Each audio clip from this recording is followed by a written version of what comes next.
Everybody wants to take their seat. We will get started in just a minute. We're already 1 minute over.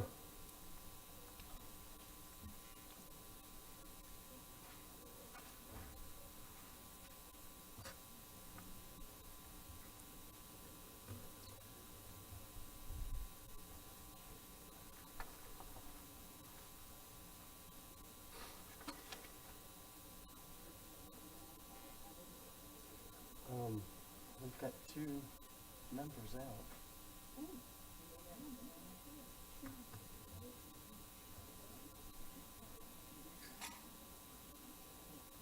We don't have a quorum. No.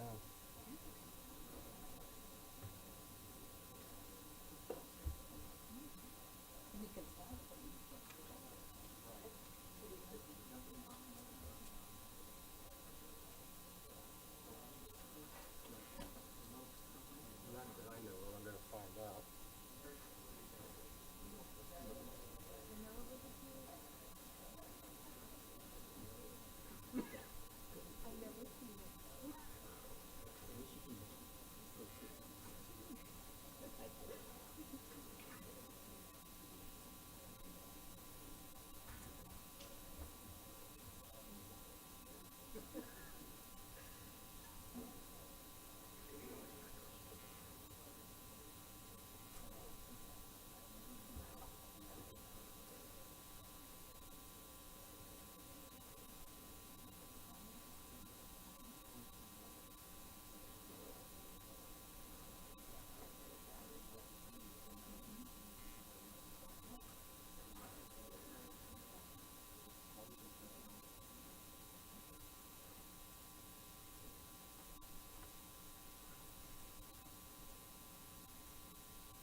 Kevin.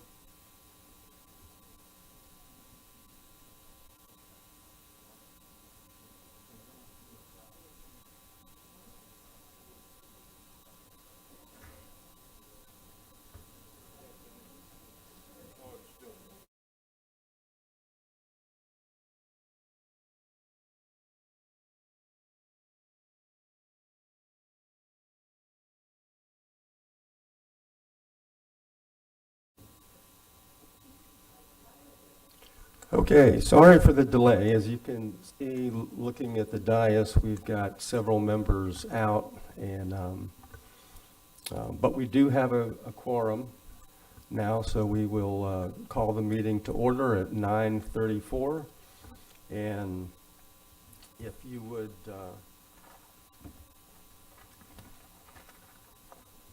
like to stand for the invocation, I want to remind everybody that you can have your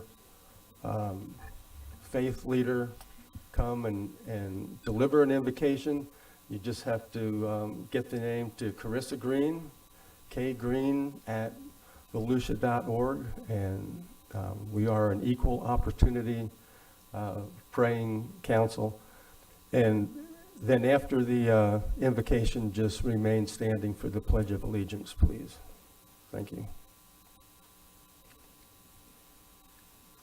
Thank you for having me here today. I'm Pastor Mark Winkler from Emmaus Lutheran Church in Orange City. I live in Victoria Hills, and we've been here for a little over 8 years and just love being a part of your community. There's a real sense of something important happening here today, and I am grateful to be a part of it this morning.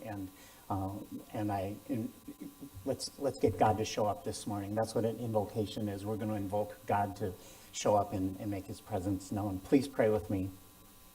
Holy and precious God, we give you thanks for the joy of this day, for the joy of gathering together in freedom gathering together to hear the voices of people coming together, sharing concerns, understanding one another.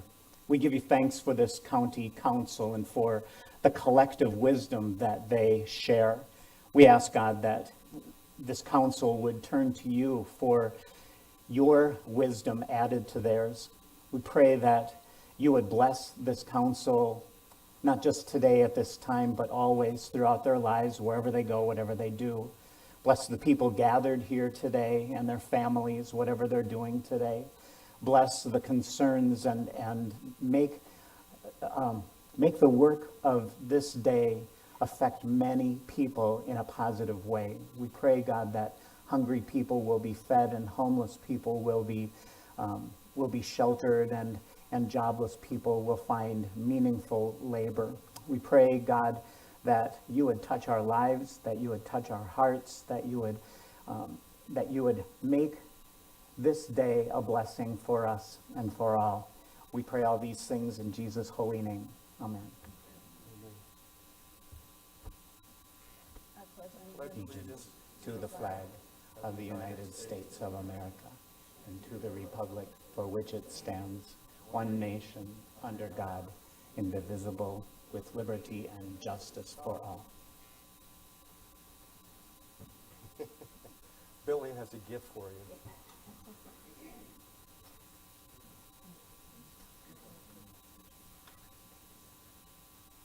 Thank you very much. Appreciate your words.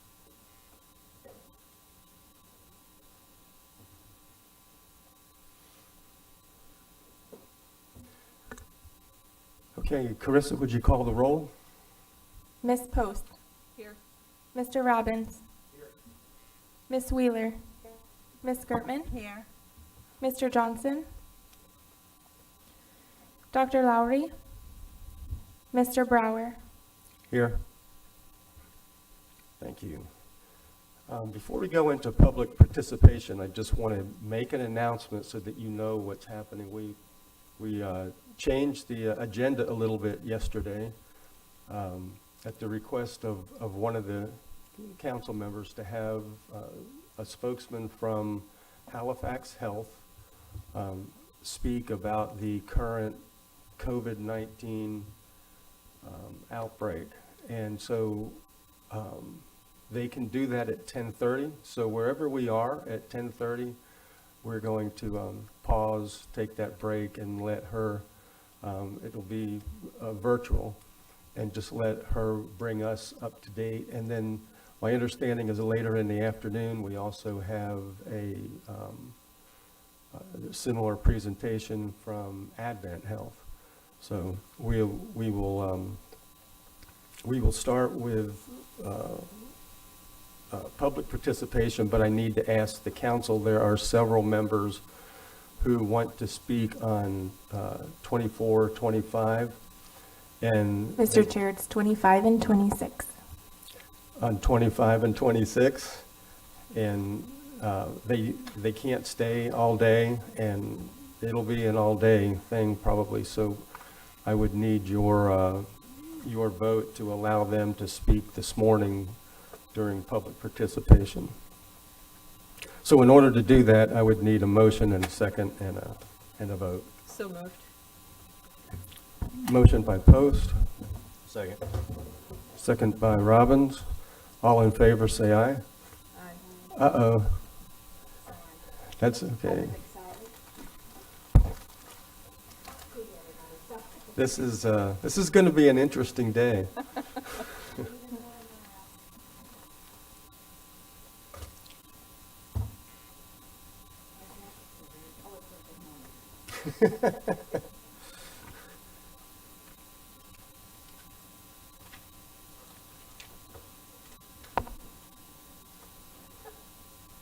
Let me ask for the vote again, so Carissa has it. All in favor of allowing several people to speak this morning and still waiting all day? If you're in favor of that, say aye. Any opposed? Okay. Got it? Yeah, you're busy.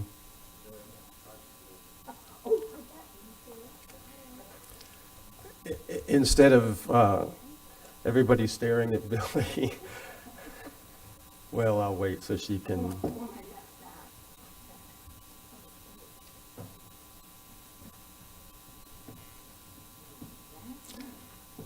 We're going to take the public participation in order that it was received. The first one will be Christopher Edge. I'll call you up in just a minute, followed by Russ Moulton, then by John Nicholson. We need a bullpen to keep everybody ready. Did you get your computer?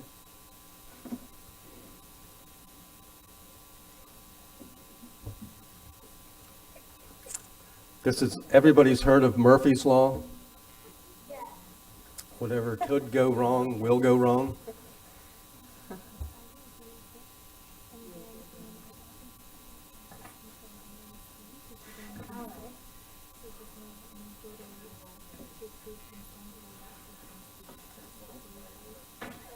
Okay.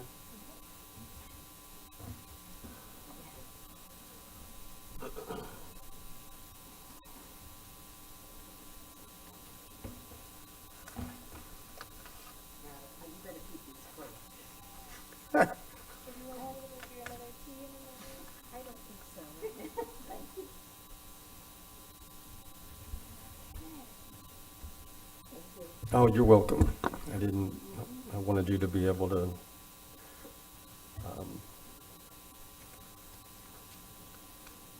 listen to the public too, so.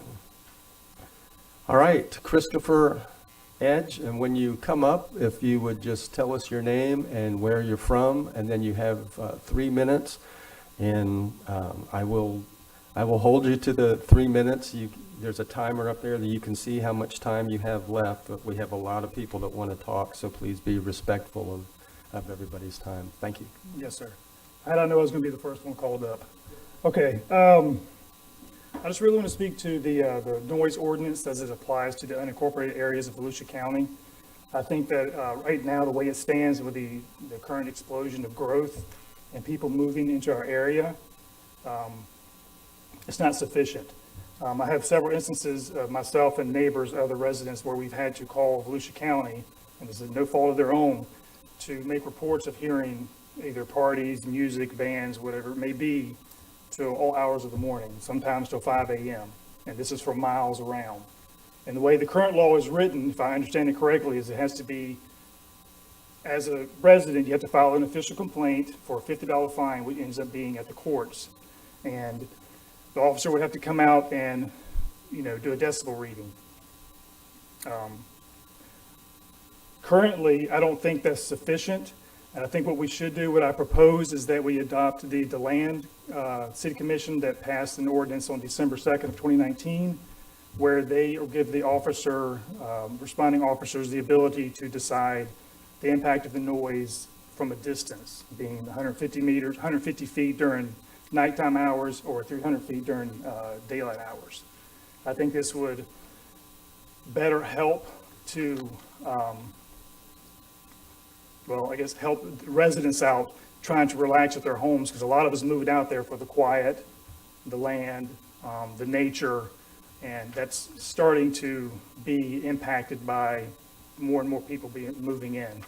So I think adopting that same, I'm not going to sit here and reiterate the entire law, but I think by giving the ability to the officers to make a decision by standing whoever the complainant's yard is and saying, okay, yes, I can hear this noise 150 feet from your house or 300 feet from your house, I'm going to go and talk. With that, it's going to come more power to the officer, I would hope, with this ordinance that gives them the power to shut the noisemaker down, possibly arrest them if they turn the music back up, and also or larger fines if they have to go to court. Other than that, I think this is something that we should look at. I don't know exactly how it would work. I appreciate you, Mr. Brower, for listening to some of my complaints online. I've emailed Mr. Brower, Mr. Chitwood on numerous occasions for this and speeding in our area, and sometimes I wasn't so nice, and I apologize. So Thank you for your time and have a great day. And I forgot to mention I'm Chris Edge and my address is 388 Arthur Street. I didn't say that the first time. Thank you.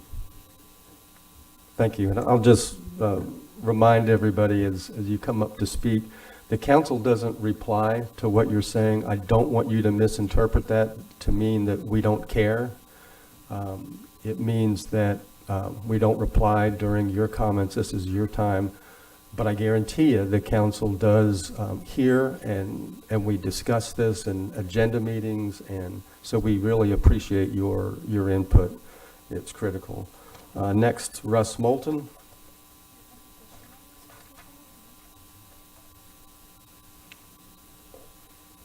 Thank you, Mr. Chairman, and thank you, members of the council. My name is Russ Moulton. I represent an organization called FAIREST. It stands for Floridians for Affordability in Real Estate and Sales Taxes. I represent this group. This group is made up of Volusia taxpayers who are outraged, let me emphasize outraged, at the exorbitantly high property taxes we have here in Volusia County. They're so high now that many of us feel that we don't own our homes anymore. We rent them from the county. I'm not kidding.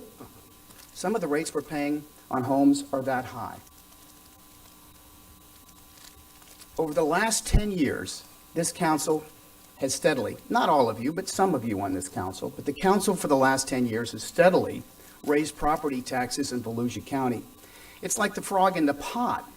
You guys put the frog in when it's cold, and you heat it up a little bit each year.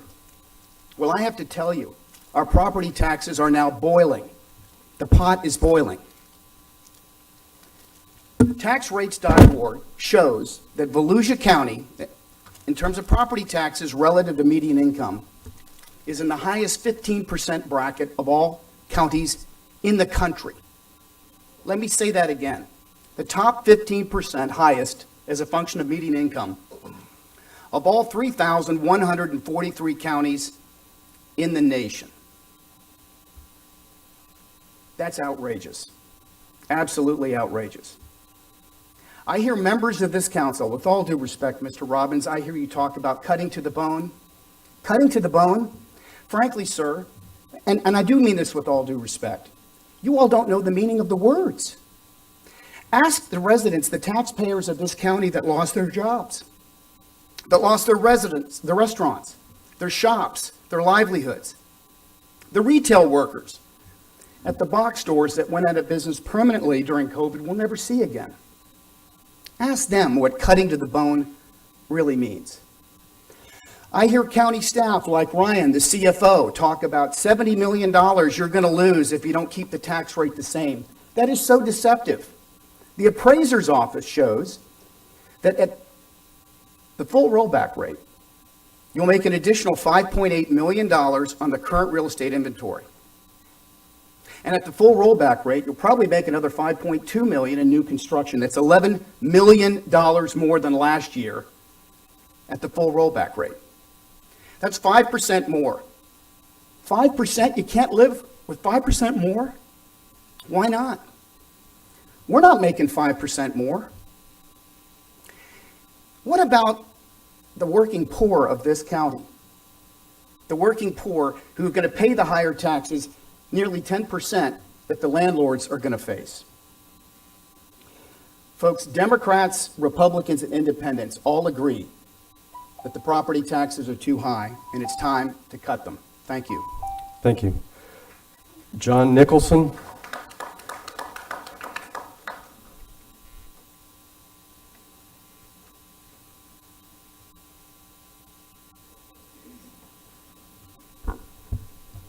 John Nicholson, Daytona Beach, Beachside. Last meeting, I asked for you guys to do me a favor and fix Dolphin Park. The weeds were like yay high, and within 14 hours, they had started fixing it. George had the crew out there, and by noon, it was done.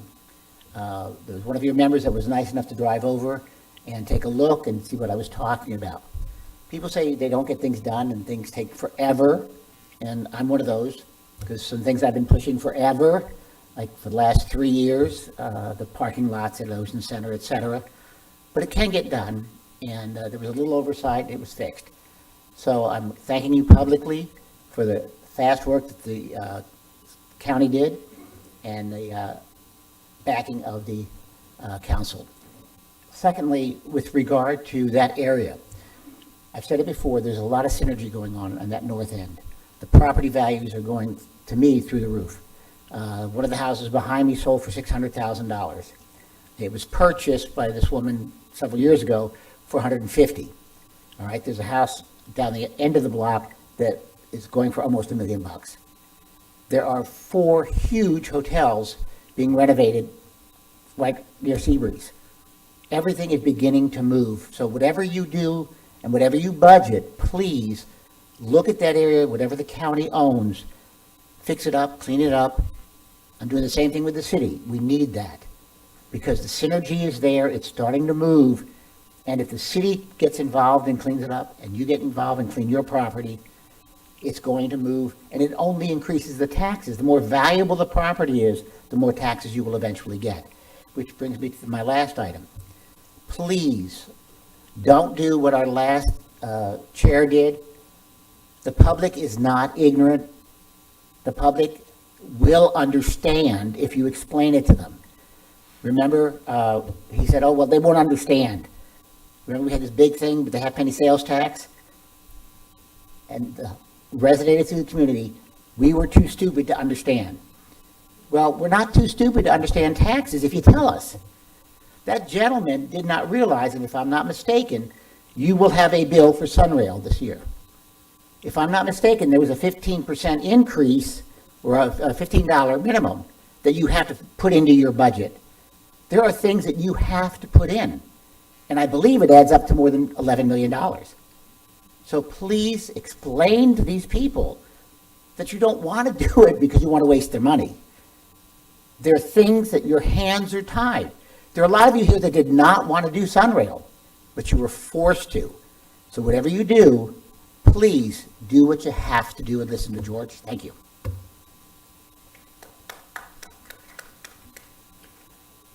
Corbin Starr.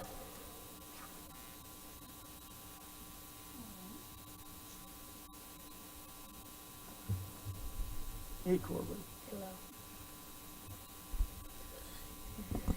Hello, my name is Corbin, and I'm here to represent Children's Are Our Future of Volusia County.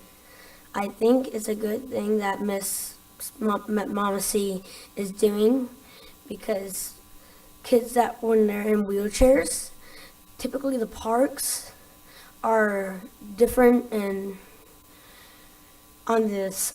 Sometimes they'll be in the same park, but they'll be on the side, and I like how she is going to like try and combine them to where we can kids not in wheelchairs and kids with disabilities and kids with not can play together and realize and learn stuff about each other. Like learn how one of the kids got the wheelchairs. And I think what she's doing is very good because it's good for the kids to learn and see what else is going on. And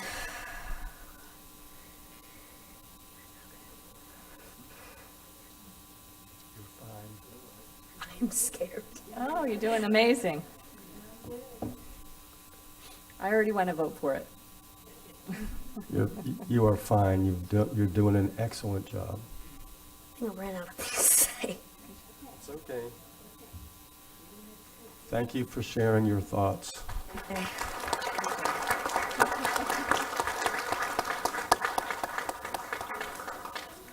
Every survey in America that asks what we fear the most, the number one thing is public speaking. This young man at a young age is learning to conquer that fear.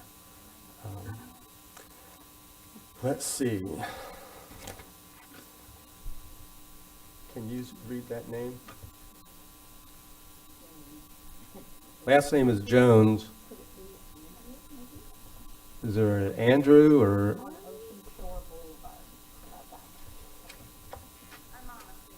Oh, that is Constant. Okay.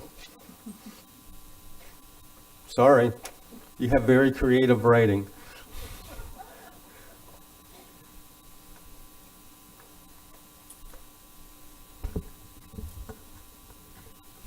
Thank you for having me. My name is Constance Jones. I'm also known as a Mama C of Daytona Beach. I was named Mama C by the children of Volusia County that I had worked with throughout the years at DCF. I was working with abused children for 17 years. And when I left DCF in 2016, I decided to take my legacy out into the community. Which I did. So I formed an organization, and the name of it is Children Are Our Future of Volusia County Incorporated.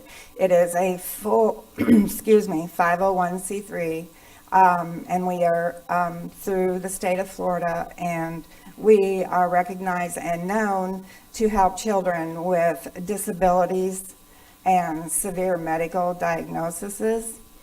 I've taken our community as a whole, but my heart is with our special needs children, and I've worked and sponsored with many of them, probably close to 20 different families, and I've raised money for different medical needs that they've needed through our poker runs in the community, and also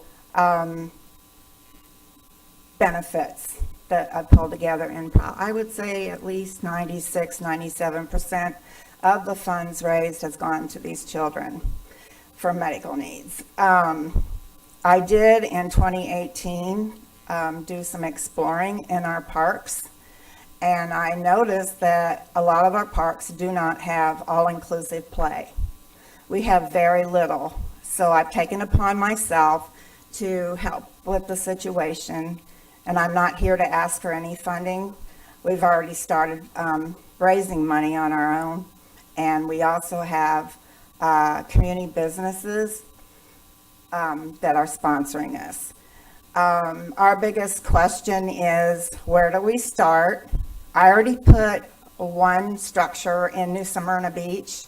I went to the city and I put a rocking ship wheelchair glider down there in Manatee Park, and we raised the seed money, and it took us 2 years, but the city came behind us and pitched in the rest of the money, and we broke ground February 2020. So that was our first adventure. Now we're expanding, and so I said, I've already gone to the city, now I need to go to the county. And I've been here my entire life, and this is actually my initiative to upgrade these playgrounds. And I just spoke with Corbin. He is my counsel. In fact, the council is made up of all children. And he said, let's just start upgrading Mama C. Thank you. Thank you. Jeremiah Karaginas. I'm sorry, it's Jeremy. Good morning, Mr. Chair and Council. My name is Jeremy Karaginas, President of the Volusia County Firefighters Association, Local 3574. I'd like to thank the members of Council for acknowledging the concerns within public safety and at the last meeting and in previous emails I've sent you. I'm here today in support of Mr. Rechtenwald's budget as proposed. Your dual certified firefighter paramedics continue to collectively work thousands upon thousands of forced hours beyond their normal schedule to keep our community safe. We continue to sacrifice our health and our time with our loved ones, and we are proud to do so. Your firefighter paramedics are being stretched extremely thin, and we have no staffing factor or flexibility to compensate with the workload. Our most recent testing process for hiring has been completed, but I fear waiting till October 1 to offer jobs will be detrimental to securing passionate, healthy, dedicated firefighters. Although the Fire Fund supports most of our efforts and is currently healthy due to the housing market, we are greatly affected by changes to the general fund. Hazardous materials, technical rescue, wildfire response rely greatly on general fund monies. Fire rescue currently supplements the EMS transport system with providing 2 fire-based transports housed in fire stations in the corners of the county. We rely on the services of the general fund to help ensure the safety of the community in relation to many of our services. The general fund helps our fleet workers keep our advanced life support trucks running, our facilities departments to keep our old fire stations operating. Our road and bridge helps clear the way for our vehicles and helps us during structure fires with even clearing debris. Cutting those departments and their essential services to us and the community will have a detrimental effect on our operation. Last year, the rollback in the fire fund suffered a $1 million loss in a system that is requiring more demand than ever before, with overworked firefighters and paramedics. I have seen many changes in government through my 16-year career, and I feel public safety will be cut. With that being said, and with Mr. Rechtenwald at the helm, I support his budget as proposed. Thank you. Thank you. Lee Johnson.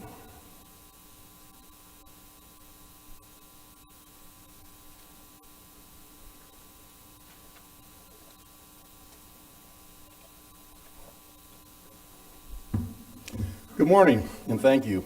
My name's Lee Johnston. I live at 1575 Manor Way. Have been a resident here in this beautiful county for a little bit better than a year. Came over from Lake County. We live in an area of just beautiful trails, a lot of wildlife.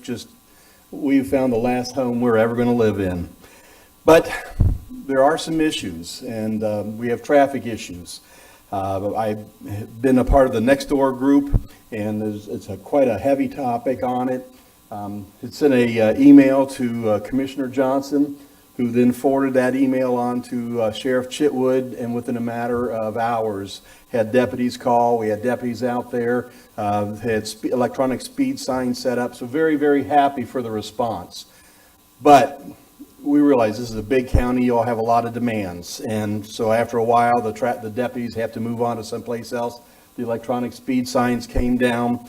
So really what we're looking for is try and develop some long-term solutions. Seems like Grand, Glenwood, and Audubon are the worst. It's 7 miles of a roadway with just one stop sign. So it's used as a way to get off of 27 and get through that part of the county much, much quicker. With the Sunrail station coming in, I think this is only going to get worse. So what we're wanting to do is work with the county, with law enforcement, and the residents to try and come up with some long-term solutions, whether that's signalization, additional stop signs, speed bumps. We want to work with you all. It's a beautiful area. We don't want to see accidents happen. There was one just last Friday night, I believe. They had to shut down Grand for a while. I don't know if it was a pedestrian involved or not, but we're here to work with you all. Thank you, Commissioner Johnson, for being very proactive. What can we do? Who can we talk to? That's it. Thank you. Thank you. And that takes us to item 25, speakers, first of which is Jennifer Scott.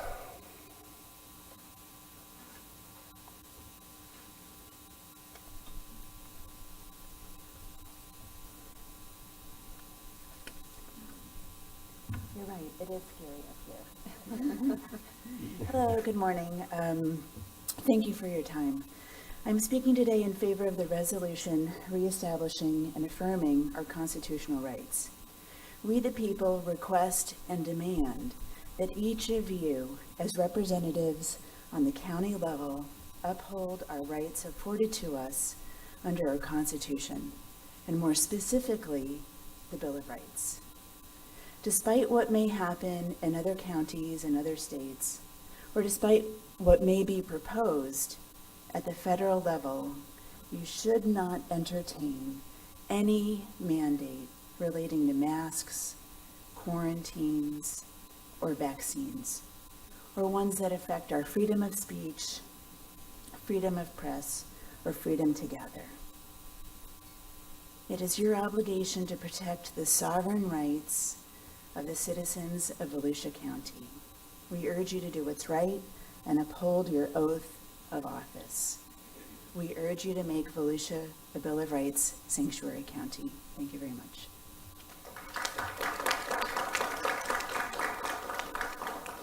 Mary Beth Michael.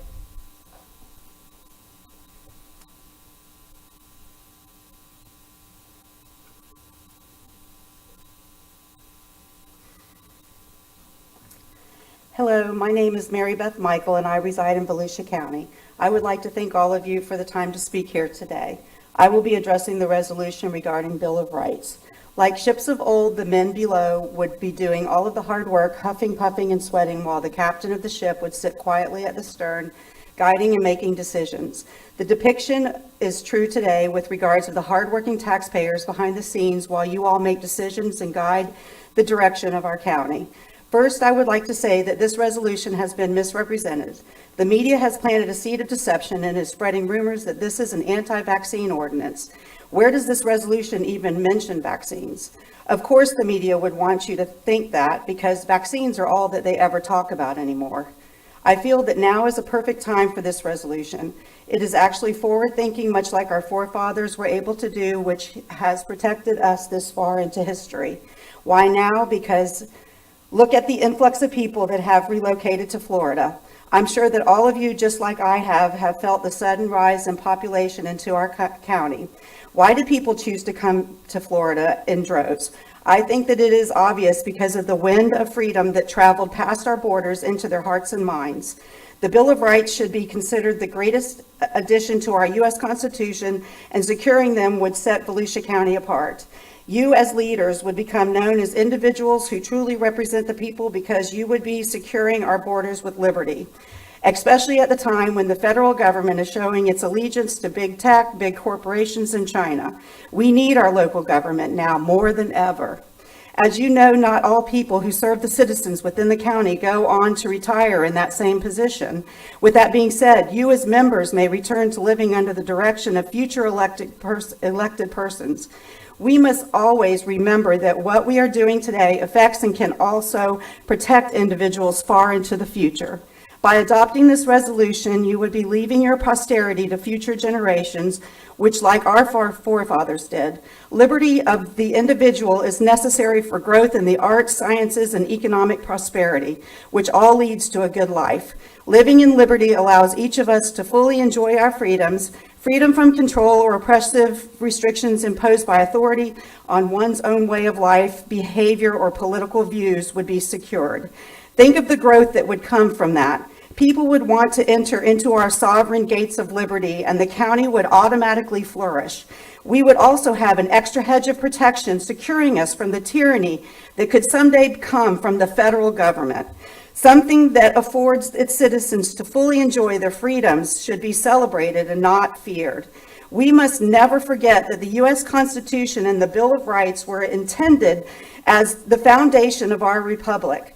Much like footers are to a home or building, like any building that the construct as you add on, you must, and I am wrapping it up, you must secure structure reinforcements. I feel that this resolution will only secure growth, protection, and security that will be enjoyed for many generations. And you will all go down in history as being wise leaders who were thoughtful and considerate in the building of the future, freedom and liberty. We have a lot of other speakers.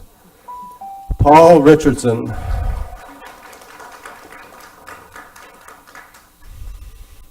Yes, I also rise to support this resolution regarding the Bill of Rights. It's great. I love it. What more can I say? But since I got 3 minutes, I'm going to talk a little bit more. Because some people are connecting this with the vaccine, and some people are saying this is vaccine hesitancy or something like that. This is not. This is in support of vaccine. In fact, I rise in support of the vaccine too. Get it. It's already been paid for by you or your children, grandchildren, great-grandchildren, great-great-grandchildren.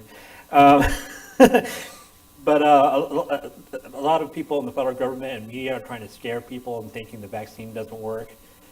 For some reason, I don't know why, they're citing that 125,000 people in 38 states are breakthrough cases. That means they've got the vaccine, but they also got COVID again, or the Delta variant. But when you look at the numbers, that's only 0.08% of people who have gotten vaccinated. That's amazing. That means that the vaccine is working as intended. Unfortunately, COVID-19 is an RNA virus. It will mutate. It will change a little bit, and variants will appear. That's unfortunate. It will happen. The flu is the same way. Even with the flu shot, you can still possibly get the flu, but it will be less. Will hit you less as well. But this doesn't mean that the vaccine is not good. Get the vaccine, and if you do, this becomes theater. Okay, and so I rise in support of this resolution. Also, briefly, I want to say that despite some of our authorities in the federal government, I do believe this virus came from the Wuhan viral lab through gain of function, and they should take responsibility for that. And also, on a federal level, we should ban gain of function research on all viruses and all kinds of diseases. Not just don't fund it, but actually ban it, because this is what happens when we do gain of function research on viruses. They get out and they affect the world. I just want to say that real quick, but again, I do support the resolution regarding the Bill of Rights. Hope you guys pass it so that our rights trump federal government overreach. Thank you.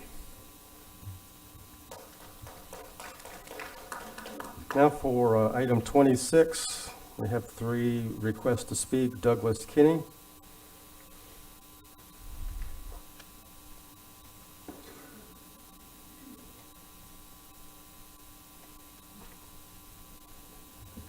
Hi, my name's Douglas Kinney, and I think the third fellow, talked a lot about the budget as far as the assessed value of the homes.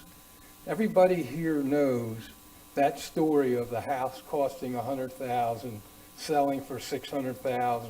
So what happens is that sale of $600,000 gets put on the books. The person coming in there, especially this year, won't get a homestead. The taxes will go up, okay? So if you increase the rate along with the assessed value, I call it a double whammy. We're going to get taxed to death. And I was dumbfounded to hear that we're in the 15th county or whatever he said. That just amazed me. And the 4 commissioners who are against or want to raise the taxes, I wish you would reconsider this. We all don't live on John Anderson. I live in Ormond by the Sea. 42% of the people on my street do not live there full time. So they're getting taxed without a homestead. I also understand it was $38 million more dollars that came out this past year than in 2019 under the COVID, I guess it was a COVID relief or whatever. So I just wish the 4 commissioners who are not, who want to raise it, and Mr. Reckenwald, would reconsider this, because I tell you what, we're going down the tubes quick. We all don't live in $6 million houses on Ocean Boulevard or John Anderson. And I see people in my neighborhood, the lawns are going down the tubes because they can't afford to get somebody to cut their lawn, or they can't do it. There's a lot of people, in at least Ormond by the Sea, and maybe throughout the county, who are greater than like 70 years old, and they live on Social Security. You keep taxing us, and you're going to lose a lot of your support. So I just appreciate everybody. Look back. I spent 30-some years in finance as an internal auditor for a Fortune 500 company, and we had to do budgets every year. Every year we were told to cut, and guess what? We did it. We did it every year. We went in and looked. We got outside people to come in and look at our books, to look at our processes. The processes were the biggest thing. One of the things I used to do with my supervisors is, you have to be able to cut your budget to be able to save your salary every year. These people were making $80,000 a year. Guess what? They found how to cut the budget. Thank you. Bob McGuire.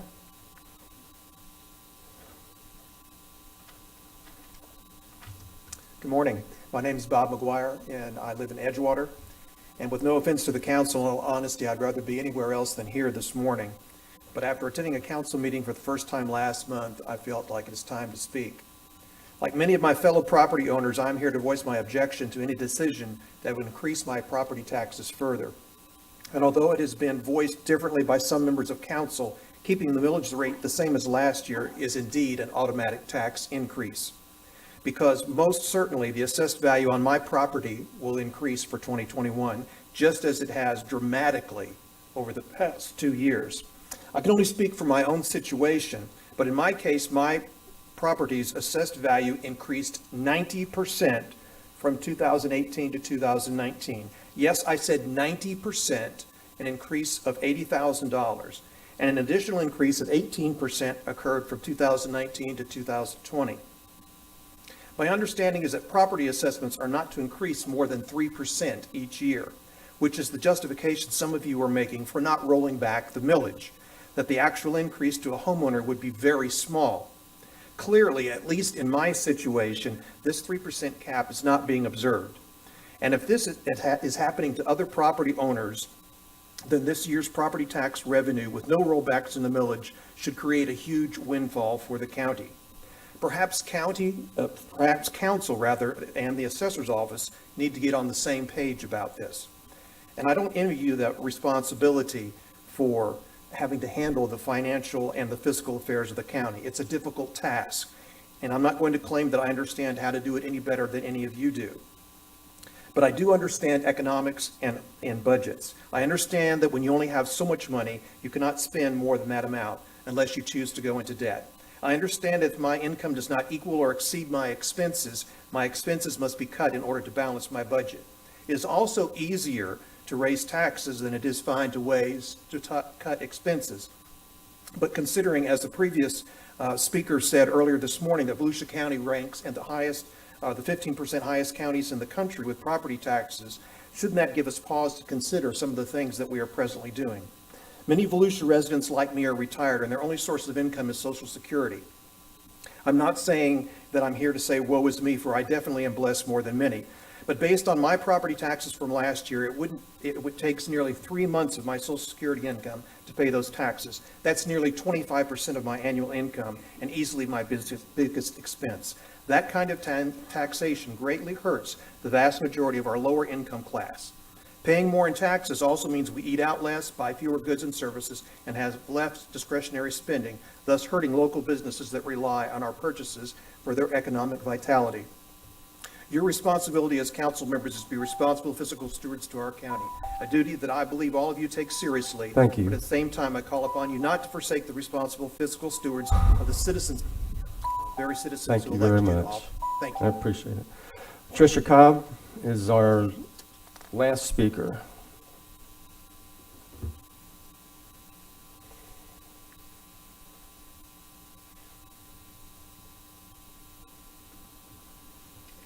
I'm Tricia Cobb.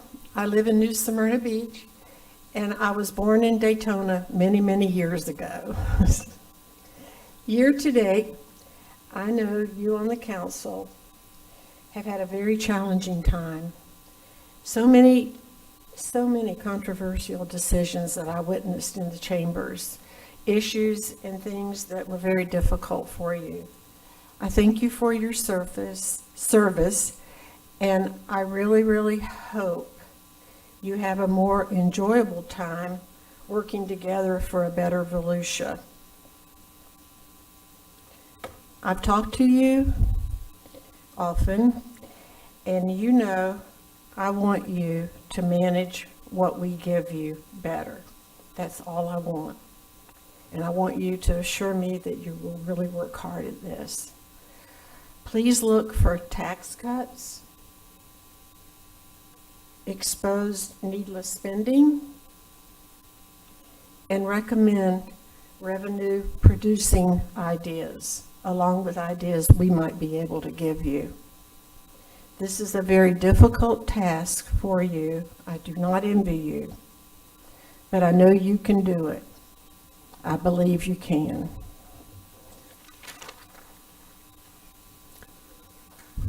Okay, thank you.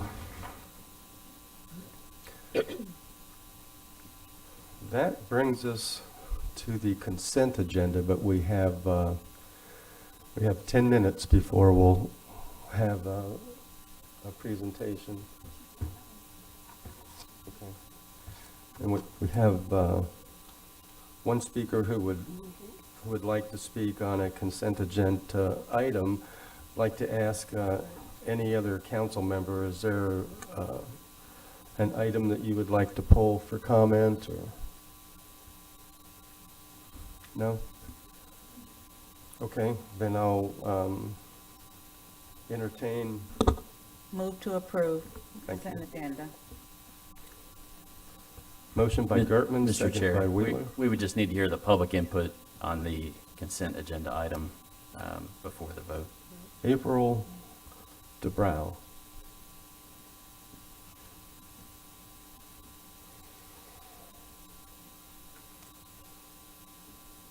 Good morning. I am April DeBrow. I am currently homeless. I am one of millions of people who are homeless. I started out with a whole packet of resources to call for assistance, and each one of those agencies turned us down, telling us that we didn't qualify or their funding did not allow relocation. It only allowed them to pay the landlord back money. And some of the landlords aren't wanting money. Some of us aren't behind. But my situation, we were on a month-to-month, we were on the CDC memorandum, and we were granted to stay by the judge. But the owner of the property hired an attorney that found a little glitch in the system and went back in and amended it and said that we no longer were behind on any monies. We were on a month-to-month that had expired. So in that time frame, we were told to give up writ of possession to the property. But in the meanwhile, we had a teenager son that was in quarantine with COVID, and we were in the home in quarantine. So we were basically in panic mode trying to find a place to go and find help. And the help that's in Volusia County is really not helping people. It's a long, lengthy process, and what do we do? Where do we go? We don't have any answers. Yes, there's money, but how do we get it? And it's sad because now we're homeless. And I have a restaurant. I closed it down because of the issues in the community and the world, you know. It's sad that we have to go from good people trying to make a living into this situation, and there's no resources. The resources are limited. What do we do? Sleep in our cars? What do we do? Everybody here has somewhere to go, you know? It's sad and it's heartbreaking that myself and millions of other people have to go through this. I know that you guys have prepared yourselves for this day, but I don't think it's been prepared enough, because the help that's out there is not really helping us at all.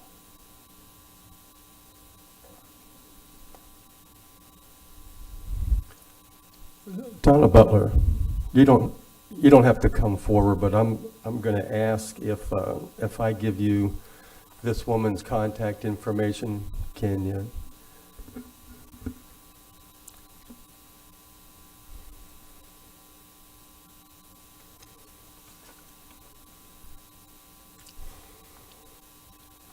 I can guarantee you that Donna Butler cares about your plight and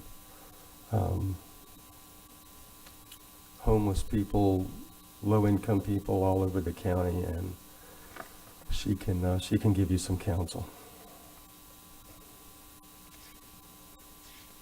And she's doing that right now. Thank you.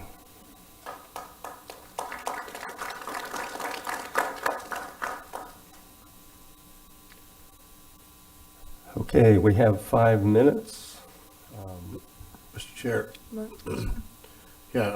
We need to vote. For the record, I need to know what item that was, if possible, connection. It's item C. C, okay. And then the council needs to go ahead and vote. Yes. Can I get a motion to accept the consent agenda? So moved. And Wheeler seconded. All in favor, say aye. Aye. Any opposed? And motion passes unanimously, 1, 2, 3, 5-0.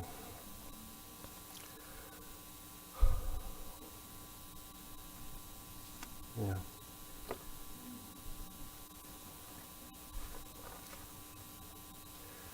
Yeah, Mr. County Manager, the next item is a confirmation. I don't know, I don't want to ask you to try and do that in 4 minutes.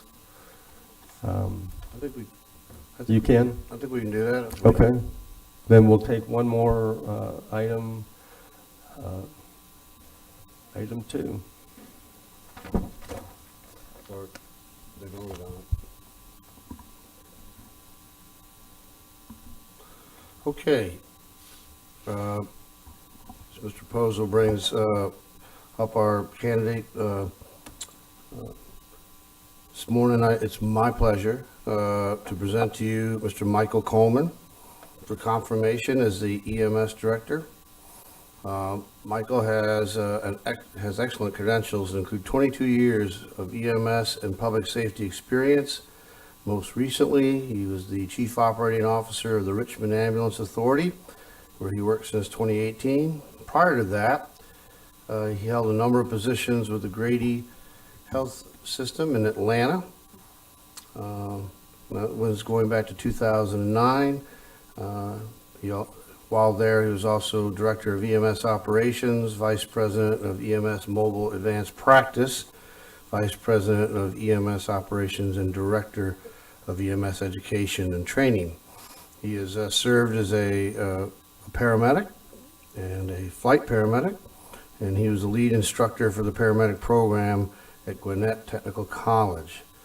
He has a bachelor's degree in applied science from Clayton State University and a master's degree in public administration from Columbus State University. He's won several prestigious awards, including the Old Dominion EMS Alliance Outstanding EMS Leadership Award and the EMS Pioneer Award and EMS Service Director of the Year. I think one thing that we should mention is not only does Michael have obviously a well-rounded EMS management and everything that goes with it, like logistics, budget, resources, staffing, and quality assurance, but he also has some experience relevant to our county, such as nurse triage, which of course we're going to be talking a little bit about here in a minute, and special events management he's very familiar with. For all those reasons, I'm confident that Michael will be a great fit for our organization, and I'm extremely pleased to present Michael Coleman to you for your confirmation.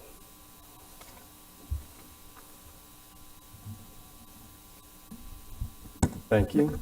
Is there a motion to accept? Chair, I'd like to confirm the appointment of Michael Coleman to the position of Emergency Medical Services Division Director. Second.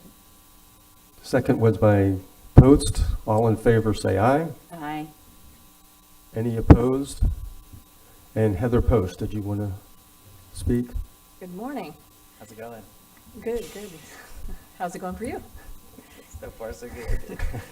So the county manager talked a lot about your background, and I've done some research as well. I did see that you in Richmond have extensive experience with the nurse triage and things. So I'm very hopeful and looking forward to your service as our new emergency medical services director. I can tell you that I'm definitely going to chat with you and discuss some of the things within EMS. And I'm really looking forward to you taking us to a new level. So I just want to lay that out there, and willing to offer you all the resources that you need to be successful in your role. So know that, and also know that I will be one of your biggest advocates if we do that. So thank you so much. Welcome. Super excited about the opportunity. I appreciate it. Fantastic. You're coming on board at a great time, for sure. Thank you. No speech? No, you only said 1 minute, so I was trying to be mindful of your time. But I appreciate everybody. I'm really excited to come down here, and thanks to Mr. Pozzo and all his staff for making me feel really welcome and taking me around the county and showing me all the services and the areas and things like that. So I'm really excited to get started. Thank you very much. Congratulations and welcome. Thanks, appreciate it.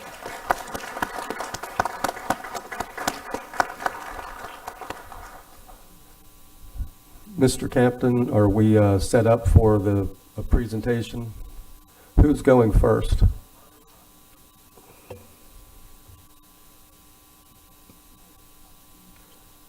First speaker will be Margaret Crossman.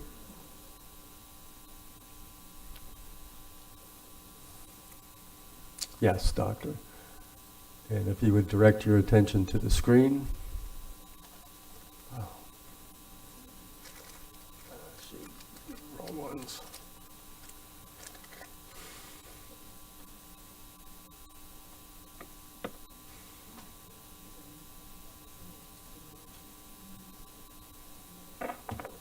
Jeff, can you ask her a question? Can you hear me? Yes, I can. Okay, great. We're anxious to hear what you have to say. Chair, can I I'm ask- Margaret Crossman, Dr. Crossman, Chief Medical Officer here at Halifax Health. And I just am here to share with you what's going on here at Halifax. I understand that you are interested in some of our numbers, some of the activity that we're currently having, and I can tell you right now we have about almost 150 admitted COVID patients. About 50 of those are in critical care, so that's about a third of our COVID admissions, and then about a quarter of those are requiring mechanical ventilation.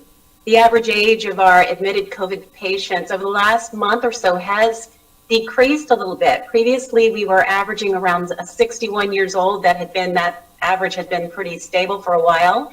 It's crept down. Now its average age is around 58.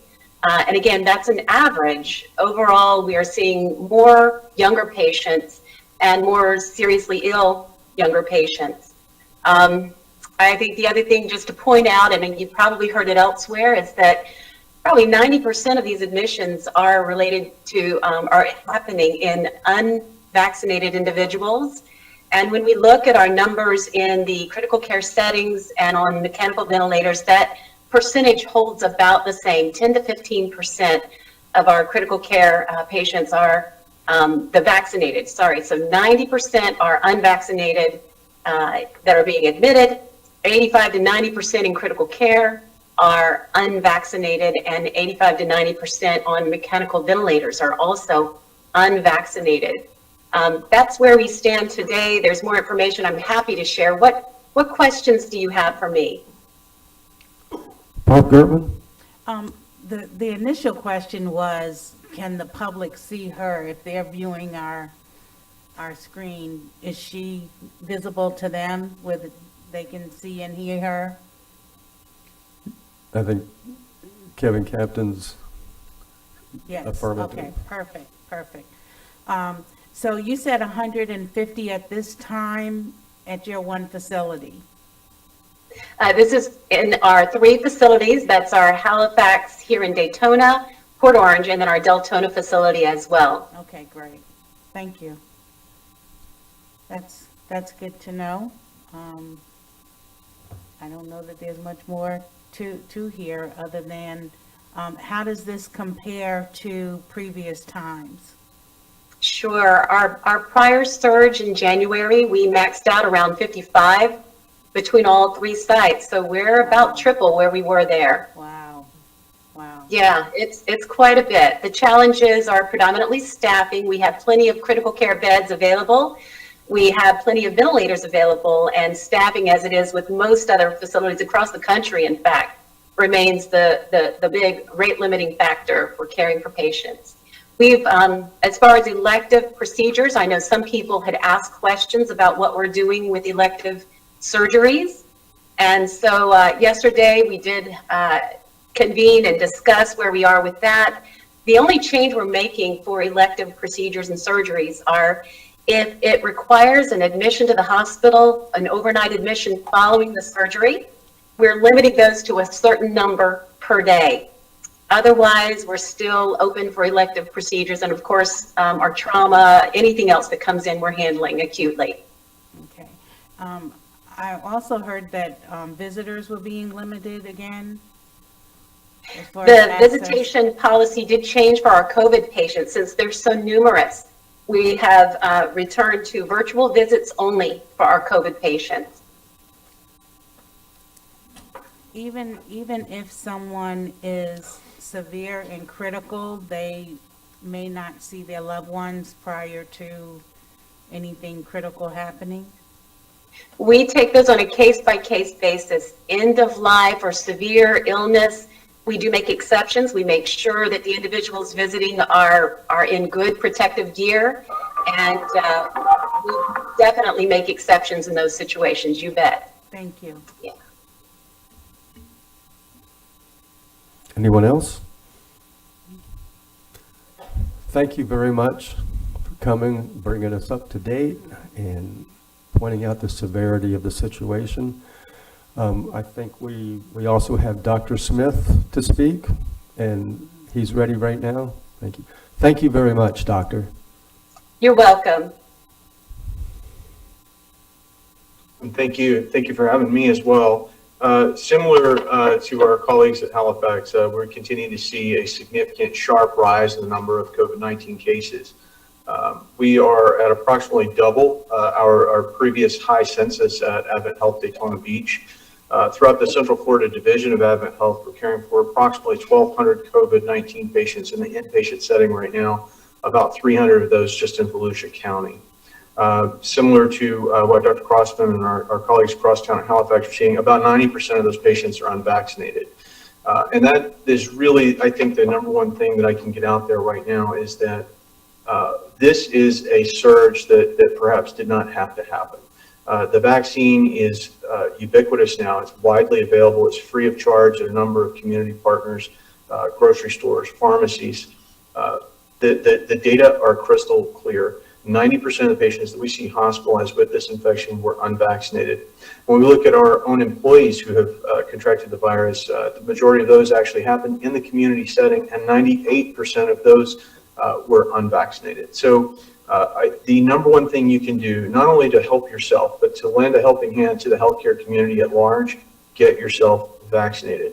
Encourage your friends to get vaccinated. If you are an employer, encourage your employees to get vaccinated. The vaccine remains the number one most effective means that we have to not only stop this surge, but to prevent future surges from decimating our healthcare system. So, at Advent Health, we too have adopted a very similar visitation policy that Dr. Crossman just discussed. We are limiting our COVID-19 patients to virtual visits. We have exceptions in place for children, end of life, patients with developmental delays, or patients with advanced dementia.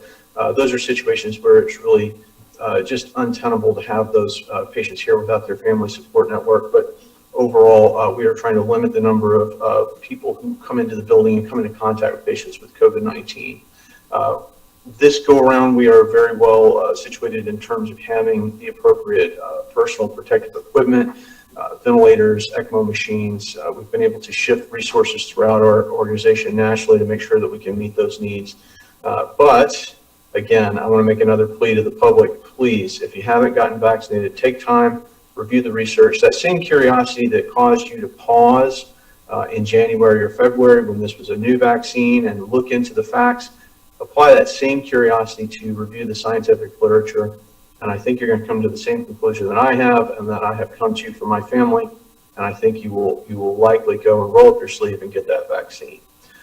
We have moved into black status, which sounds perhaps more exciting than it is here at Advent Health. That's with regard to the performance of elective procedures.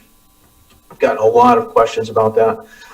That is simply we have put off non-time sensitive cases.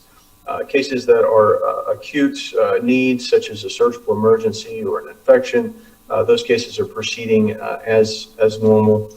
But with the black status, that's allowed us to redeploy some of our staff to care for acutely ill patients, again, mostly COVID patients who have come in, and to utilize more space and resources to care for those needs in the cases where we have the opportunity to maybe delay some of that surgical care. So that would be perhaps the biggest difference. We made that change at the request of our medical staff for the most part. Our physicians were overwhelmingly in favor of both limiting visitation as well as ramping down the elective surgeries, and that was really the consensus from our clinical leadership, and that's why Abbott Health has gone in that direction. I don't have much else for you in terms of specifics, but I'm very happy to answer any questions that you have. Mr. Chair, I do have a couple questions. Yeah, thank you very much for being here, Dr. Smith. I want to ask, you had mentioned children. Do we have very many children hospitalized right now, or do we have any? It's a great question. So relatively small number, but that is still a significant increase from the previous surges that we saw. The Delta variant does seem to have not only a greater affinity for the ACE2 receptor in your lung and causing a more respiratory illness, but it does seem to actually attack children and younger adults more aggressively than the previous strains that we saw moving through. So relatively small numbers, but again, it's the increase that I find most alarming, particularly as we head back into the school year, and particularly as my own child is now on day 2 of the school year. So more to come there, but I think the same principles apply. Get everybody in the home vaccinated, wear your masks when you can't socially distance, wash your hands, and above all else, please, please, please, if your child is sick, if you're not feeling well, get yourself tested, stay home, see your primary care physician or healthcare provider so that you know you're not sending your child out there to become a super spreader. And if I can continue, if you'll just indulge me a little bit on this, Dr. Collins, I received an email, and I'm sure all of us did, from Beth from Advent a couple days ago, and some of the things she brought up I think are very important to get out there. And one of them, there were several questions that people were asking that maybe had misinformation. So if I can ask you, because she has the information here, but I think it's important for the public who didn't receive this email to hear. The first one was, I'm concerned that if I get vaccinated, I'll be unable to have a child, which thank God for that, for me. No. What effect do the vaccines have on fertility? Great question, great question. And this has been, the healthcare workforce is a predominantly female workforce when you look at the clinicians at bedside, a lot of them of childbearing age. And this has been a very frequent question we get in vaccine hesitancy of our frontline teammates. And so let's put this one to bed, okay? The American College of Obstetrics and Gynecology has said absolutely this is safe to take in pregnancy. It's safe to take if you are thinking about becoming pregnant. It is safe to take if you are lactating or nursing. There is absolutely no link between the vaccine and future or even immediate fertility. In fact, when we look at the initial study that Dr. Crossman and I discussed back in the first wave of the pandemic, when we looked at the vaccines, that study had about 45,000 people in it. Some of those patients became pregnant and they weren't supposed to during the study, okay? So there is absolutely no link between this vaccine and fertility. There is no scientific mechanism through which that would even make sense. Okay. And I would reiterate, if you don't like the idea of a little piece of the mRNA from this virus, you're really not going to like the idea of the virus hijacking your cells and replicating itself inside your body.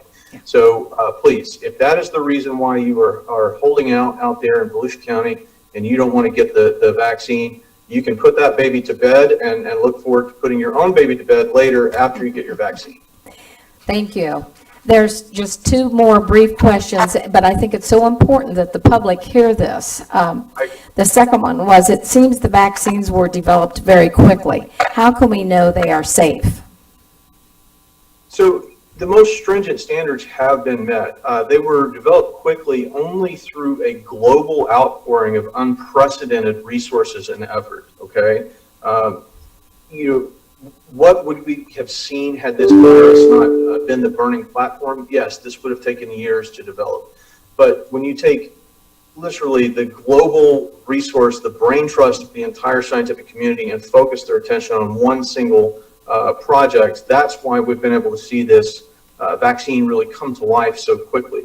mRNA vaccines have conceptually been around for quite a long time. They were just considered to be logistically very difficult to deploy because of the cold storage needs.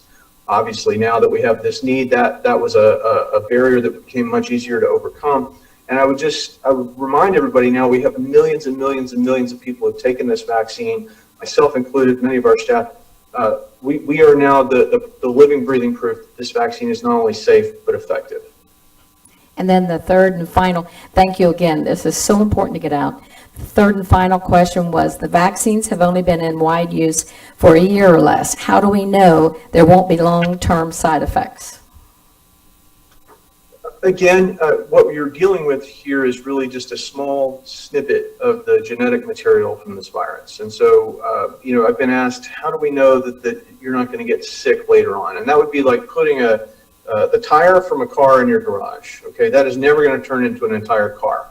Okay, and so what you've really got here is just this tiny little piece of mRNA from the virus. It teaches your body to recognize the protein on the outside of this virus.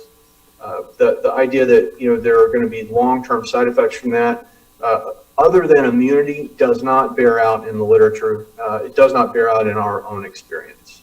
So again, those of us who put our hand up and said, "I'll take an emergency use authorization vaccine," we effectively completed the clinical trial on this, and I consider this matter to be put to bed. Thank you so much. You bet. Barb Gertman? Thank you, Chair.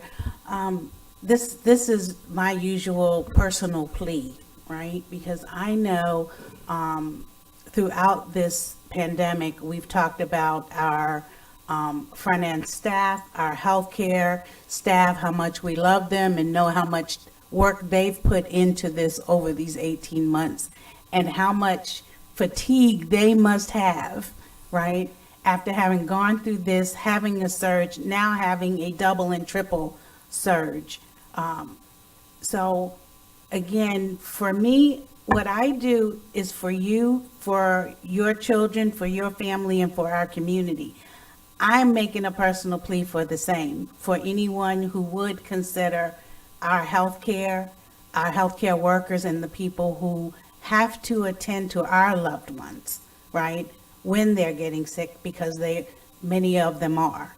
And I know, again, in my small circle, there's death recently, there's extreme sickness, there's people being in the hospital for 2 and 3 weeks and coming out of the hospital with bills that are in the hundreds of thousands of dollars, right? Who can afford that? Who can afford 2 to 3 weeks off of their life? And who can afford to have caretakers not work and take care of you, right? This is no joke. This is real. This is no hoax. This is real life in our own community. And if you're not going to take the vaccine, please, when you're around others, please mask up. That's why we haven't seen the flu to the degree that we haven't seen it, because it's not spreading, right? So I have to make my personal plea, because I know for me, this is critical. It's been critical in my community, in my family, and in our lives. And I just hope, I thank you doctors for being here and sharing the reality of what's happening directly in our community. This is not hearsay. This is people who are there saving lives right now. So I thank you. Thank you for that. And I know that Dr. Crossman probably would agree that the outpouring of support that the healthcare community has gotten over the last year and a half has been really heartwarming. If I could ask you one thing, if you can help me help my staff, please go out and get vaccinated. Please, when you're out in public, wear your mask, wash your hands, and please stay home if you're sick.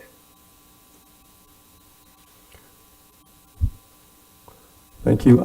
Just one quick question for either of you. You said there's a very small percentage of vaccinated people getting this variant. Are you finding that the symptoms are less significant in a vaccinated person? Chris, you want me to take that one? Yeah, please. Sure. So, yes, in answer to your question, by and large, those that are vaccinated, their symptoms are milder. Even when they present to the hospital in general, they are milder symptoms. One of the things that I think it helps people to understand is we knew from the beginning that the vaccine would be very effective based on trials at preventing severe disease and death. And that's basically what we're seeing now. And it's performing very consistent with what we saw in the trials. There are those, though, that have been vaccinated that are getting mild symptoms, some that are more severe, and as you heard, severe enough even to be hospitalized. Many times these are older individuals, and so we're seeing a little bit more of that in Florida, even though 85% of our individuals 65 and older are vaccinated. We are seeing a few more of those individuals break through. So these breakthrough cases, especially if they happen in someone that's older, there's an increased risk of more disease. That said, these are the individuals that, for the most part, are able to leave the hospital. There's about a 1 in a million chance that someone who is vaccinated, and this is all comers, all ages, about a 1 in a million chance that that individual would not leave the hospital if hospitalized. The thing about the Delta variant is that it's had several mutations that make it easier to get into cells, quicker to replicate, quicker to try to quell the antibody response. And so even in vaccinated individuals, we're finding that this virus can kind of land on the beach. I heard this analogy and I think it's very helpful. Land on the beach, and the beach being your nasal respiratory passages. Land on the beach, but it has more difficulty going inland, which is into your system, because that's what the vaccine has created immunity for, is that inland migration or onslaught of this virus. And so it's less likely to end up in your body. You may end up with mild symptoms, mild cold symptoms, and that has a lot to do with just it landing there on the beach and beginning its process before the body that's been prepped through vaccination or prior infection even.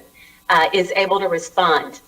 So that is making a difference in how severe the disease gets, and certainly in our hospitalized and even those that may go on to require ventilation, it's making a difference. Good, thank you. That's encouraging. I wonder if is there anything that you can offer to vaccinated or unvaccinated people to boost their immune systems so that this doesn't happen, especially if you've had a vaccine? Is there anything that individuals can do? Probably some of the biggest things would be, and we've talked about that, Dr. Smith and I both, in multiple settings from the beginning, optimize your health. If you have any illnesses right now is the time to make sure they're optimally controlled, and that includes diabetes, any other, blood pressure, any of those things. Make sure it's optimally controlled. Exercise to the extent that you're able is important. Getting outdoors, having fresh air, ventilating your home and keeping doors open and having opportunity to get outdoors and breathe fresh air. We are so blessed to have a beach and a wide open ocean to go and breathe over. It's wonderful. So exercise, nutrition, optimizing your health, eating right, trying to get adequate sleep, all of those things are known to improve your immune system.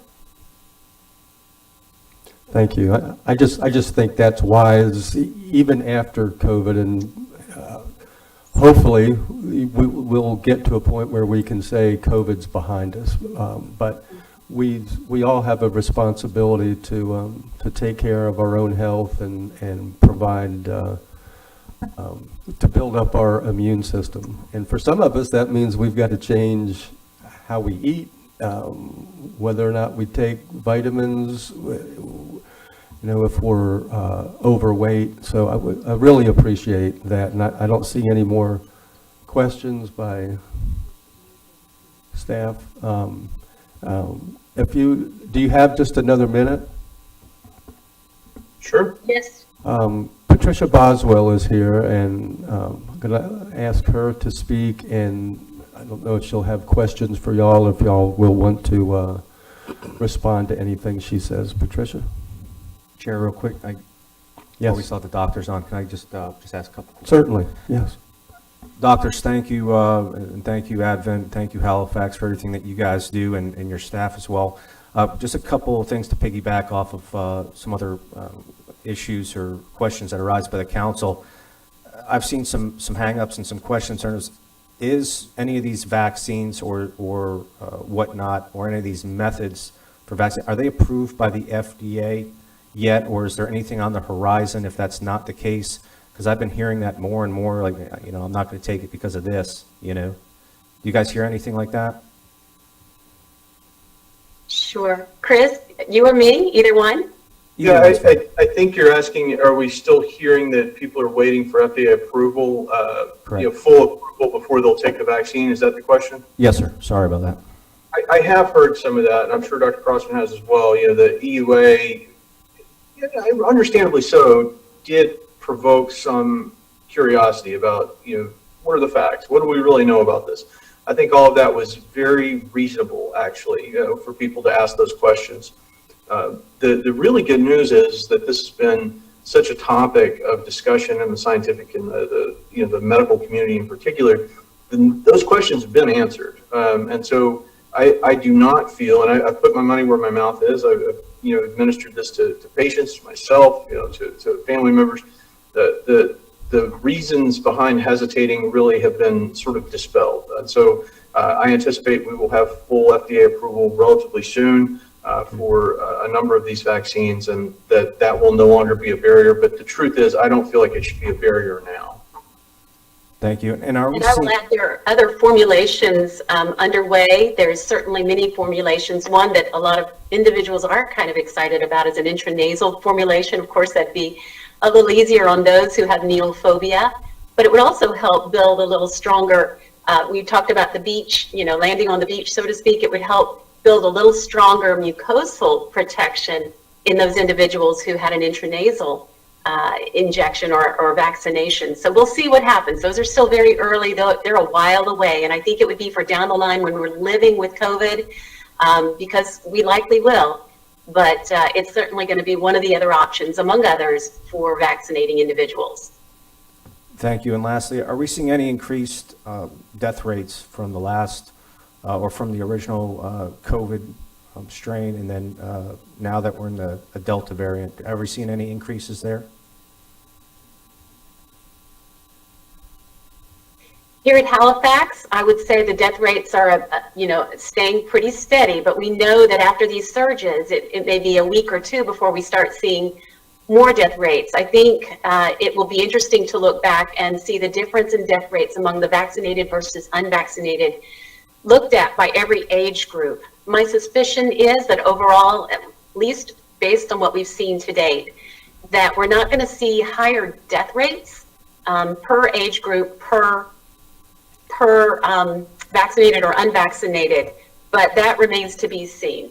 And the reason I'm saying that is because more of the unvaccinated individuals are at least younger than what we had previously, when we had a lot of everybody was unvaccinated, and so the death rates were even higher there. So we've got a pretty good population that's vaccinated. I think that's going to help a little bit, and certainly in our older population that would have been more vulnerable to the severe complications of COVID.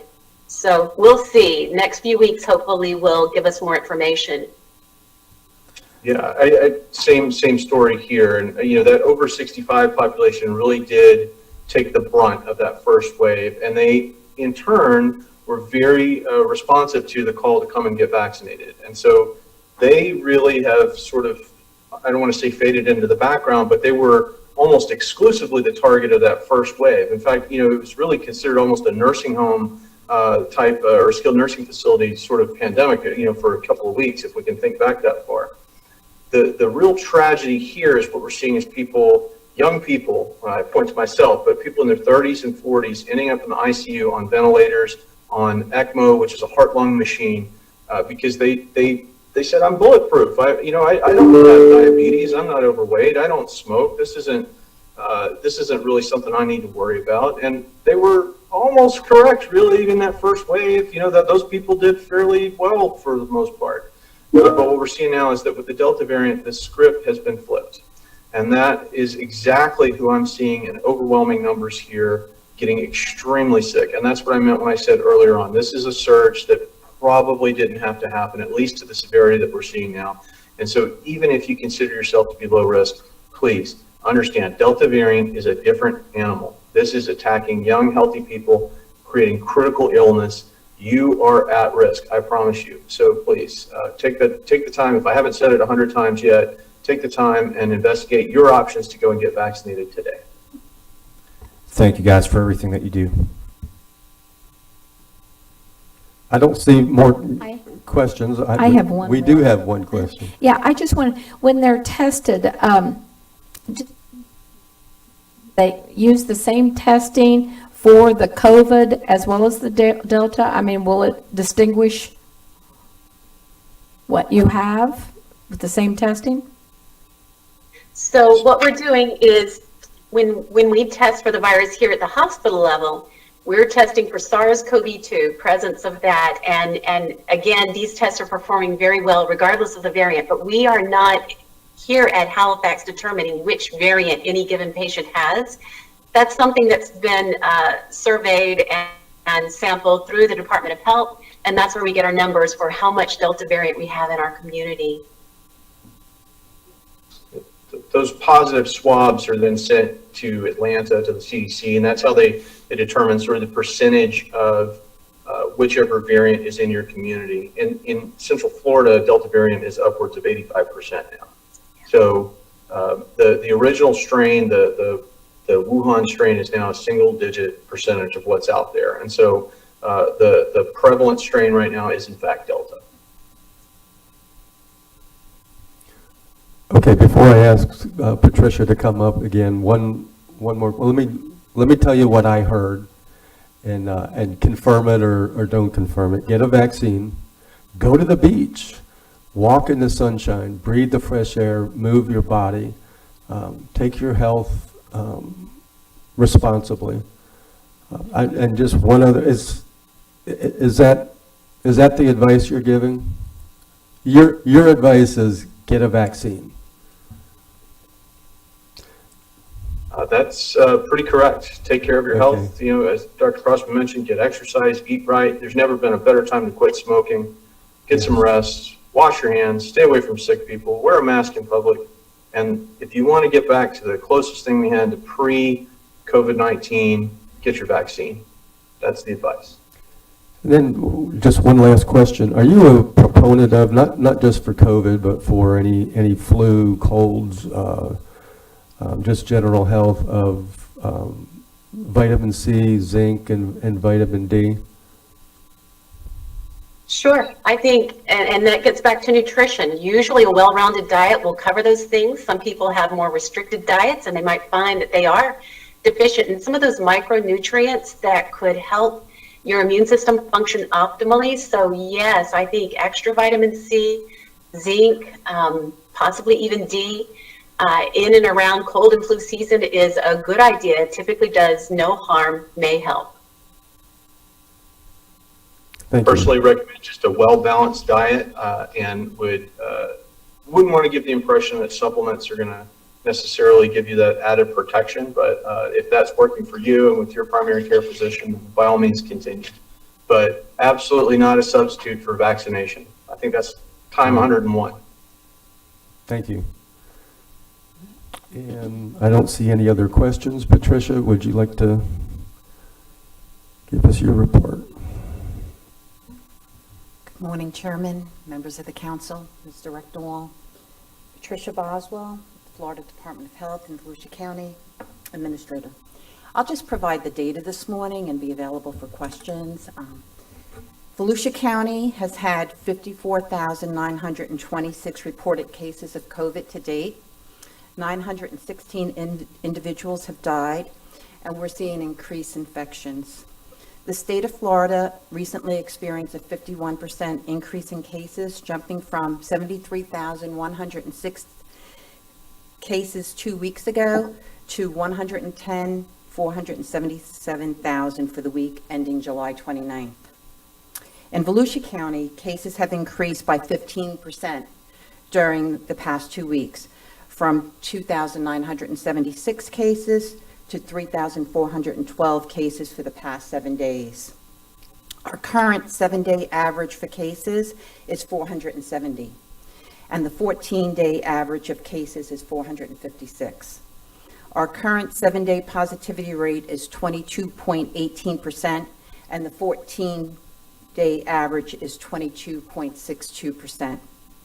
96.5% of our cases reported this month are within the unvaccinated population. The remaining 3.5% of cases met the criteria of a breakthrough case.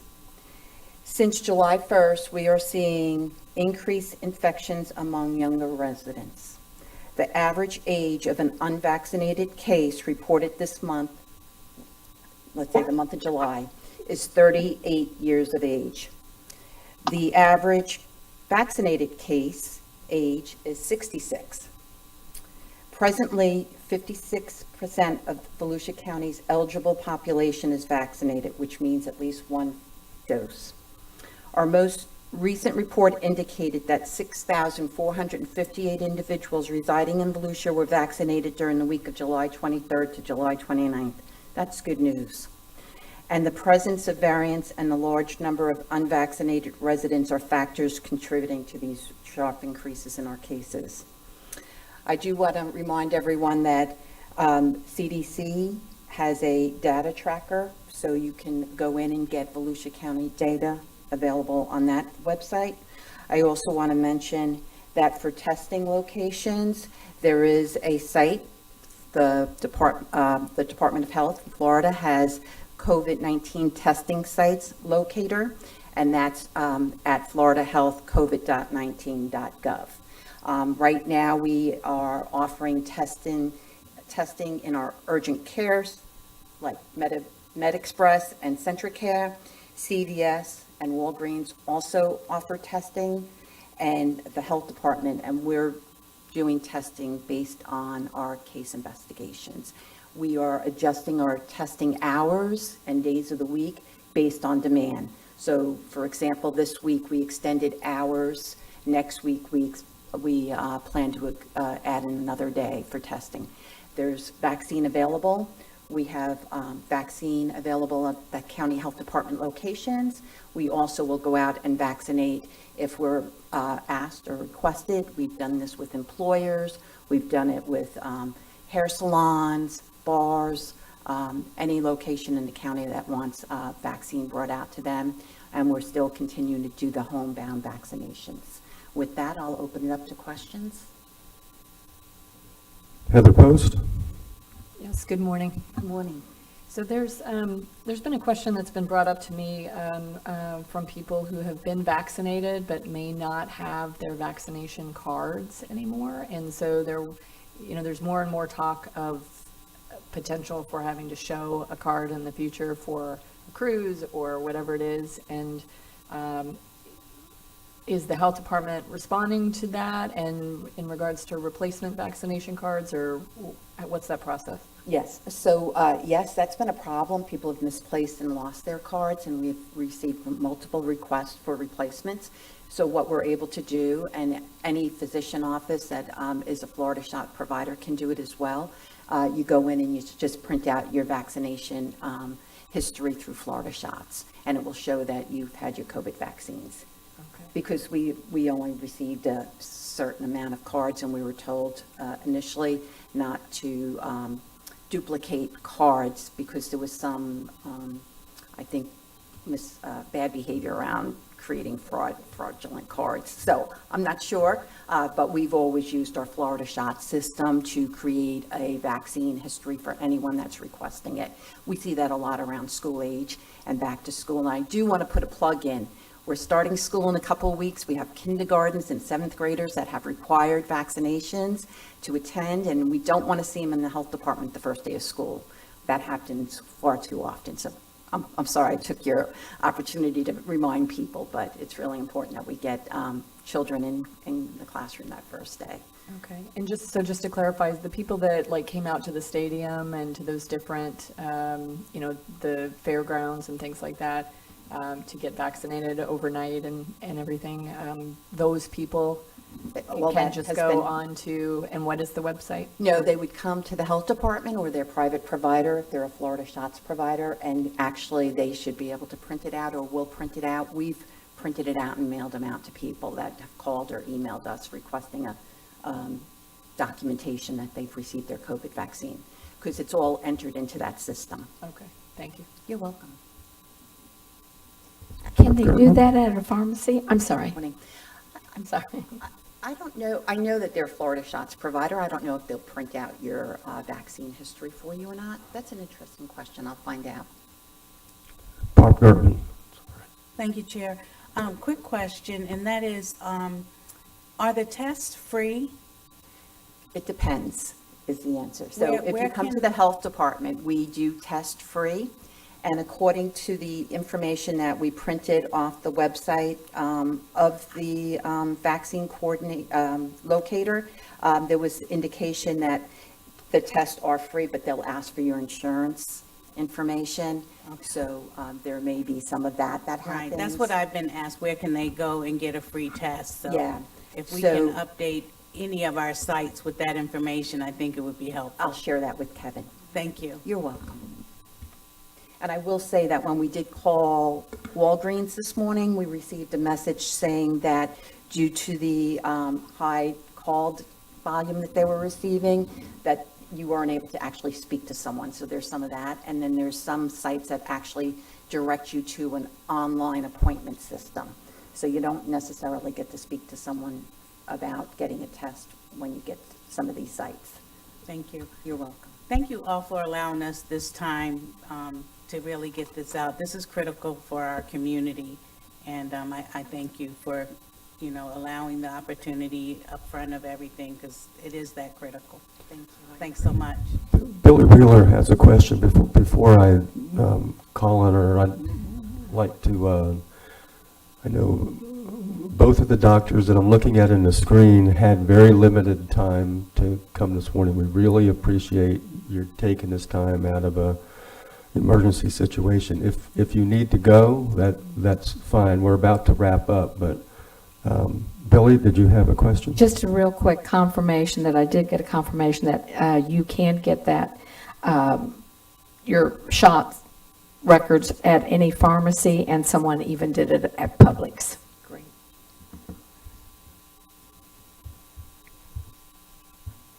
Thank you, Patricia. Dr. Kaufman, Dr. Smith, thank you so much for taking this time to come. If there's anything else you would like to conclude with. No, but thank you for all you're doing and deliberating over how best to lead this community. I appreciate that. Thank you for spreading the truth. Thank you, and I'll thank Barb Gertman, who asked for this to occur yesterday. It was a last-minute change, but it was agreed, I think, by everybody that it was a much needed change. So thank you very much. You.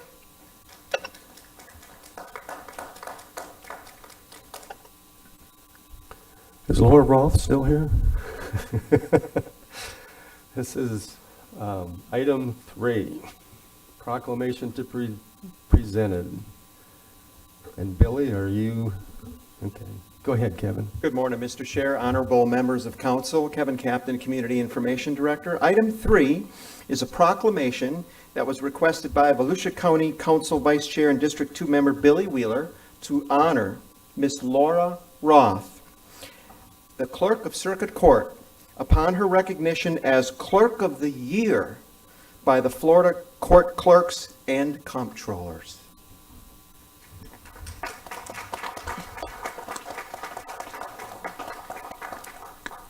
You know me, I'm a big one for, I think the community needs to hear some of the good things that happen. This is quite an honor. So if you don't mind, I'll like to read this. So whereas Laura Roth has served as the Volusia County Clerk of the Circuit Court with dedication and distinction since 2016. And whereas, as an elected constitutional officer, she records and maintains Volusia County's official records and serves as the custodian of official court records for county and circuit courts. And whereas Ms. Roth did an exemplary job of leading her staff through the COVID-19 pandemic, providing uninterrupted services to the public, through a walk-up window. And whereas she is a mighty advocate for her constituents and her staff, never shying away from taking on new responsibilities and initiatives. And whereas, as an active member of Florida Court Clerks and Comptrollers, she has shared the group's best practices committee and the quick response team handling changes brought on by Marcy's Law and applying its exemptions to court records. To court records. And whereas in honor of her outstanding leadership skills and commitment to improving the ability of clerks and controllers to serve Floridians, Florida Court Clerk and Comptrollers recently named her 2020-2021 Clerk of the Year. Now therefore, we, the County Council of Volusia County, Florida, do hereby proclaim August 33, 2021 as Laura Roth Day, and it is signed by every member of the council. Congratulations, Laura. We love you.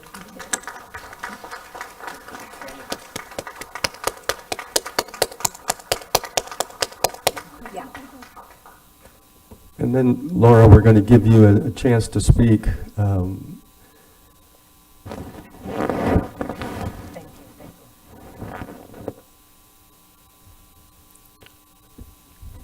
Laura, before you begin, I would just like to add that there's probably a lot of people in Volusia County that never think about the clerk of the court.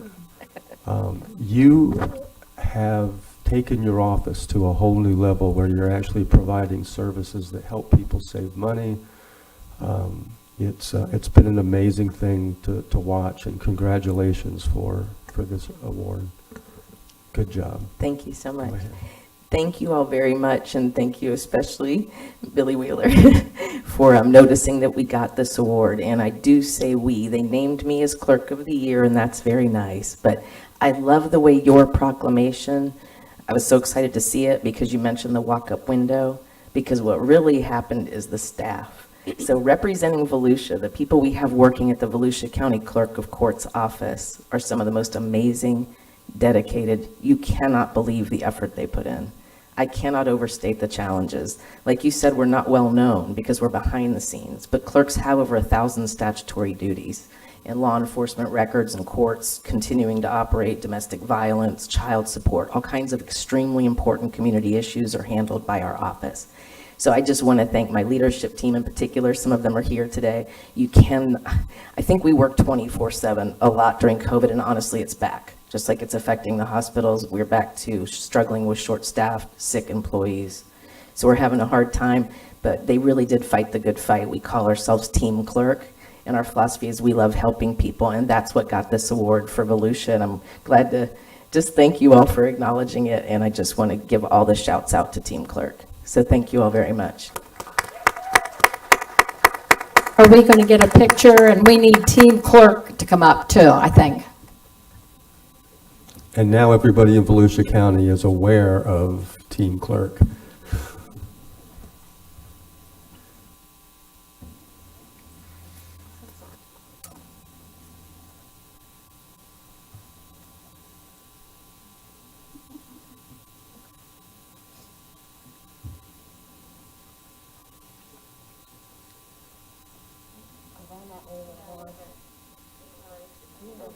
That's it. Okay, ready.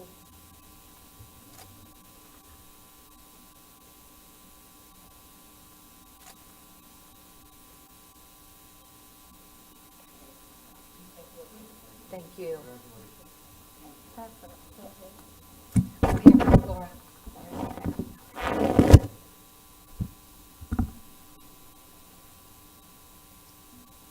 Okay, so moving right along to item 4, National Association of Counties Achievement Award. Thank you, Mr. Chair, honorable members of council, Kevin Captain, Community Information Director. On May 21st, 2021, the County of Volusia was recognized by the National Association of Counties for an Achievement Award in the health category for the E911 Redirect Nurse Triage Program. The E911 Redirect Nurse Triage Program was initially recommended and approved by the Volusia County Council on March 5th, 2019. The program's implementation began on December 9th of 2019, same year, which was fast-tracked at the recommendation of the council. 8 registered nurses were recruited, with one of them, Pamela Kaywood, who serves as the full-time lead coordinator for the program. Now, I have personally had the pleasure to work with many of these RNs, and I can tell you that each of them are highly skilled and experienced in emergency and critical care medicine, and many of them continue to work in our area emergency departments as acute care clinicians. The program's implementation required extensive planning and training on the development of emergency care protocols and algorithms, as well as each nurse going through telecommunications training. To date, the program has demonstrated the ability to eliminate the need for EMS and fire response to EMS incidents for approximately 1 of every 8 patients required or transported. And equally important to note, the program's success could not have been accomplished without the relentless support of the Volusia Sheriff's Office communications team. With us today is Pamela Kaywood and Mike Vincent with Volusia County EMS.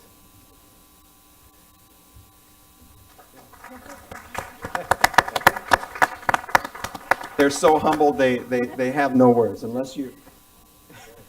Okay. Thank you, Kevin. I worked with Kevin at Halifax Health, so we've known each other for a long time. This is an honor. It came out of a dream and some goals and big ambitions, but it takes a team. So not only are my team nurses, there's 9 of us now, are we nurses, but between all of us, we have over 120 years of nursing experience that we pass on to our patients in the community. And we are all telecommunicators as well. We had to get trained through the Volusia County Sheriff's Office as public safety telecommunicators. So we do work in the 911 system, and we are looking forward to our growth in the future. But it does take a team. The Volusia County Sheriff's Office helped to train us. The fire and EMS also work closely with us every day. And like I said, we're looking forward to the growth in our community to make our care for our patients better for Volusia County. Thank you.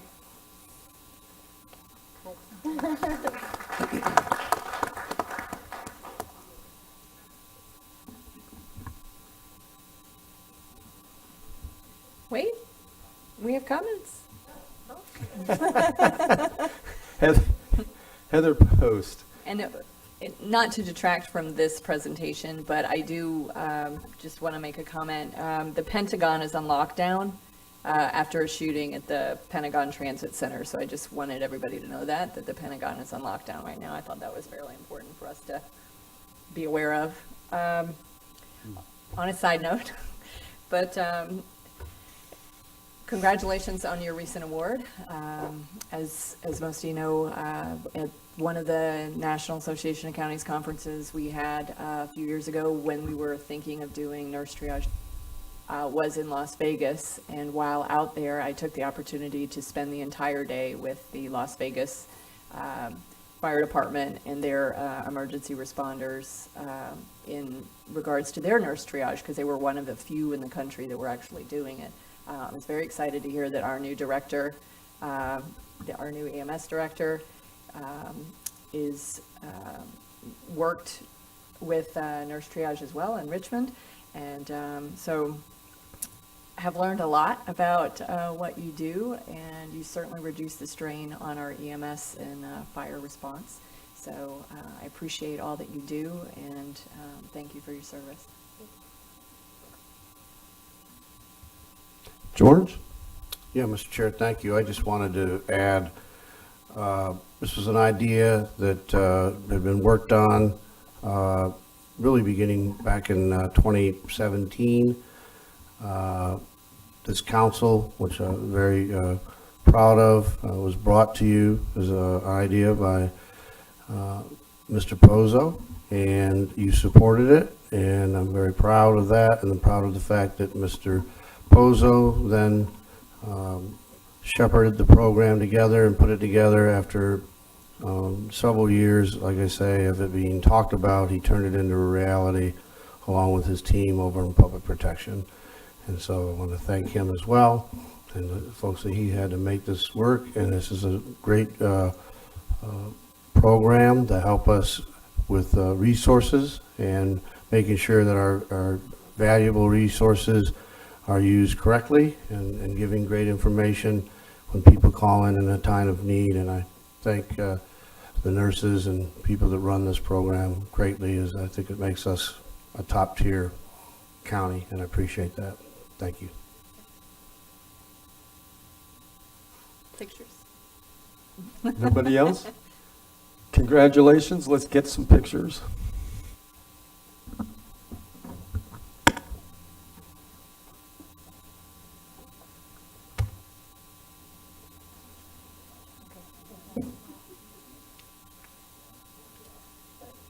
Okay, and take a big step that way. I'm not tall enough.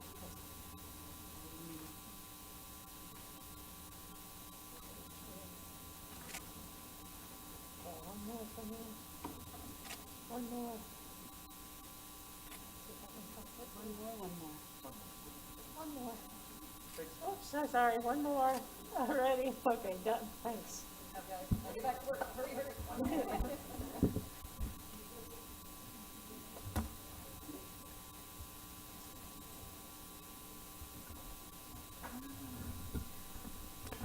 Okay, that brings us to presentation on economic development by the powerhouse team of Cyrus Callum and Helga Van Eckert. Do you have a voice? All right. My voice is back, thank you. Well, good morning, Mr. Chair, the County Council. It would be my pleasure to introduce Helga Van Eckert. She is the Division Director of Economic Resources, and she has some welcoming news about some things that are going on for the second quarter, the Q2 presentation in the county. Thanks, Cyrus. Good morning, or close to afternoon, everyone. Appreciate the opportunity to chat with you this morning for a couple of minutes, just to give you an update on where we are with the quarterly metrics that we evaluate. Do we have the presentation? Okay, there we go. Okay, as you know, we put these metrics out every quarter, and each time we have some standards that are in there all the time, like the number of permits and so forth. But every quarter we try to address one topic with a little bit more detail than we have prior to that, so that there's a little more depth. This quarter what we focused on was actually workforce. It's a big topic right now, whether you have it, you don't have it, you need it, you're trained, you're not trained, and so forth. So I just wanted to give an overview of how the county looks. The chart that we have up right now actually shows the in-migration of employees and the out-migration of employees.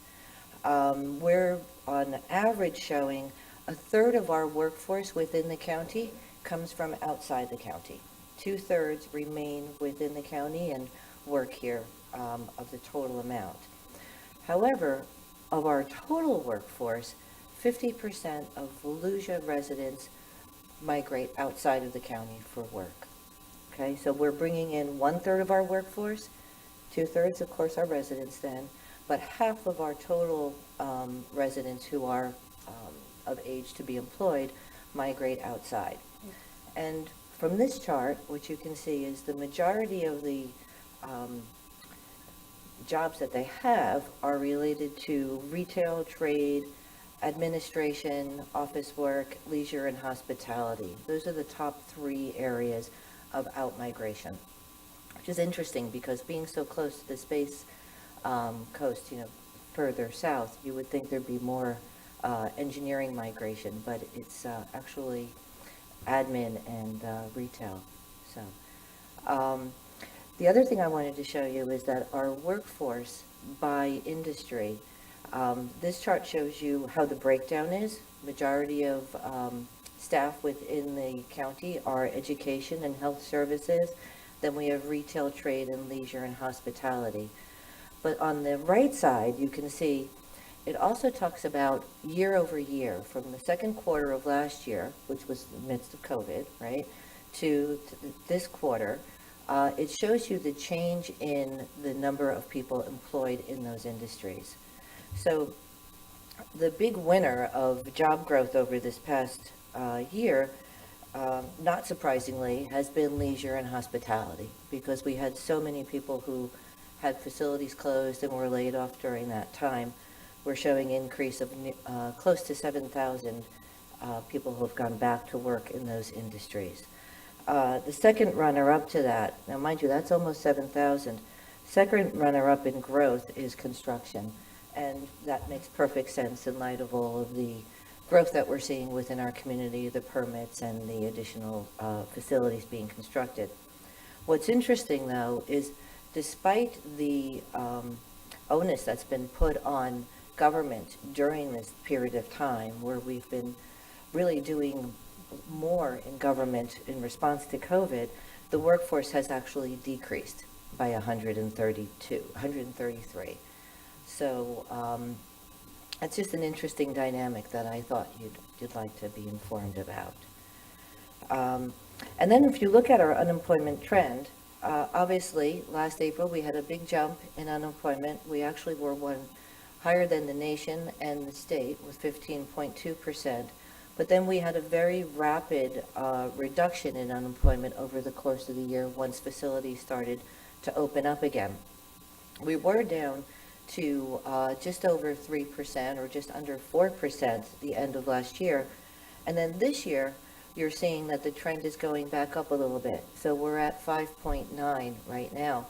But it's actually good news, because if you look at this chart, and if you can't tell, I'm a bit of a data geek, so if I'm moving quickly through the charts, please stop me.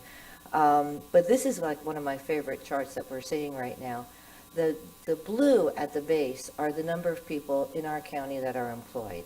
The beige are the number of potential employees or unemployed right now. And then the purple line, of course, is the total number of employees within the county, because it's the summation of the employed and the unemployed, right?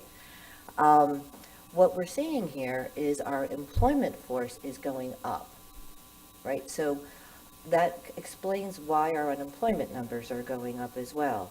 But at the same time that our employment, potential employees are going up, or workforce numbers are going up, the unemployment numbers are still going down. It's just the ratio between the two appear that it's growing, right? Does that make sense? I know it's a little confusing. That's why we did it in the chart.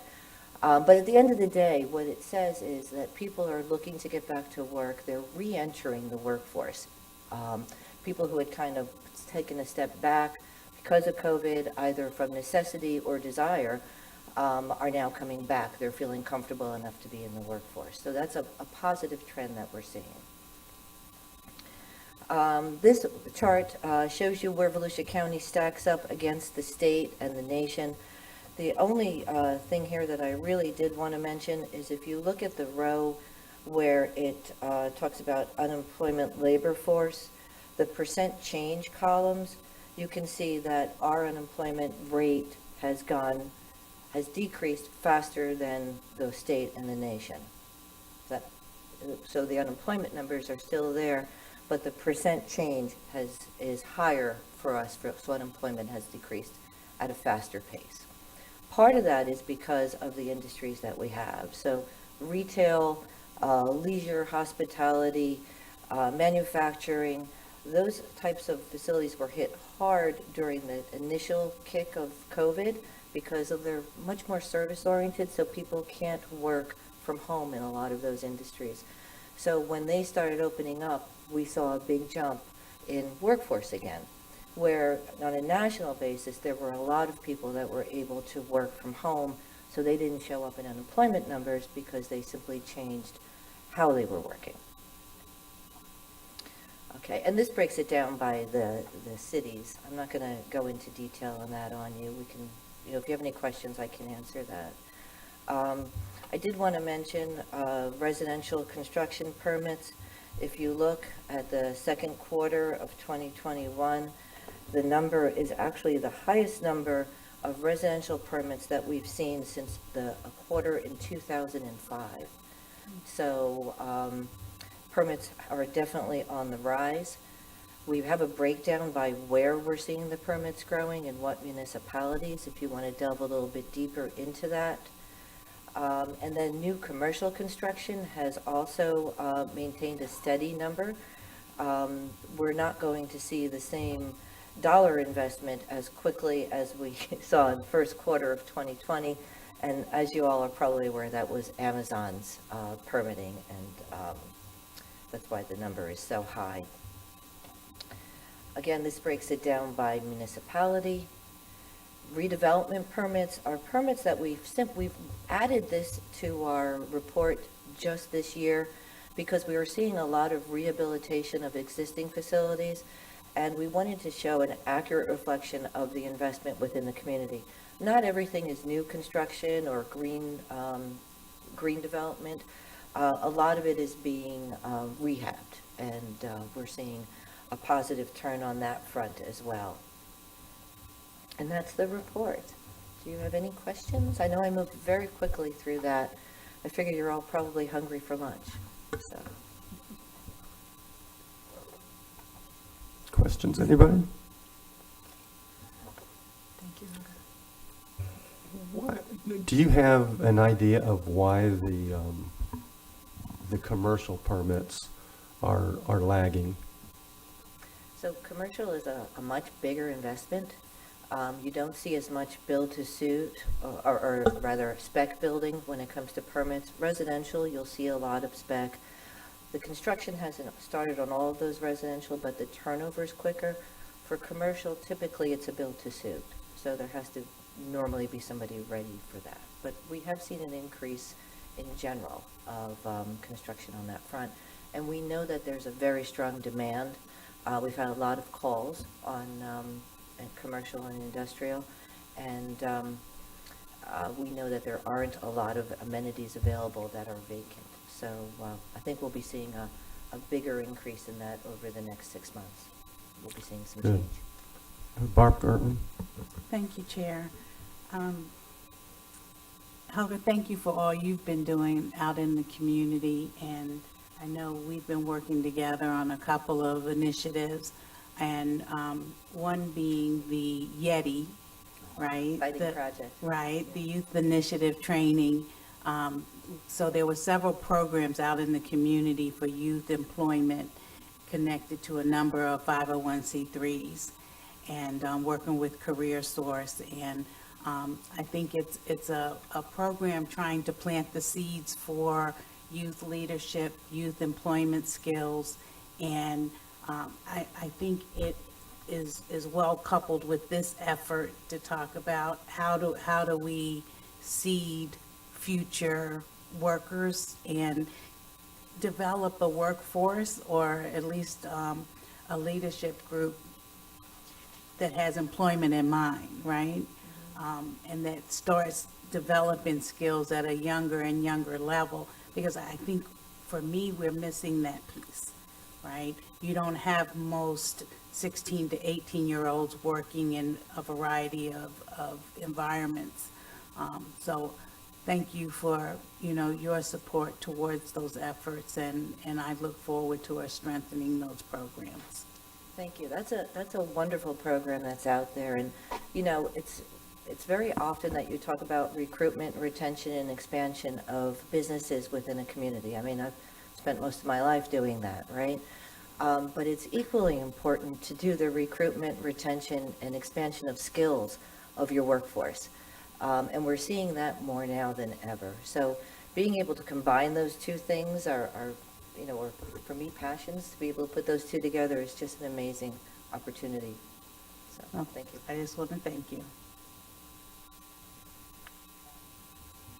Thank you, and I'll just tell you both, I don't know which one of you put it on for our workshop, but you asked for funding for a one-stop, and that is going to be so critical to make Volusia County the place to do business. So I thank you for having that. I don't know if it'll survive. I hope it will. I'm going to push for it, but whichever one of you did that, thank you. Yeah, well, no, thank you. It's going to be a great program, and as you all know, we've been doing some outreach to the community through survey, and we've reached out to stakeholders, the providers for workforce and job creation, as well as entrepreneurship, and then we've been reaching out to businesses, and the results we're seeing are there. It's just amazing the amount of information we're going to be able to work off of. Good. Show the need for that kind of a facility. Good. And I will add, Mr. Chair, Ms. Van Eckert is a true visionary when it comes to these type of topics and subjects. She's truly the county subject matter expert as it comes to this. So we depend on her, and she's done a phenomenal job in my tenure. And she's accessible too. Yeah. Thank you both.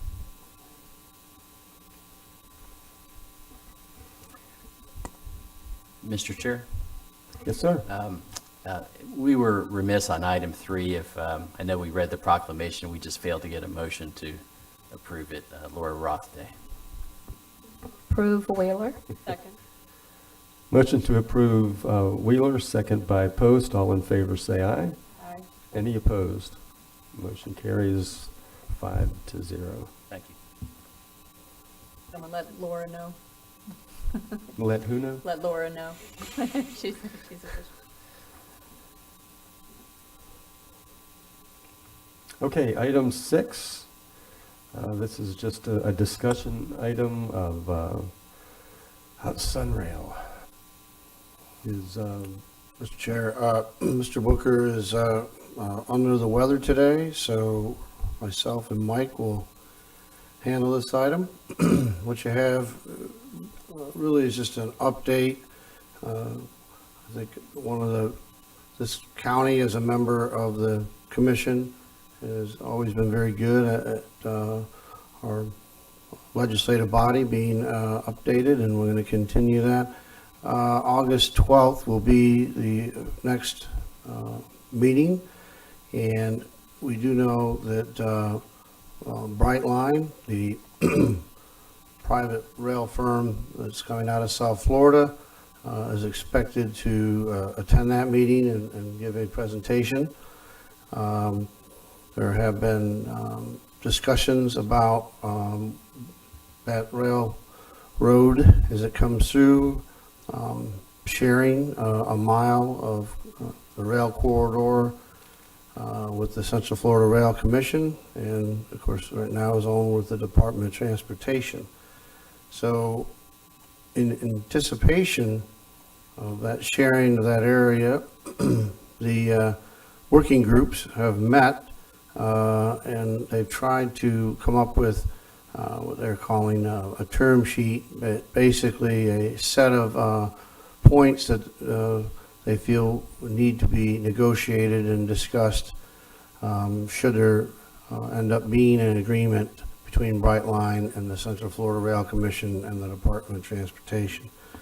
So that document has been included, and I'm just going to say it has the type of things one would expect, discussing, the priority use in the line, the payment, which of course would be very interesting to us. What type of payment will Brightline give to use that corridor, and we're looking at possibly a per train charge similar to what occurs now with CSX and Amtrak use the line today.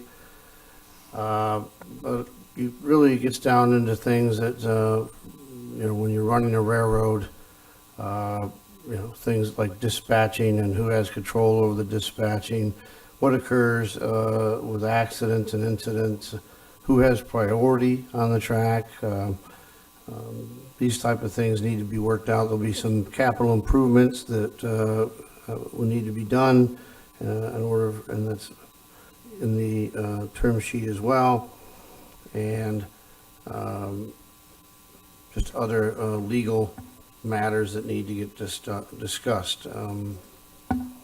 If you had any questions on anything individually, we could answer that. Mike, I don't know if you had anything you wanted to add.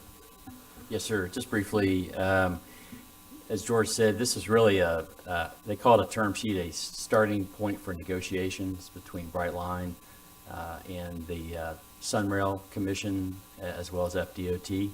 The changes you see in red line format attached to this agenda item are from your staff. And so consistent with what we've done in the past, what we were seeking from you was council's approval to, as the chair, as the representative on the Sunrail Commission, to be able to relay these changes as on behalf of Volusia. We have shared them with the other staff of the funding partners.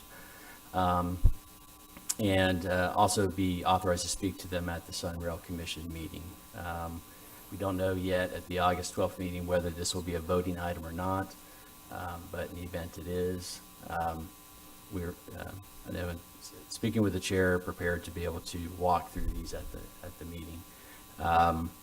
The concept is that whatever negotiations would occur with Brightline, it would return in a form of a written contract that would need to be approved by the Sunrail Commission. Can I get a motion to that effect? So moved. And a second?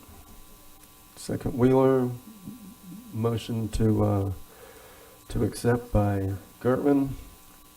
All in favor say aye. Aye. Any opposed? Thank you. Thank you. And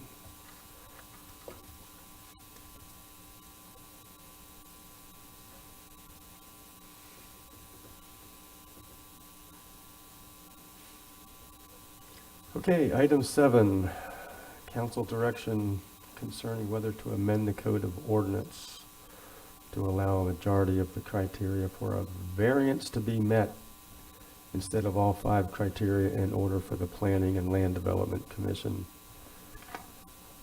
to be able to grant a variance. And Clay? Good morning, Clay Irvin, Director of Growth and Resource Management. What you see before you is a request from both the staff and your Planning and Land Development Regulation Commission regarding the criteria that we utilize when we grant a variance. This is pertaining to the county zoning ordinance. And I need to make sure we're clear is that the variance process we have here in Volusia County only applies to dimensional standards. It only applies to the setbacks that we would apply to principal and accessory structures. So therefore, if you're looking for a side yard setback for your principal structure or an accessory structure, building height, building coverage, those are the dimensional standards that you can come in and request the variance. The variance is granted by the Planning and Land Development Regulation Commission, who reviews a staff report which takes in the applications and evaluates it based on the 5 criteria that are shown in the first 2 pages of your agenda sheet. Staff makes a recommendation based on their evaluation of the criteria and whether or not the application complies. And then it's up to the Planning and Land Development Regulation Commission to hold a public hearing. At the hearing, they take in the staff's report, they take in comments from the staff, or excuse me, from the public. They take in any other reports or information provided to them via email, calls, letters, etc. What we're seeing on a regular basis is a situation where I would say in 90 to 95% of the time, staff is recommending denial because many of our applications do not meet all 5 of the criteria. At that point, the Planning and Land Development Regulation Commission, when they hear these things at the public hearing, many times they come forward with a recommendation of approval because they hear other information that helps clarify some of these things that staff may not have available. And what you're seeing is this kind of internal struggle between staff and the Planning and Land Development Regulation Commission because they both want to be able to provide the service to the public without creating conflict. One of the concepts that we've discussed with the board, as well as amongst our staff, was instead of having to meet all 5 of the criteria, that you would have to meet a majority, 3 out of the 5. And just to clarify what those criteria are, The first one is that there's special conditions and circumstance exist to that particular piece of land that are peculiar to that piece of property. There are special conditions and circumstances do not result from the actions of the applicant. So that's what we call the non-self-imposed criteria. The third is literal interpretation would deprive it of rights commonly enjoyed by other properties in the same zoning classification. The variance is the minimum variance that will make possible the reasonable use of the property, land, building, and structure. And the grant of the variance will be in harmony with the general intent and purpose of this article. The one item that typically holds up staff from being able to sit there and say it meets all 5 criteria is that it's a non-self-imposed hardship. Because many times folks are coming in trying to get a variance because how they have their building, how they have their home set up, how they want their backyard or their side yard to look is completely different than what is allowed by our zoning standards. And so what they feel is that it's non-self-imposed, but if you look at what they're saying, is there may be room somewhere to put that thing that they want to add, or you can expand your house somewhere else and still comply with the code. So where we come back to it is that if we have 3 out of the 5, you will see that staff can sit there and identify whether or not they believe that it meets 3 out of the 5 criteria, and the recommendation can go forward based on that, rather than a very strict adherence to all 5. Again, this is a policy decision of the county council. It's really intended to make sure that the PLDRC, or Planning and Land Development Regulation Commission, and staff can work to assist those homeowners, and it also applies to non-residential, those non-residential structures that are out there. If there's any questions for me, I'll be glad to answer them. Susan Jackson, our planning manager, is here in attendance as well.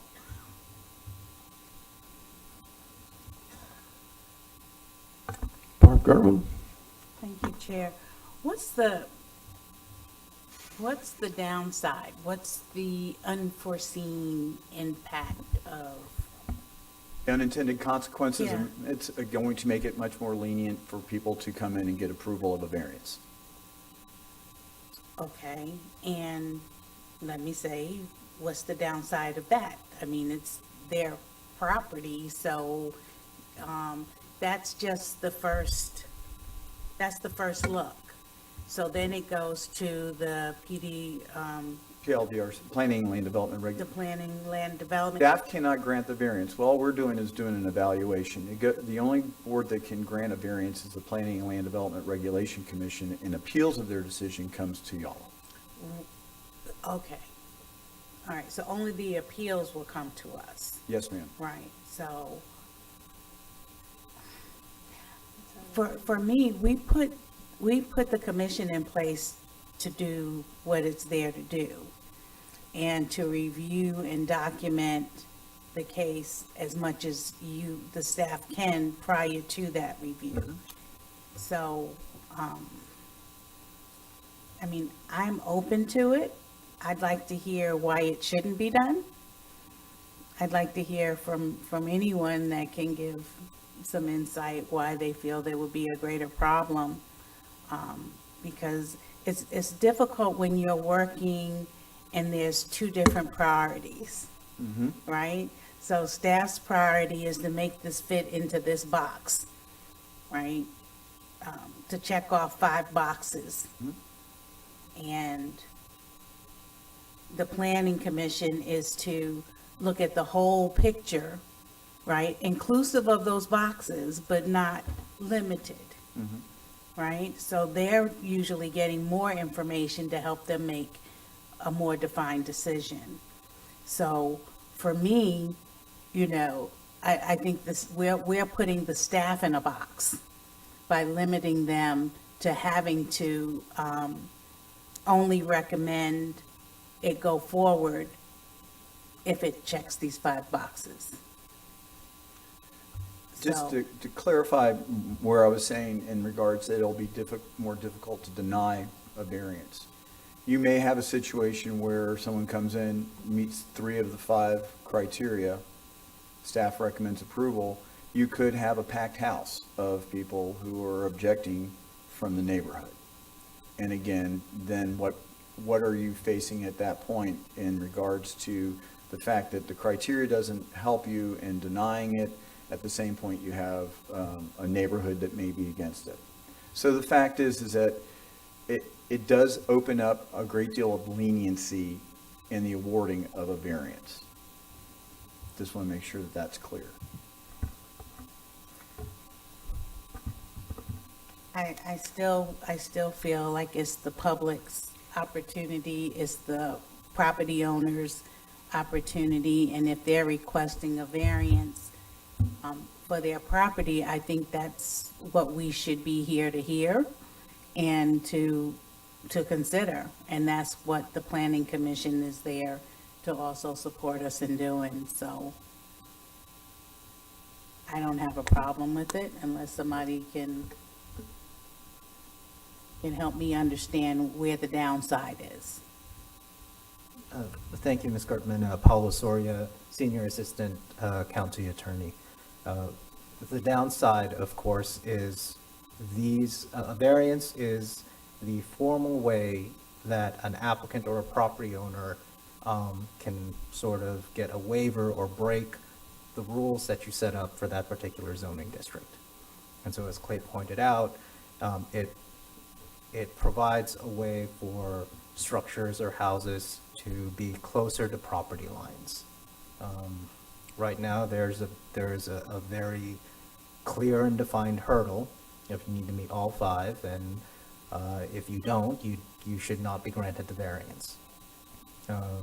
One of the aspects is, okay, if, as Clay pointed out, if there is a request that seems unreasonable for the neighborhood, but they meet 3 of the 5 criteria, okay, legally, that variance should be granted. A variance is a quasi-judicial process. It's a quasi-judicial hearing. The PLDRC is acting like a judge, and they're supposed to take into account all of the information. And if they meet the standard that you've set, which today is you need to meet all 5 of that criteria, the variance must be granted. If you change it, say they need to meet 3 out of the 5 or 4 out of the 5, if they show with competent substantial evidence that they have provided all of that evidence, the variance must be granted. The unforeseen circumstances is we don't know what type of request that variance is going to appear as. It could be something that would be unreasonable to the neighborhood, and if the missing criteria that they don't meet is that the variance isn't unreasonable to the neighborhood, they don't have to tick that box. So that's kind of the downside, is we don't know what the request would be, but if they meet that revised criteria, under the law and under your rules, the variance must be granted.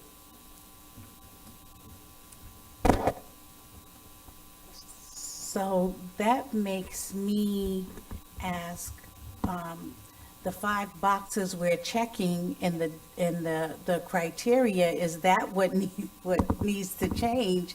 Not, do you meet 3 out of 5? Do we need to change the criteria where that is a better fit with what the reality is, with what people want and need to do with their home?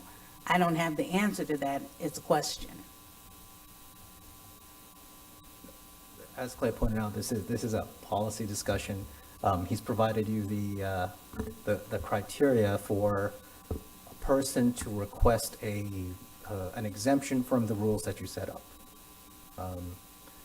We use I believe the standard model of variance granting, but that those typical criteria can change. You can reduce it down to only having 4 criteria and eliminate the one that that the council deems unnecessary for granting of a variance, or you can modify it such that meet 1 out of these 3, but you need to absolutely meet the other 2. Mm-hmm. There's some policy and some discretion and direction that you as a council can give to staff that we can look at and provide some language.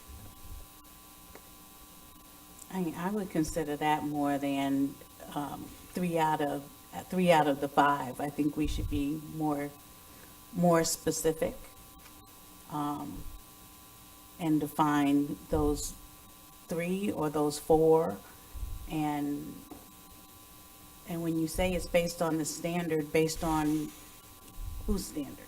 What standard? Well, I would say when the first zoning ordinance was created in Euclid, Ohio, and there was a court case that established it, the next day, there was variance criteria created, and we basically kept that criteria since then. It's And so- 1972? Oh, no, way long before there. But I mean, in all reality, that is the truth, is what you're seeing is that the criteria has come through a series of court cases and different situations where local governments, they do establish zoning regulations. And then at that point, they do realize there may be a unique circumstance where that round peg won't fit into that square hole. So therefore, how do we address that situation? And that's why you see this criteria. I would say that our 5 criteria, if you looked at other counties in the state of Florida, cities within the state of Florida, they are very, very similar. I can tell you, having worked at the city of Port Orange and worked at the city of Ormond Beach, we have basically the same criteria, including the one about it not being a self-imposed hardship, because again, the idea is that your zoning ordinance should apply, and there really should be a unique circumstance as to why the zoning ordinance does not apply to that particular property, and it should be a unique, basically one-off situation, and you have to prove that. Right now, what we're seeing is that we are seeing that there's other weight, I guess, is being placed on, is it in harmony with the neighborhood? Seems to be the prevailing concern from what we're hearing at the Planning and Land Development Regulation Commission. And so that's why you see in front of you what we have here. If you would like us to go back to the drawing board and come back with, as Paolo brought up, derivations of what we currently have, see what we can do as far as that goes, so we can make sure that it's not just we're giving away a variance per se, quote unquote, giving away. We can do that and look and see and bring it back to you. Billy Wheeler? Yeah, I would support that, Clay. I'm kind of like where Barbara is. Is there something that needs to be updated? I understand that's the standard. Let me ask you, so it goes to staff first and then it goes to the BLDRC. How many times do we have it that the staff says no and it goes to, what's the average? Well, I would say 90% to 95% of our staff evaluations are a recommendation of denial. And I'm looking at Susan, we're roughly 70%.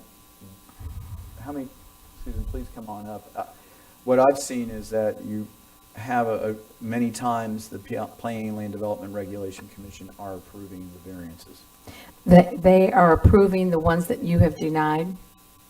Is that what you're saying? Recommended for denial. Recommended for denial. Thank you, Mike.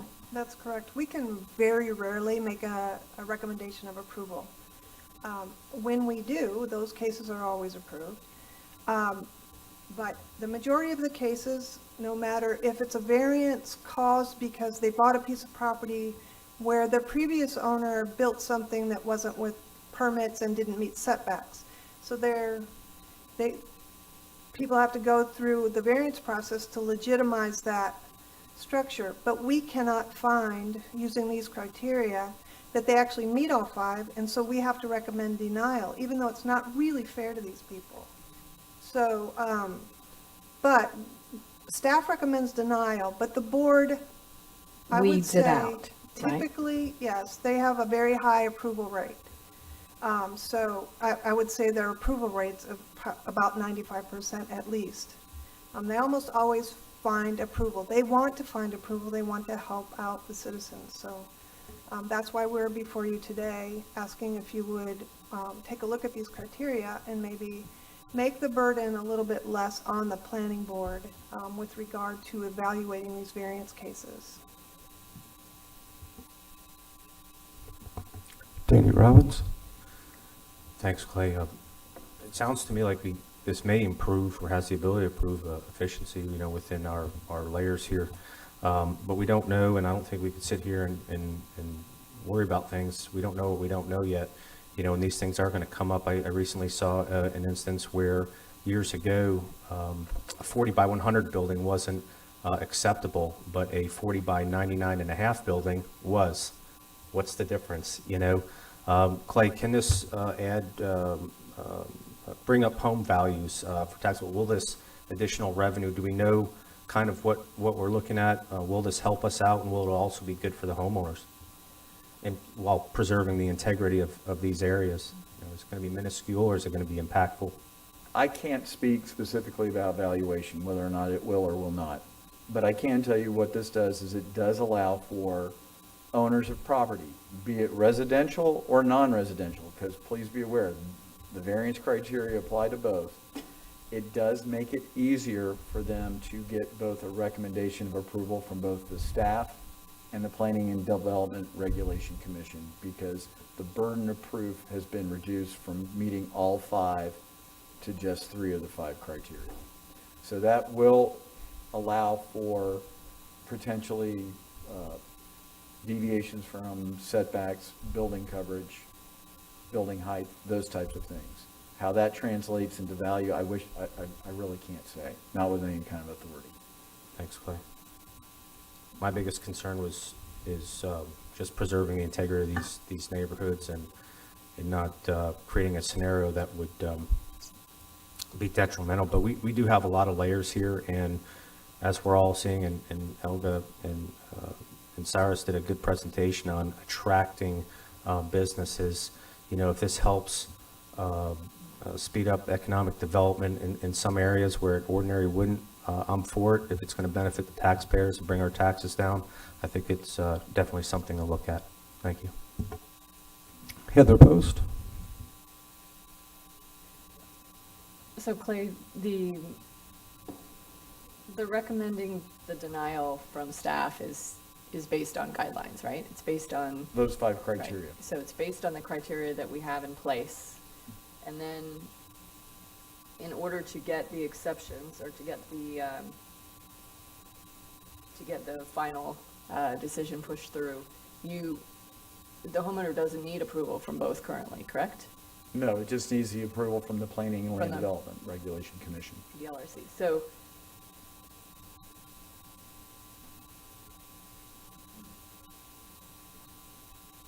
does it delay the process at all when you No, give the ma'am. denial? No, ma'am. So really this really does nothing. It just makes it easier for the PLDRC to save face? Is that what we're looking at? No, I wouldn't say save face. You know, and Paolo can probably elaborate more on this than anything else. And this is the scenario we play out. Resident A comes in, and under the current situation, staff would review it, make a recommendation of denial. The PLDRC makes an approval. If that's an adjacent property owner, they can appeal the variance granting to the county council.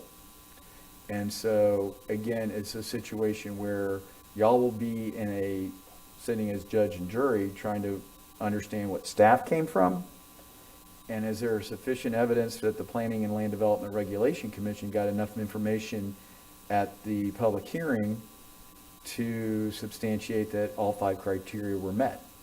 So it's, And then if that's even appealed more, then it's going to be up to us to be able to reconcile why a staff recommendation of approval or recommendation was for denial, whereas the board itself's final decision was for approval, and was there competent and substantial evidence to support that? so that's the process. I mean, that's council's role, is to look at both. It's the LDRC's role to look at everything involved and to make a decision completely not based on one or the other, just to look at all the facts, right? It's council's role to look at all the facts. So again, I'm not really for making more regulations just for really no final purpose. other than to match up more what staff says with what the PLDRC might approve or disapprove. And if you're just making it easier for the commission, then maybe we do need to be looking at those other guidelines and that you're actually basing it on. This really seems to me to have no purpose other than for staff to be able to say, well, we were in agreement with them. But you're following guidelines. So, I mean, that's literally the purpose of staff's recommendation is this. And then the purpose of the commission is this. And then the purpose of us is this. And those purposes still all exist. Yes. Whether we make it easier for you guys or not. So Again, it's basically just making sure that we're being able to have consistent application of the criteria amongst from the staff to the advisory board to the county council. What I'm hearing, and I'll be very. I don't see any reason to make more. To make more guidelines for no reason. So. We can take this back and look at the criteria, and if there's something that we feel can be tweaked, we'll run it through the Planning and Land Development Regulation Commission. Let them know that the county council wants the system to continue to operate as it is, because it does have very specific guidelines and whose responsibilities. And so we'll look at the criteria to see if there's a way that we can provide for the flexibility, but also the consistency as to how we're currently operating. Well, sometimes the 7-0 is not always the best, right? And so everyone agreeing is, not always the best, right? I mean, there's a specific reason for each of those purposes in the process. So I think that it's important that we look at those guidelines if that needs to be changed. If we need to make it easier for the public, then those guidelines need to be changed. Fair enough. Let's pause 1 second. I think the county attorney would like to weigh in. Oh, thank you. Yes, I think I understand obviously we'll get formal direction from you, but I know and I appreciate that you, Ms. Post, hesitated when you said PLDRC, because I often defer back and say Planning Commission is a lot easier to say. I know Clay can correct me, but when I used to sit with PLDRC, one of the common variances, I would say, I don't know statistically how common, but sometimes you have folks come in for a variance to resolve a code enforcement issue. Maybe something was constructed into a setback or a dimensional requirement was exceeded. And, one of the roadblocks really under the current set of criteria, and I'm not saying they're bad, but one of the 5 criteria was that the hardship can't be self-created, not something you did yourself. And so oftentimes staff applying that criteria had to recommend denial. And maybe that's a good thing, right? That's a policy outcome. But I think that's a practical example of its intent, the way it was written, it was intended to be very tight. And maybe council wants to keep it that way, but we can certainly go back and staff take a look at it and bring something back to you. Yeah, to answer your question, Barb, for me, what's the downside is that I think the public is very reluctant to continue to change zoning and land use for more development, construction. This is not an infringement on property rights. It's a change. A property is bought with a certain zoning, a certain land use, and they're able to develop according to those standards. But Clay, correct me if I'm wrong, these come before the council almost every meeting with even with these 5 criteria for a special exception for one use or another. I think you're getting the two mixed up. A variance is only heard by the PLDRC. The only time it shows up here is if there's an appeal. Otherwise, the final approval is there. A special exception is a different issue. It's a use that's been identified that's allowed in a zoning district subject to complying to other type of criteria. So it's a different concept in that the variance is not an automatic. You have to meet these 5 criteria. The special exception is a land use, not a dimensional standard, is allowed, and it's subject to proving that it doesn't comply. So that's a different burden of proof. It's a different method of analysis. Again, an exception, special exception is a use, not a dimensional standard, whereas a variance is only to dimensional standards. But they're both still coming to us, and we approve them that. The variances do not come to the county council. Variances only go to the Planning and Land Development Regulation.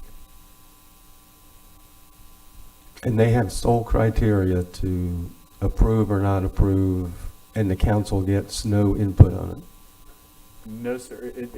It's been determined that the Planning and Land Development Regulation Commission shall have the authority to approve variances. That was a Unless delegation. there's an appeal, There's a right? delegation of authority by the council by ordinance to your PLDRC on variances.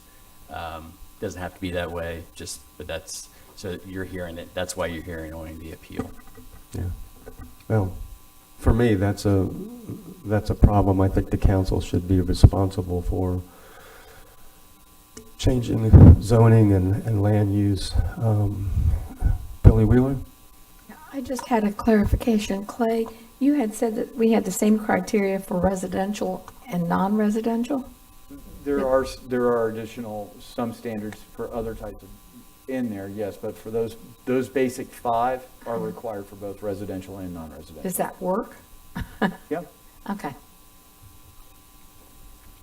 Danny Robbins? Clay, sorry for the back and forth. Did we just have this down in Bethune Beach? There was a corner lot. Was this kind of the same scenario where the gentleman yes. wanted to, and we have to think about, we're all in this game to bring taxes down. That's a perfect example of, do we allow somebody not to build on their land and not, and not capture that here in Volusia County or that revenue, but not allow them to build on their land for over what, a couple feet, because of a corner setback? Yeah, just to clarify, that was a situation where staff recommended approval. It went to the Planning and Land Development Regulation for approval. The Planning and Land Development Regulation Commission approved it. The adjacent property owner appealed it to the county council because they objected to the granting of the variance by the Planning and Land Development Regulation Commission because they felt it did not meet all the criteria. We did. Thank you. Staff did not recommend approval at that point. I apologize for that confusion. As soon as I said it, I realized it. But, so again, that was the scenario that we were just talking about, is that staff makes a recommendation of denial because it doesn't meet all 5, goes to the Planning and Land Development Regulation Commission. They, based on testimony and evidence at the hearing, grant approval. The adjacent property owner appealed. Y'all upheld the determination by the Planning and Land Development Regulation to allow for the variance to proceed. Heather Post? So I just wanted to point out, so no matter what staff decides, no matter if staff approves or disapproves, it is the role of the Planning Commission to look at everything in totality and to make these decisions. Mm-hmm. So that is happening either way. And so we should be vested in that, invested in them, invested in their decisions, and confident in their decisions, because that's literally their role.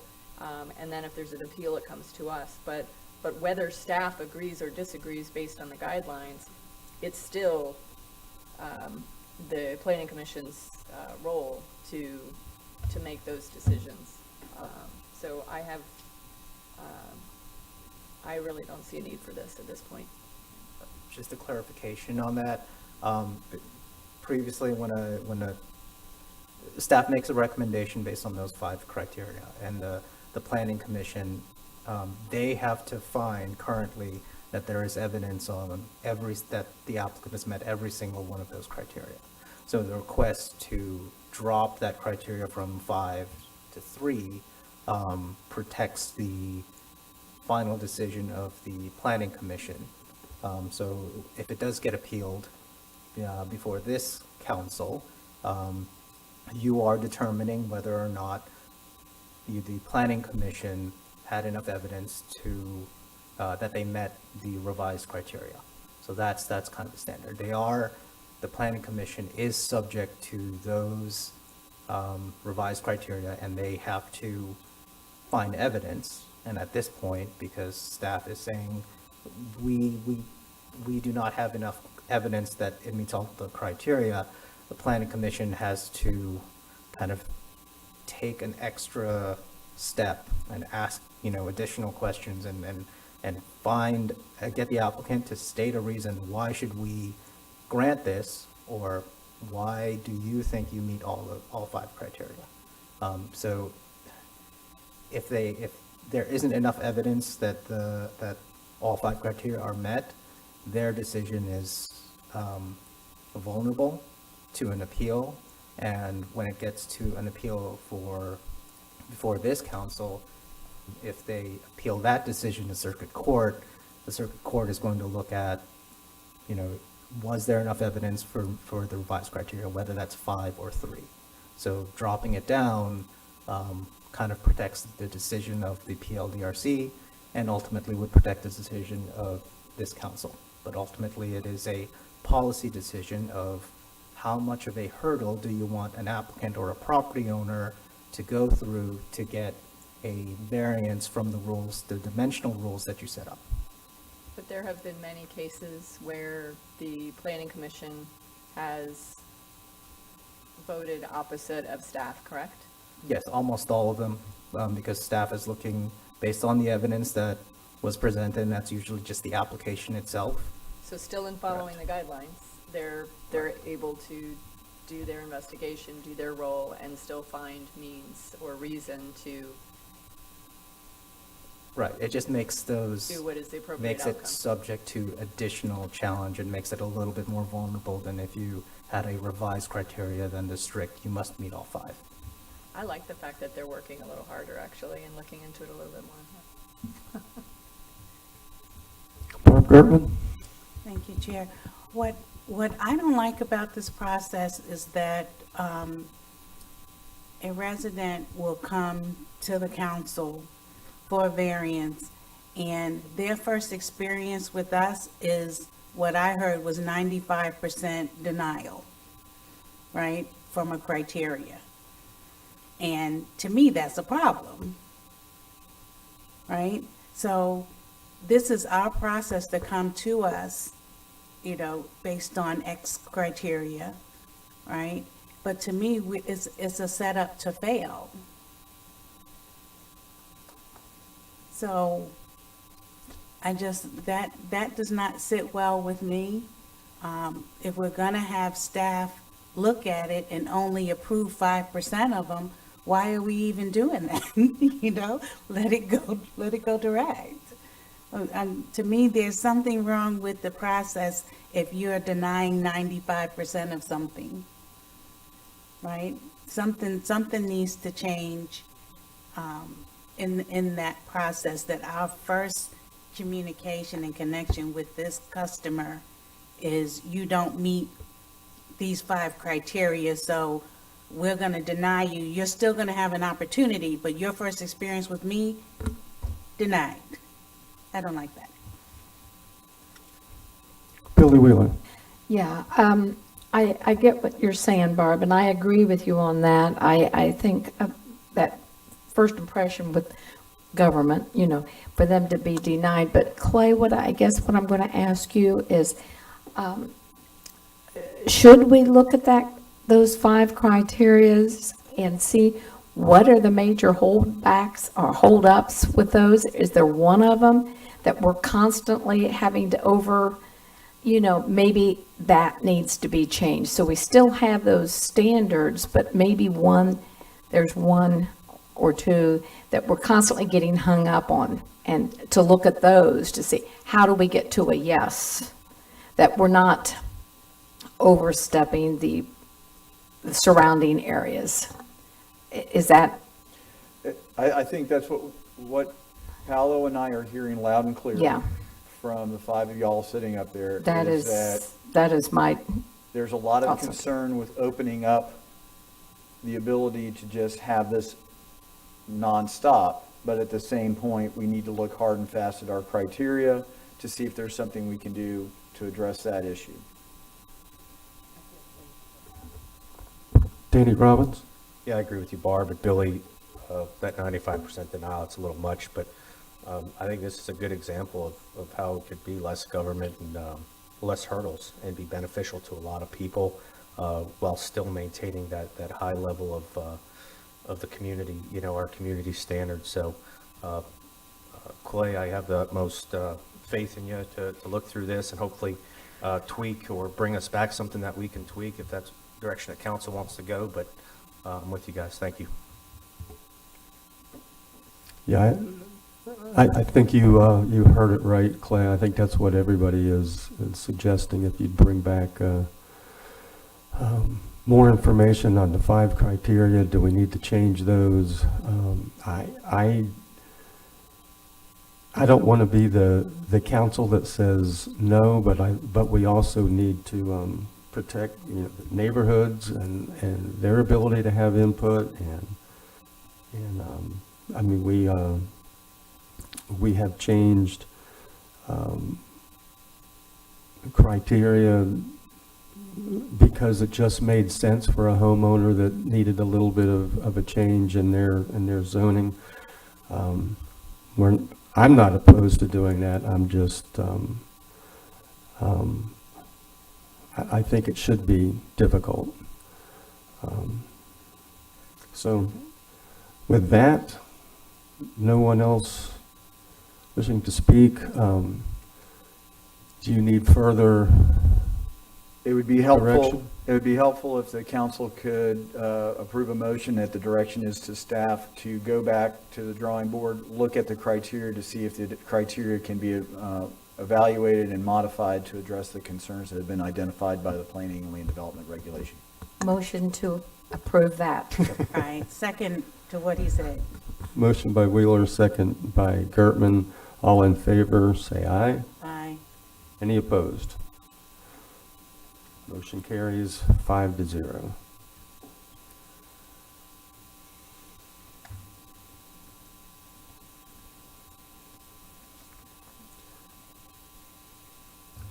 Okay.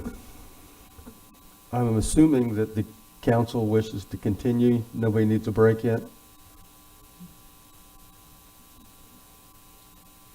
We can stop for lunch at any time. No.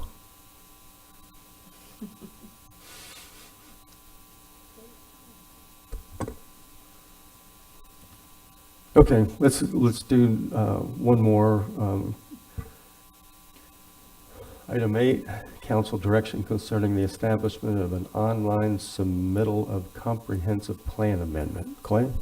Thank you very much. This is a request coming from your Volusia Growth Management Commission. The Volusia Growth Management Commission is a charter-created organization that is independent, and its sole duty is to review proposed comprehensive plan amendments of the 16 cities and unincorporated Volusia County to ensure for consistency and compatibility. Part of the ordinances that we have currently for the Volusia Growth Management Commission contains very specific criteria and process requirements. Part of that is a requirement for hard copies of these proposed amendments to be delivered. The Volusia Growth Management Commission acknowledged that this is a bit of an antiquated process, and they would prefer to be able to do so solely by electronic transmittal. This is exactly what we do right now with the Florida Department of Economic Opportunity, and we also have similar permitting capabilities online. So this is bringing forward to you because it does require county council direction in order for us to amend this ordinance. Staff has looked at it. We wholeheartedly support anything that can help reduce the production of paper and make things more efficient. I believe the Growth Management Commission is 100% behind this as well. Is there a discussion or a motion? Motion to approve. Second. Motion to approve by Robbins, second by Post. All in favor, say aye. Any opposed? That was easy. Every now and then.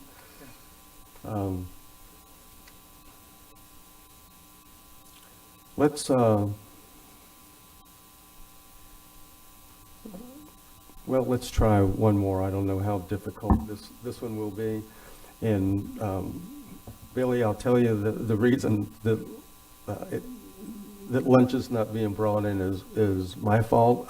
I am growing more and more hesitant to having the taxpayers pay for our lunch. I know it saves some time, but if we take an hour, we can all get lunch. Well, you know, we do have restaurants that are now closed, so it makes it a little better. I'm perfectly fine to pay for what's being brought in, but it does save time to have it here, and we don't have to wait in a line or whatever. I'm perfectly fine for paying for my own lunch when they do bring it in, but that's my, it does make it easier. We don't have to stand in line or whatever else. I certainly don't agree with that. We're here to serve the public. We're here to serve the public, and time is money. And that hour that we spend, we could be spending 30 minutes having lunch and coming back and taking care of business.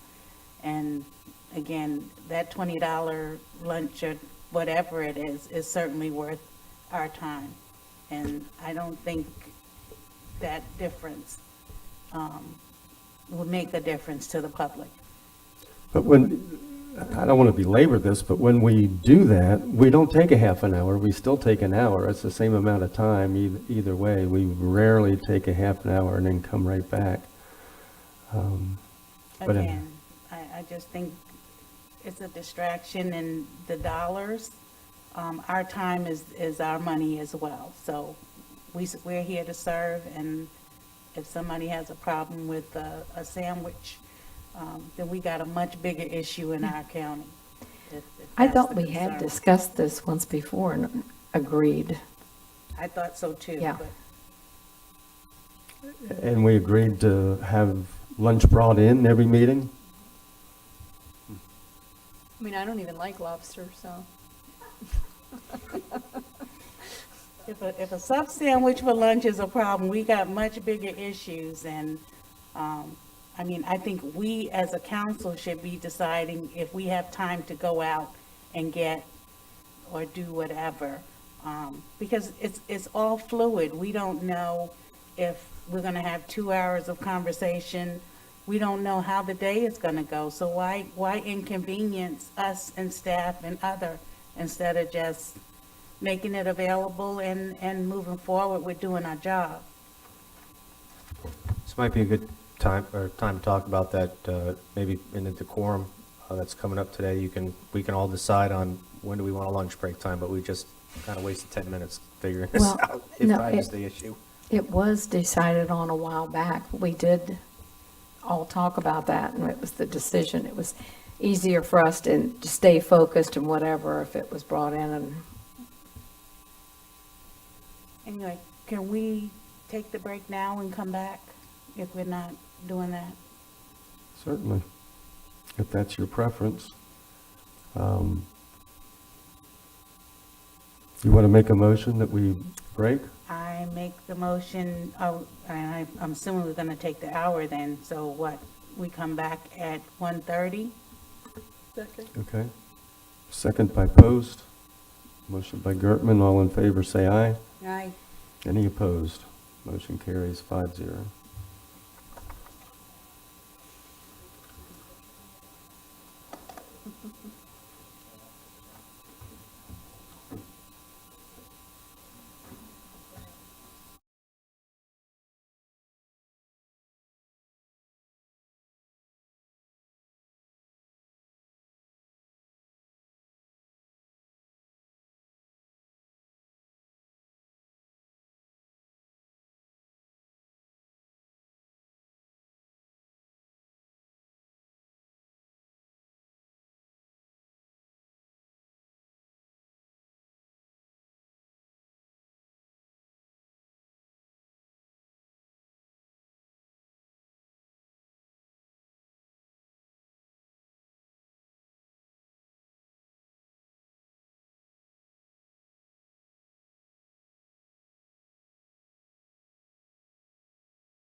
Coming up on Volusia Magazine, we talk with the county's first ever resource stewardship director, get air travel tips, and fuel up on history at a local garage. These stories and more coming up next.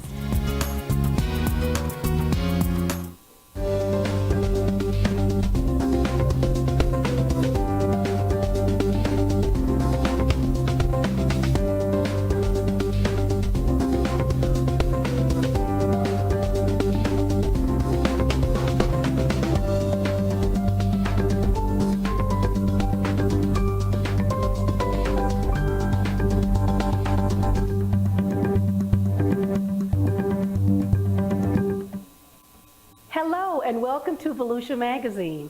I'm Tammy King. Time for a quick question of reflection. How will you be remembered once you're gone? For some, the positive impact that their life had on others will live on for generations to come. Ensuring that legacy and the message of an extraordinary life can take many forms and leave a path of inspiration for all to hear and see. Recently, Volusia County had the chance to commemorate a great past leader within our very own community.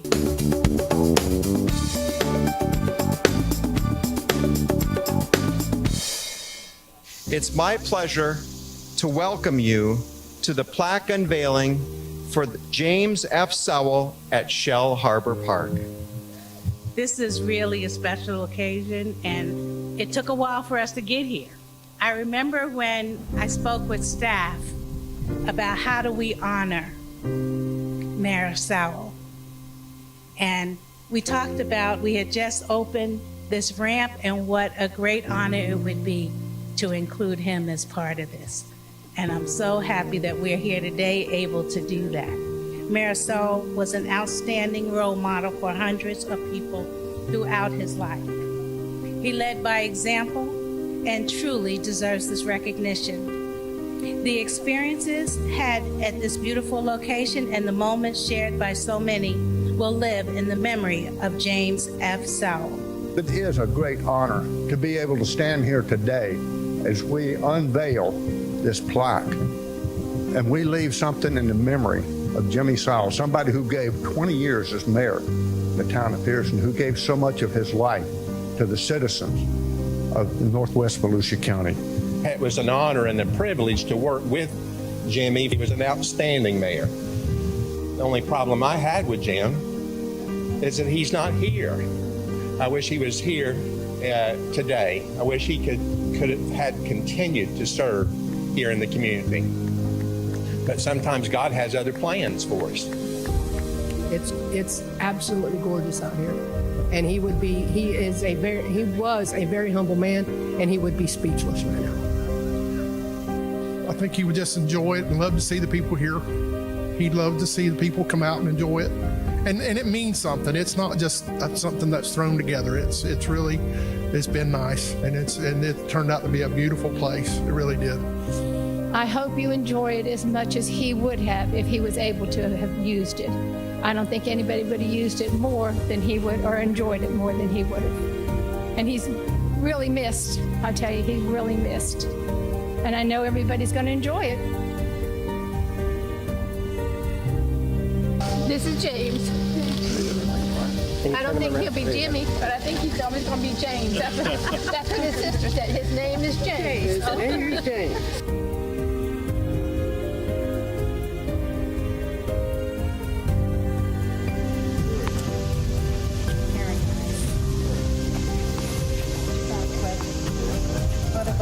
What a blessing is to the community. So, yes.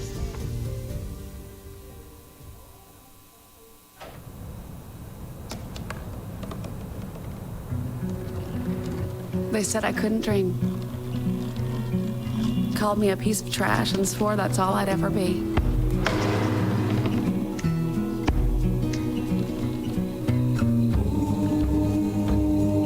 Said a bottle couldn't see the ocean.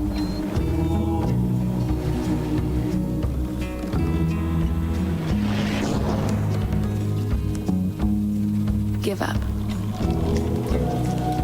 Go back to the dumpster.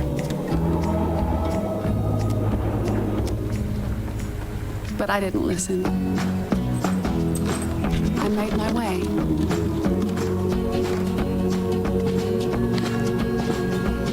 And now, I am what I've always wanted to be.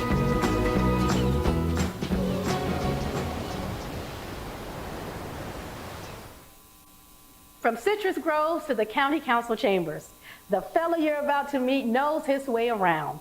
Pat Hewen is here to introduce you to Volusia County's new Director of Resource Stewardship. And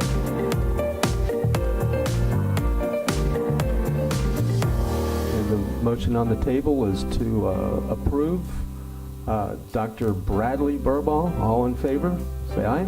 Aye. Any opposed? It's unanimous. Congratulations.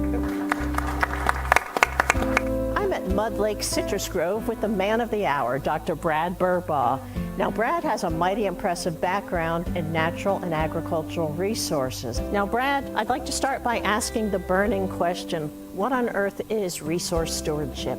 Well, resource stewardship, Pat, is the responsible planning and management of our resources. We are truly blessed in Volusia County to have so many awesome resources, from our coastal estuarine systems, our upland habitats, and our freshwater systems. And so our job in resource stewardship is to, number one, educate people about how to take care of these resources, while at the same time managing them and planning for them to be able to be conserved and enjoyed by our public in perpetuity.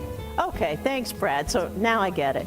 I understand there are 4 activities within Resource Stewardship Division. Can you tell us about them? Sure, there's 4 distinct activities, as you observed. One is UF-IFAS Extension, and so they develop our human resources, our young people in 4-H. They also protect our resources by teaching people how to put the right plant in the right place and apply the right amount of fertilizer.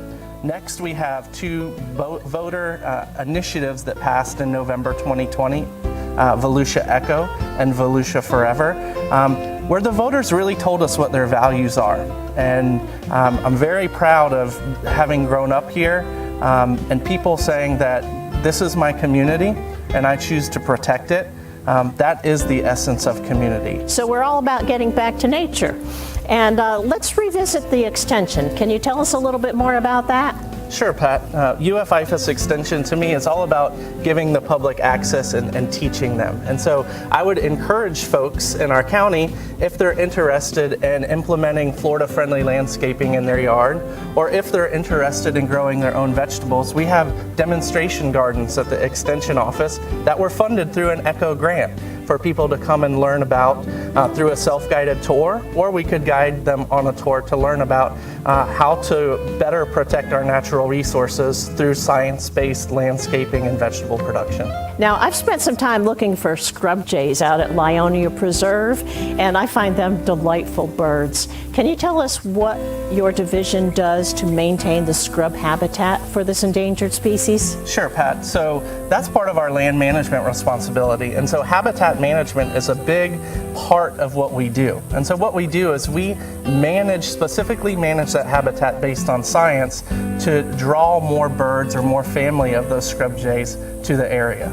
Now, I know that the ECHO program is wildly popular among Volusia County residents. Can you tell us some more about that? It's pretty popular because we've funded over 243 environmental, cultural, historical, and outdoor recreation projects. And if you're like my family, when you go to enjoy resources around the county, you see that ECHO sign.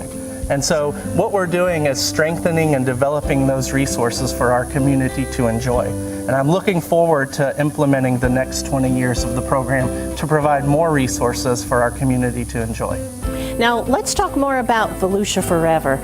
I understand that it not only preserves natural lands, but it also provides accessibility to the public. Yes, and that's one of the cool things about the program is that it has dual benefits to our county. One is the ecosystem services that it provides in terms of water retention and water recharge, but also the access that it provides our citizens for passive recreation. So we have miles of trails and fishing and hunting opportunities, camping at primitive campsites for people to enjoy. Tell us what inspired you to enter this interesting profession. Well, like many other people, I was inspired by a great teacher and experience. So I took an ag class in 11th grade, and before that time, I wanted to work in the medical field. And so that ag class, though, really gave me a greater appreciation for agriculture and natural resources. And then the opportunity and experience to show at the Volusia County Fair really changed the trajectory of my life. And so I went to the University of Florida and majored in agricultural education and came back, and since then it's really been about public service for me. I come from a long line of public servants in my family, and so serving the public is where I feel comfortable, where I feel that I can really make a difference in what I'm passionate about.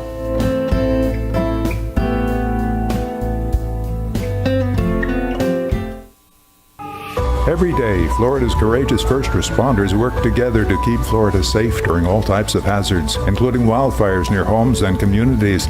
Florida's first responders are asking for your help to increase safety and accessibility during wildfires with 3 easy steps. Create a clean, fire-resistant space around the home. Make a family evacuation plan and evacuate early when wildfire is near. For more, visit floridaforestservice.com or wildlandfirersg.org. More and more Americans are taking vacations in record numbers since the start of the pandemic. Millions are traveling by plane, and many are unaware that they may have packed prohibited items. Volusia Magazine's Joanne Magley has that story.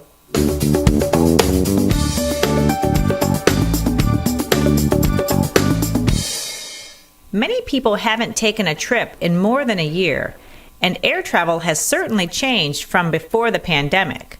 But even if you are a seasoned traveler, it's good to know what you can and cannot pack in your bags. This is a grenade. Yes, it is a grenade. And someone had this in their suitcase. Sari Kochetz is a spokesperson for the Transportation Security Administration and talked about prohibited items at Daytona Beach International Airport.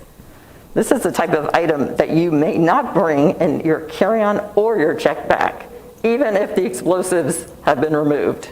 Okay, because obviously when it's in your bag, even in a check bag, we have to determine that in fact the explosives have been removed. And in order to do that, we have to freeze operations. And that freeze of operations could lead to an evacuation of the airport until the bomb squad can give the all clear. Other items aren't so obvious, like a wine bottle opener. Or maybe you packed a meat tenderizer because you're planning on making a special meal when you arrive. But these items are a no-no. Don't bring items in your carry-on bag that could be a bludgeon. If it's something that you don't want the passenger sitting next to you to have, then don't bring it yourself. Lately, we've had multiple examples of people bringing their hammers. So I don't know, if you're going to visit a relative and you want to help them with some projects, that's great, but maybe check with them to see if they have a hammer before you leave home, or put it in your check bag. Each year, the TSA collects thousands of items passengers surrender at the checkpoint. TSA officers stop literally tons of voluntarily abandoned property consisting of prohibited items such as knives and brass knuckles, and they intercept tens of thousands of pounds of hazardous materials such as flammable and corrosive household chemicals every year. Some of the other items you see on the table, if someone brought those liquid gels and aerosols, most of those could have gone in their check bag. The exception is anything that's corrosive, explosive, or flammable.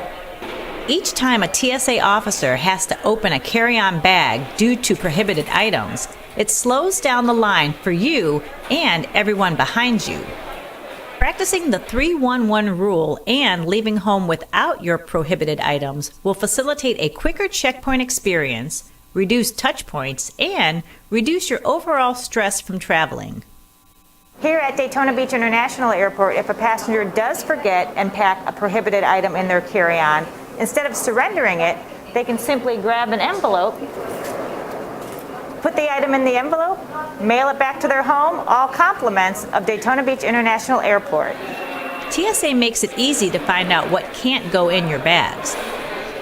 Agents are available by phone Monday through Friday, 8 a.m. to 7 p.m., and from 9 a.m. to 7 p.m. on weekends and holidays. You can send a message through Twitter or Facebook, and you can go online at tsa.gov/contact and click the What Can I Bring link at the top of the screen. So if you want to ensure a touch-free experience at the airport, Take a few extra minutes at home to make sure you are TSA ready. For Volusia Magazine at Daytona Beach International Airport, I'm Joanne Magger. The Orman Garage is still in business, but today they're filling you up with a different kind of fuel. Its history goes all the way back to the early 1900s, when Ormond Beach became the birthplace of speed. Let's get with Kevin Captain for the scoop.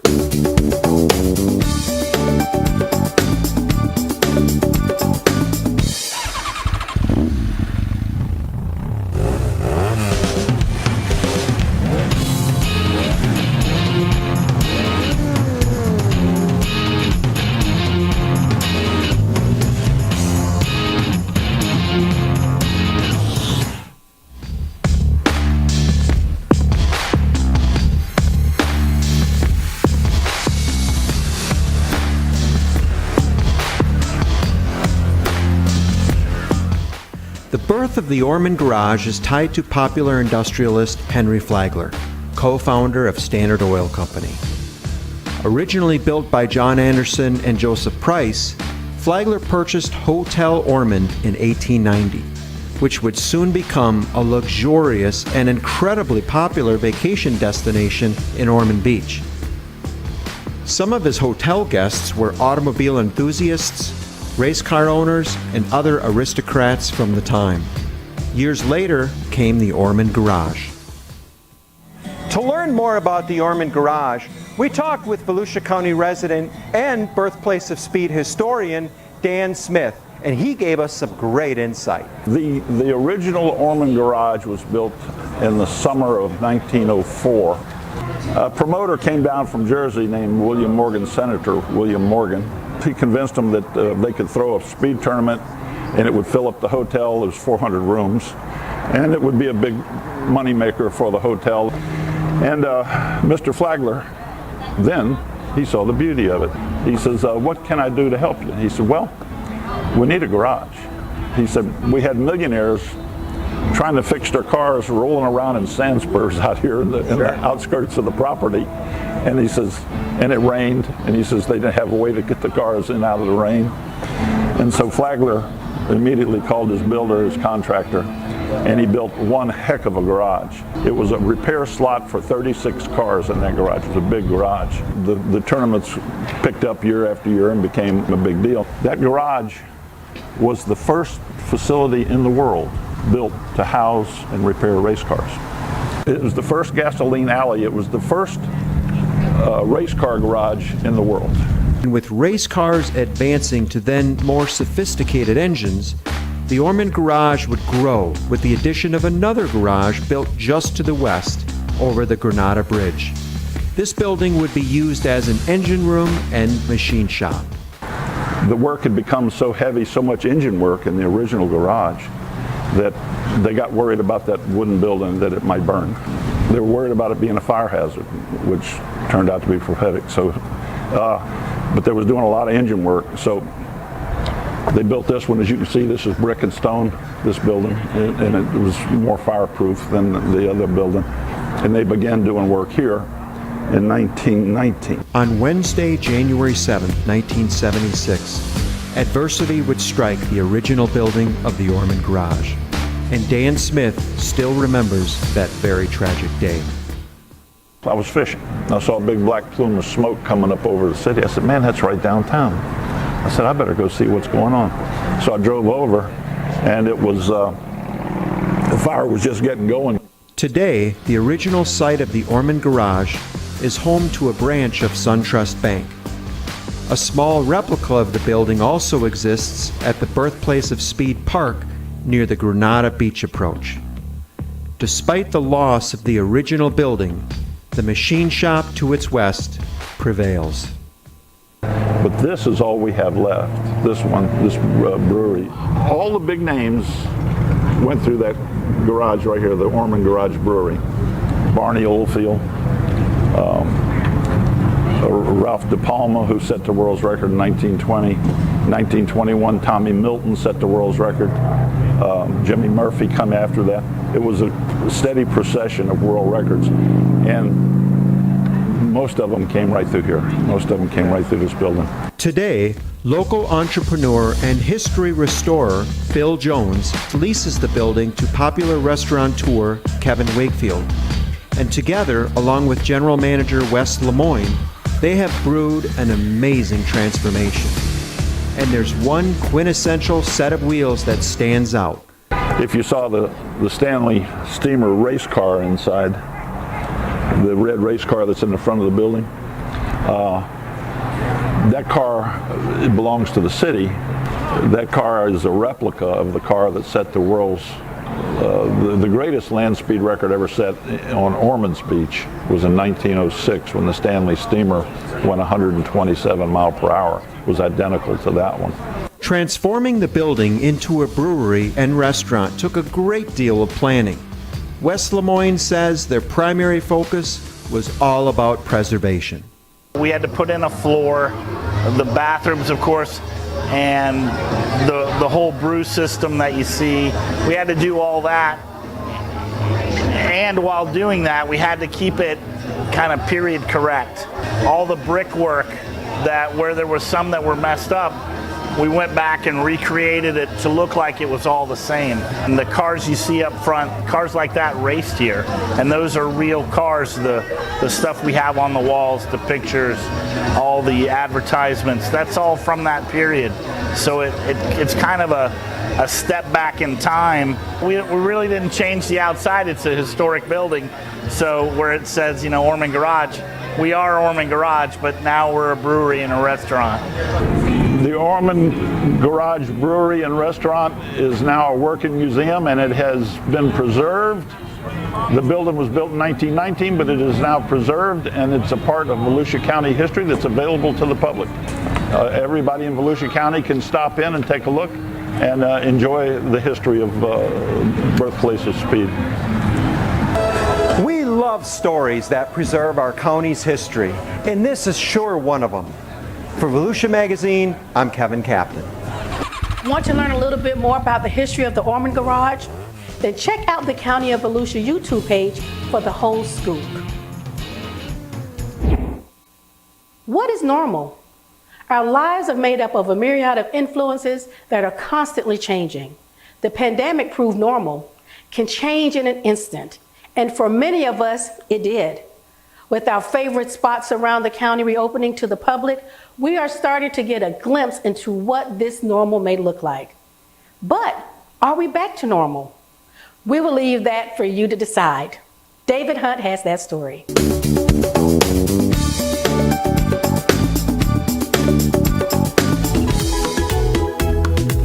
The light at the end of the tunnel. The Marine Science Center is back open to the public.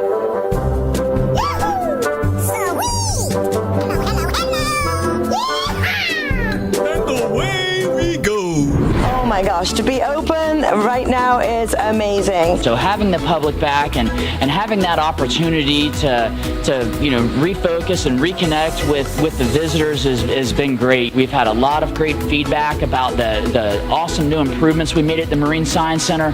We have a new touch pool, and so the old touch pool is out of the middle of the floor, which really improves visitor flow.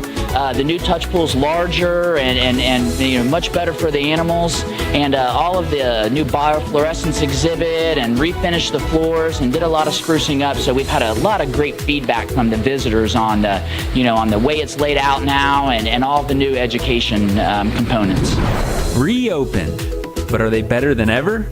We asked what the team learned during the pandemic closure. With a closure like this, you learn to adapt. You learn to, you have to adapt because if not, you don't survive. So we adapted to create virtual programming and virtual birthday parties. We did a lot more media, Facebook, and we created videos for YouTube. And because we adapted like that, we actually did survive. And we were able to reach a lot wider audience. So not just our local schools or visitors that come here when they're on holiday, but we were able to go to different states. I even did a birthday party to Prague. So our reach was extensive. We had some posts that reached over 100,000 views, and so our Turtle Tots program had thousands of views. So a class that in person would only reach about 25 kids a class now is reaching thousands of viewers. So that's a huge increase in viewership. I think, strengthened the County of Volusia and the County of Volusia's conservation message, and that so many people are becoming aware of Volusia County and all the important work that we're doing here. Another thing that we have learned from the pandemic is great ways to help spread out the public. So we have educational programming on the side deck, and have live shows outside in our amphitheater, and have some pop-up classrooms that we use to really help distribute the crowd. We can become versatile, we can become flexible, we can continue our mission of rescue, rehabilitation, and educating the public in a new way. We took something that was, that was a challenge, and I'm really proud of the staff, how they really pulled through and made some big improvements on how to connect with the community and educate. So, we made it through, and we're open now. So the big question is, are we back to normal? So normality, what is that? We're doing what we can do, and we're doing it really, really well. And for me, this is the new norm. Life is good here in Volusia County, and I don't know if we got back to normal, but I know we definitely got better. I'm Dave Hunt with Volusia Magazine.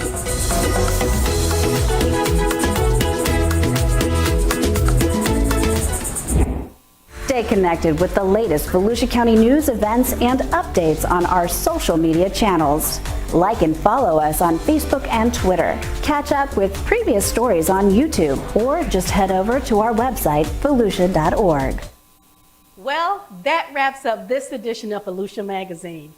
Thank you so much for spending part of your day with us. If you have any questions about the show, feel free to give us a call at any of the numbers you see listed here. Or you can log on to volusia.org and click on the news tab at the top of the screen to find us. And we hope you won't forget to listen to Volusia Today. That's Volusia County Government's weekly public radio program. Volusia Today airs every Tuesday, Wednesday, and Sunday mornings on the local radio stations you see on your screen. For Volusia Magazine, I'm Tammy King. And remember, have a fabulous day on purpose.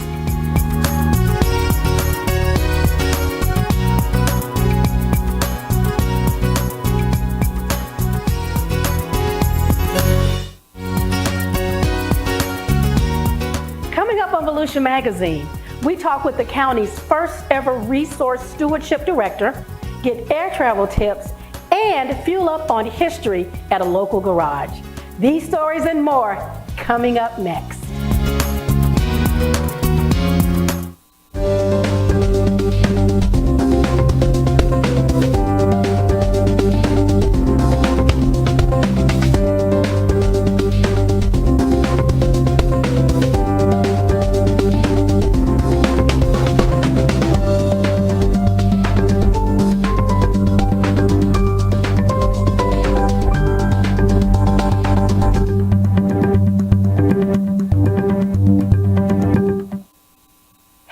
And welcome to Volusia Magazine. I'm Tammy King. Time for a quick question of reflection. How will you be remembered once you're gone? For some, the positive impact that their life had on others will live on for generations to come. Ensuring that legacy and the message of an extraordinary life can take many forms and leave a path of inspiration for all to hear and see. Recently, Volusia County had the chance to commemorate a great past leader within our very own community.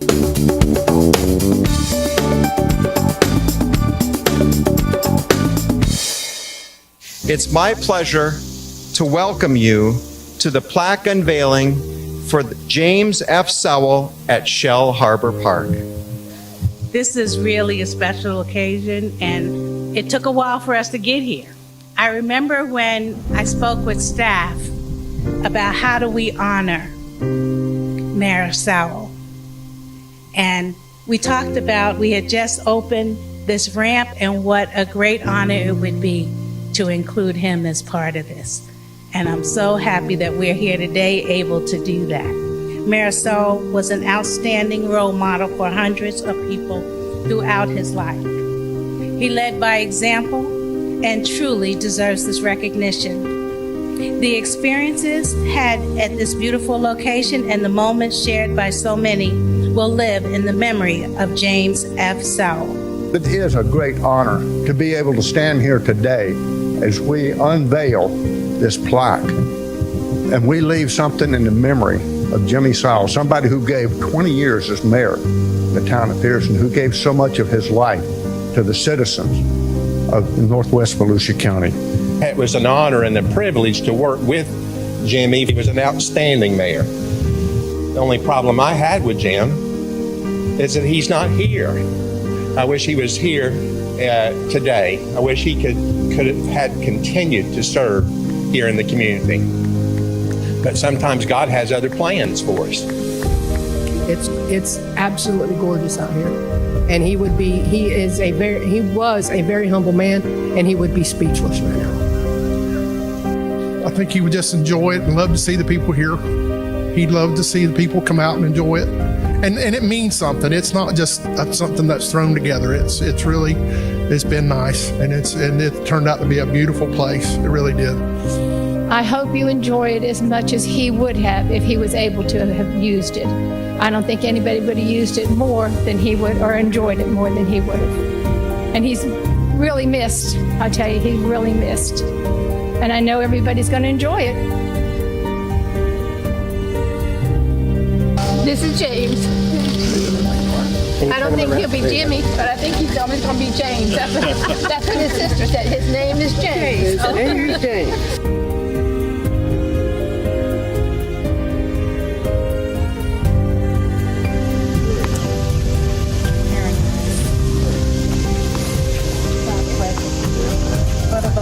What a blessing is to the community. So, yes,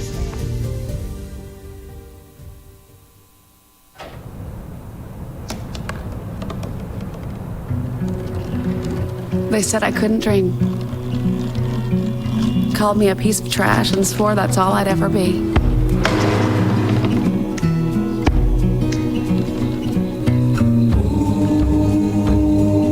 Said a bottle couldn't see the ocean.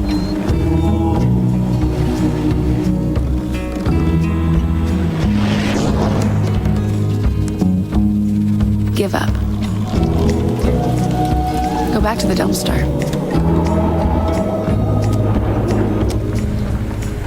But I didn't listen. I made my way.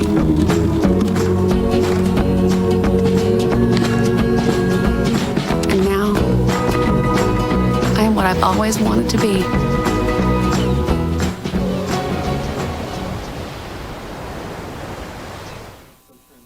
From Citrus Groves to the County Council chambers, the fellow you're about to meet knows his way around. Pat Hewen is here to introduce you to Volusia County's new Director of Resource Stewardship. And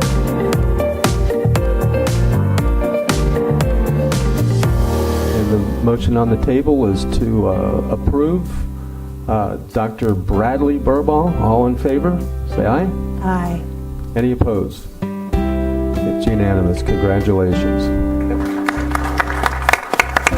I'm at Mud Lake Citrus Grove with the man of the hour, Dr. Brad Burbaugh.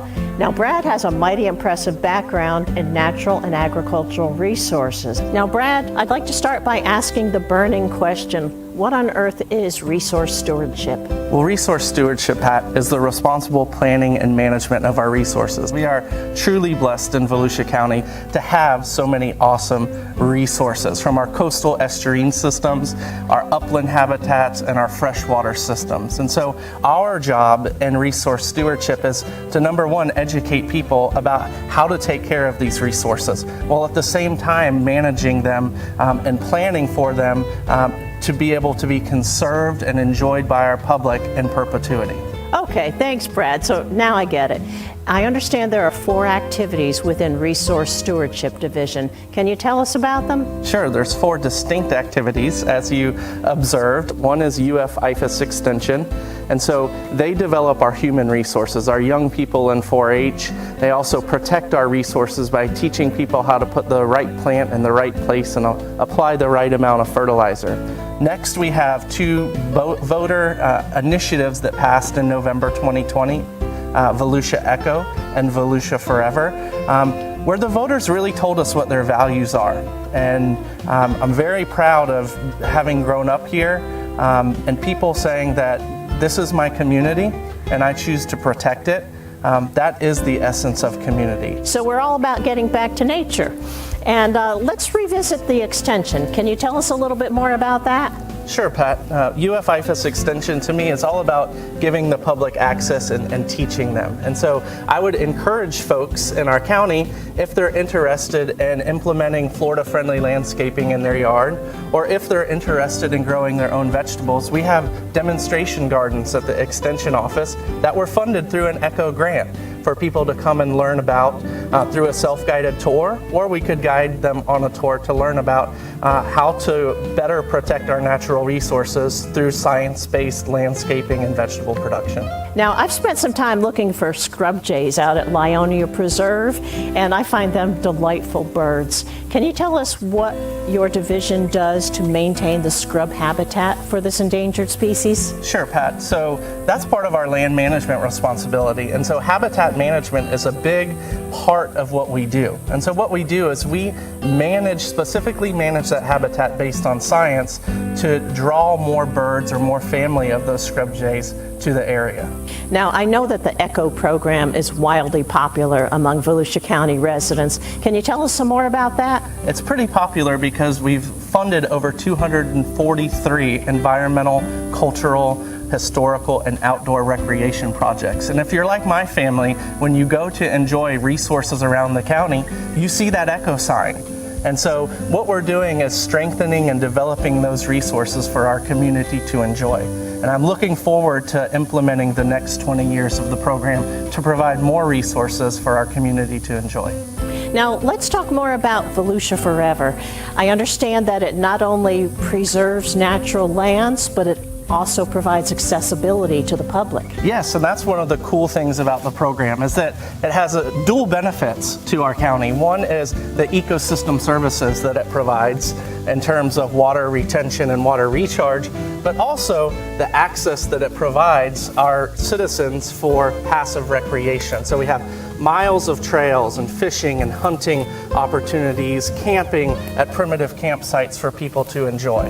Tell us what inspired you to enter this interesting profession. Well, like many other people, I was inspired by a great teacher and experience. So I took an ag class in 11th grade, and before that time, I wanted to work in the medical field. And so that ag class, though, really gave me a greater appreciation for agriculture and natural resources, and then the opportunity and experience to show at the Volusia County Fair really changed the trajectory of my life. And so I went to the University of Florida and majored in agricultural education and came back, and since then it's really been about public service for me. I come from a long line of public servants in my family, and so serving the public is where I feel comfortable, where I feel that I can really make a difference in what I'm passionate about.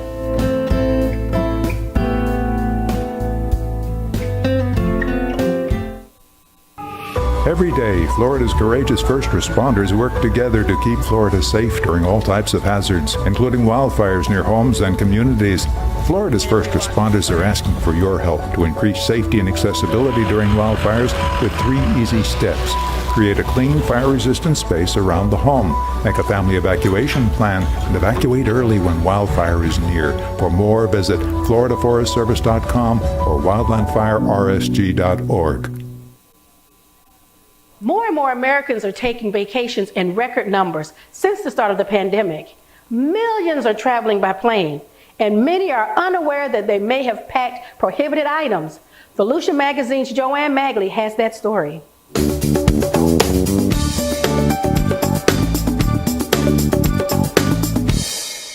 Many people haven't taken a trip in more than a year, and air travel has certainly changed from before the pandemic. But even if you are a seasoned traveler, it's good to know what you can and cannot pack in your bags. This is a grenade. Yes, it is a grenade. And someone had this in their suitcase. Sari Kochetz is a spokesperson for the Transportation Security Administration and talked about prohibited items at Daytona Beach International Airport. This is the type of item that you may not bring in your carry-on or your checked bag, even if the explosives have been removed, okay? Because obviously, when it's in your bag, even in a checked bag, we have to determine that, in fact, the explosives have been removed. And in order to do that, we have to freeze operations. And that freeze of operations could lead to an evacuation of the airport until the bomb squad can give the all clear. Other items aren't so obvious, like a wine bottle opener, or maybe you packed a meat tenderizer because you're planning on making a special meal when you arrive. But these items are a no-no. Don't bring items in your carry-on bag that could be a bludgeon. If it's something that you don't want the passenger sitting next to you to have, then don't bring it yourself. Lately, we've had multiple examples of people bringing their hammers. So I don't know, if you're going to visit a relative and you want to help them with some projects, that's great, but maybe check with them to see if they have a hammer before you leave home, or put it in your checked bag. Each year, the TSA collects thousands of items passengers surrender at the checkpoint. TSA officers stop literally tons of voluntarily abandoned property consisting of prohibited items such as knives and brass knuckles, and they intercept tens of thousands of pounds of hazardous materials such as flammable and corrosive household chemicals every year. Some of the other items you see on the table, if someone brought those liquid gels and aerosols, most of those could have gone in their checked bag. The exception is anything that's corrosive, explosive, or flammable.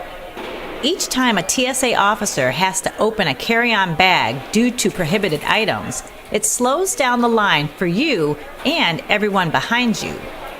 Practicing the 3-1-1 rule and leaving home without your prohibited items will facilitate a quicker checkpoint experience, reduce touch points, and reduce your overall stress from traveling.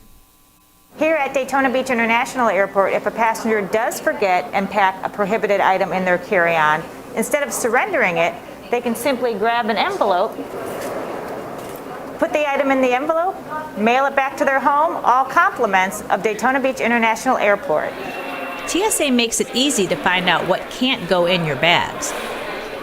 Agents are available by phone Monday through Friday, 8 a.m. to 7 p.m., and from 9 a.m. to 7 p.m. on weekends and holidays.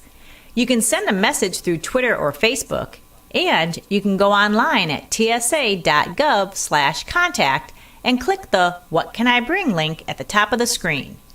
So if you want to ensure a touch-free experience at the airport, take a few extra minutes at home to make sure you are TSA ready.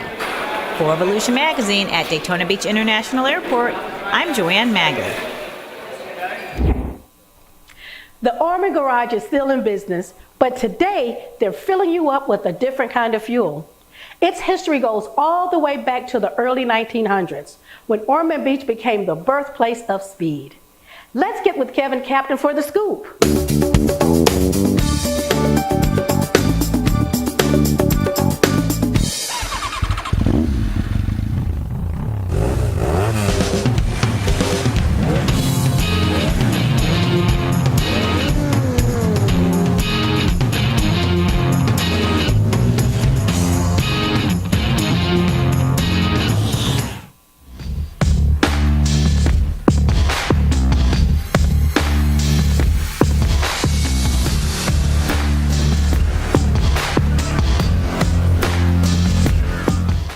The birth of the Orman Garage is tied to popular industrialist Henry Flagler, co-founder of Standard Oil Company.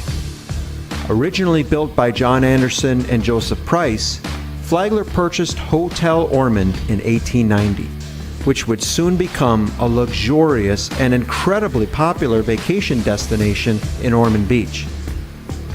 Some of his hotel guests were automobile enthusiasts, race car owners, and other aristocrats from the time. Years later came the Ormond Garage. To learn more about the Ormond Garage, we talked with Volusia County resident and birthplace of speed historian Dan Smith, and he gave us some great insight. The original Ormond Garage was built in the summer of 1904. A promoter came down from Jersey named William Morgan, Senator William Morgan.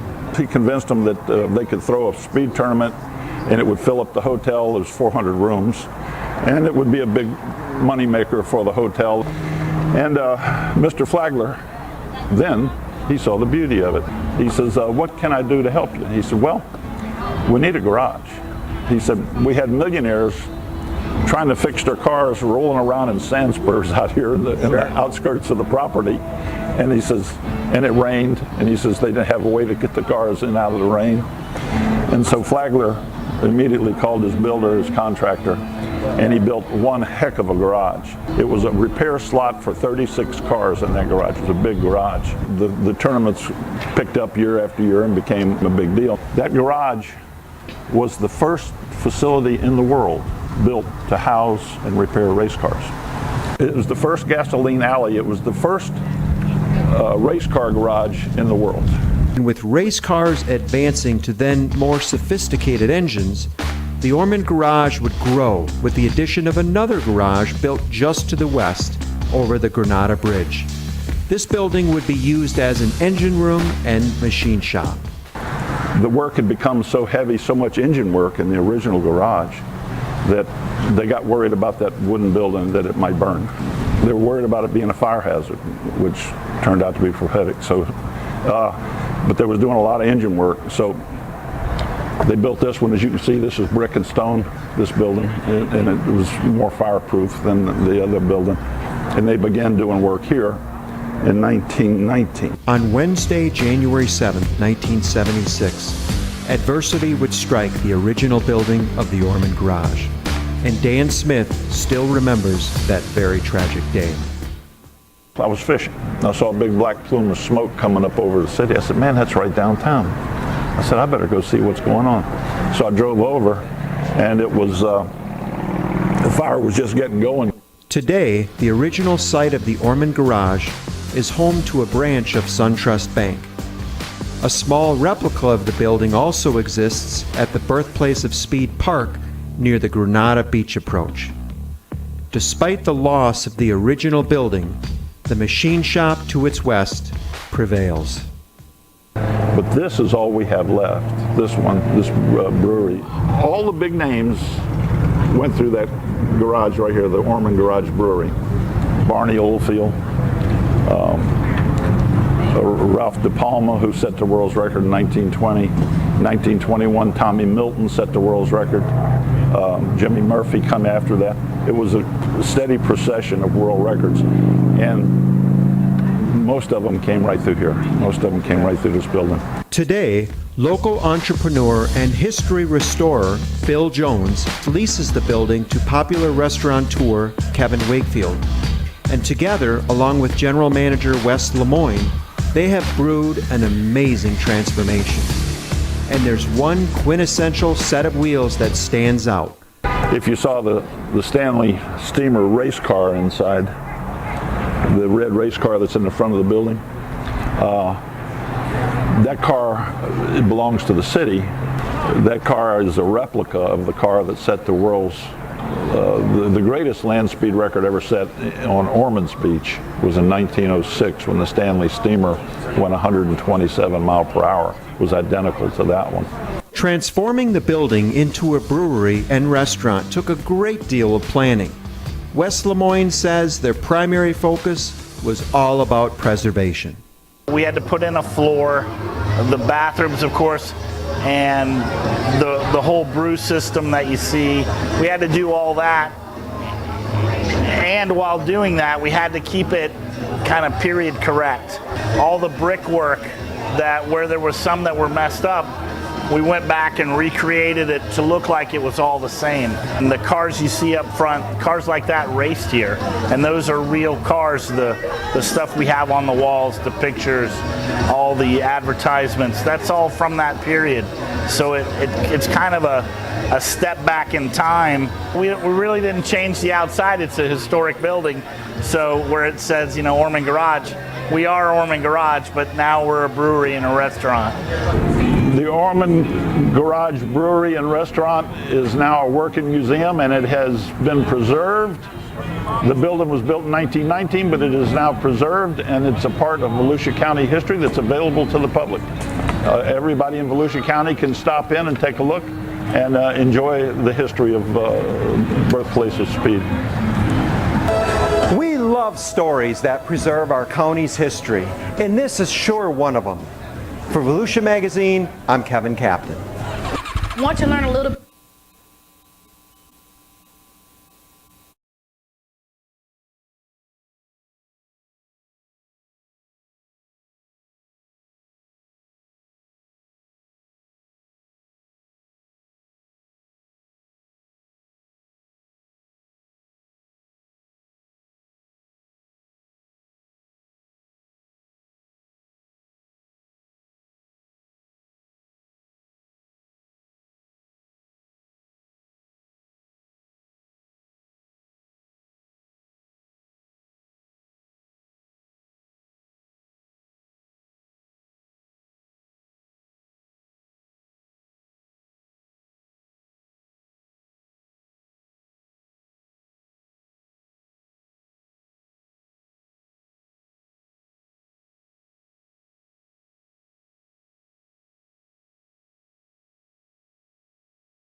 Okay, if everybody's ready, we will continue. This is appropriate after lunch. Item 9, council direction regarding mobile food dispensing vehicles. Good afternoon, Clay Urban, Director of Growth and Resource Management. As part of the legislative session, there was a preemption of local government's ability to regulate mobile food dispensing vehicles, also known as food trucks. The specific restriction was that we could not prohibit them. It still allows for us to regulate them and allows for us to put restrictions in their operations to ensure safety, but we cannot outright prohibit them, which we currently do. What we, as your staff, are bringing forward some ideas that are allowing for the use of these vehicles in all non-residential zoning districts. So that means that it would not be allowed in residential zoned areas or agricultural zoned areas. However, areas which can be used for commercial retail, office, or industrial may be able to be utilized for these vehicles. There is other restrictions in that it has to be a developed and occupied site. So if it was a commercial shopping center, it would have to be built, constructed, and operating. The proposed regulations from your staff also include provisions that the parking that is going to be occupied by the food dispensing vehicle has to be above and beyond what is required by our zoning regulation. We currently have parking requirements for different types of uses. For example, retail is 3 per 1,000 square feet. So if you had the exact number of parking spaces that are required for that use, you could not have one of these vehicles on the property. If, however, you had additional parking above and beyond what the code required, you could park those vehicles there. Also, we are recommending that it not be allowed to park in loading zones, driveways, access aisles, landscape buffers, or other areas required for open space. The reason why is that many times folks can drive up on a curb, drive into a grassed area, drive into a loading zone, which is not necessarily being used at that point in time. So we wanted to make sure that this was parked in a manner that was safe and convenient and was not going to create a problem for those who were coming to the commercial or industrial or office site for the purposes of what it's developed for. The other thing is that we've been identified is that the hours of operation of the mobile food dispensing vehicle also have to coincide with the principal use on the site. So if I have an office building that closes at 5, you will not be dispensing food from that shopping center or my office building after 5 o'clock. Again, this is seeking direction from you. This is a situation where we are kind of broadening where it can be allowed. If you don't feel that it's appropriate in all of those different zoning areas, we need to hear from that now. If you feel that we are being too lenient with some of the criteria and you have other specific concerns, we need to hear that now so that we can go in and address it through our zoning ordinance. So again, one way or the other, we cannot prohibit them outright. And that's basically the presentation here. Paolo is available. He was very instrumental in helping us develop what we could and couldn't get accomplished. Thank you. Barb Gertman. 2 questions. Why not agriculture? Good question. Primary point behind not allowing in agriculture is that they typically don't have parking lots. Agricultural uses are out in the open area, the non-developed areas. We were looking at the fact that these are primarily located in urban dense areas and that their primary purpose is to be ancillary to existing uses as opposed to drawing people out to an area that doesn't have a parking lot, doesn't have the typical amenities that you see with a not developed non-residential site. Okay, I don't know that I particularly agree with that one. The other question I have is if it's allowed at an office complex and the office complex closes at 5, why couldn't it be there beyond that period? The whole point is that the site is being used primarily for that office use, and that the food vending vehicle is an ancillary use to it. So that way, and again, if y'all don't want that restriction, tell us, we'll take it out. Right, I'm just, The primary I was point was interested that- in hearing your logic behind linking the two, but, I mean, what I see is that many times these are on a busier thoroughfare, and yeah, they may be serving that office building, but they're also serving the public. Again, it's a situation where what is the primary use of the site? Is it for the restaurant on wheels type of use or not? You know, the fact is that many of our office uses may be adjacent to some of the residential areas in here. Again, it is primarily just trying to tie it to the principal structure. Okay, all right. I mean, those two would be my questions. I kind of envision in the ag having, say like out in DeLeon Springs and Pearson and other areas that are ag, that they also tie to some of these more mobile food, units. And I wouldn't want to restrict, because I think it's becoming more of an extension into those communities. And I think it helps financially contribute to the ag owner, but also to the base of small business development in some of those areas. And I kind of feel the same way about the use of an office parking lot, as long as it doesn't obstruct and doesn't go against the other parking criteria as far as parking restrictions.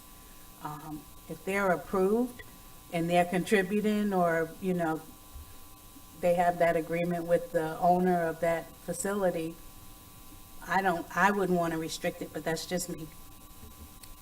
Yeah, I'll agree with you, Barb, especially with agriculture in West Volusia. We have a huge amount of ferneries and farms, and they like to take advantage of this. And they might not have a parking lot, although most of them do.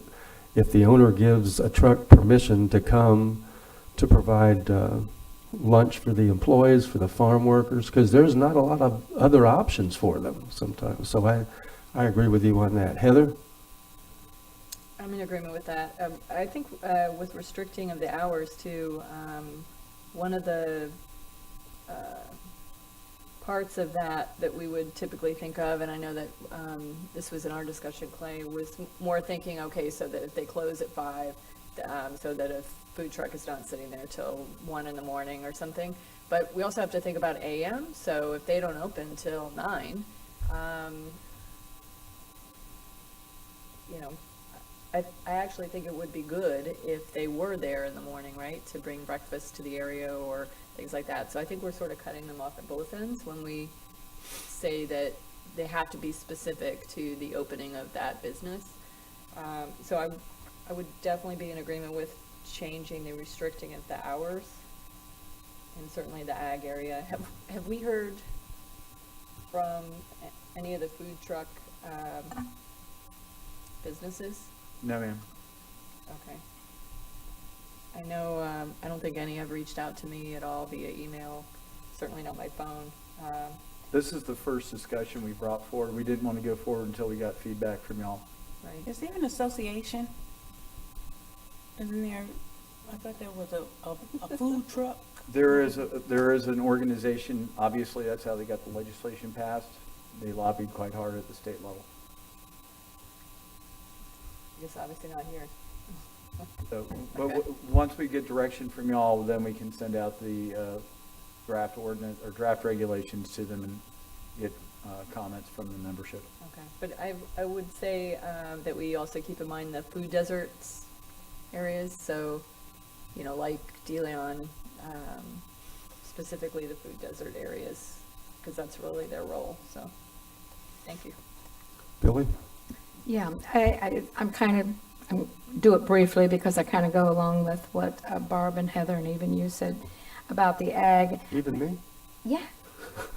And we've agreed on many things. And the hours are another thing that I agree on too. And I think, if the businesses close at 5, they should at least be extended until 6, because people coming out of the businesses are going to maybe want to stop there and grab food before they go home. So I think the hours might need to be extended. But now, so does this eliminate people just going into an area and pulling alongside of the road? Yes, ma'am. The whole point, right now, we That's have, designated areas that it's acceptable, correct? again, the primary point is that if you have a mobile food dispensing vehicle, you should be located in an area where you can basically vend safely and not impact the property or surrounding properties. Yeah, because I think that would, I wouldn't like it to have those like in ice cream truck used to be, and kids running out and everything else. I think that creates another whole avenue. But if they can have safe areas to park in areas designated. Thank you. Those were. Danny? I agree with you, Barb. And Billy, the agricultural areas are going to be big, for your boiled peanuts and ag products produced on the property. Maybe if we can look at a private property clause, even though they may not be allowed in some areas, if that landowner, if it's deemed to be safe, proper lighting, an area to pull off where it's not creating a hazard, we should, in my opinion, maybe open that up just a little bit and make sure that we still, protect the integrity of the neighborhood. But yeah, thanks. Anybody else? Sounds like you're getting agreement here that for me, it's agriculture. I think it should be allowed with the permission of the property owner, and the hours of restriction. I agree it would be helpful to be open in the morning as employees are getting there, and then in the afternoon as well. So Danny? Sorry. Clay, is there going to be a permit associated with this, or just the business license through the county, or? We're working through that whole process as well, because it would have to be either through our conditional use process, which is a staff approval where you come in and meet the criteria established for that particular use, so that staff can verify all the requirements are in place, and we issue the conditional use for that. And do we have any properties owned by the county where we can actually market them if they're vacant, or create a sand lot and kind of put them out for bid, where if these food trucks like that location and it's a hot location that fits them? Is that something we can look at to make money at this? We haven't even looked at that yet. If that's something, I would say that's going to have to be procured through purchasing, because again, that's basically assigning a lease to county property for non-governmental use. So that would have to go through Janine Gent process. Okay, thank you. Attorney Paulo, I'm watching your eyes, and you seem to have some concern. Is there anything you would like to add, or? I think the discussion was about the permitting. One of the preemptions is we cannot license these food trucks, and by license, we can't take away their authority to operate, essentially. So as Clay stated, it's mainly a site plan conditional use permit, where that designated site that wants to have a food truck as an ancillary use meets our criteria. And once they meet it, so long as they keep it, we're not issuing a license that we can revoke, essentially is how the preemption bill is kind of set up.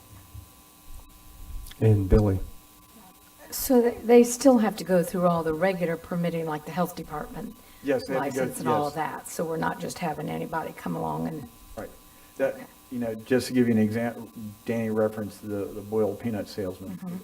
They don't go through the Department of Health. Right. They're out there vending in agricultural use. So it would not be the same process for them as it would be for, say, someone who's coming in and preparing in the truck a meal for sale. And that's where they have to go through the health department, as well as being registered with the DBPR, Department of Business and Professional Regulation at the state.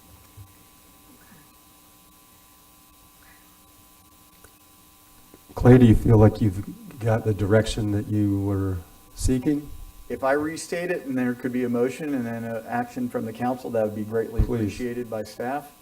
First of all, you do believe that we need to put in place some sort of oversight of mobile food dispensing vehicles.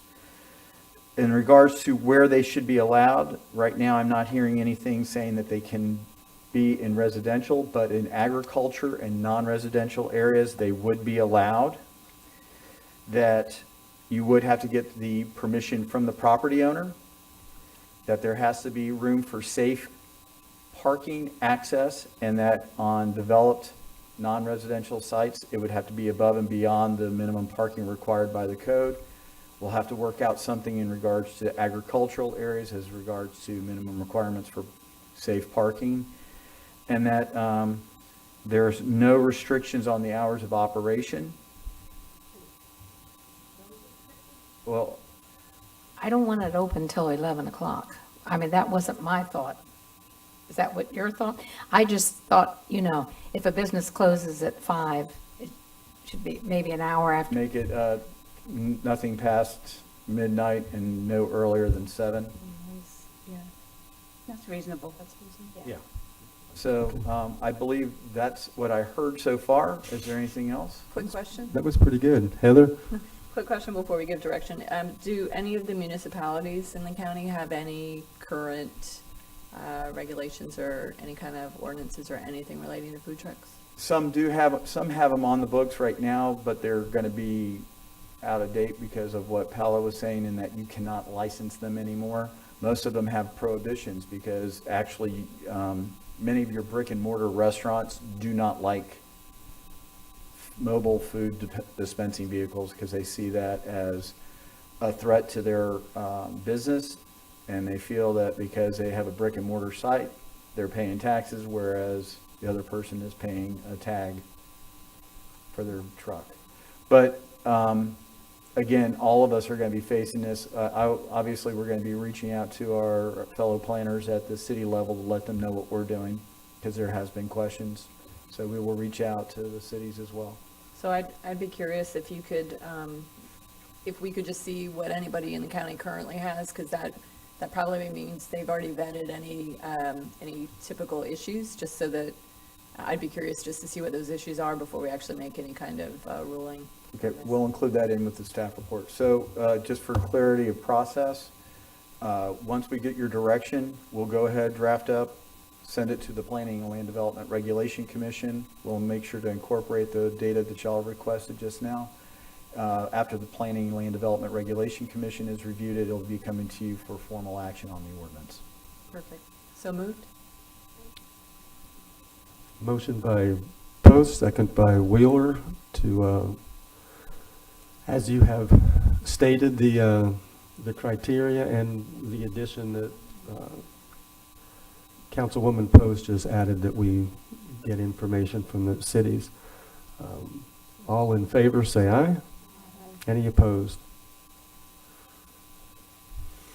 Thank you. Thank you. Motion carries 5-0. And Clay, you're still with us. Item 10, council direction for the implementation of the home-based business regulations. Yes, sir. Once again, Clay Urban, Director of Growth and Resource Management. Keeping in the vein of state actions that have preempted local zoning, this is one where the state has created laws for what they call home-based businesses. It thereby preempts any local zoning regulations that prohibit non-residential uses in residential districts. So this applies to both single-family, duplex, triplex, and multifamily. The issue at hand is that we at Volusia County can no longer enforce our current rules. We currently have what we call home occupation A and home occupation B. These are defined in our zoning ordinance, and they identify that within residential areas, you can occupy, for for a home occupation A, up to 25% of the gross floor area of the residence, and utilize it for office and those types of uses, such that it doesn't increase any kind of foot traffic or vehicular traffic to the home beyond what would normally be expected at the home, as well as limitations that, employees, outside uses, storage are not allowed. In home occupation B, we elaborate a little bit more because it's allowed in the larger rural areas, which allows for some limited outside uses. All of that is moot at this point because with this preemption, we cannot enforce those regulations. The state law that created home-based businesses did not provide a clean definition as to what is a home-based business. They did identify criteria that was identified as what is allowable for a home-based business.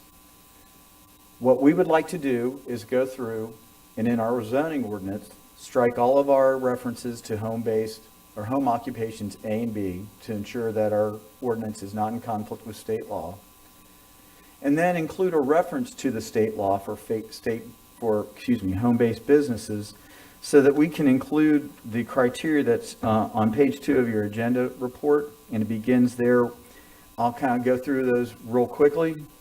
Employees of the business who work for the residential dwelling must also reside, except that up to 2 employees or independent contractors who do not may work at the business. So that means if you own a home, if you own a duplex, an apartment unit, only people who live there can work for you, but you are allowed to have upwards of 2 employees or contractors coming to the home. Parking related to the home-based business shall comply with local zoning requirements, and the need for parking generated at the business may not be greater in volume that would normally be expected at a similar residence where no business is conducted. They also go on to talk about trailers. Used in connection must be parked in legal parking spaces that are not located within the right-of-way or over a sidewalk or over any improved surfaces. We may regulate the parking of heavy equipment at business which is visible from the street or neighboring property. For the purposes of this paragraph, the term heavy equipment means commercial, industrial, or agricultural equipment or machinery. Then the C, paragraph C on page 3 of your agenda sheet. As viewed from the street, the use of the residential property is consistent with the uses of the residential area that surround the property. So in other words, it has to look like a home from the street and from the adjoining neighbors. The activities of the business have to be secondary to the property's use as a residential dwelling. The state law does not clarify what secondary means. So I just want to make sure that y'all understand from an enforcement purpose, if somebody's got a homesteaded piece of property, or if there's proof that someone lives at their home, it's going to be hard for us to prove otherwise. So I just want to say that out of all the criteria that the state has identified, this one is going to be difficult to enforce. The business must comply with relevant local, state regulations with respect to signage, equipment that creates noise, vibration, heat, smoke, dust, glare, fumes, or noxious odors. We can only treat this as we would a single-family home or multifamily home. This is the one that's kind of interesting to all of us. All local regulations on businesses with respect to storage or disposal of any corrosive, combustible, or other hazardous or flammable materials or liquid may not be more stringent than those applied to a residence where no business is conducted.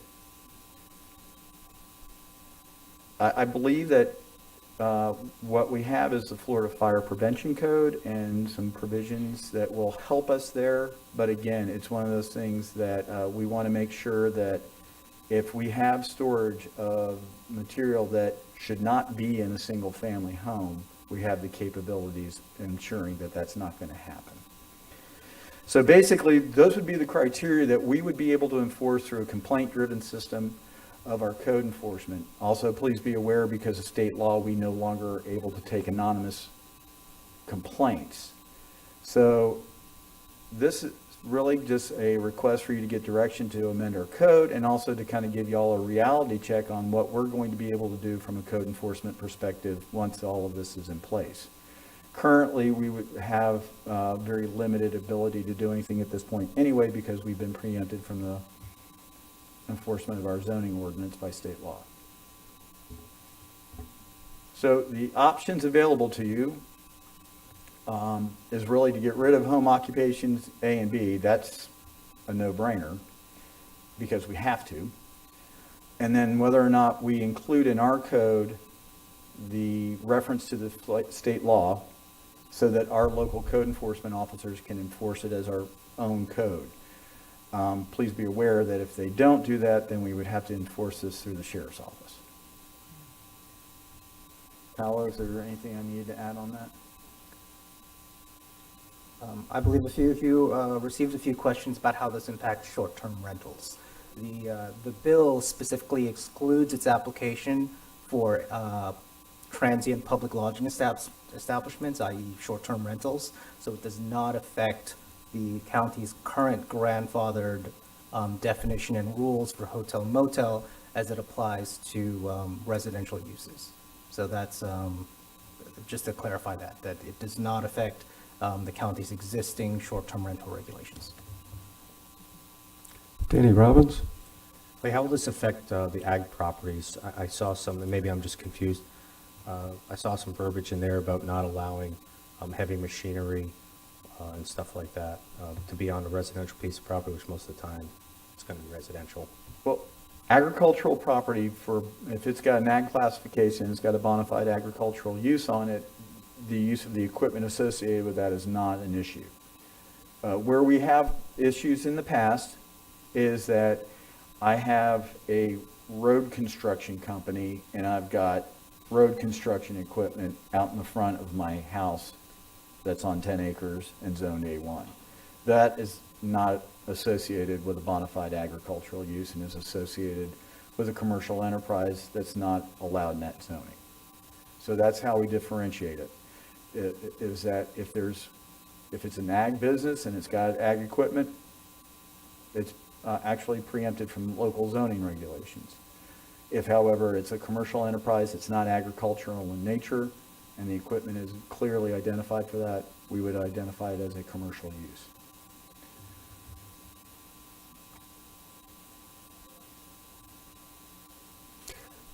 Billy Wheeler. Okay, is this throughout Volusia, or this is the unincorporated, or clear This will- that? This is applying only to the unincorporated areas, but the cities are going to have to follow suit. Right. Because the state law applies to all cities and counties Right, throughout. I just wanted to make sure that, This is just for This Volusia is for- County, unincorporated. And the cities can modify it any way they want? Basically, they have the same option y'all do. But they may choose options that we didn't choose, or? No, I mean, basically, we are preempted from it, and all we can do is really reference the state law and utilize their criteria to ensure that we're not having negative impacts from these home-based businesses on their adjacent property owners. Thank you. Anybody else? Then you need direction Yes, sir. from us. Yes, sir. Just to, again, to restate what I hear is that you want us to go forward with the correction to the zoning ordinances to eliminate the home occupations A and B, and to incorporate into the zoning ordinance a reference to the state law pertaining to home-based business so that we can enforce the state law through our code enforcement process. Okay. motion to approve. Motion to approve by Wheeler, second by Gertman. All in favor say aye. Aye. Any opposed? Motion carries 5-0. Thank you.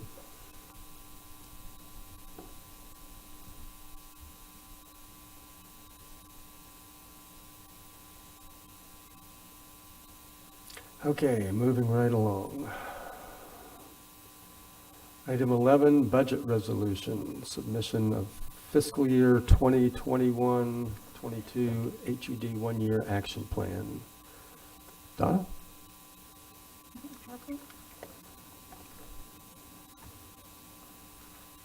Good afternoon, Mr. Chair, members of council. Donna Butler, Community Services Director. So we have a real brief PowerPoint for you today that'll take you through this one-year action plan. It's a requirement from HUD. Every year we have to do one. They tell us what amounts of funds we're going to have for CDBG, home, and ESG, and then we tell them how it's going to be spent as close that we can. You know, you've seen many amendments, so there's always changes, but we still have to provide them a strategy and activities for this. No PowerPoint. Oh, it's up. Great. Awesome. All right. So here you'll see that the Community Development Block Grant has received a little bit, we are receiving a little bit more than $1.7 million, about $700,000 in home funds and $159,000 in ESG funds. This is approximately $195,000, almost $196,000 less than we received last year. But on a good news note, if you look at that very first page on your agenda for this, we have itemized $80,000 and $100,000, which is program income, that as these projects move forward, especially in the residential assistance program, we receive monies back. And so that helps perpetuate these programs. Not as much as, of course, we'd like, but this is really good program income. So that's a nice benefit. So this is our CDBG program, and this shows all of the cities that are currently involved with CDBG. There are several cities that have opted out of being in our program because they can apply for small cities grant at the state level, which is very competitive, but they have a greater chance of getting a larger dollar amount. If they had stayed in our program, their dollar amount would have been so low that it really wouldn't have been worth their while to complete a project. They would have had to save up multiple years, which is very problematic with HUD. They like their money spent as quickly as possible, not saved up. Our home program focuses on homeowner housing construction. That's the largest portion of it. And then we also have some money reserved for community housing development organizations, we call them CHODOs, for rental housing and operating expense. So this would allow them to purchase a home or rehabilitate a home and then have it for permanent rental housing as part of their stock. And finally, ESG, this is a rapid rehousing activity, and then homeless prevention activity. No agencies have been designated. Once you approve that these activities are okay to proceed with, we put a NOFA out on the street and allow them for them to apply and then award to them once they've done so. And that is that agenda item. Any questions? You must have done a good job.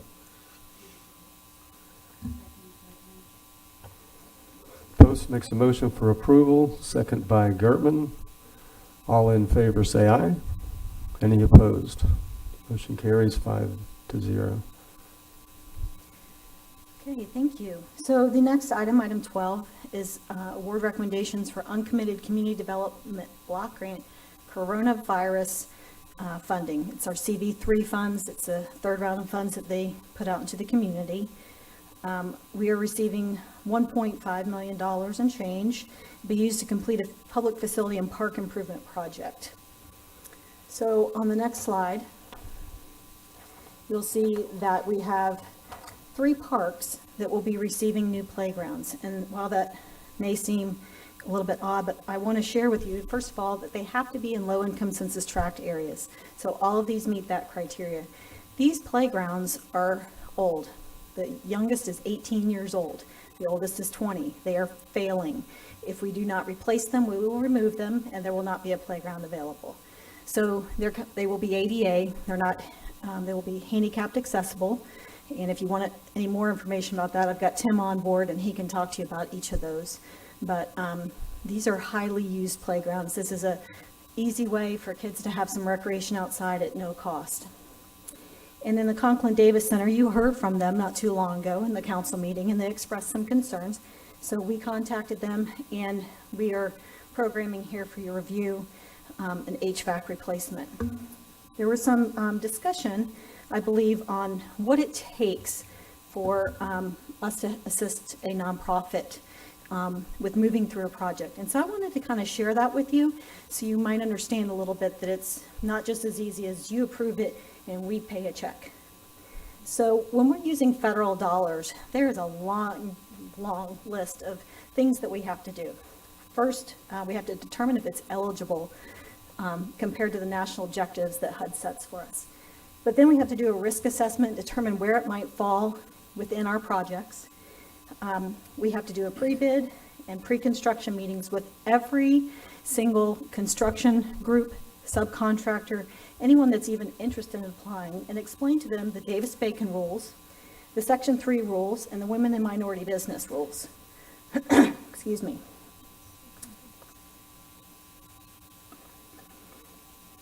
So once the contract is awarded, we start making regular visits, and they start moving forward with the project.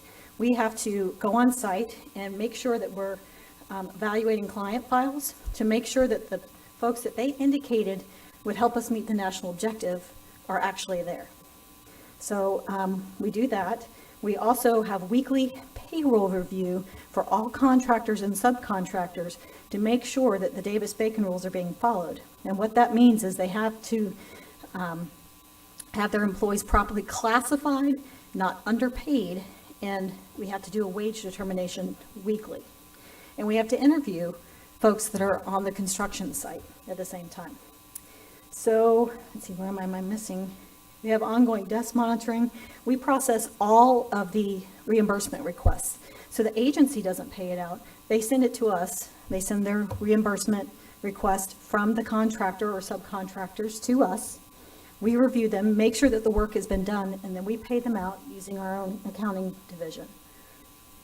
So in a project like this, at a minimum, it's going to be 18 months, and that's if construction doesn't become the other regular construction issues do not take place. So I just want to give you a little snapshot. I'm sure I missed something, and if you had more specific questions, I got the staff lined up here ready to go. Did I cover it? Okay.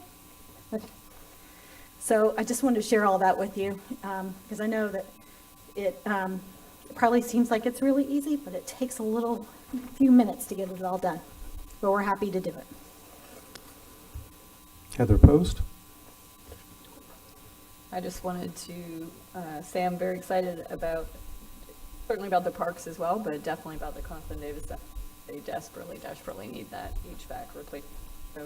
So with that, I'll move approval. Motion to approve by Post, second by Danny Robbins. He beat you to it. All in favor, say aye. Aye. Any opposed? Motion carries. Donna, before you go, I just want to commend you. You demonstrated this morning to the entire public the compassion that you're known for and immediate service to a person in great need. Well, if you'd allow me an indulgence, I'll be happy to give you some good news. Please. Yes. Let me get the text out so that I read it accurately. So I took her down to my office and I brought Diana Phillips, who's back in the back here, over because she's over the for the ERA program. And I brought Clay Jackson in, who you may have seen before, who manages our family self-sufficiency program. So the client had not, she had submitted just recently, 2 weeks ago when we opened, and she got her application in, but she did not have all of her documents in, and you can't move forward until you have all your documents in. So we got her into my conference room, and she had submitted them online, but they hadn't been reviewed yet. We switched caseworkers for her to give her a immediate boost, had them come over and meet with her, determined that she was, let me pull it up.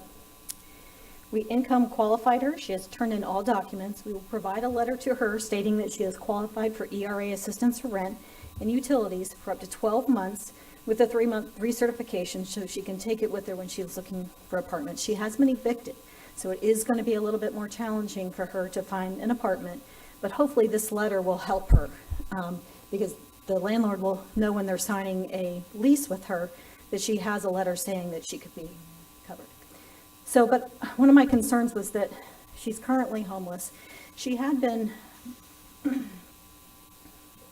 in contact with the Coalition for the Homeless, and they had put her into a hotel, but she had not yet received a caseworker or a referral to another agency. So we went ahead and took that referral ourselves. So Clay Jackson is going to help her pay for her deposits through our family self-sufficiency program. He'll pay the first month, and then the next 12 would come from the other program, thus enabling us to provide our family self-sufficiency services, which are wraparound services. So win-win for all. Wow. She'll be set. She's just got to Yes. find a place to live. Question. Yes, ma'am. So is rapid rehousing, is that part of the sufficiency program you just spoke of? Sort of, yes. I mean, we use our CSBG money for that. And so someone has to be homeless in order to receive family self-sufficiency services. The regular program allows us to provide 3 months of full paid rent and utility assistance. And then the next 3 months are a sliding scale down, so that they're becoming more self-sufficient during that time. But during the entire 6 months, it's very intensive case management. So we work to find out what barriers they're facing. Do they need some education? Do they, their car's been, Right. not working, whatever the case may be. That's great, because you're trying to service the whole person, not just that Absolutely. one concern, so. Do they have childcare issues? right. Get them, so all those things are taken care of. If they wish, after we stop providing them assistance, to stay case managed for 6 more months, they can do so. So it's a 12-month program. It's been very successful. Great. And we can't serve a lot because there's only so much money, but we've had a really good return on our investment, if you will, into those individuals we've assisted.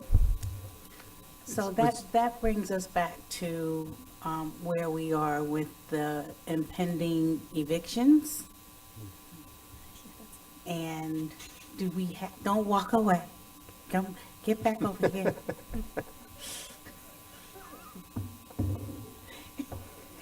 Oh, don't look at him.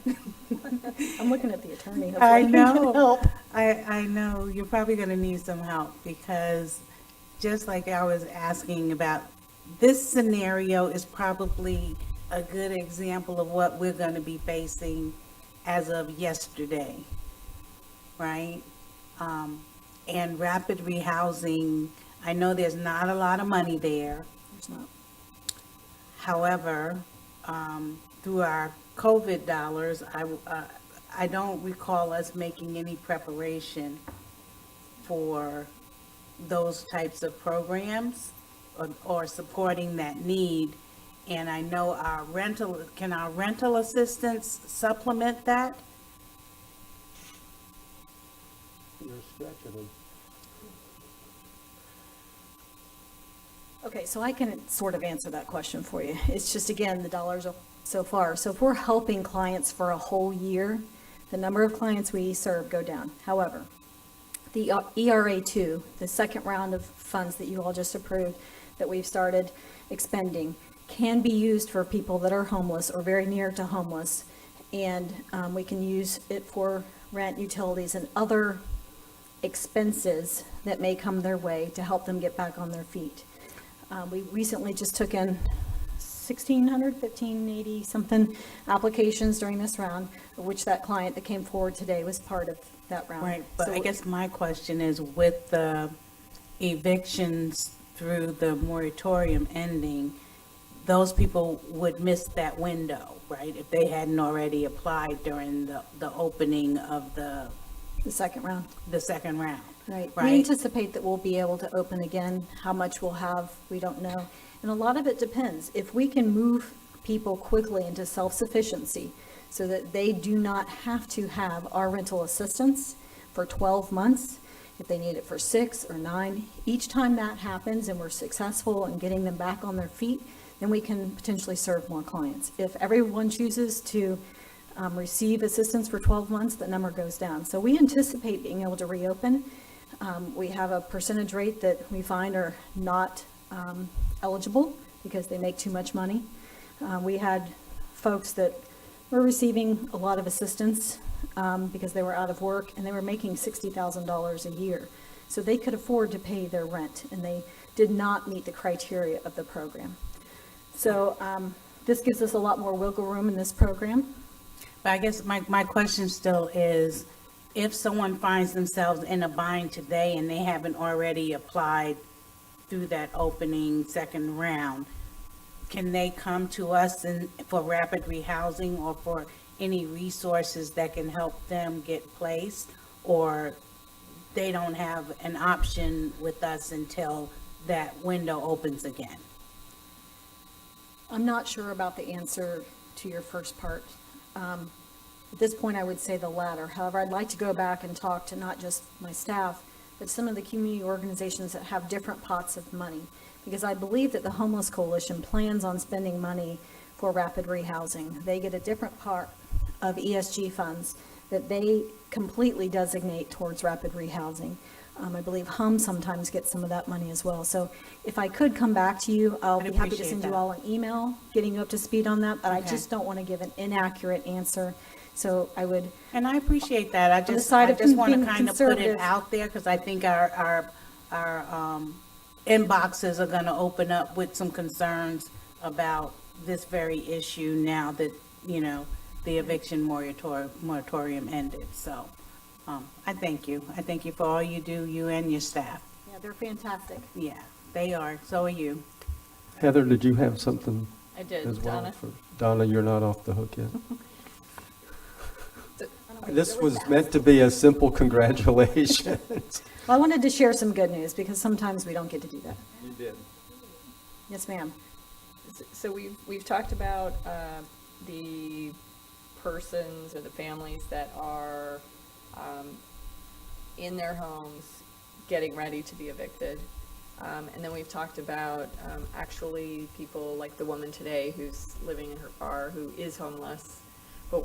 But about the people who still have their apartments. I know I got an email yesterday and I sent it along. So the people that are actually still living somewhere and haven't crossed that threshold, will that pertain to them? Because then you're talking about rapid rehousing, and isn't rapid rehousing once they're actually, Right. they have no options? ERA2 crosses everything. So we can provide rapid rehousing if they're in that situation. So this woman applied through our ERA2 program. I mean, it's being billed as ERA. We're not separating out, hey, if you're 1 or 2, then you go in this pot or that pot. It's not how we're doing it. But these federal dollars now allow us to provide those types of that funding to those types of situations. So I actually got that email and I forwarded it on to Clay, because he might be able to help her a little differently until we can figure out if she could transfer to something else. So even if you haven't been evicted yet?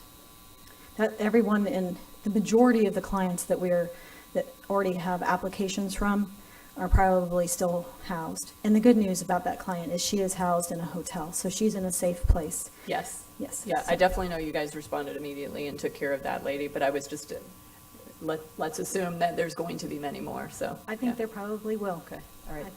Thank you. Thank you, Donna. Item 13, renewal of contract with Consolidated Resource Recovery for yard trash grinding and hauling. Is John here?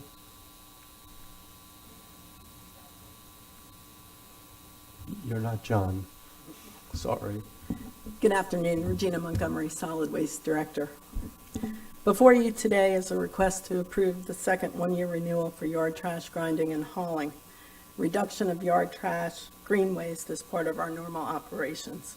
On average each year, we receive and process 120,000 tons of yard trash and land clearing debris. The recycled mulch is mixed with soil and used for waste cover requirements. The vendor's level of service is satisfactory, and staff recommends approval. To approve. Motion to approve by Gertman, second by Wheeler. All in favor, say aye. Any opposed? Motion carries 5-0. Nice job.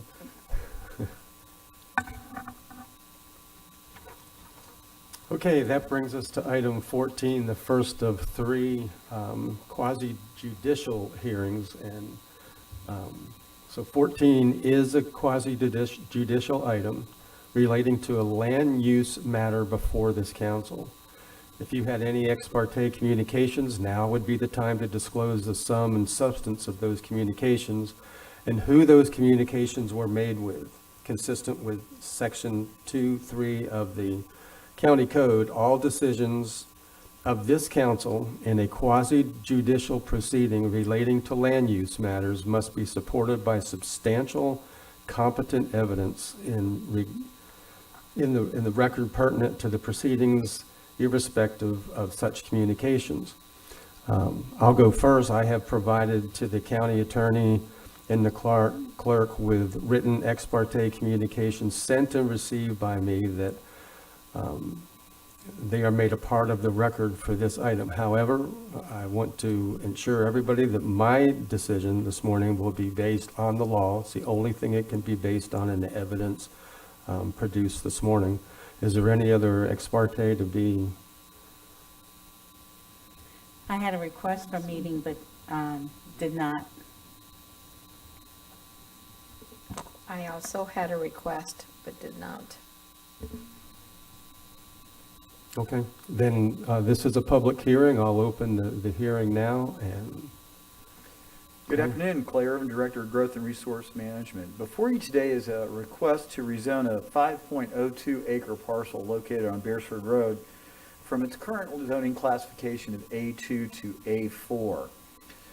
The subject property is a vacant piece of land. As you can see on the screen, these are from pages 1420, 1421, 1422, and 1423 of your agenda packet. 1420 gives you the location, 1421 gives you an aerial, 22 is showing the current, which shows the A2, and then page 14-23 gives you the proposed, which shows the A4 zoning on the subject property. The owners of the property would like to subdivide this into 2.5 acre tracts. However, the A2 zoning requires a minimum lot size of 5 acres. So they are seeking the rezoning so that way with the A4 zoning, they can reduce it to a 2.5 acre parcel.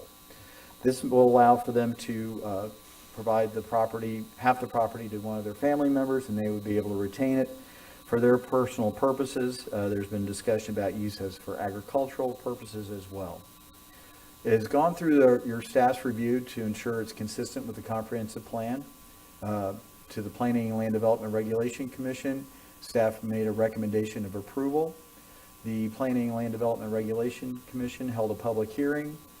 They did identify that there were some people who spoke in opposition because they were concerned about increasing density in this relatively rural area. After much discussion with their staff and contemplation, they've made a recommendation of approval unanimously to the County Council. In regards to that particular topic, your staff is aware of the concerns that many of our property owners in the rural and agricultural areas are facing. Right now, the state of Florida is feeling a great deal of pressure for development. We see that happening into our rural areas. And we are aware of the balance that we need to be able to maintain so that we can ensure that we are protecting and enhancing our rural areas and our agricultural sources, as well as honoring people's personal property rights so that way they could utilize their property as they see fit. In this particular situation, we believe that balance is being met. Otherwise, we would not have made a recommendation for approval. If there's any questions for me, I'll be glad to answer them. Their applicant's attorney is here in attendance, so if there's any questions for them, they'll be glad to answer them as well. Did they care to speak?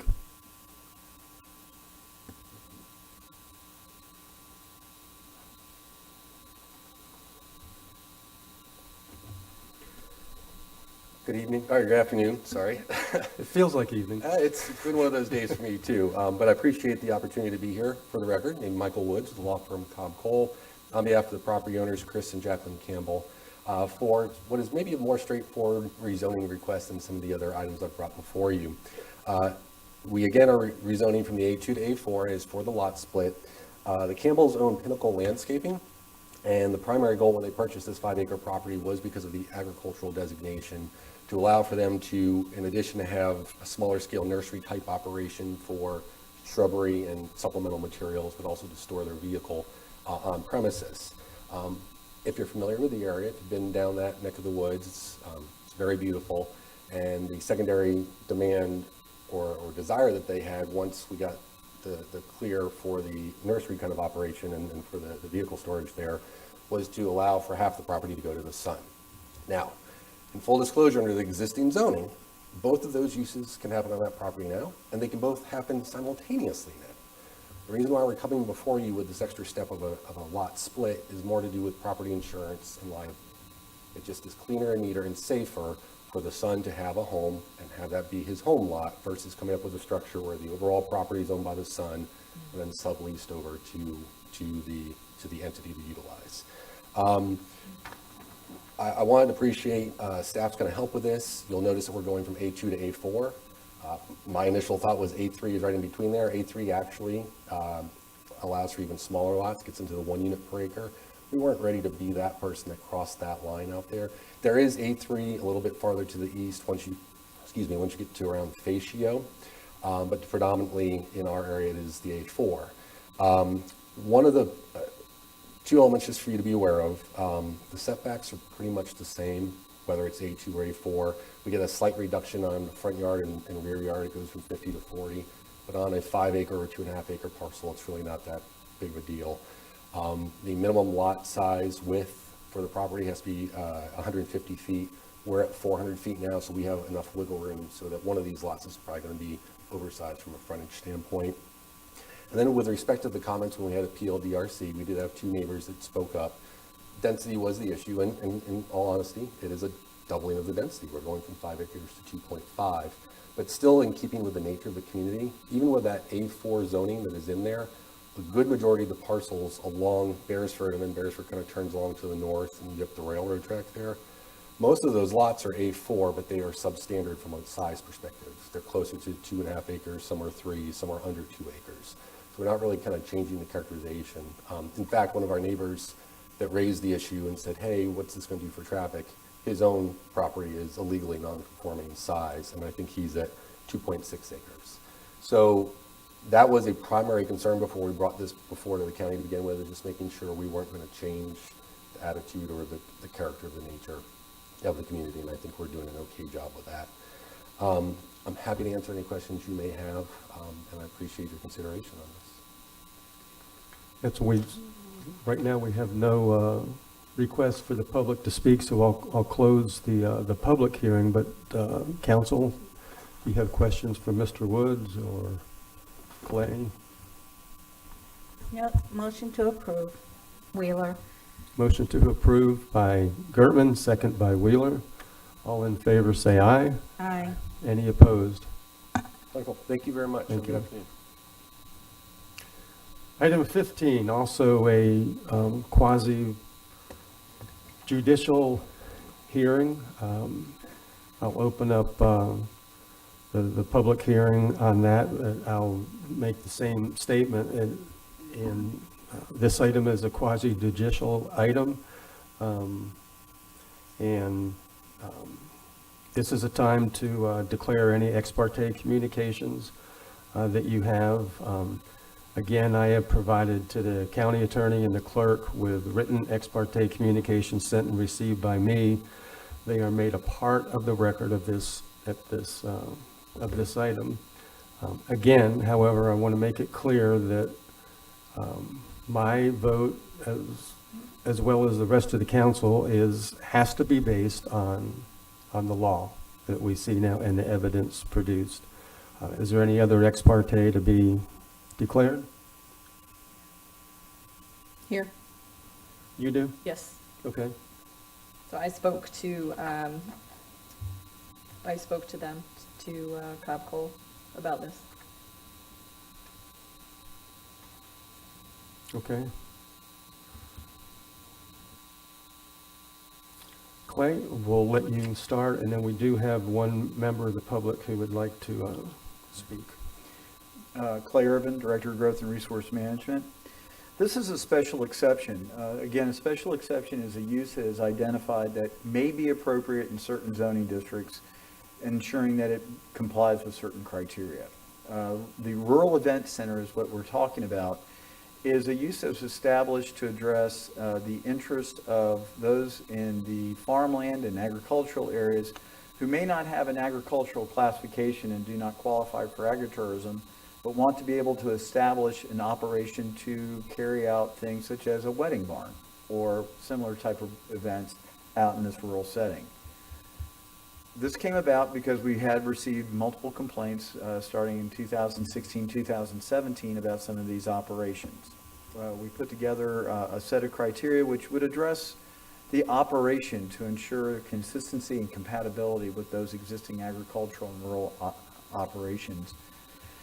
The owners of this property are seeking approval of it and have agreed to work with staff, both from a building code, life safety code, and zoning regulation to ensure that this facility meets all of our criteria. They've been working through some issues because they did start operations without receiving the special exception. So there was an issuance of notice of violation of a use where not otherwise permitted. They have now come back in, worked with us, gone through the site planning process. They have drafted and understand the 13 criteria that the Planning and Land Development Regulation Commission approved as part of their recommendation to you for approval. The critical part about this project is that it is located out on State Road 44. As you can see, it's a very long linear piece that's fronting on the I-4. And on the aerial, which is on page 15-48, you can see where the facility is located. In the agenda packet, there are a series of photographs provided by the applicant, which shows the what the structure looks like, how the grounds look, those types of things. There's also included a site plan which shows how they will be addressing the parking demand that is required per the code. It's also talking about some of the buffering. They do have some cattle in the front, so there's some requests that we will work out through the Development Review Committee to ensure that the buffer, if it's not out on 44, will be at least between 44 and the primary structure.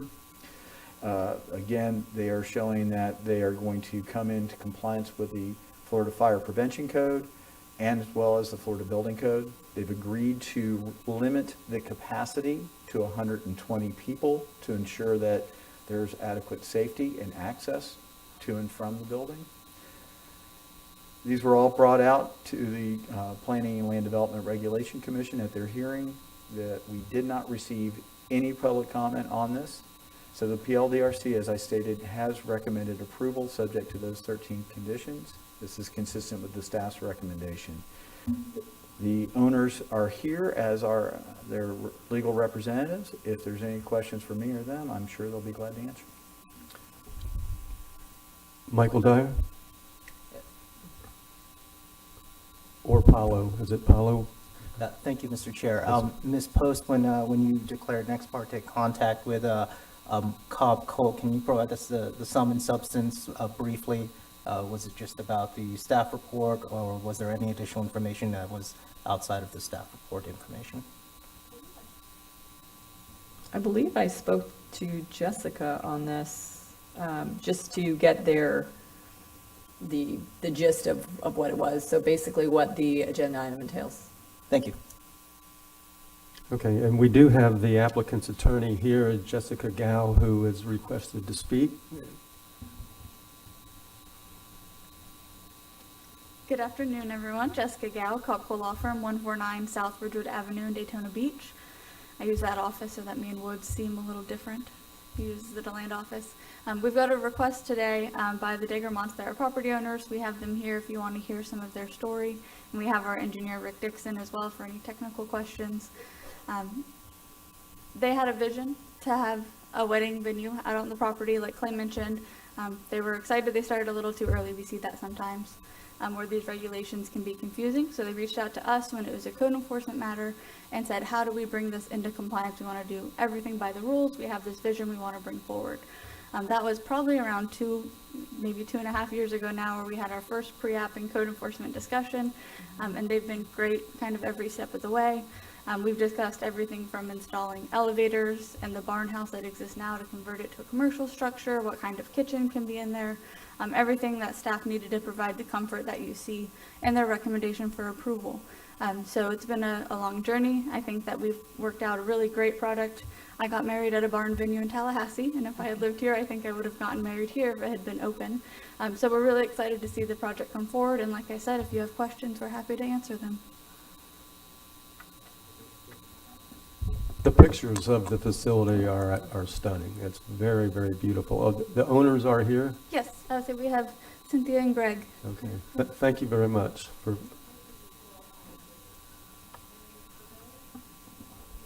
I remember. That was.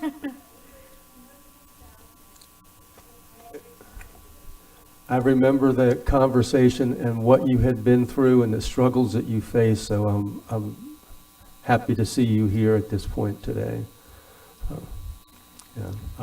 Mr. Chair, I move approval. Second. Motion to approve by Special Wheeler exception. and second by Robbins.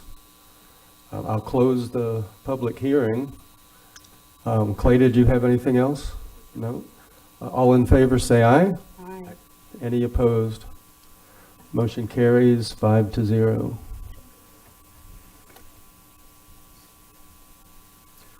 Okay, and we have one more quasi-judicial hearing, so I'm going to ask again for council to declare any ex parte communications that they've had. I have already done so with staff by providing to the county attorney and the clerk with written ex parte communications sent and received by me that are now made part of the public record. And again, I'll say my decision on this matter will be totally focused on the law and the evidence presented today. Clay? Good afternoon, Clay Urban, Director of Growth and Resource Management. Today I did receive a request from Kim C. Booker, who is the attorney and applicant for today's reinstatement of the Birch Trust PUD. She has requested that the County Council continue this to the first meeting in September, which would be September 7th, 2021 at 10:30 a.m. in order for her to address some of the concerns she's heard from the public regarding potential impacts on the Indian River Lagoon and those natural resources. That will require an action on the council's behalf to agree to that continuance and setting that time frame. So moved. Second, Wheeler. Did anyone else have any ex parte to declare this morning? No? Okay, the motion was by Post, second by Wheeler. All in favor say aye. Aye. Any opposed? Thank you very much.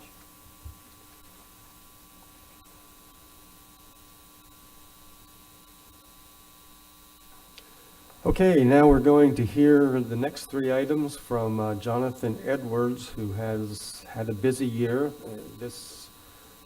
Item 17, the first one is his internal audit of the purchasing department. Thank you, Jonathan. Thank you. Jonathan Edwards, intern auditor. Today, this agenda item is the intern audit of the purchasing function. The audit scope was January 1st, 2019 through December 31st, 2020, or the two most recent calendar years. The purpose was to perform audit procedures to gain a reasonable degree of assurance that the procurement of goods and services was in compliance with established resolutions, regulations, policies, and procedures. To accomplish the audit objectives, I obtained and reviewed resolutions, laws, county policies, and procedures. I also reviewed the National Institute of Government Purchasing, or the NIGP, best practices and how the county implemented those practices. I also matched and compared vendor records to employee records to determine if employees received inappropriate or fraudulent payments, which testing did not reveal any inappropriate payments. Also, due to the limited competition and the possibility of inappropriate use of the single and sole source purchase methods, I did additional testing to ensure that that process was adequate. Again, the test did not reveal any inappropriate use of the single sole source procurement methods.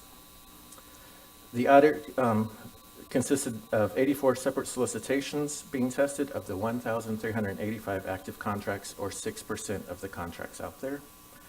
I also tested 559 procurement card or P card transactions, which totaled almost $750,000, or 15% of the total spent during the 2 years of almost $5 million. Overall, controls over purchasing are operating as intended, but I did find some opportunities for improvement to help safeguard against fraud, waste, and abuse. Purchasing staff delegate the vendor performance monitoring to the end users who may not always be aware of all the contract requirements or the pricing information. I tested the solicitations to ensure compliance with the purchasing policies, but I also randomly selected paid invoices to ensure that the vendors were complying with the contracts. There were 2 vendors where I noted a few issues. Over $5,000 was paid to a paving contractor who included charges for mobilization and maintenance of traffic, and those 2 items were not in the approved contract. Another vendor had a few issues with their invoices in their contract. They included a shop supplies rate on all their service repairs, and that was not agreed to in their master agreement.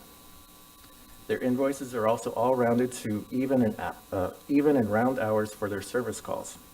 Invoices do not indicate when the technician started or stopped their work or the destination to and from on their travel calls. They also agreed to provide a 10% discount from the list pricing, but they did not include this on their invoices or a price catalog book. So it's unclear how staff could determine if we were receiving the discount appropriately. Contract monitoring ensures that all parties conform to the terms of the contract. The procurement lifecycle includes monitoring the delivery and the performance of the vendors.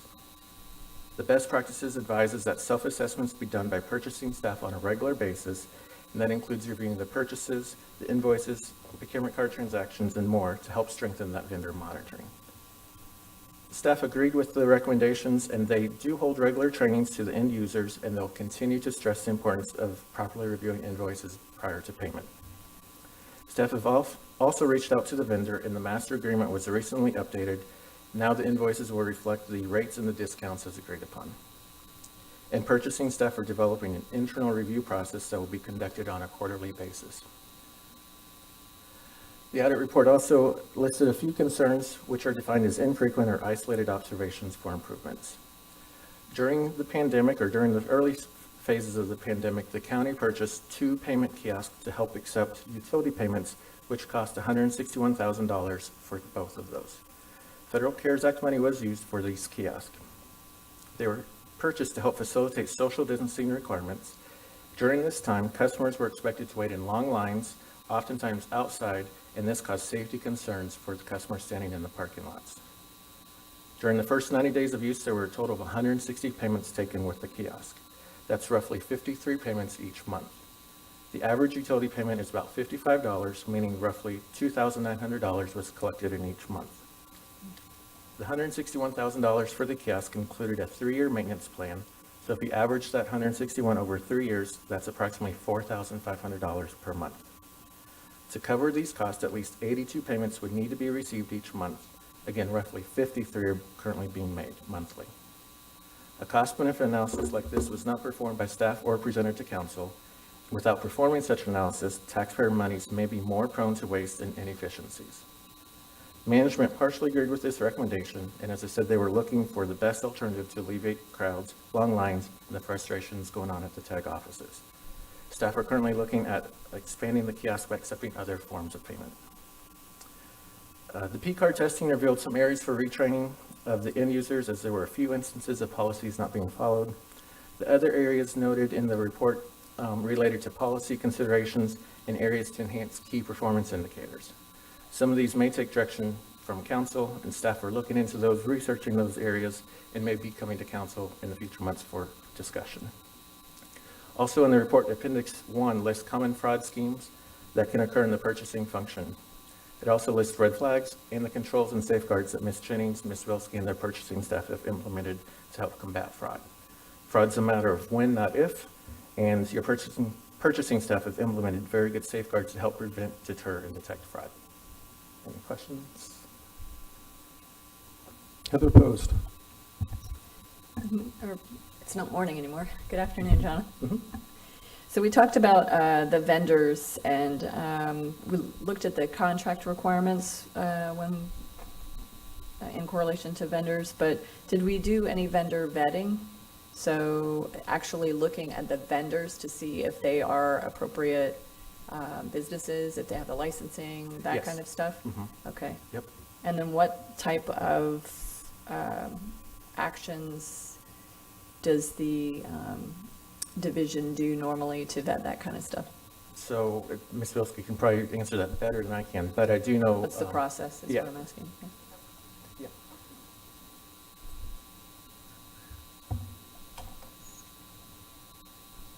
Good afternoon, Pam Wilski, Director of Purchasing and Contracts. So when we are soliciting for vendors and vetting vendors, a couple of different processes depending on what we're doing, but the main thing that we do is we go out to the Florida Department of Corporations and vet them to make sure that they are registered with the state of Florida to do business in the state of Florida. It's called a SunBiz report, and we vet it through that way. We also take into consideration at that point, if someone's having to sign a contract or an agreement, that those folks or are listed either there as one of their officers, or that we obtain a memorandum of agreement from them that gives that person the authority to bind that firm to a contract. Okay, and that's being done now on every. Oh, okay, I'm just checking. Thanks. And part of the audit was making sure that they did that. So. Yes, thank you, Jonathan. Any other questions? Nope, sounds like you're good. Motion to accept the internal auditor's purchasing report. Motion to accept by Wheeler, second by Gertman to accept your report. All in favor say aye. Aye. Any opposed? Motion carries. Item 18. All right, Jonathan Edwards, Internal Auditor. This agenda item is for the ECHO report for fiscal year 2020. The audit scope was October 1st, 2019 through September 30th, 2020. The purpose was to perform audit procedures to gain a reasonable degree of assurance that ECHO revenues and expenditures were tracked and accounted for, and that the ECHO projects were in compliance with established resolutions and guidelines. During fiscal year 2020, there was $2.3 million expended on 16 different ECHO projects. 12 went to municipalities and 4 were nonprofits. I tested 4 of the municipality projects, which totaled $627,000, and 2 nonprofit projects, which totaled $130,000. In total, I tested 33% of the expenditures of the year. There were no findings or concerns on the current year projects.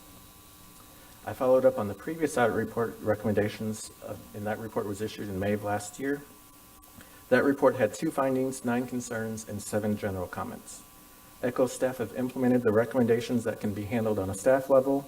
Many of the recommendations required committee, ECHO committee and council approval. In the past year, the ECHO committee has vetted those, discussed at a workshop a few weeks ago, and they'll be coming to council for further approval in the near future. Again, want to thank staff for their assistance during this audit. That's all on that one. Any questions? Thank you. Can I get a motion? Move approval. Second, Wheeler. Motion by Post, second by Wheeler. All in favor say aye. Aye. Any opposed? Motion carries 5-0. Item 20. You're almost All right. there. Yeah. Jonathan Edwards, Internal Auditor. This is the audit report for Volusia Forever program, again for fiscal year 2020. The audit scope was October 1st, 2019 through September 30th, 2020. The purpose was to perform audit procedures to gain a reasonable degree of assurance that Volusia Forever revenues and expenditures were tracked and accounted for. There were no land acquisitions made during the year, and there was approximately $3.1 million in debt payments made. The only other activity was the ongoing land management expenditures for the Forever properties by using the 10% set aside in general fund monies. I selected and tested revenues received from the timber sales and hunting lease payments.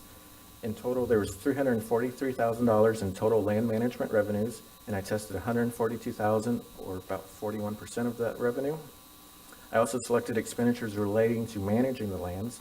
There was about $590,000 of Volusia Forever expenditures, and I tested $200,000 of that, or 34%. Again, no findings or concerns over the Volusia Forever program during fiscal year 2020.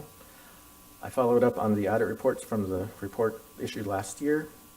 That report had no findings, 2 concerns, and 2 general comments. Staff implemented what they can, and they will be implementing once the acquisition program is up and going, that last one. Again, thank you to staff for their assistance during the audit. Any questions? Approve. Motion to approve by Wheeler, second by Robbins. All in favor say aye. Aye. Any opposed? Motion carries 5-0. Thank you, Jonathan. And staff. Okay, item 20, sponsorship request from the Childhood Cancer Foundation. Kevin? Good afternoon, Mr. Chair, honorable members of the council. Kevin Captain, Community Information Director. Item 20 is a sponsorship request from the Childhood Cancer Foundation for their Glitter and Gold Cocktail Party, or Gala, which will take place on September the 11th, 2021. The sponsorship request is for $1,500, which will help children, families of children with cancer, as well as to include everyday expenses such as rent, mortgage payments, gas, food, utilities, car insurance, and repairs. We have provided sponsorship to this 501c3 organization in the past. Motion to approve. Second, Wheeler. Motion to approve by Gertman, second by Wheeler. And Heather Post, did you have a question? I have a comment. I just wanted to say, so this is the Childhood Cancer Foundation. I have to tell you, we have a lot of amazing nonprofits. One of our line items today was for the Beacon Center to provide them with building updates. One of our line items today was the HVAC replacement of Conklin Davis Center. Lots of amazing nonprofits, but I have to tell you that I've spent some time with this foundation, and this is the one that my husband loves to go to, this event every year, because these are children in our community, in Volusia, specifically in our county, that have cancer. And this group specifically deals with them and their caregivers and their friends, and really just has such an impact in helping those families. And I can't even imagine, dealing with that on your own, knowing that your child has cancer. But the fact that they deal with that, and specifically to those families within Volusia County that are dealing with this, they're just an amazing organization. So approve. Thank you.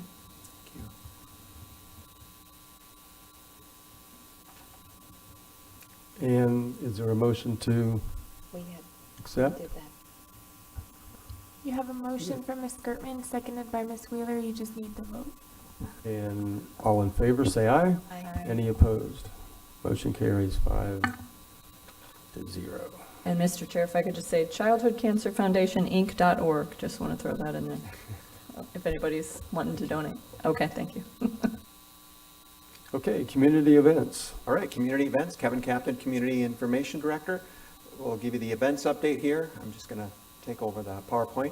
So for the Affordable Housing Initiative, this is just another reminder that we still have it all planned for August the 27th, and Community Information is continuing to collaborate with Community Services on this initiative. The Economic Development Q Breakfast is scheduled for Friday, August the 13th at 8 a.m. The guest speaker is Frank DeBello, who's President and CEO of Space Florida.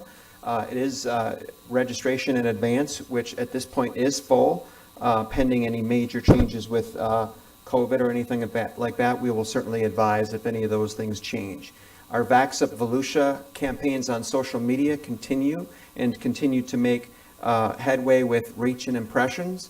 In addition to that, when we spoke about testing earlier, and Patricia Boswell mentioned the testing sites, on our PIN page, our public information page, which can be clicked at the very top of volusia.org, if you scroll down, we have vaccination information there first, and then the testing info is toward the bottom of the page.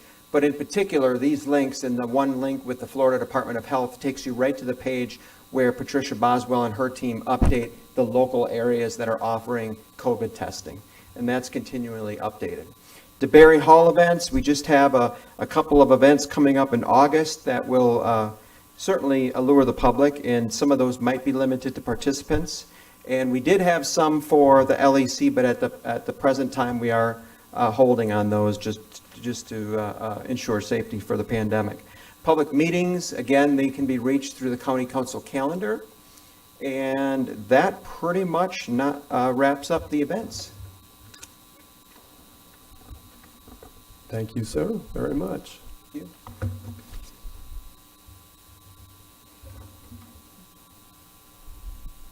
Okay, item 22, appointments to the Business Incubator Advisory Board. And we have, I believe, 4 applicants. How many is the council? You have 5 applicants and 4 nominations for appointment for a 2-year term. Okay. Any council member can make the nomination. Heather Post, Mr. Chair, I'd like to nominate Adrian Barker to the Business Incubator Advisory Board. Billy Wheeler, I'd like to nominate Edith Shelley. Danny Robbins, I'd like to nominate Jeffrey Badovic. and we need one more, Luis Perez. Luis Perez. Perez. Okay. Then I'll take a motion to approve all 4. Second, Gertman. Motion to approve Wheeler, second by Gertman. All in favor, say aye. Aye. Any opposed? There being none.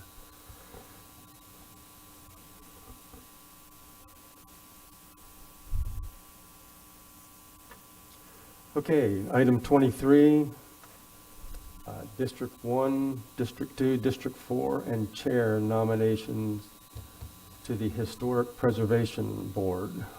And I would like to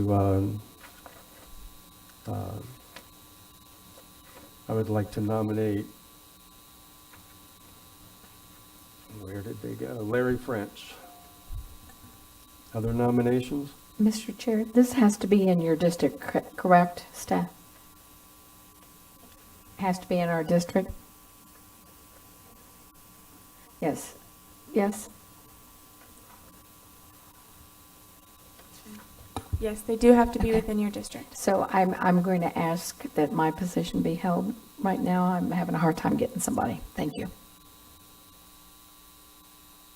So then I'm going to nominate Tom Roberts.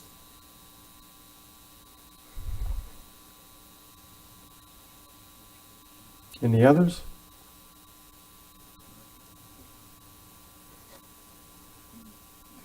Did you, I just want to make sure, I didn't know if Billy saw Margaret Beersford. It looks like hers was entered later. She's in Port Orange. I didn't know if you saw. apologize. It's, Yeah, it does not it require, does not require the member to live in your district. just has to be an elector within the county.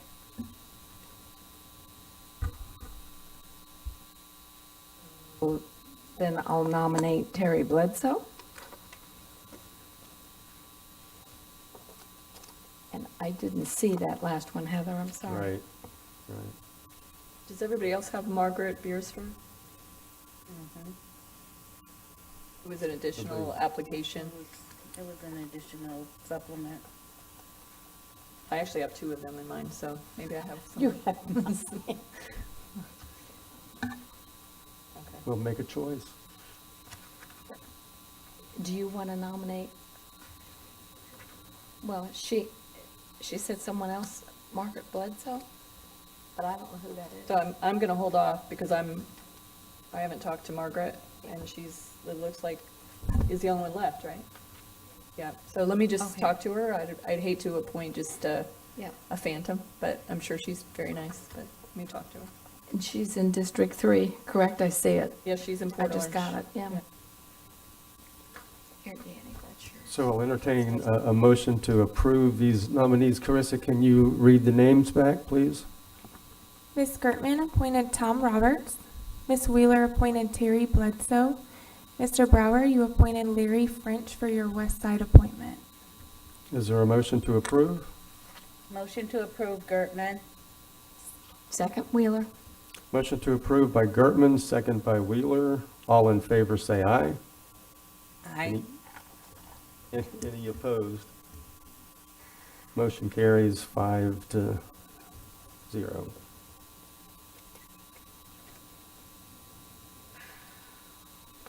Okay, And she's District 2, just, It looked like District 3 on that, marked on there, wasn't it? she's got District 2 marked, I think. third dot over. Wasn't that in District 3?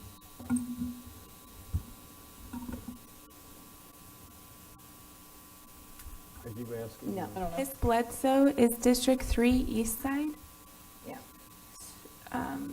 Mr. Brower, you could also appoint her as your East Side appointment if you wish. What is the name? Margaret Beersford. Yeah, I'll wait till next time to investigate that. I'm not familiar with her. Okay. All right. Item 24, discussion and direction regarding public meeting rule ordinance. Yes, Mr. Chair.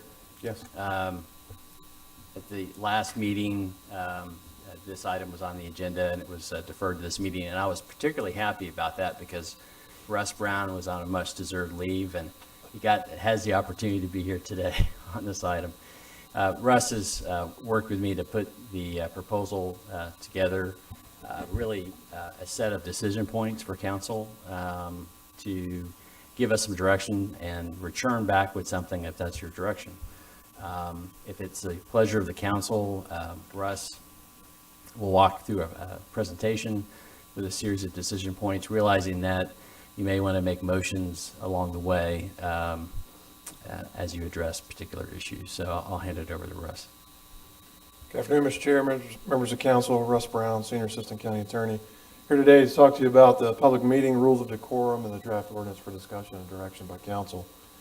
At the May 4th, 2021 council meeting, council directed staff to take a look at the rules and to come back regarding rules of decorum for council to consider amending the current section in 2-63 of the county's code of ordinances. The existing decorum rules were adopted in 1994 and have not been amended since. Upon council decision of direction, staff will bring back your direction and as an ordinance and after advertisement. Pursuant to Florida statutes and case law, the council may apply content neutral time, place, and manner restrictions for public participants to participate in county council meetings. Sorry, I think my tongue's still on vacation. A county council meeting is a limited public forum, so you can limit. There's a significant government interest in ensuring efficient and orderly meetings, and that's how you come up with the rules that are content neutral for limited time, place, and manner restrictions. You can prohibit disruptive conduct. That's a permissible limitation upon First Amendment protections. Similar rules instituted by other public bodies that placed content neutral time, manner, and place restrictions on public participation have been routinely upheld as constitutional by the courts. And this draft ordinance is merely just a guide, and whatever input you have today, we'll go through it. I'm going to ask, or if it's okay with you, Mr. Chair, at the certain decision points, if that's okay with council, to vote on how you want us to come bring the ordinance back. That makes sense. And so the decision point number one, I think you all had the memo that was part of the draft ordinance that was part of the agenda item. So the decision point number one, does the council wish to expressly adopt the Roberts Rules of Order to govern its meetings unless otherwise provided by law, the charter, or ordinance? So the current ordinance references the general principles of Roberts Rules. The draft version of the ordinance you have would specifically adopt the Roberts Rules of Procedure, but it does say in there, Roberts Rules of Order, but it does say the council recognizes that Roberts Rules of Orders are not applicable to every procedural matter governing a public official in the state of Florida, and these parliamentary rules shall not govern to the extent inconsistent with Florida law, the charter, code of ordinances, or other procedural rules the council may adopt from time to time. Failure to adhere to this division shall not serve as a basis to invalidate action taken by the council. So while you would specifically adopt the 12th amended edition of the Roberts Rules in its form, that version, those two sentences I just read in the draft ordinance makes it clear, while you're still following them, it's not going to overturn an action of the council if somehow there's a procedural hiccup, for lack of better words, if you will, from the formal procedure of Roberts Rules. So that's the first decision point. Mr. Chair.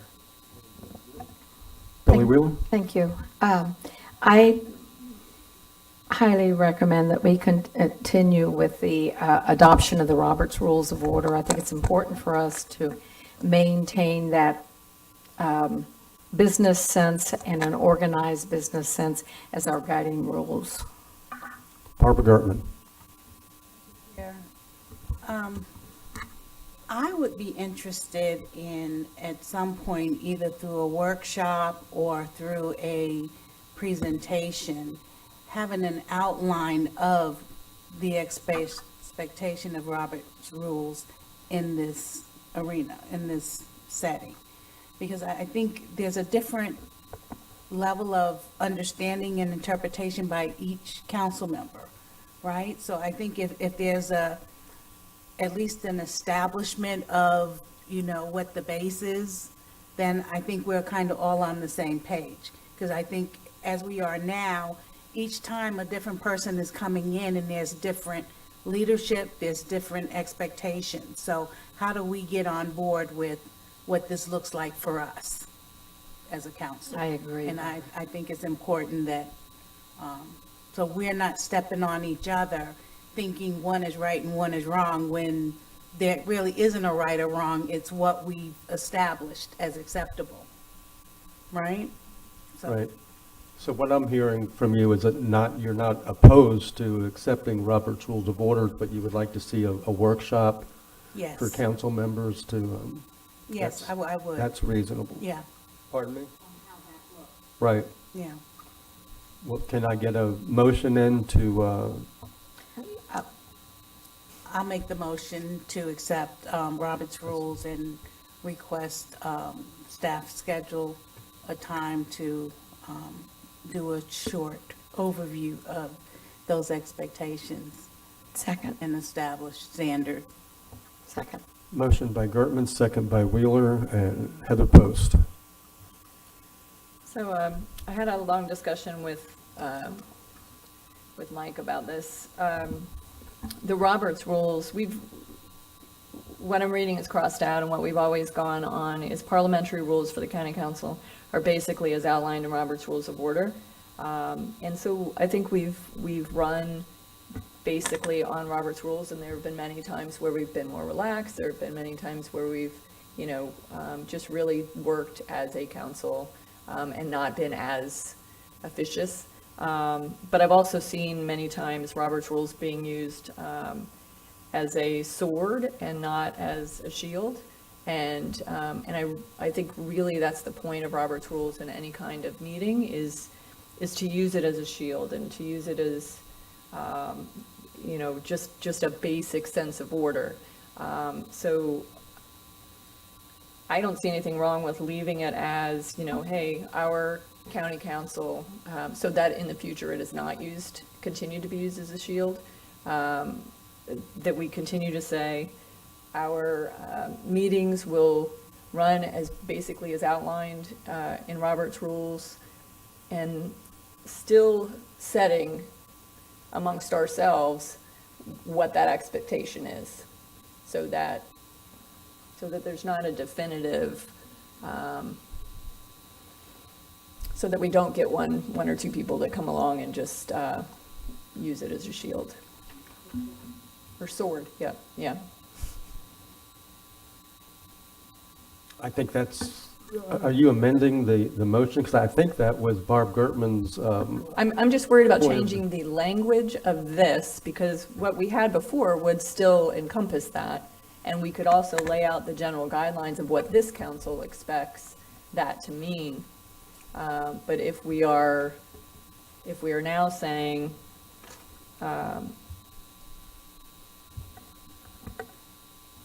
I've just seen it used in the past quite a bit as a sword, and I see no reason to change that language. I definitely see it being advantageous for us to lay out what our expectations are, but just thinking of future councils, I don't want someone else in a future council to be up here, with the Roberts Rules book this thick and trying to figure out how to actually be able to speak when things are happening. So Isn't that, Barbara, isn't that what you were asking, that we kind of discuss what those, Yes. yeah.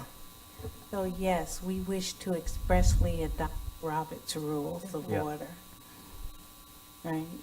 So I don't think we're talking about changing any language, it's more, But we are changing the language in this. Mr. Chair, It used to say parliamentary rules for the county council are basically as outlined in Robert's Rules. Now we're saying, Right, the current ordinance pretty much has the spirit of the Robert's Rules, and the It's just drafted do with it. ordinance recommends adopting formally, albeit those couple sentences I read say it's still the overarching principles and nothing in the Robert's Rules. A failure to adhere to the divisions shall not serve as a basis to invalidate an action. It's cementing it a little bit more in the Robert's Rules as opposed to the guiding principles. That's the difference in the current version as opposed to the draft language.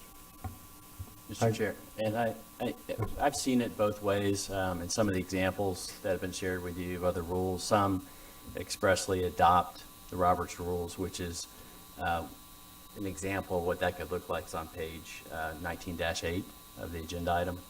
And Ms. Post is correct. The current language in the ordinance adopts principles of Robert's Rules, but not expressly those rules.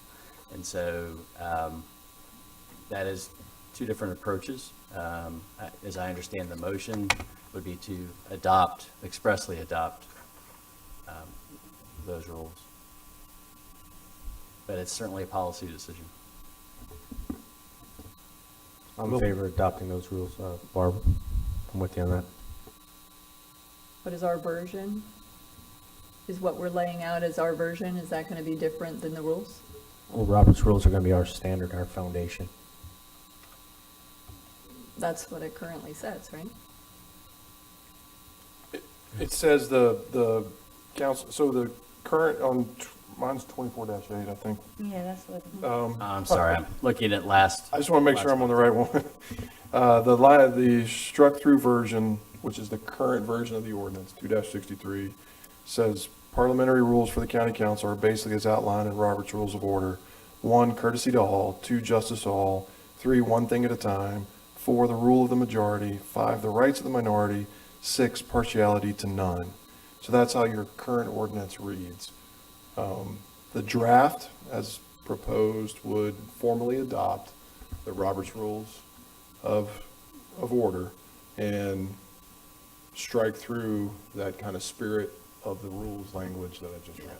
And basically, what you see and what this draft language would do is it would, what the motion would do were to expressly adopt Robert's Rules unless otherwise provided in your charter or in this code that it would address something differently.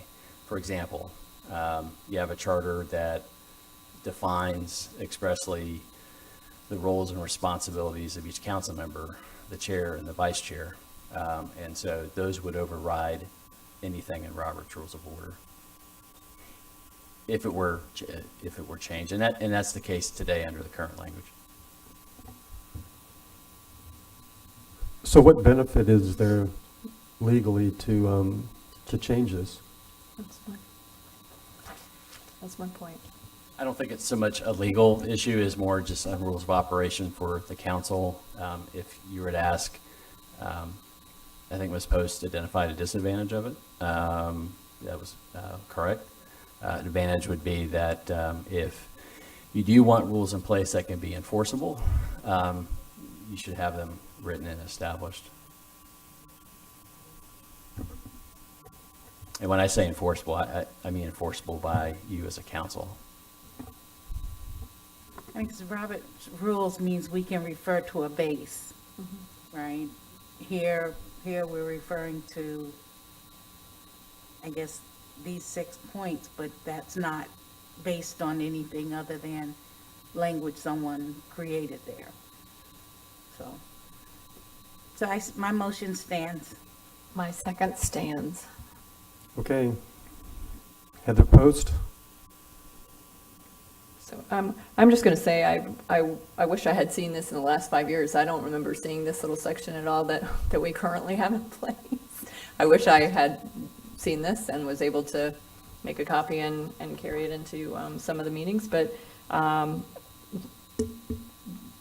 so I'm just going to withdraw my discussion on this.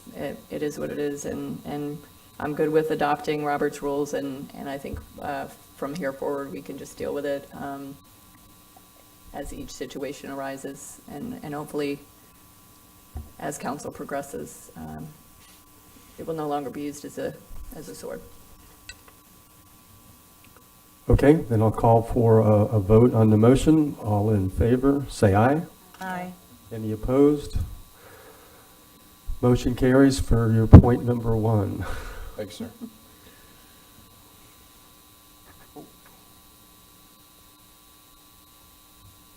Did I go backwards, Jenna?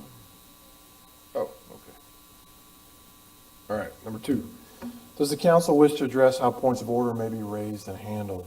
The draft explains how a point of order is raised and decided. Model is similarly adopted for other local governments.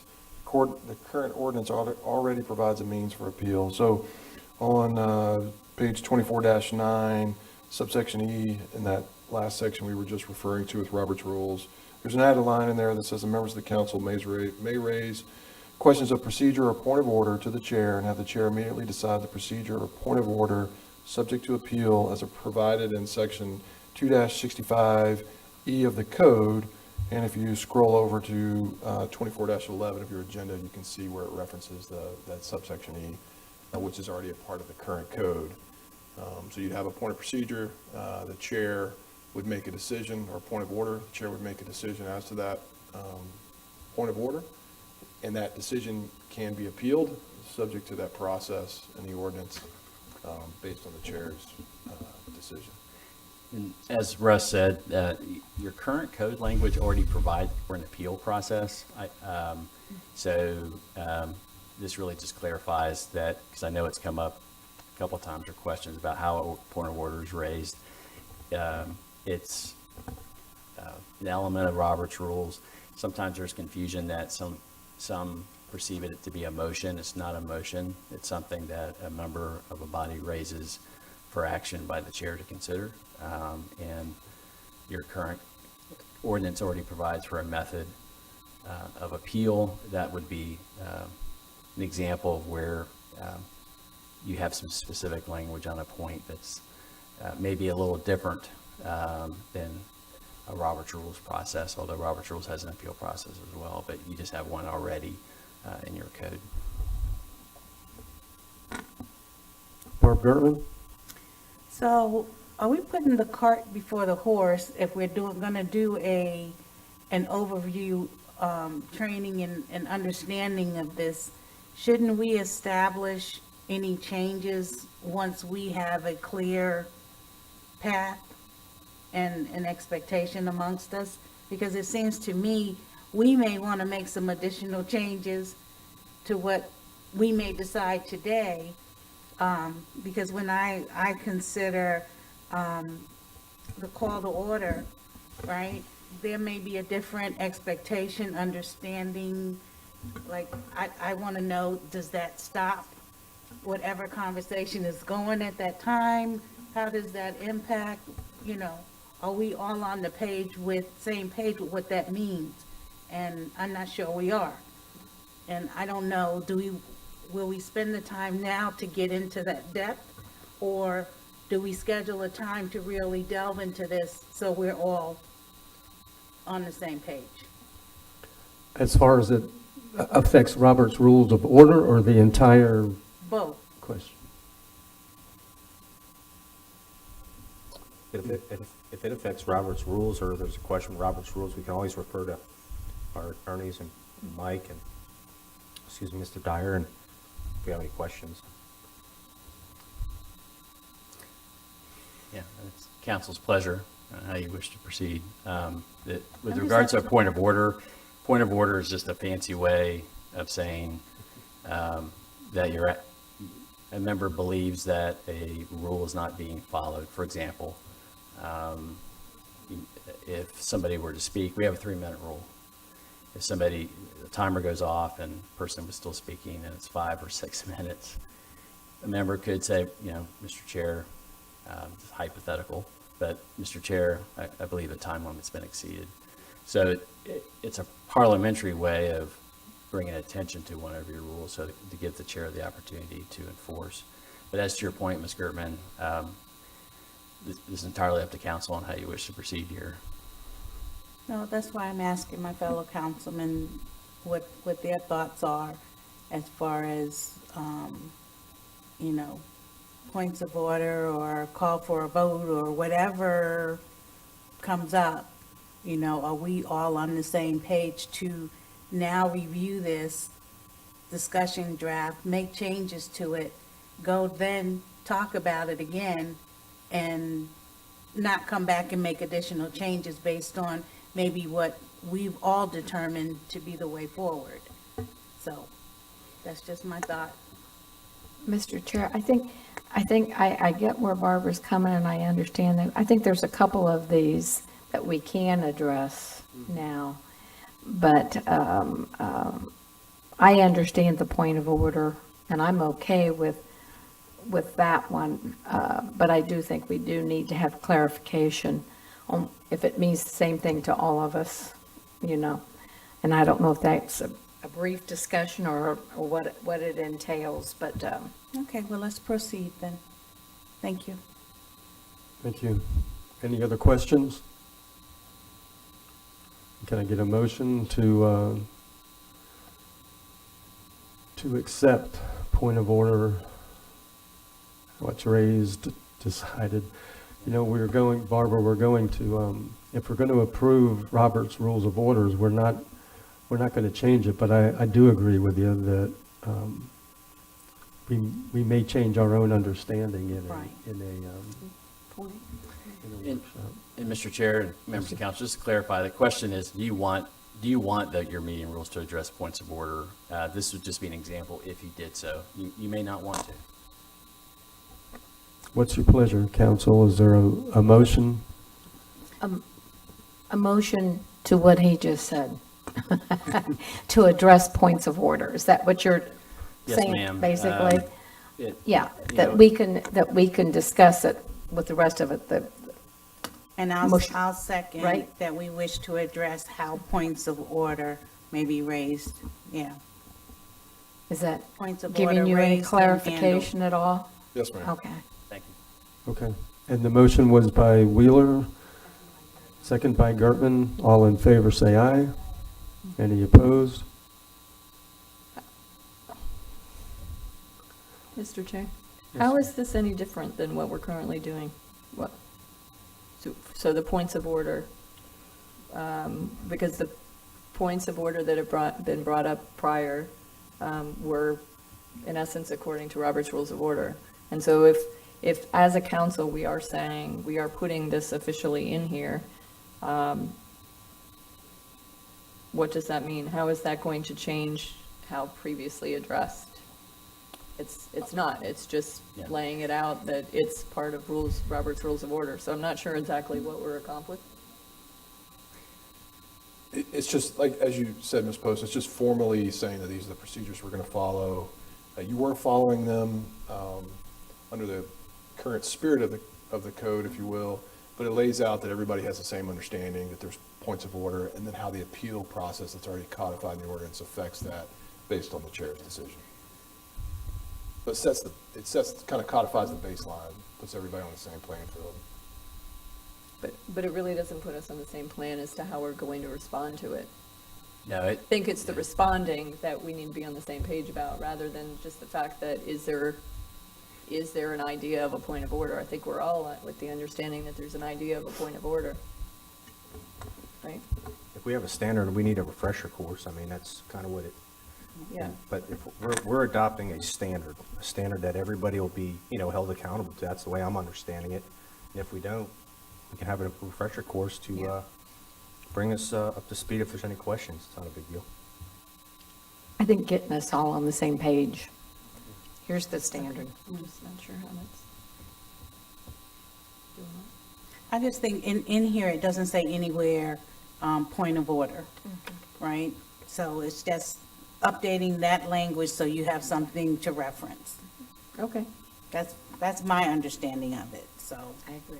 All right, that's my understanding too. I'm just not, okay. Continue. Decision point number 3, does the council wish to set aside a specific time period for public input on non-agenda matters that may warrant action by the council? Currently, there are 2 public input opportunity periods in these matters. There's nothing in the draft ordinance that changes anything. It's just a point of decision for the council. If you do want to institute one specific time frame or non-agenda matters would be handled at the end of the agenda as opposed to the beginning. Like I said, now you have it on both ends.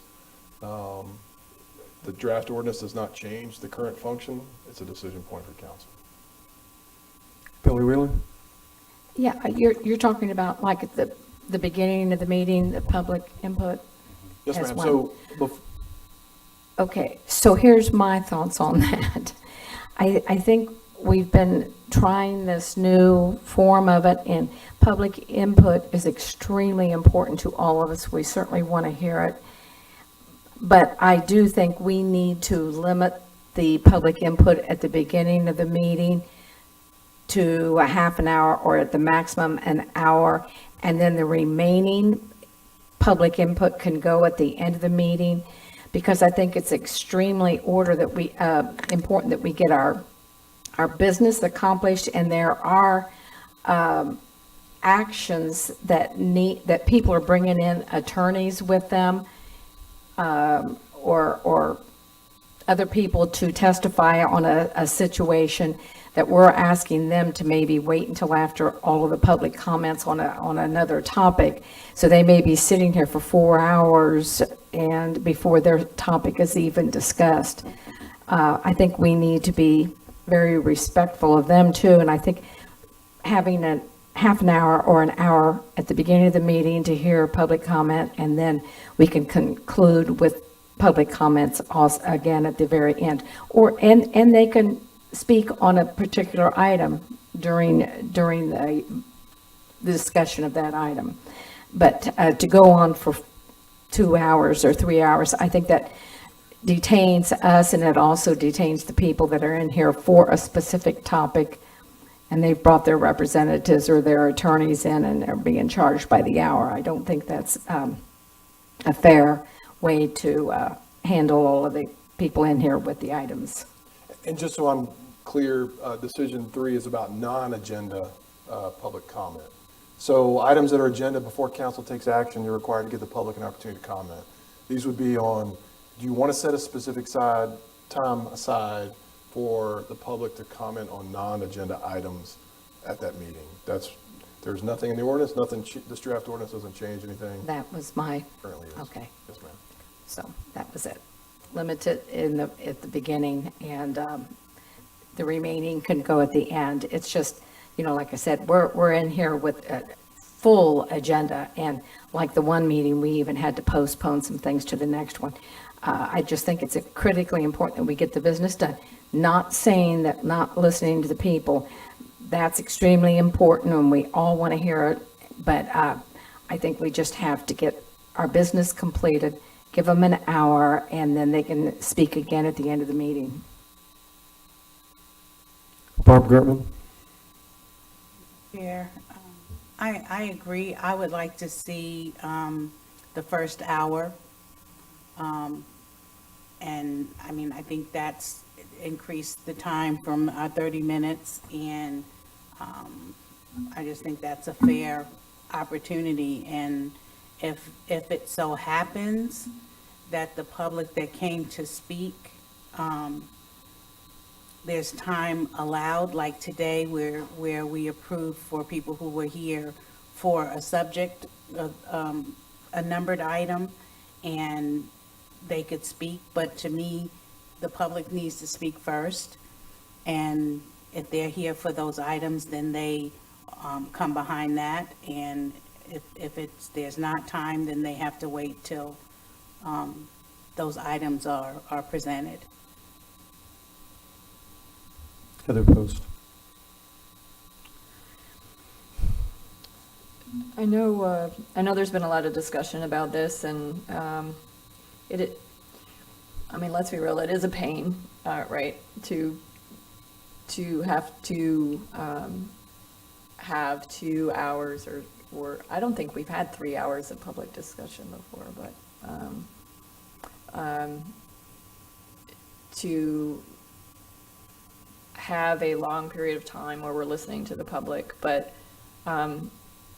really, I think that's our role. And we had it before where we had the public discussion at the beginning and public discussion at the end. And we all know that no one ever stays to the end because it's never time certain. No one, except John. Everybody's pointing at John. Thank you, John. But it doesn't, we have our meetings during the day. We've had votes in the past about changing our meeting times to allow those who work to be able to attend. We decided not to do that, so only during the day on a weekday, only in DeLand, so it's on this side. So I know a lot of people in my district, I'm at the northeast section of the county. That's a long way for them to come on a work day to come over. So the opportunity to be heard is lessened. And I don't think it's unreasonable to allow that time at the beginning of the meetings. We can always, you know, if there's a lot of public comment, we can always discuss and change things around a little bit. This morning, we actually did that. We did that for the doctors to speak about COVID. So if we can do that for COVID, then why couldn't we do that if there's an attorney that has to leave or something like that? And certainly we can still have time, what do we call it? Not time sensitive, time certain, thank you. We can still have time certain items that could break in if they're, you know, that important. But I'm definitely for having as much public comment available at a specific time for the public to be able to come. We saw this morning there weren't a whole lot of people here at all. So it's going to vary. And, you know, if we say we need, the number one thing we need to focus on is actually focusing on the meeting and having the meeting and working on the specific agenda items, we get that done anyway. It's just after. So it's being handled. It's just being handled after the public gets to speak. So it's not keeping us from handling our duties. So I would be in favor of keeping it how it is. And again, if some special thing comes up, just like this morning with the doctors, we can certainly address it. Danny Robbins.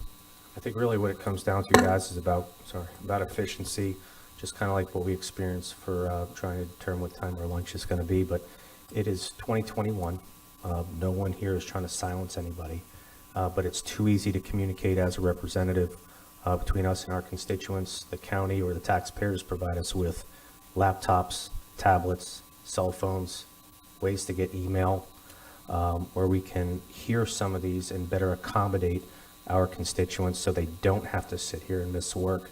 I think we need to keep that in mind, but also respect what Councilwoman Wheeler said. There's a lot of people that sit in the audience at $300 to $400, sometimes more an hour with legal staff, and that's not fair on them either. But you know, if it's something we can plan ahead for, and Chair has been gracious enough to get the people that have an immediate time constraint up to the front, I'd be in support of that. Chair, on a case-to-case basis to help those folks out, but definitely allowing a block and having some sort of schedule. I mean, that's ultimately what an agenda is. So that's just my 2 cents. Thanks. So, Mr. Chair, I'd like to make a motion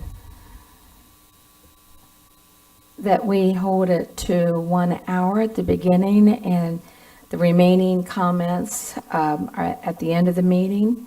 again, this is not telling the people we don't want to hear them. I just think that's being fair to the rest of the people in the audience and any of the time-sensitive items that are on there, time-certain items that are on our agenda. That is my motion.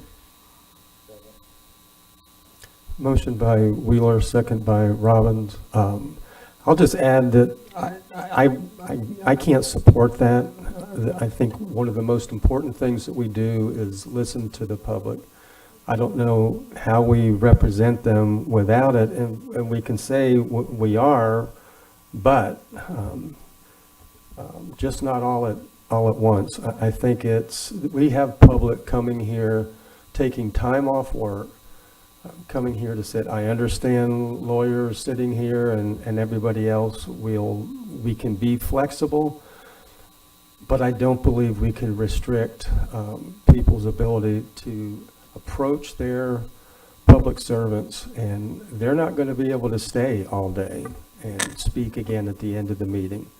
They're left businesses, employment, to come and speak to us, and I think we owe it to them to give them a voice in the morning. We can code it any other way, but we're restricting the public's ability to have input with the council, in my opinion. Danny? And Chair, I respect that, I really do, but we are their voice. And once again, for efficiency, I'd like to have it as well, but it comes down to, should we hand in all of our equipment, thousands and thousands? That's what it's there for, is for communication. And so we can relay that, whether it's behind the scenes and speak for them. That's the whole purpose of being an elected official, is to speak on folks' behalf. But we do have to have some sort of efficiency and some sort of schedule to go by. Nobody is trying to, I don't want to hear this, and I can see it now where it's turned back on this council. No one up here is trying to limit it. We're trying to get a standard. We're trying to get an organization organized, and we're trying to be efficient because it's taxpayer money. Thanks. Michael Dyer. Thank you, Mr. Chair. I just want to make sure that we're on the same page with the maker of the motion in a second, and I think we are, but that we're speaking as to the comments on county business not on the agenda in the morning, not a limitation on time for the agenda items. Okay. Thank you, Mr. Chair. But we're limiting, the motion was to limit the morning's public input to 1 hour. Yeah. Still continue it till the end, and I'm just saying that they're not going to stay here all day. They have businesses to run, and so, efficiency or being attentive to our constituents. Mr. Chair, I do feel that we're being attentive to them. We hear from them all the time. I certainly have an open door policy, and I hear from them all the time. I'm just saying efficiency of our office too. We've got staff in here that's waiting all day long for maybe their items to be heard so they can get back to work. It's worked in the past. It works in other governments. There's a lot of governments that have a half an hour. I think we've expanded it to an hour that we can hear what they have to say. And quite honestly, if there's 10 or 15 people speaking on the same item, they can coordinate who's going to be their spokesperson. We've talked before, if you're going to say if you have the same things to say as somebody that the 5 people ahead of you, you might want to pass your time off onto someone else. We certainly are not denying them any time to speak. It's just trying to get it organized so we can also conduct business afterwards. My motion is on the floor with a second. And I would just say we are restricting them. We do have a policy, and we allow people to come if I get, probably like all of you, I get dozens of emails every day that I answer. But people will still come here. They want to look us in the eye. They want to ask questions. They want to hear our response. And that's their prerogative, and I think it's a mistake to restrict it. Danny Robbins. We need to kind of put this to bed and move on. There's no restricting whatsoever.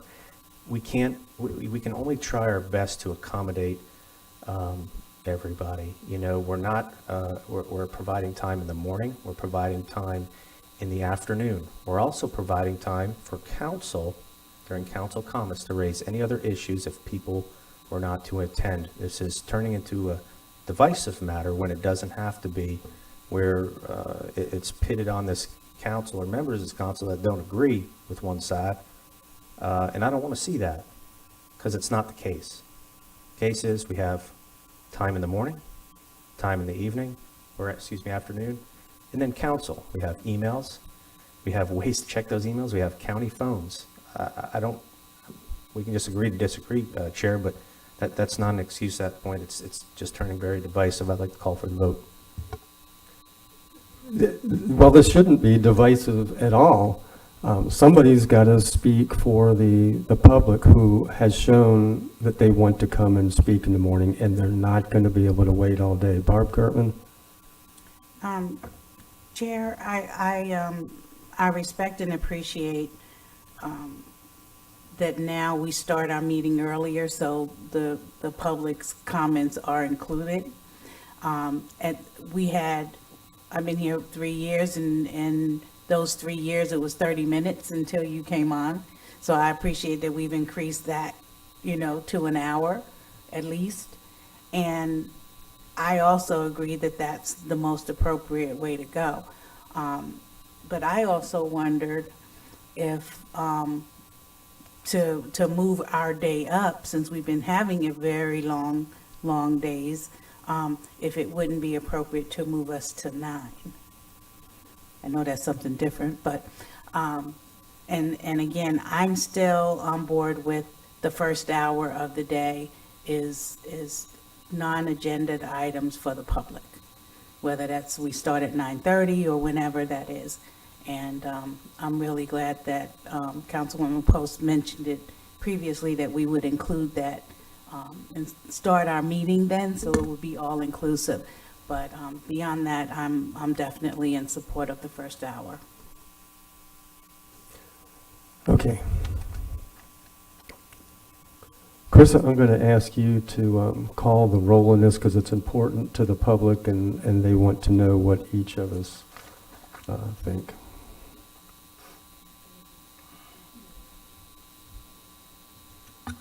Ms. Wheeler made a motion to hold the public participation for 1 hour, and then the remaining comments will be brought up at the end of the meeting, seconded by Mr. Robbins.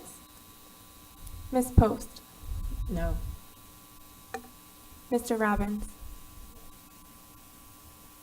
Ms. Wheeler? Yes. Ms. Gertman? Yes. Mr. Brower? No. Mr. Chair, may I make a comment, please? Certainly. When you make the comments like you just made a few minutes ago, so the public knows, I think we really need to show our council as a cohesive council, that when a vote is made, it's not us against them, that you may disagree with the vote or any one of us, but we're still together as a council, united. And I think that's something we've been missing. It's been an us against them, and that's really what we're trying to do. We're trying to come together as a unit for the better of the county. And I think the us and them just doesn't behoove us in any way, shape, or form, that we're moving forward as a unified, nonpartisan participants in representing our constituents. I just had to say that.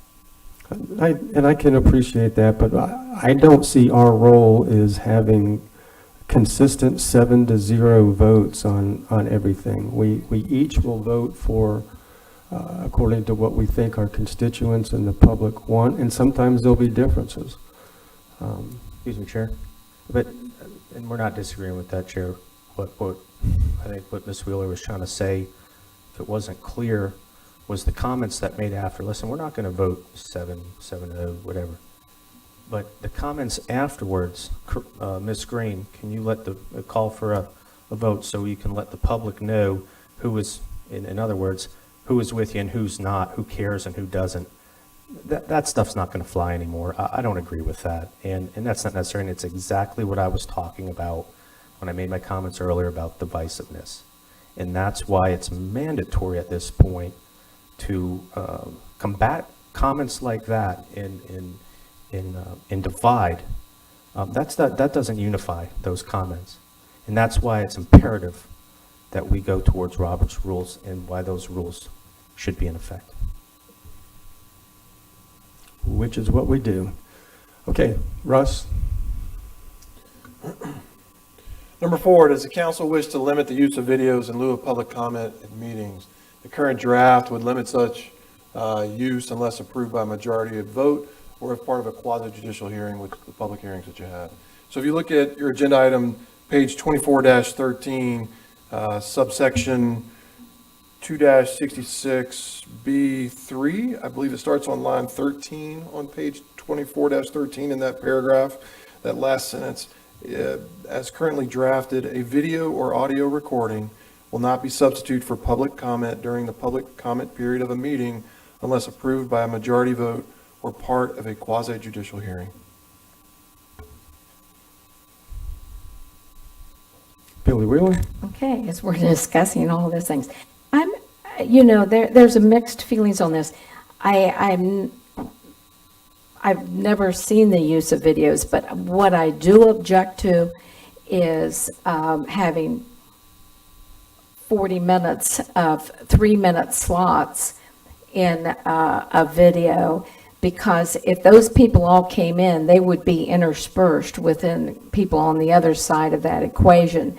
So I think to have a video of more than one person, the person who's making the comments, is not fair to the other constituents that are sitting in here, that they should take up 40 minutes with just all of the people with the way they feel on that agenda item. I absolutely would like to get rid of that, having a combined team effort of a 40-minute video of their 3-minute segments. They're all entitled to the 3-minute, but they shouldn't have their whole team have a consistency without the other people having a chance to voice their opinions. Did that preclude anyone else from sharing their opinion? Okay, Heather Post? I'm not sure, and I talked with Mike about this, why we're even really addressing the video or audio recording. To me, it's public comment. So again, Danny, you mentioned before that it is 2021 and we have all this technology, and so public comment could be in the form of sending an email to us. It could be in the form of possibly even Zoom for someone, or sending in a video or audio recording, as long as it was the 3 minutes, just like everyone else is allotted. I don't see the difference. So I'm not sure it even needs to be addressed. If it is addressed, I would just say it's public comment just like everything else, 3 minutes, and perhaps provided before the meeting actually starts, because we certainly wouldn't want anything to pop up on screen that it shouldn't be up on screen, maybe, but.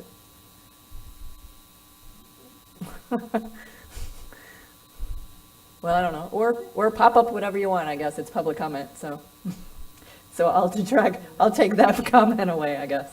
But I'm not even sure why we're addressing the video or audio recording. To me, 3 minutes is 3 minutes, however you want to do it, so. Barb Gertman? So I don't have a problem with the video.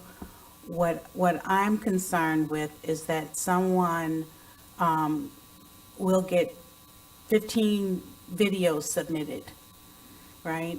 There's people here in the room for public comment, and people have the convenience of sending in a video, which now, why are you coming here, right? So to me, if you're going to do a video, the video needs to be you, that person, and that person needs to be in this room, right? It's not a video of you videoing others that you're in consensus with, and that's what we get to hear. So now we're not hearing from you, we're hearing from you and the 3 other people that are in your video, right? Because that's not one public comment, that's 4 or more. I'm just using that as an example. So I'm saying, I'm good with video, but that person needs to be here and needs to fill out that yellow card. And if they're going to play their video instead of standing there, you know, speaking, then to me, that's the alternative.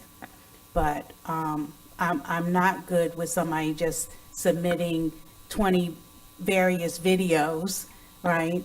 And not being in this room to represent their public comment, because then it's not a public comment. If you're going to send me a video, send it to me in email, so I have an opportunity to review it and, you know, do whatever's next. But I don't think that's how our time should be used, and I don't think that's how we should allow our time to be used. So I think there is a difference in public comment and how it's represented, and that you need to represent your voice only within that 3-minute comment, because that was the purpose. And I think that's quite reasonable, and that we could set requirements. In fact, when that happened before, it went to county staff, specifically the attorneys, and they required that the person had to be here in the room, and that they had to submit a speaking request. The problem was there was so many of them. We also decided with staff that they would all be played one after another to save some time instead of stopping between each one. But I think that's quite reasonable. Right, but none of those on the video were here other than the one that filmed it. No, they were all here. No, they were not, sir. They all stood None of the up. businesses were here that were on those videos. Oh, the businesses weren't. Well, no, that's who but- was on but the the person videos. that made the video was Right, here. I'm not talking about who made the video, I'm talking about the person who was represented in the video were not here. Okay, then let's, you're not opposed to videos, Heather's not, I'm not. Let's have some standards and requirements that people have to follow. Can I can wait. Chair? yes? Oh, Danny, go ahead. Ms. German, I agree with you. But a lot of these videos, I don't think it was appropriate. Some of the content was very misleading and not factual. But besides the point, all that, and they can be as long as they want, but everyone has our emails. If they want to make a video, they can, but it still gives us an idea of their side, their point of view beforehand, and that way we can research if there's any claims or research their point of views. But to have a standard where, it's like a free-for-all with videos and they're not here is, I don't see the point or the efficiency in that. Russ, can we vote on this item to, we'll see whether or not the council wants to allow videos, and if we do, can you come back with standards that would have to be met? Yes, sir. Time limit, the person has to be here, and it has to be them in the video. And one person per video? Right. Yeah. That's fine. Yeah, Mr. Chair, Yes. if Ms. Gertman or another member wishes to make that motion along those lines or so moved. I'll we make can- the motion that we include the videos, that we allow videos, that the person needs to be present, and it needs to be one person per video. Is there anything else on that? 3 minutes, just like you're 3 speaking. minutes, like the normal? But it staff not review it? only needs to be one person per video, it needs that person for the public comment. So they're Present representing and- themselves. yes. They're not representing somebody else's voice. They're representing But themselves. also too, can they turn it in prior for staff review? You know, we had kids in the audience today. If we're just, like Ms. Post said, randomly putting up videos, what is this going to lead to? Well, we never know when they say something So, anyway. you know, if staff says, Yeah. hey, this is kosher, I got no problems with that. But there That's has to be censoring. some oversight if But there's I- something inappropriate there. But I think Billy made a good point. I had agreed with you, Danny, and I immediately thought of that as well. But then, just like Billy's saying, someone could get up here and start ranting and saying all kinds of things and doing whatever, just the same. So, But maybe not obscene. Yeah. We'll know if they're getting They naked certainly in could, front of us, yeah. right? They'll know if they're getting naked in front of us versus there I think we being could push the something stop obscene. button way quicker than someone can jump over. We're about to the talk about video. that next, though, so Oh, not really? necessarily get naked in front, but. Okay. Yes, ma'am. So what I have is a draft to come back with standards to allow for video, those standards being a time limit, just like if anybody's here in person, limited to 3 minutes. The person must be here that submits the video. The person that submits the video that's here for public comment to play the video must be the person in the video, not a group of people, and one person per video. That's about what I. And to turn it in prior. What was that? And to turn the video in prior. For approval by staff? IT security issue may be associated with it, Yeah, too, it- depending on the virus, they have to check that. I'll be honest with you, it wouldn't be it would not be review for content. No. I mean, I think Not at all. Right. fire, that type of thing. So it would not be a censorship issue. It would It would be, It would be reviewed for what then? Viruses. Okay, or I security. just want you to stay there. Yeah. Right. That's my motion. it sounds like we just rewrote it, All right. the requirements. Sure. And so that's Billy's motion. Who seconded it before? You're still good? All in favor, say aye. Any opposed? Motion carries 5-0. Mr. Chair, I just would like to add that, Carissa Green worked with IT when we went through those videos before and did just a good job in setting up a place where folks could submit the videos, and that was the first time we've done that, Yeah. and just spent a lot of time on it, so just want to thank her for that. So she's definitely laid the groundwork for the future on that. Thank you. All right, Mr. Chair, the last decision point for this, and this is the decorum part. How does the council wish to address decorum standards for meeting? So you inherently have the ability to run an efficient meeting. And so because it's a limited public forum, you can take action to do so to ensure an efficient meeting, have rules to ensure efficient meeting is held. That's the standard. If you look in your agenda packet 24-14, it starts in that subsection C there, decorum.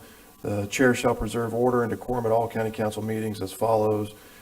Just kind of, the first one is kind of a preamble, as you're committed to conducting an efficient meeting. And 2, it says it is a violation of this division for any person in the audience at a council meeting to do any of the following after being called to order. Engage in disruptive conduct, such as but not limited to hand clapping, stomping of feet, whistling, making noise, using fighting words, use of profane language or obscene gestures, yelling or similar demonstrations when that conduct substantially interrupts, delays, or disturbs the peace and good order of the proceedings of the council. So the action has to substantially interrupt the efficient running of a meeting. So it's not the conduct of alone necessarily, it's how it's carried out. Facts matter. And so this ordinance would give you the ability to enforce that, Mr. Chair. You give somebody a warning. If they don't adhere to your warning, you can escort them out.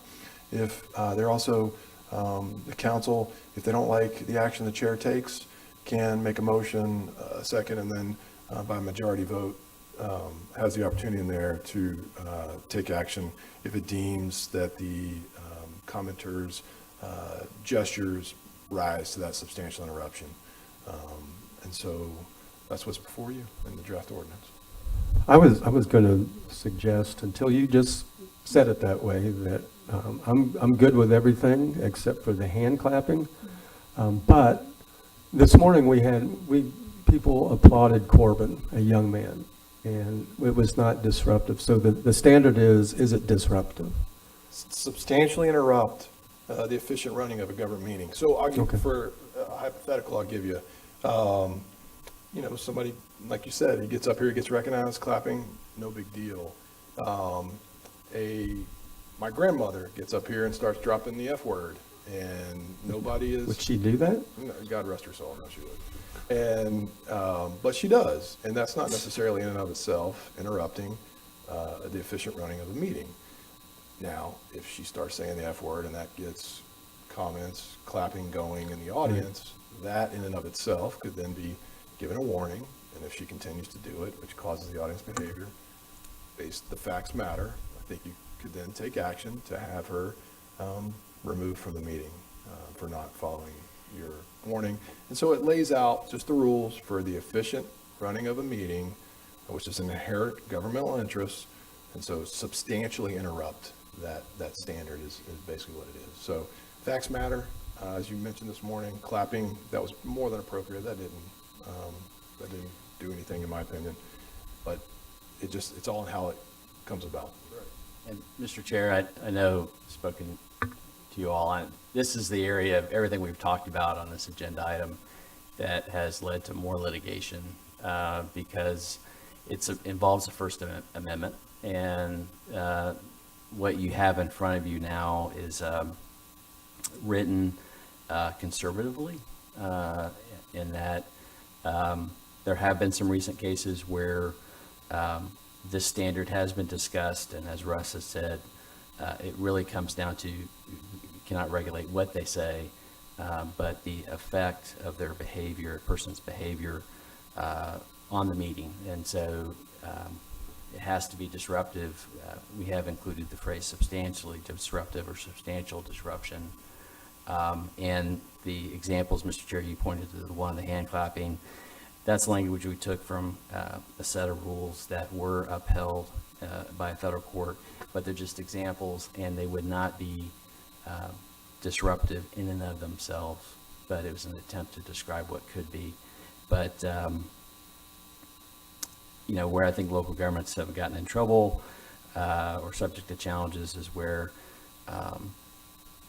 restrictions are directed or give the appearance at regulating the content of what somebody says. And so that's why this is written the way it is. But anyway.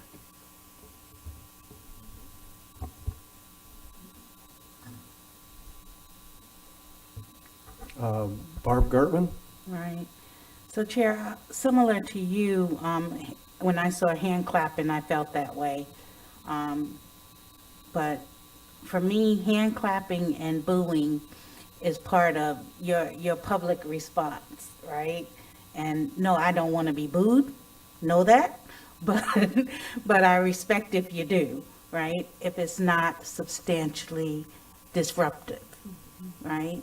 So I'm good with the language, leaving hand clapping, because I think, again, if it gets over the top and aggressive, or it's really riling up the audience for something negative, then I can see us having to take some action.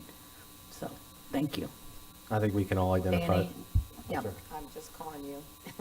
I think we can all agree with that, but it's, like Attorney Brown said, it's easier to keep things under control than try to regain that once it gets out of hand. But something I didn't hear, one of the meetings, we had an individual that just went ballistic, went sideways quick, and there was another individual just egging it on, taking videos and pictures, coming out of the crowd. That's something I think, too, if we can add verbiage or with council's approval, to also add that. I mean, it was just being done to irritate and make the situation worse. But we have video, we have audio that's more than sufficient, and allowing that to just make it worse. So. Yes, sir. I'd like to see us keep it simple.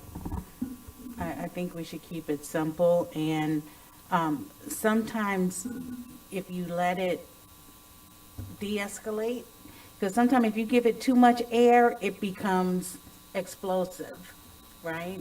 And if we let it extinguish itself, or if it doesn't, then, you know, it needs to go the next level. But I think there's been incidents in here that I've seen evolve a lot faster and a lot deeper and more extensive than, in my opinion, it needed to.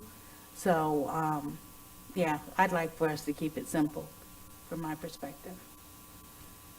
I like the language the way it is. No other speakers? Did you want to make a motion? Yeah, I just thought I'd move it on. So make a motion that we approve it the way it is written here that you've changed. Yes, ma'am. Okay, that's my motion. Second. Motion by Wheeler, second by Gertman. All in favor, say aye. Any opposed? Motion carries 5-0. Thank you, Mr. Chair. So we'll make those changes, and then we'll bring the ordinance back probably sometime in September, I would Yep, imagine. and we'll work with the county manager on the direction for presentation or workshop. Yeah. Thank you for your direction and patience with us today. Thank you for navigating us through that. It was almost painless. Is there something where we would want to do like a set lunchtime period where we have a plan, like everybody brings their own, or do we need to put that, or is that something we just do day to day or meeting to meeting? We had mutually agreed on that. It wasn't an ordinance it wasn't a vote. We did that around the table, that we all were there and present and decided that we all thought it was easier to have that. Was prior to our new council. Was it? Oh, oops. Well, she's got a better memory than I do. Yeah. I don't remember having that discussion. I asked the county attorney if he remembers us doing that, and he did not. But I'll go with the will of the council. Is that something, are you asking that we add that to what we just did? Yeah, just so we all, if we can do like a 12 to 1, and then, we bring, I don't think it's necessary that we need to order in, everybody needs to pay their own lunch and have a set time. That's what I was getting at. I think you need to allow some flexibility because of the items. 12 on one day works, but 12:30 or 1 on another, especially depending on the agenda itself. So I do think one thing I would ask, just on more of the behalf of the staff, is just an hour, just so remember, even if we can plow through and do a half an hour, they may not be in that position and may have to run out and get something. So my only request would be that we try to keep an hour, but when the hour is, we're very good with being flexible.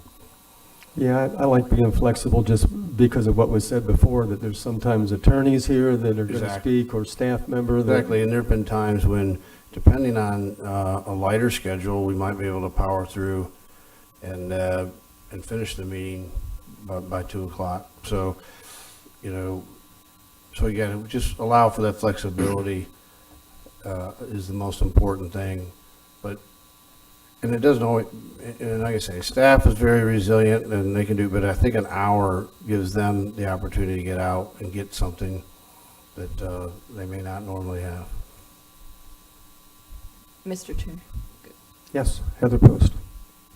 So instead of saying definitively that we would definitely have 1 hour every time, because keep in mind too, sometimes we have shade meetings during lunch, sometimes we have other meetings during lunch. And what I absolutely do not want to see is those meetings, being crushed down to where by the time you get food, you have 15 minutes to actually discuss things. So I think we've been going well. Why why mess that up? I think we've been going okay by just saying whenever we do end up breaking for lunchtime, we just say when we're coming back. But I would be in agreement with a minimum of the 1 hour. Yeah, I think that's, Right. Yeah. should have made that clearer. Can we require that Kevin Captain does barbecue for us every day? We can work on that for sure. Okay, no action there, I guess, required. That brings us to item 25, which was mine, a Bill of Rights resolution. This should be really simple. It's not scary, and which is why this is for the, yes. Which is why I brought it up. I'm hearing from the public on two different sides, and I see the public being pitted against one another, and I would like to end that and reassure people, and that's all that this does, is that every member of this council swore an oath to uphold and defend the Constitution of Florida, the Constitution of the United States. The Bill of Rights is arguably one of the most important set of amendments to protect our freedom and to make us the greatest country in the world. The whole purpose of this is to assure the public that we take our responsibility absolutely seriously, that it's essential, that the main role of government is to protect your God-given, constitutionally protected rights, and that we will do that. It's not an anti-vaccine resolution. It's not a gun resolution. It's exactly what it says, a Bill of Rights, to remind the Republic, remind the public that it is their rights will be defended, that there is a process of judicial review if there is any infringement on that. It does not mean that everybody in the public now has a right to come and sue the county or sue anybody else. It says that we will be diligent and we'll work with county staff. And if there is an infringement from the state, from the federal government on your rights as listed in the Bill of Rights, and that's what's printed in this document, that we take that seriously. And it's that my hope is that this stops the rancor and it brings people together that I might not think that there's any loss of liberty. Somebody over here thinks there's been great loss of liberty. We don't have to argue about that. We just have to know that there is protection and that this council takes it seriously.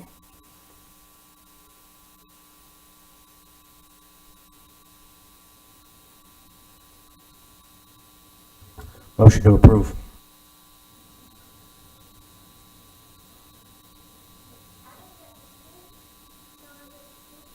You do get to speak, and I'm sorry. Carolyn Evans.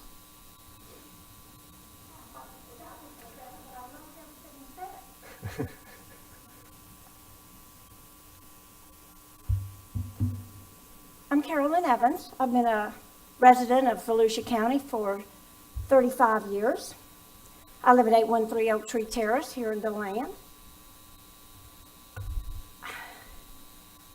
Nobody in this county needs a reminder of our Bill of Rights. I'll assure you of that. We're not stupid. You all have a duty. Every single one of you has a duty to protect the health and safety of our citizens here in this county. That includes funding our police officers and our law enforcement, making sure we have good school crossing guards, making sure our roads are safe. We have stop signs. We have lights. Making sure that we have things in place to protect us from this COVID that's going around like crazy. If you have personal views that keep you from protecting every citizen in this county, you have a duty not to vote. You have a duty to abstain from voting for those issues. People come to my door all the time, right here in DeLand. Knock, knock. Hey, I'm trimming trees in the neighborhood. Can I give you a quote? Hey, I'm not interested. No, thanks.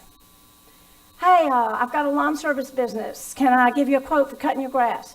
Hey, no, thanks. Not interested. Would you like an opportunity to get a vaccination? Hey, not interested. No, thanks. Real simple. I don't need a Bill of Rights to protect me from people knocking on my door, giving me an opportunity. While I was here waiting, I received a call on my phone. My husband's ashes and his death certificates are now available from the crematorium. He died July 25th from COVID. I am not here for sympathy. I'm here to give you the realities of what is going on in our county. He's fully vaccinated. We're smart. But he got COVID. He was going to get treated at home, ended up having to go to the ER, having some trouble breathing. We had the same conversation with all 7 physicians. Hey, he's been vaccinated. He is going to be fine. He'll be going home. But just in case he has to get on that ventilator, you all need to have the end-of-life discussion, and you need to have it now before you get to that point, because it's too emotional to be able to make that decision then. He would have been fine. Unfortunately, he had to have emergency surgery on something else, which meant a ventilator. You cannot get on that ventilator. You can't. He got off the ventilator, had to put it back on. So I had to make the gut-wrenching, heart-wrenching decision to take him off of that. Now, that was on July 25th. Luckily, at that time, my 4 daughters and I could be with him. You want to be with your loved one, telling them it's okay to go, it's okay to pass on, and how, it's important. Now, because of this huge outbreak, they're not letting you go in and be with your co-family. They're dying alone, and they're dying without you. It's atrocious. It's terrible. You don't want to do that to anybody. Thank you. I just need 2 more minutes, honestly. Anybody opposed? Just a few more minutes. We can I shut that hate to buzzer run off. up. I'm sorry. We don't need a Bill of Rights. We don't need anything. We have this incredible opportunity to make our county a place that it's easy to get a COVID vaccine. If you don't believe in them, like so many of your constituents, I'm not interested, thanks. All they have to do is put a no solicitation sign on their door. That's all. Or simply be civil. And that needs to start here with us right now. Hey, thanks, but I'm not interested. You're going to get nasty emails if you don't pass that. You know how your constituents are. Get some backbone. Some of you have it, some of you don't, but when you leave this here today, every single one of you, get some backbone. Stand up to our more ignorant neighbors and simply tell them, hey, put up a no solicitation sign if you don't want an opportunity to get it. But lots of people in our county need that opportunity. Rest assured, the lives you save will be more than made up for the nasty emails you'll receive. Thanks. Thank you. Heather Post? Ooh, how do I follow that? Gosh. For your loss. Yeah.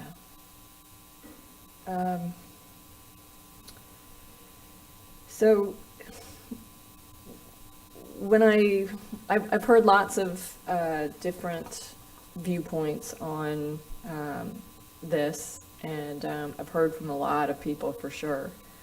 But I also know that when we were sworn in, and it's actually in this resolution, each of us took the oath of office, and the oath of office reads, it's 2 sentences. I do solemnly swear or affirm that I will support, protect, and defend the Constitution and government of the United States and of the state of Florida, that I'm duly qualified to hold office under the Constitution of the state, and that I will well and faithfully perform the duties of a Volusia County Council member on which I'm now about to enter.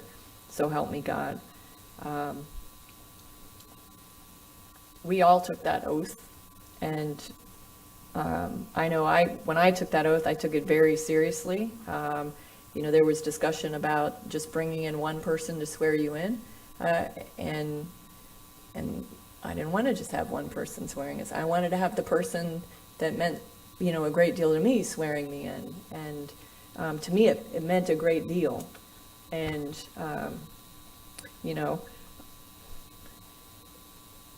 I'm all about a number of the things that are listed, and certainly about defending the Constitution of the United States. I'll tell you, certainly about defending myself. Everyone knows I'm a really good shot, and I'll just say, if anybody ever tried to come and take the things that I use to defend myself and my family, they'd have to pry it from my cold dead hands. So feel very, very strongly about these kinds of things. But I'm not really sure that a resolution is going to make us do that. Either you have that in you or you don't. And I just really want to hear, very seriously, what is we all took the oath, so what is the purpose of us doing this for the public? Because certainly, if in fact people do come in and start, banging down the doors, there are S&W, there are search warrants, there are, whatever, there is anarchy.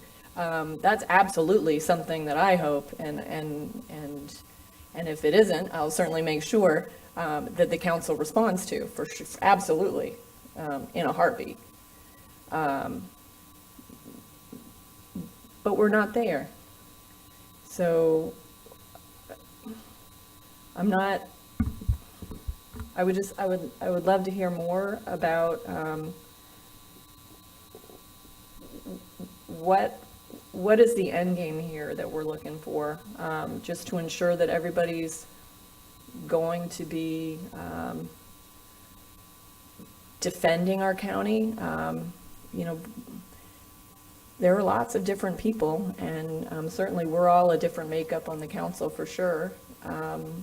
But us doing a resolution isn't going to make, when the time comes, perhaps a 7-0, or it's not going to perform the end game, I think, that we're looking for. So you either have that in you or you don't. So I'm really wondering, with all due respect, what the end game is here. What exactly are we looking for in this? Well, I would say, and then Barb will call on you, that it's not for us. It's for the public to be reassured that I feel like we do need the Bill of Rights. It's the most important set of amendments that the Constitution has. It's critically important. This is just to reassure the public that if unconstitutional orders come down from whatever source, that there is a system of judicial review, that we're aware of that, and we'll take it. There are people in the community, we can say that they're ignorant. I think they have some room for concern. Yesterday, we heard on the news that New York and New York City have both said that voluntary compliance with vaccine is over, and now it will be forced. I don't know what that looks like yet, but if that happens, it would be a terrible turn in America for our individuals' ability to choose their own health care. The way to get more vaccines done is what happened this morning with what Barb asked for, and doctors coming in telling us the importance of it. This is not an anti-vaccine ordinance. It's just to reassure the public that we take our position and our service to them very seriously, and that their rights will be protected. It's not a sanctuary. It's not a declaration that this is a sanctuary county. It's just a resolution that says your Bill of Rights will be upheld. I trust that you're going to do that, and everybody on this council. But the public doesn't know that. They don't feel that.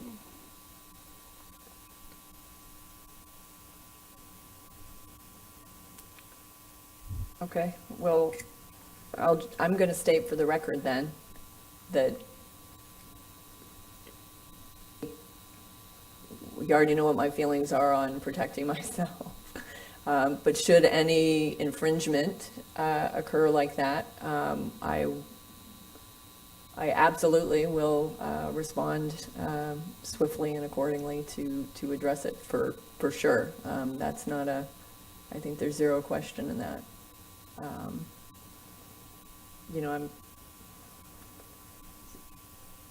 So if we're just wanting to alleviate the public's if we're wanting to alleviate the public, I think there's a lot of other things we should be talking about to alleviate the public's mindset about the council than if the soldiers are going to come in.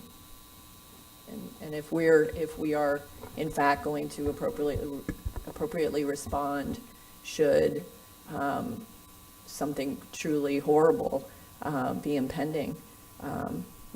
We in the past we've vetted issues, we've talked about issues. And this seems to be a repeated MO, but we'll vet the issue, we'll talk about it, we'll agree, it's voted on, and we say, okay, staff's going to bring it back, and and that's when all the people are here, and then the very next meeting it's brought back, and then the decision is changed. So if we can't get on board with that, how are we going to get on board with this? When the time comes. I'm not saying just making a resolution. We can all sit up here and make a resolution, but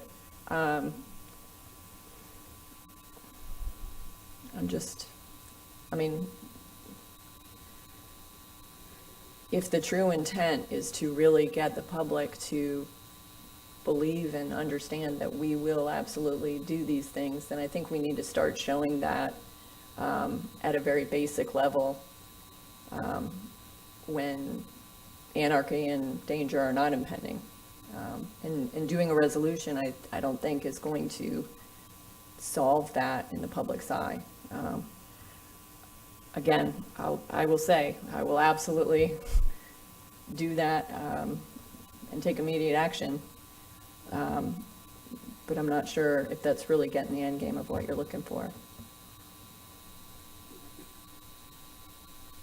Barb Kurtman.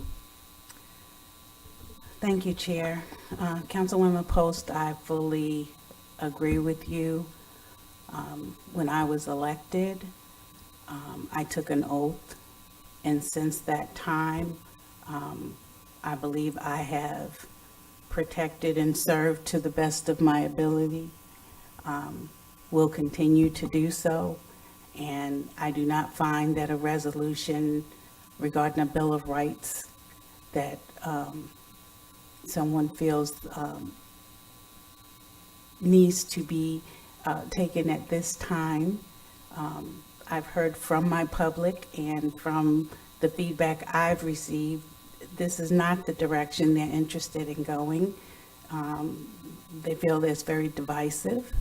And again, we took an oath to protect, to stay, to do the right thing for our community. And that means whatever that takes. So that's where I stand. I stood here before my God, my pastor, the judge that held the Bible. And beyond that, I don't feel that I need to explain anything further than let my work speak for me. And I think that's where we need to be at this time. And I don't see how this resolution is really going to bring people together. And again, for me, it's creating more divisiveness. And that may not be the intent, but that certainly is some of the feedback that I'm getting in the community. So I think, as Councilwoman Post said, there's other ways that we could be addressing the concerns throughout the community. And I'm certainly interested in supporting any of those efforts forward. But I certainly don't see this as being one of those options. If it's in relation to vaccines or guns or whatever this is, I don't think it's the way for our community to go forward. Thank you. How is the Bill of Rights divisive? The Bill of Rights is not divisive. The request for the resolution at this time, on this dais, is. How so? Because there's no reason for you to be requesting it, Ms. Gervin, frankly. Ms. Post, go with your gut. Don't let this deter from what your gut is telling you. You're not wrong. I've taken this oath twice, and I take it very seriously. And I would like to know what this council is, and really, I don't think we should get down in the weeds with this. That's what some folks want. That's not who we are. That is divisive. We all took an oath. That means something. My word means something. Everybody else's word means something. At the end of the day, that is all we have. Now, I agree with it. There is nothing wrong with taking an oath to the Constitution of the United States, the state of Florida. We've all done it. Don't get down in the weeds with this. There's a motion on the floor. If it doesn't get a second, it fails. Let's move on. Don't give them what they want. Billy Wheeler. Yeah, thank you. I'm pretty much saying what all the three before me have said. Heather, you stated it pretty clearly, and Barbara, you stated it passionately. And I'm right there. I took that oath, and I took it very seriously. And I feel like every day I represent and stand for the people that I represent in Volusia County. I certainly believe in the Bill of Rights, and my oath was on the Constitution and everything that it entails. And I also got many phone calls, emails, and whatever, and it really came out very, again, dividing Volusia County. And I really, if we don't resolve anything else but just what I'm going to say out of this issue, I really pray that we stop this divisiveness that we're creating and work together. We're all here to make Volusia better. We're all here to stand up for our people. Like Heather, you know, I pack. Wait, good start. Good start. I carry, and you know, my rights are very valuable to me. I just don't see the purpose in this when we've done what we've done, and I would like to see us move towards other concerns in the community that we can pull together as a council and a community, crossing all lines on barriers that we have, and stop the divisiveness and work together for a better Volusia.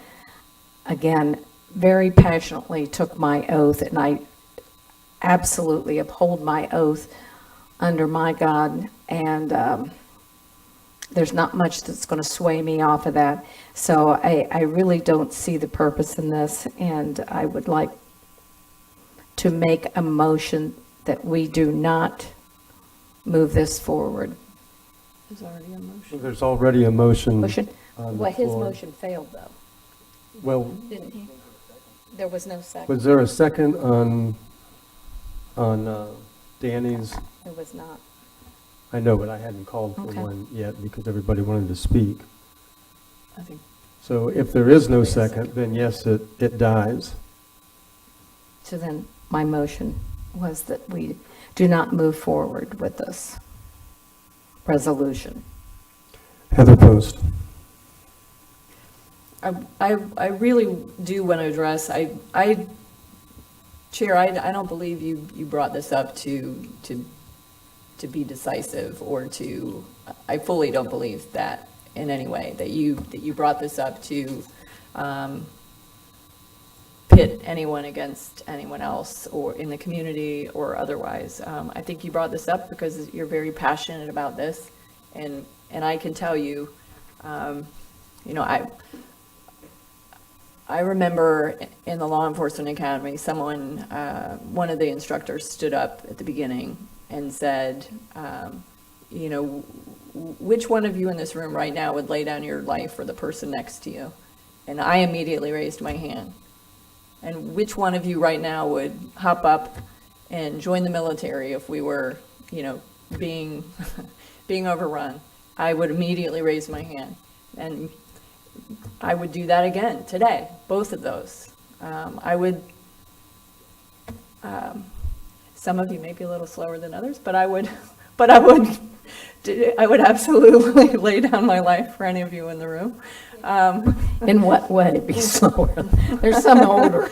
But maybe some a little slower, but I might not be as quick to jump up, but I would absolutely,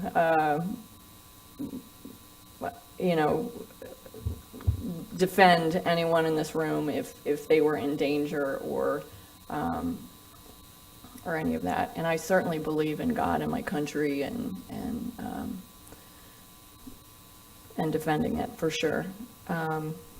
So I don't believe, we keep talking about all this divisiveness, but I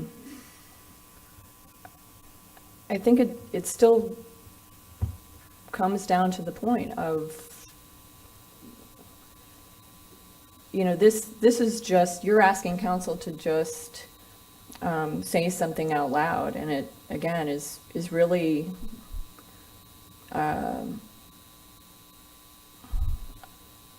I think action is what the public needs.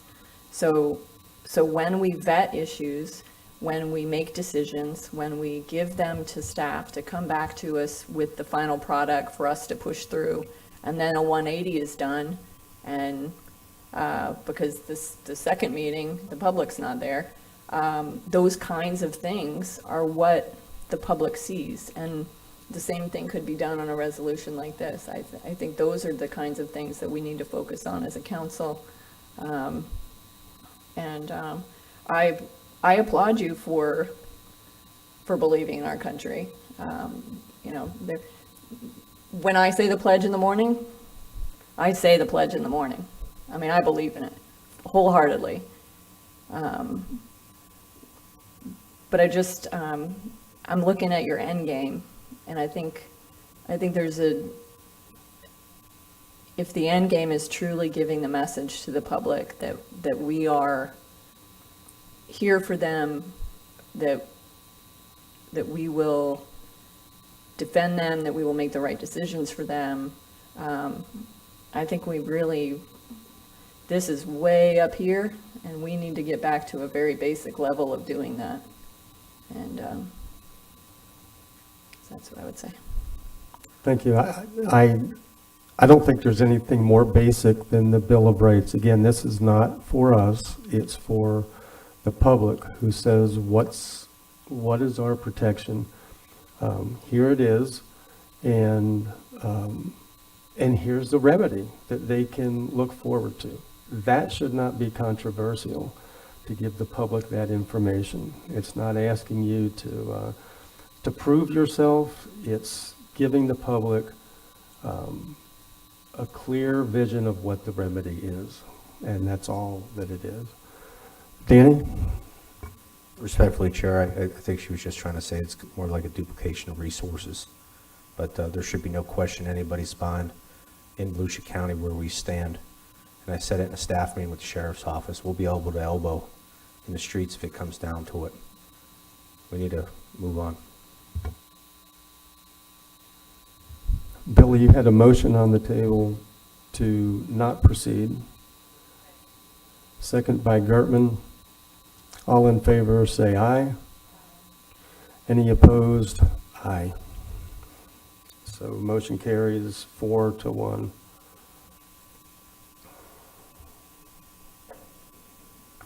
Item 26, budget discussion. Brian?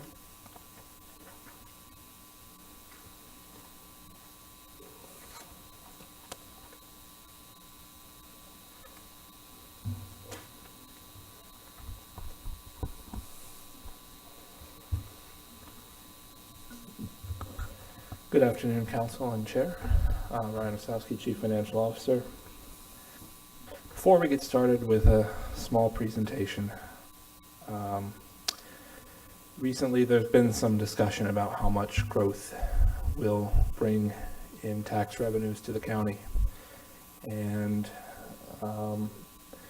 it's not been clear. There was actually a public comment today that said that it was $11 million. And the property appraiser's office has recently been meeting with constituents to talk about that, the values and what the new construction, what would the amount of taxes that would come in under a rollback rate. Under a rollback rate, the new construction is the only part that provides new revenues. So I've been working recently with the property appraiser's office to bring a resolution to this issue. Mark Wright is the director of appraisal for the property appraiser. I was meeting with him and the property appraiser himself today to make sure that my numbers were not inaccurate. There are some differences between what the property appraiser calculates and what I calculate. And those two differences are, and when I say I, Aaron and I, there's a 4% discount that taxpayers are entitled to for early payment of their taxes. The property appraiser's office does not factor that in when they come up with the difference in the tax levy from one year to the next. In addition to that, when the property appraiser's office is providing 1 year versus the next, they're looking at the post-value adjustment board numbers versus this year's certified values that were certified June 23rd for the July 1st regular. That would be the date that they have to do it by. So I asked the property appraiser's office, is it $11 million or is it $5 million something? And I say something because of those differences that I just said, the post-VAB versus pre-VAB. Mark has, can you come up here for a second? Sorry to put you on the spot, but Mark has provided $5.869 million rounded. I don't know if it should have been rounded up or not, but is that the number that you've provided as additional revenues that the county would collect under a rollback rate? Yes, I believe it's $5,846,049. Oh, I rounded the wrong numbers. Say that again. $5,846,049. So I have a spreadsheet that explains why the $5.8 million is different than the $5.2 million that I've said before. One is the discounts, that's about $200,000 of it, and the other is the value adjustment board. In a memo that I recently provided to council, we included what the budget amount was for this year versus the budget amount for last year. When we set the budget today, that's based on pre-value adjustment board. The value adjustment board meets during the fall and the winter, maybe not the fall. Is it the fall? Late fall and the winter. And with all the adjustments that are approved to the value adjustment board, it does make a reduction in how much tax revenues that we will receive for this current year. We do not go back and amend our budget to say we're going to collect less. There's a reason we don't do that. We know that not everybody's going to take the discount either. Not everybody's going to take the 4% discount. So in my recent memo, I said it was 96.2%. That's what the number now represents as a percentage of collection versus the post-VAB. So if you compare last year's budget number done at this time to this year's budget number, if we were at a rollback rate, there's going to be a difference for that VAB adjustment. VAB adjustment, was it 455,000? Yes, I believe it. Is that close? Okay. So the 455,000 VAB adjustment is another reconciling item between the 5.8 and the 5.2. So then there was another question. Well, is there anything else that gets added on top of that? There are some adjustments that the property appraiser's office does on their roll right now. They're equal to, for new construction, 1.4%, is that correct? As of today, there are going to be changes, but the new construction changes that aren't on the certified form are 1.4% so far? 1.4%. That's $80,000. That pales into comparison to how much the VAB will change. So I'm going to effectively say there's no material additions after the numbers that the property appraiser's office has given us. Would you certainly agree that it's definitely not in the $11 to $12 million range? I hope that puts this issue to bed. I'll stop there. Okay. Brian? Have any questions for the property appraisers, director of appraisal? There was an email that came out, I believe, from a staff member from the property appraiser to tax collect about a $38 million increase. Brian, I'm sorry to put you through this, but can you explain that? I can go into that, but I would like to let Mark go because he's for the property appraiser's office. What you're referring to is the tax collector's office. Mark was not even prepared to do this. Larry put him on the spot, and I really appreciate Larry finally in the public getting this cleared up because I want to move on. So if there are any other questions for Mark, I'd like to do that before we talk about that with Councilmember Robbins. It doesn't look like there's any. Thank you so much, Mark. Thank you, Mark.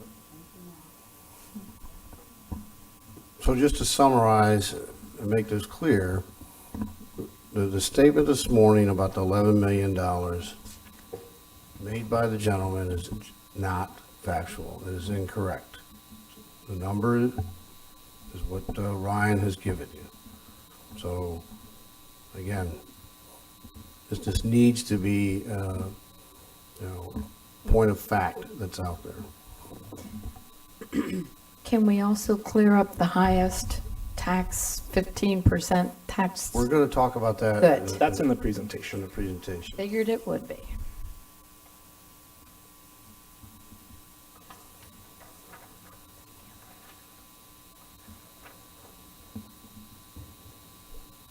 Thank you for making it big print, Ryan. For real. I printed it on letter size and it No, was this too is small. fantastic. There's a lot of numbers there, but basically he confirmed the yellow number, the 455. That's the difference in VAB to post-VAB. That's one of the changes between the property appraiser's 5.8 or 5.9, whatever the number rounded to, and the 5.2 number that I've been providing. The discount of 200-some thousand, 4% of the 5.4 million is the other difference. And you can see that. I tried to lay it out a bunch of different ways, but that spreadsheet will will tell you all that, and it's definitely not $11 to $12 million as he just confirmed. Can that spreadsheet be on the overhead?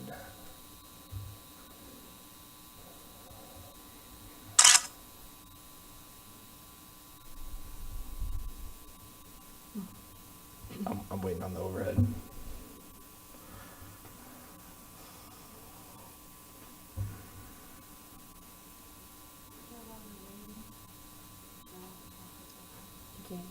Certainly.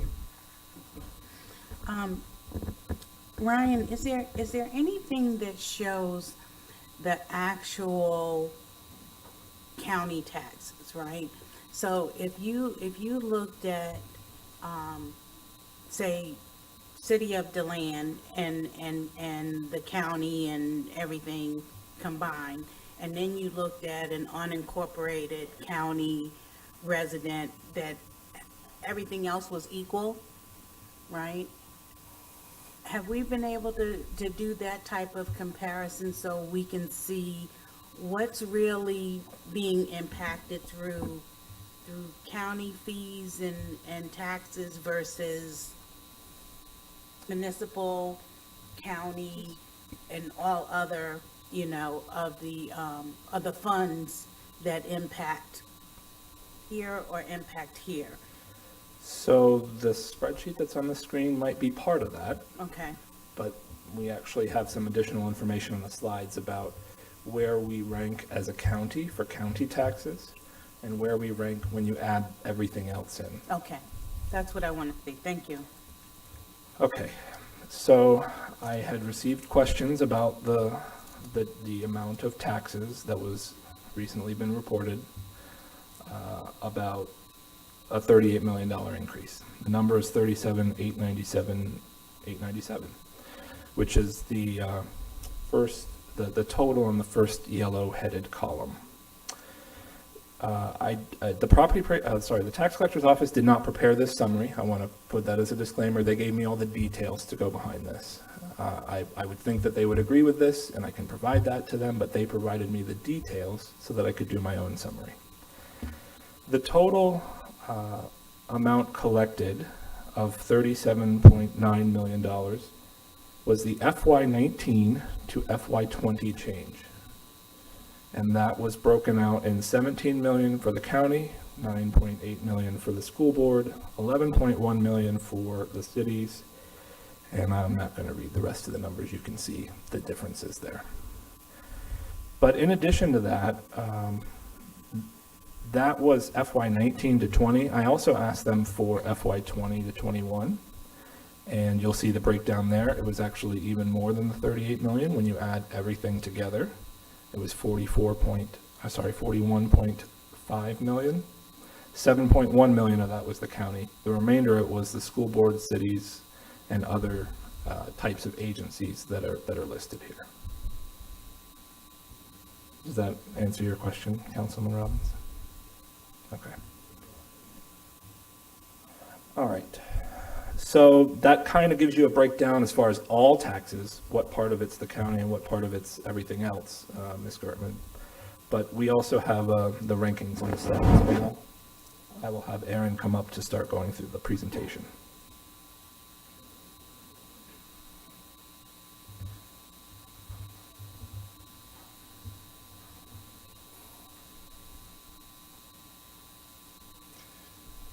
Good afternoon, Council. Aaron Van Cleek, Management and Budget Director. So this slide here gives you the national ranking based on 2017 data. It was calculated from the Census Bureau annual survey of state and local government finances. 2017 is the most recent complete data set that we could access. And I'll go into a little bit more specifics. If any council member wants to see all of the data behind this, I've got it all prepared. It's a large set of data. It's all 3,100 and some county or county equivalents. The Census Bureau assigns county equivalents in, I've learned a lot about this stuff recently. County equivalents in Alaska, and Virginia is a little bit weird because they have cities and counties combined in some of the data and not in others. But anyway, as we look at all the data, the 2017 set of data is the most recent because the Census Bureau takes a long time to try to come up with all of the government finance statistics. The file was over 1 million lines long worth of data that the Census Bureau provides about governments and their finances. I was specifically focused on the property tax part because Excel can't handle over 1 million rows without like a server level computer. So I downloaded the data just to look at the property taxes.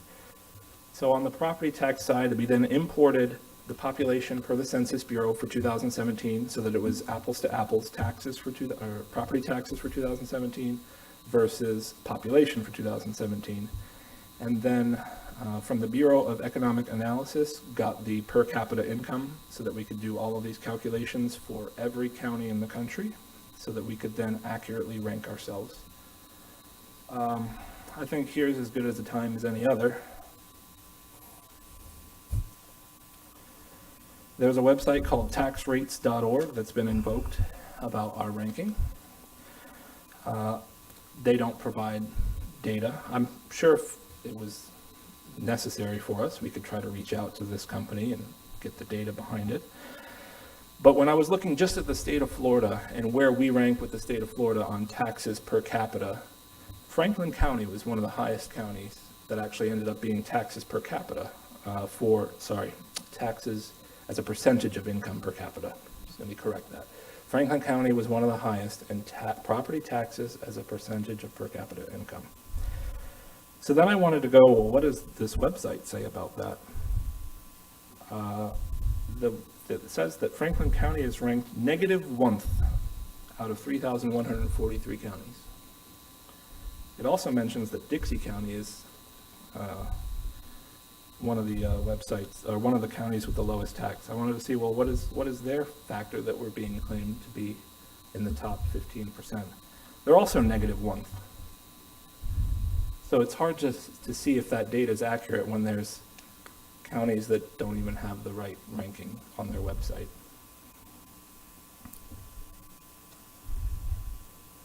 So I have all the data behind this. Anybody can check it out, analyze it. I'll be more than happy to provide it. Spent a lot of time trying to aggregate this so that I could come up with a fair metric to where we compare. We've never been tasked with trying to see how we rank nationally, but now we know. We've always looked at our state ranking because the state puts out metrics for all the counties, and Aaron's going to cover that. So the state ranking is based on the 2020 tax information. It's directly from the Department of Revenue's Property Tax Oversight website. It has a lot of downloadable files for anybody to go in and download and mess with the data. So it is also, the population comes from the Economic Office of Demographic Research. So in population, we rank 11th out of the state. In the total millage, which includes our municipalities and our independent taxing districts, so our hospital districts and our inland navigation district, St. Johns River Water Management District, we rank 6th in the state. Our county millage, though, what the county council is responsible for levying, if you just look at that millage ranking and exclude the cities and the independents, we rank 42nd. In taxes per resident, with just the county levies, we rank 35th as far as the total amount of taxes levied divided by the population. And it works out to be $548.22 per resident on average. In total taxable value, we do rank 14th. So Carissa's going to be handing out a spreadsheet. Sorry that I don't have bigger paper than the previous one. The numbers are a little small, but it does have all the counties listed there. Any county with, or sorry, any column with the yellow, I added that. That's just a rank formula in Excel. Automatically tells you where you are. And you'll see the various ways that we can rank. The county government operating, which is our general fund, is actually 49th out of 66 because Duval doesn't even have a number listed there because of their joint county city government structure. Our school board, to their credit, is ranked 55th in the state out of 67. And our total countywide millage is 49th. Our independent special districts rank 3rd, and our cities rank 2nd.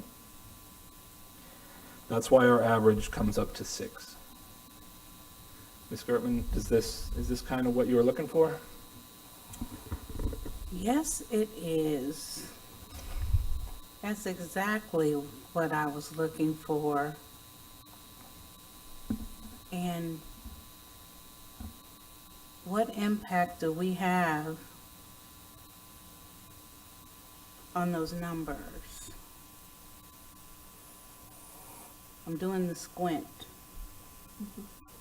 What do you mean by what I'm impact do we have? looking at, okay, I see independent special district. Okay. These are millage rates listed there. The state Department of Revenue, they will, for a countywide levy, it's easy. All they do is add up the countywide millages and add it together. But for less than countywide levies, the state does a calculation. They say, how much are the total property taxes that are levied by cities? And then they divide it by the total taxable value in the county to come up with what they call a composite or aggregate millage rate. So there's no individual city in the county that's a millage rate of 4.3769. But if you take all the taxes levied by cities, as of the 2020, this is, the state's putting out data after the fact. For 2020, if you take all the taxes that are levied by cities and divide it by our taxable value, it would come out to a millage rate of 4.3769. That's what they did there. That's what the state does when they do this calculation. Okay, got you.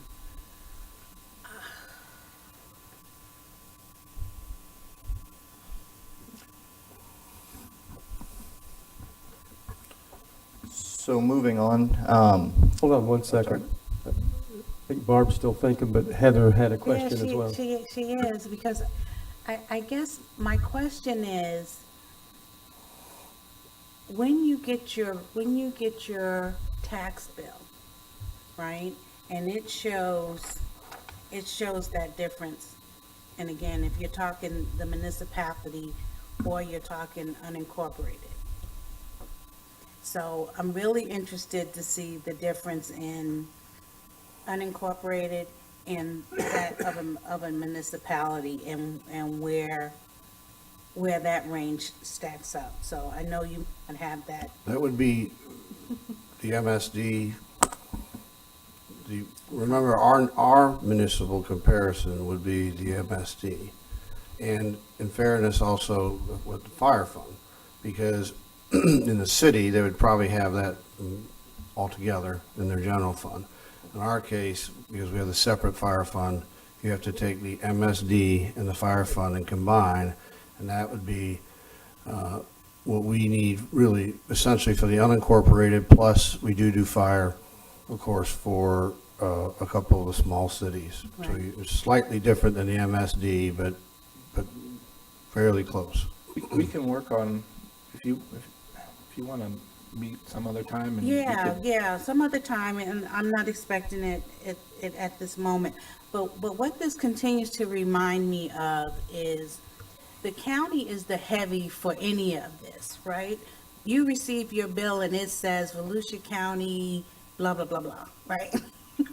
So no matter what goes in to make that up, the label is Volusia County.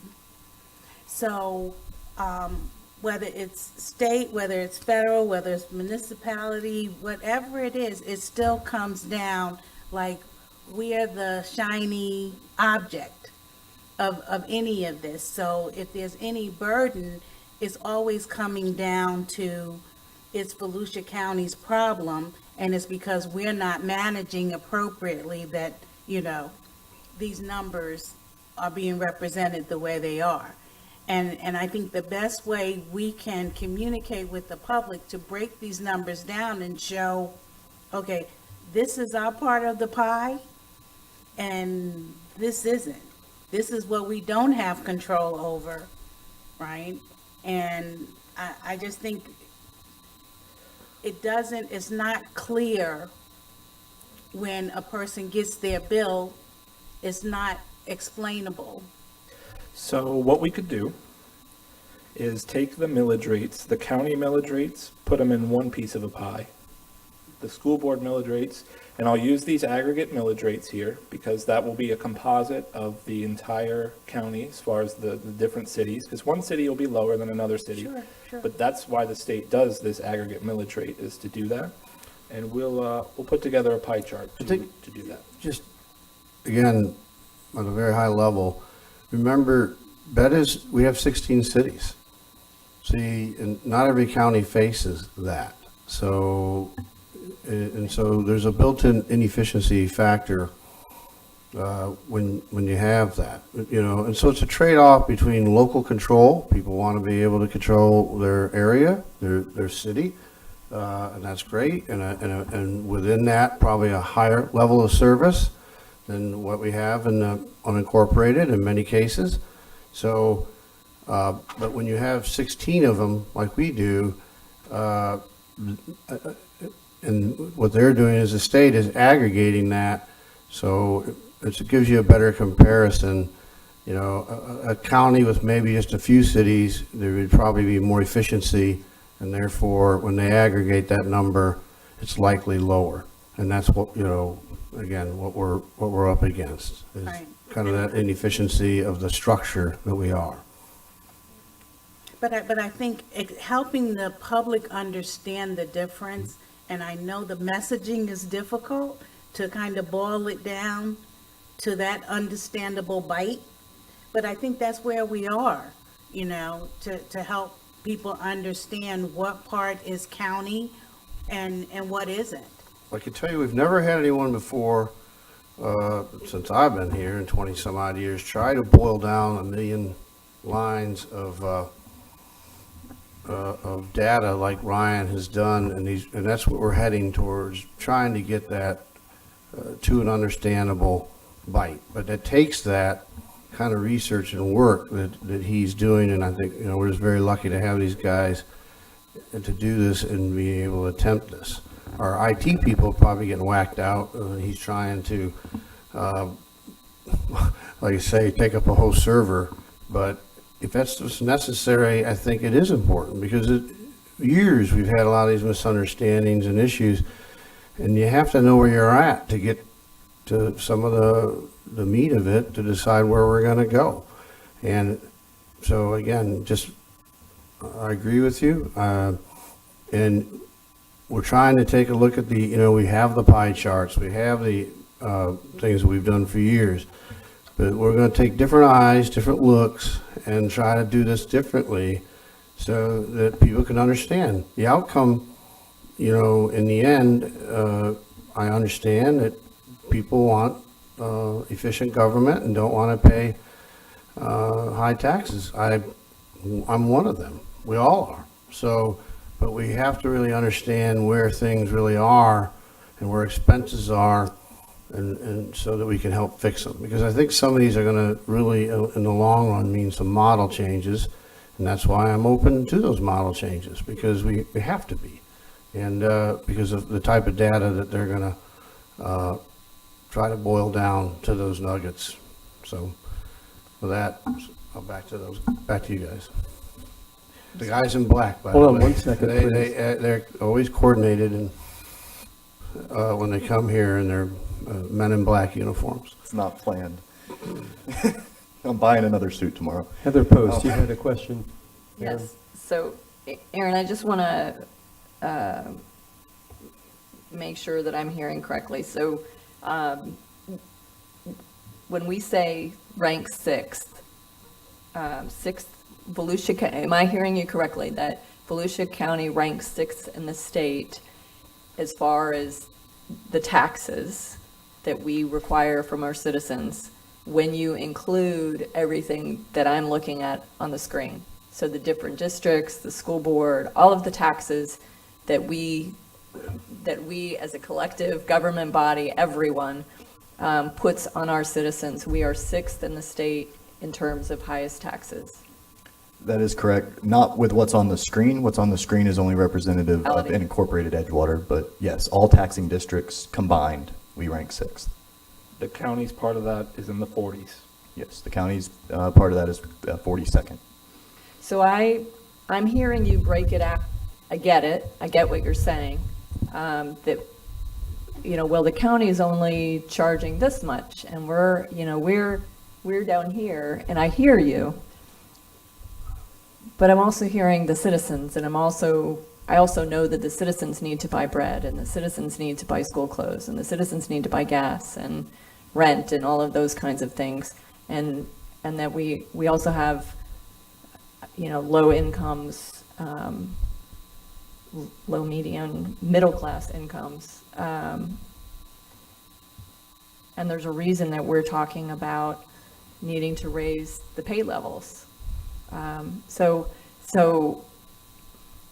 I understand that you're breaking it out and saying, well, the county is only charging this much, and so we should be able to charge more to get us maybe to the 30 percentile or whatever, which would still be, in general, considerably low if you think about it, out of the 67 counties. But I, as the public servant, I can't look at it in that way. I've got to look at it in the totality. We as a government put these different authorities on the citizens, and they are paying these taxes. They're not paying the taxes, right? You're saying that we put these authorities, the cities incorporated themselves, we didn't put the city. When I say we, again, when I say we, I mean the government bodies. When someone in charge at some point put this on the citizens. I'm not hounding the county, right? I'm just saying it is what it is what I'm saying. It is what it is. Here's the deal. This is where we're at. And where we are at is that we are 6th, so I heard the guy this morning say that we're 15th highest in the state, in the nation. Okay. But we're actually, if we drill down, we're 6th highest in the state in taxes on our citizens in Volusia County. And to me, that's very high, right? So I am taking that into consideration when I look at this and when I look at the rollback decisions. I hear what you're saying, but it is what it is. So I'll come back for further later. Hey, Barb, did you have another question for Aaron?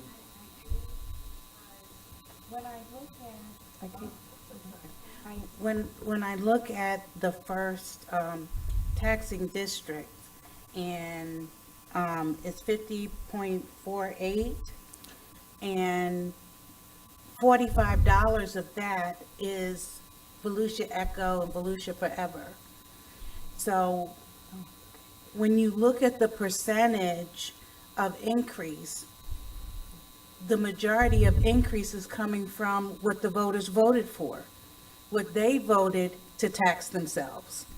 Because last year, there wasn't any Echo dollars. It was 0. So I think we've got to be realistic with the increase and what that number really boils down to. Because again, if it's what they voted to tax themselves for, right, for the benefit of the community, I just think we've got to be more realistic. And so what we have on the screen here is actually result from the public participation this morning. One of the gentlemen that spoke had a home in Edgewater and was speaking of the value increase. And so I went to the property appraiser's website, which is a fantastic website, a ton of data available for any taxpayer. And I looked at the 2020 tax year and what their market value was, what their assessed value was, and what their taxable value was, and what that plan is for this year. And so what you see on the screen is a comparison of 2020 taxes to 2021 taxes for that home, based on the current values and the current recommended millage rates from the counties, the county and the cities.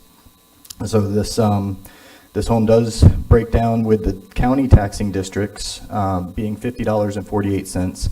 Just a point of clarification on that for full transparency, Echo and Forever don't account for $45 because the debt service for forever that we paid off this year, that comes off the tax roll because we no longer have that debt. So you're getting an $11 credit that they paid last year that they don't pay this year. So the Echo and Forever combined increase would be about $33 of that $50, almost $34 of that $50. And then the city of Edgewater would be responsible for $16 of that increase. The independent districts would account for $3.68. And as of right now, the school board would be going down $2.12. So the total increase on that home would be $68.49 for the year. And we will have more examples like these once the trim notices come out and we can pull the actual trim bills. It'll look exactly like this. The data is on the property appraiser's site already, available for anybody to see. So the reason I'm over here is because I want to put stuff on the projector and I want to explain what it is at the same time. In addition, I've done my own calculations, but I want everybody to know that there are independent groups out there that do this too. So, can you zoom out just a little bit? Nope? All right, I'll just put it down. So this is Florida Tax Watch there. Every year they put out how counties compare. And this is the November 2019. I don't know why they don't have a November 2020. Maybe they were busy with COVID problems.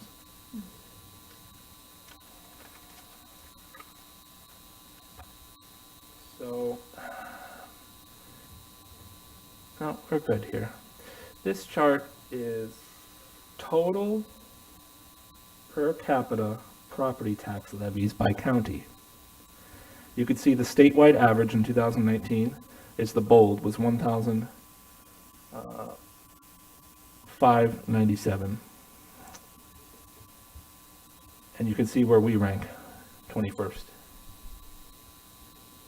And this is, I'm not taking credit for their work. This is available right on Florida Tax Watch's website. And they are an independent group.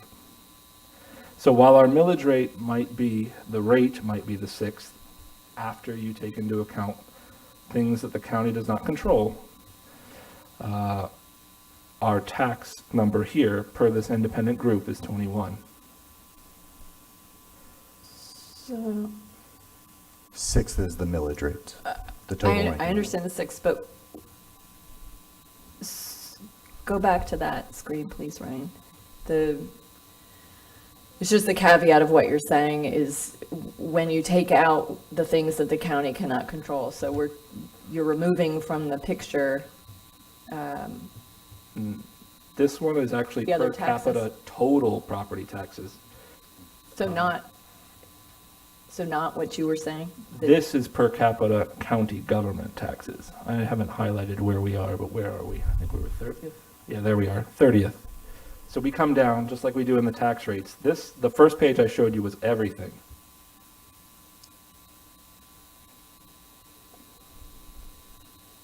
Stop As you moving can stuff. see from the, I'll stop moving and after this, But I'll put it back. All right. This is Florida Tax Watch's guide, FY19, their latest version, per capita total property tax levies. The next page was counties, and then they have a chart for cities, and then they have a chart for school boards, but this is everything put together, and you can see where we rank from an independent group. Don't even have to go into my calculations. This is where we rank. So we're 21st in the state just looking at the property tax. Per capita total property tax levies. And then what was the second one you were showing? The second one is the county without the cities. This is hard to rotate. Okay. The county without the cities. Try to push it in there. We can't get the 30 and the label. So there's the 520. Okay. And that was 2019. And you can see the statewide average there as well. Then my response would still be the same. It's, even though we're looking at it in different aspects, the picture is still the same. even though our portion might be something, I think it's responsible of us to look at the totality and look at the whole picture when looking at the taxes. We have to look at what our citizens are facing in totality, and we have to look at the whole picture. So I appreciate the breakdowns. But this one is the whole picture, and we are below the statewide average. And I think another important point on property tax levies, the property appraiser's office provides appraisals for the county, the cities, and the school board to levy taxes. The tax collector collects those taxes. The cost for those offices does not get passed along to the school board, does not get passed along to the cities. We cover those costs. Statutorily required that we cover those costs, but those costs are incurred by the county, not the cities or the school board.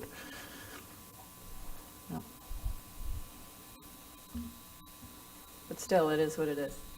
Absolutely. And we have a great relationship with the cities and the school board, and we provide a very high quality of life in Volusia County. I've lived here all my life and have known nothing better anywhere I've visited. This slide gives you a summary of some of the cost increases impacting Volusia County.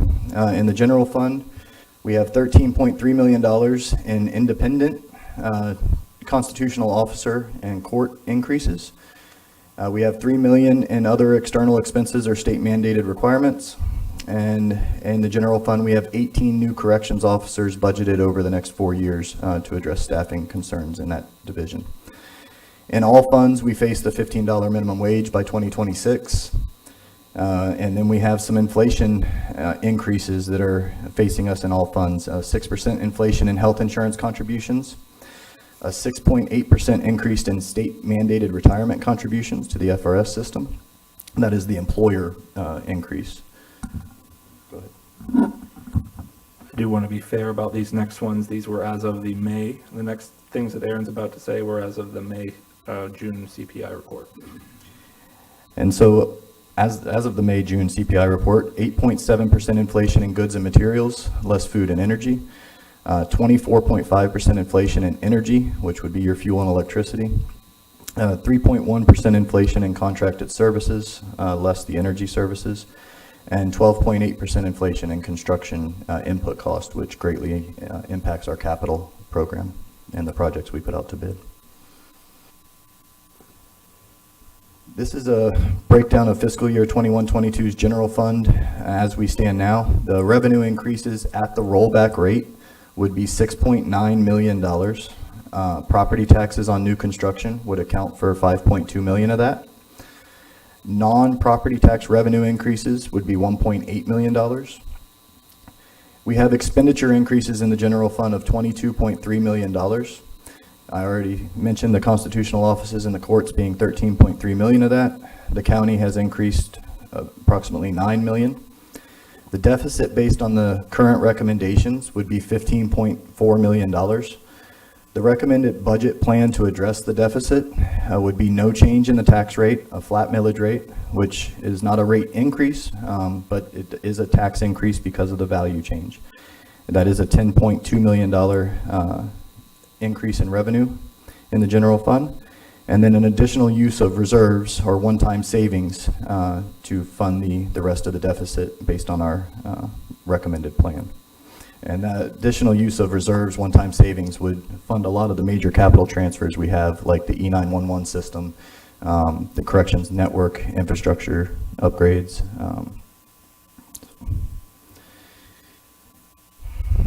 Gives you, go ahead. Can you go back one more slide?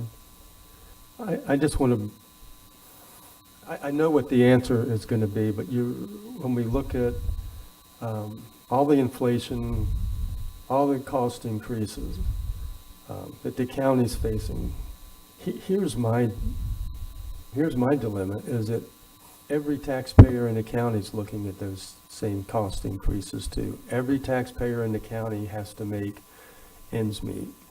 They can't go to their employer and say, I need a 7% pay increase. That they could, and they may get fired.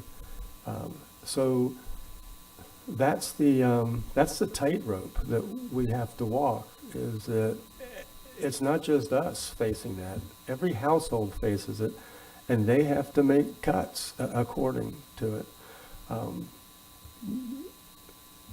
Advance that to where you just were. I don't think that's the one that I wanted, but I had seen a slide that I think Ryan had sent out, showing the amount of tax increases from year to year for the last, was it 5 years maybe? Do you have that slide? I'm going to take a swag at it. Correct. There was some years the increase was $2 million more in taxes. There was one year that it was $10 million more. And you've stated here that at rollback, at the rollback rate, we take in more taxes than last year. Your point that you're making is that that increase is not enough to cover the increase in cost, just like every homeowner has to face, which means more cuts, more revenue, more ways to be efficient. So I think that's the argument that I keep hearing from constituents, is they understood that you were saying at rollback, we're not taking in any more money than last year. I'm not blaming you. We have to deal with the reality and with what's out there. At rollback, we take in more money, as listed on this slide, 5.175 million. Right. From new construction, only from new construction. Other value changes are mitigated by the rollback rate. So when property values change, everything except for new construction gets neutralized by the rollback rate. That's the way the calculation works, is the existing inventory before this roll collectively pays no more than the year before, even though their values went up. That's what the rollback rate does. The only thing that's new is the new construction. Okay, and then we keep seeing this figure of on a what, $150,000 home, it's a $10 a year increase. But what we don't see are numbers of renters who live in places that aren't homesteaded, and when a non-homesteaded property's taxes go up, the renter, the people that can afford it the least, is they're going to pay more in rent. And then on the other end, from houses that are maybe $300,000 up to several $1 million more, we don't see the numbers of what their tax increase will be, but it's significant. And I'm not arguing with you. I'm just pointing out that that's the dilemma here, that some people will face huge tax increases. Renters will face increased rent, and some of them can't afford their rent now, and they'll be going to see Donna Butler. Well, and I agree with everything you're saying in terms of, what's the Florida system is problematic, and it shifts the burden, and that is part of the problem.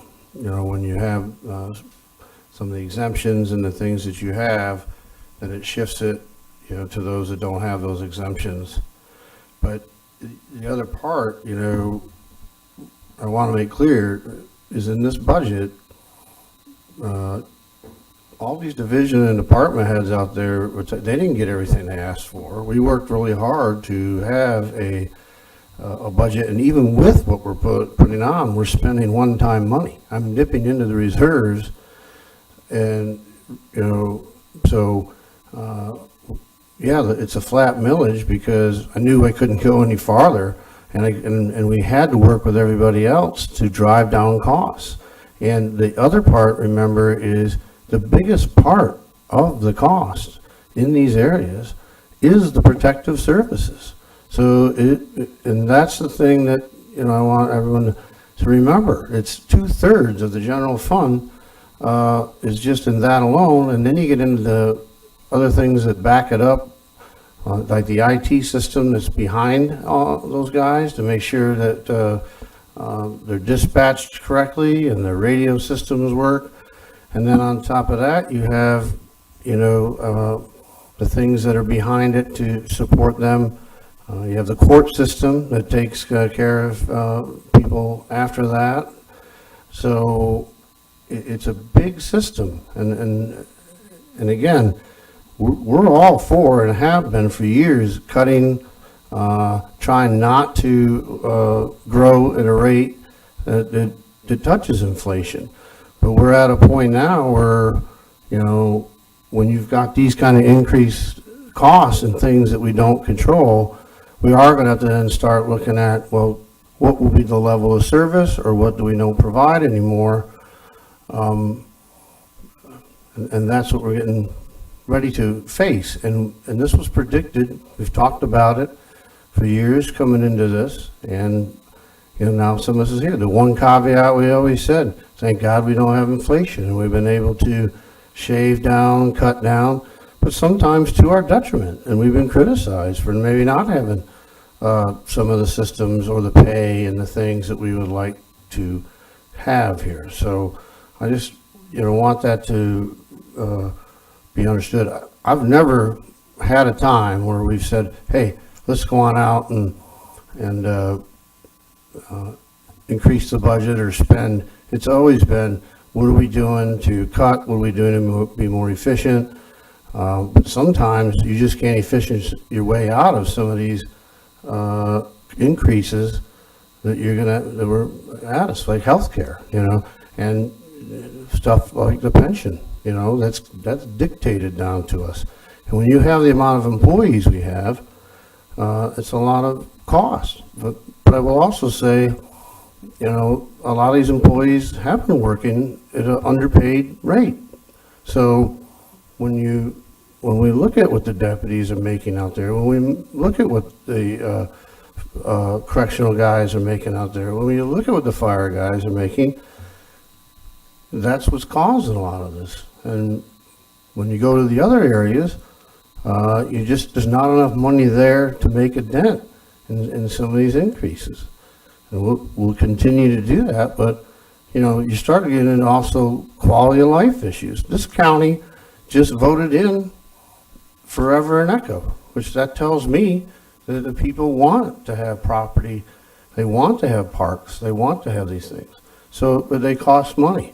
And a lot of times, you know, money's available to build, but it's rarely available to operate. Every single one of these beautiful trails we have out there will someday have to be resurfaced, and they constantly have to be maintained. So, and I don't think anyone's arguing, thank God we've got them. So I think that's where we really, again, have to think about it. I understand everything, I agree. These are tough times out there for people. I think we have to work hard with economic development and other things to make sure they get better jobs so they can afford better places. And that's why we're also working on affordable housing. I mean, everything we do, we're working towards having a more prosperous, broad-based prosperity in this county so that everybody can enjoy a little bit of the happiness that many of us get to enjoy. And that is absolutely in the minds of all your leadership here in the county government. Yeah, and we also need a lot more commercial construction in Volusia County to take the pressure off of homeowners. And I would say commercial and what we work for are manufacturing and other type jobs that are higher on the wage scale. And that's what builds communities where you see prosperity is when they have, you know, a Hewlett-Packard plant in a Dell or a some of these other things where you've got things that the average wage is probably $80,000 or $90,000 a year, and you have that kind of a tax base that can cover a lot of costs. And unfortunately, we are not there yet, but the beautiful thing is we are in a very desirable location of the country. People want to come here. You can go to communities in the Northeast that have not seen growth in years, and they would probably die to have, some of the problems that we have to wrestle with every day. Their factories, people aren't coming back. They're empty, and they are left with, unfortunately, not a lot of hope in a lot of cases. But here, we have people wanting to be here. It's how do we harness that? How do we do it like we talked earlier, Mr. Chair? It's not just rooftops. You're right. We need commercial. We need jobs from companies that produce things or produce software or produce some of the things. And it's right at our footstep. Things are happening right now in the community. They're happening just to the south of us in Orlando. Again, I'm optimistic because of what is out and around there. But these are tough times to wrestle through.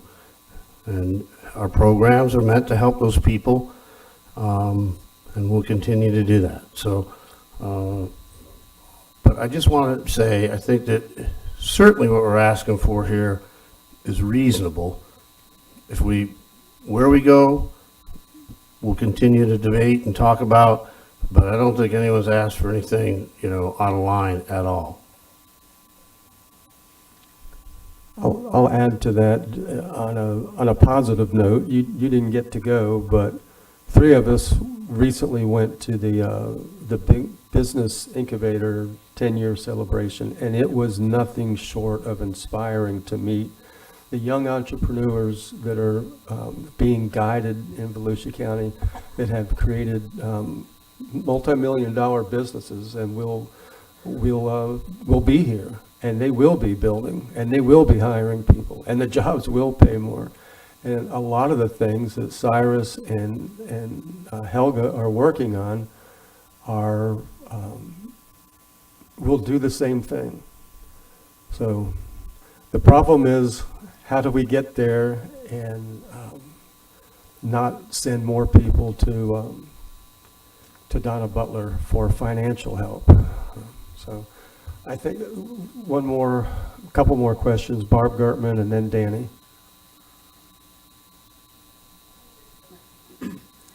I was just going to make the comment that you always hear me talk about fresh eyes, right?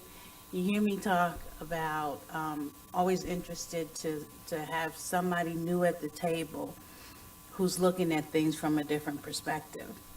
And Chair, you're one of those, right? So I was looking forward to your looking at the budget and making your fresh eyes see something that maybe I didn't see when I came, because I had some of the same concerns and thought there was I think it was a $500 million pot of gold that I was told there was a little rainbow somewhere that I could go and identify it, and that there was waste, there was, and what I found was there was very frugal handling, and almost to me, where we could have spent more to maybe spend less now, but we went to zero in our debt, right? But there are things that went unmet, right?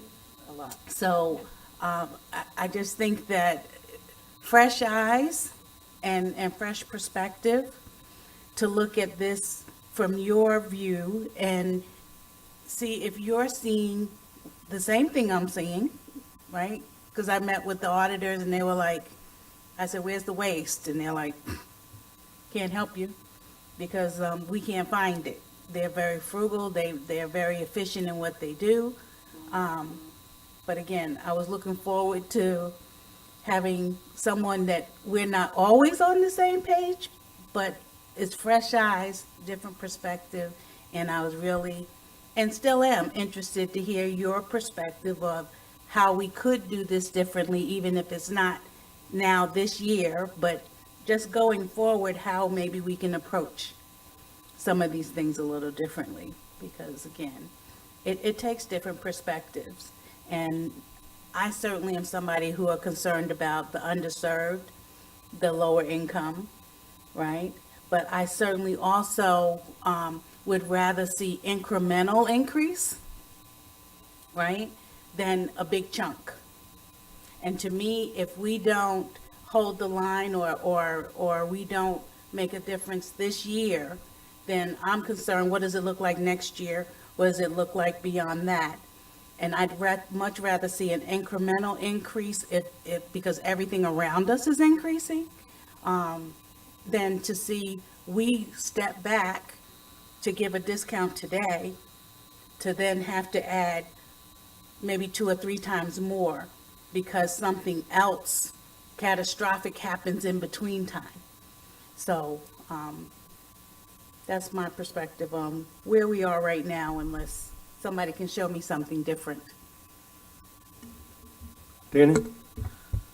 Regardless, I think we can always still do better. I think we can always agree too that one thing that we all, despite what people probably see, is we don't like taxes.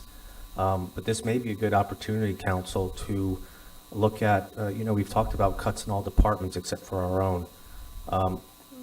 Would it be a good idea to lead by example on this, to cut our salaries by 5 or 10% to get to Donna Butler? Excuse me. I'm being serious. I know you are. And 2 is cut back on some government spending. And I hear you. let's be realistic. I hear you. Everybody's going to be struggling. Why? We have to kind of feel some sting too, but Yeah. it is what it is. Just like you said, we need to do something if we're going to make ends meet. It needs to start with us, as far as I'm concerned. Heather? Well, I had a whole other thing to respond to Barb's, but let me please respond to that first. So this isn't about, my response is not about, hey, don't cut ours, but cut everybody else's. That's in no way what my response is about. My response is about, because of our charter, we make 50% of the state guidelines. So I make $40-something thousand a year to do this job, 28 hours a day. I also spend a hell of a lot of money on my own travel. I drive to other counties consistently and don't put in for it. I pay for a lot of things myself. So, I'm consistently daily asking myself, is the juice worth the squeeze? And I'll tell you, if my husband didn't work 100 hours of overtime every 2 weeks because he's in public safety, we wouldn't be able to buy milk. So I think that the pay of this position is a tremendous problem, and part of the reason that councils in the past have operated the way that they have, because you have to be rich to come into this position. I have a training company, and I'll tell you, I've had one client in the 5 years. You know why? That was in like the first year, because after that I said, I'm either in this, I'm either all in or I'm not, and I can't be, half-assing it. And so I made that decision to be all in, which means that my company is sitting over here doing nothing.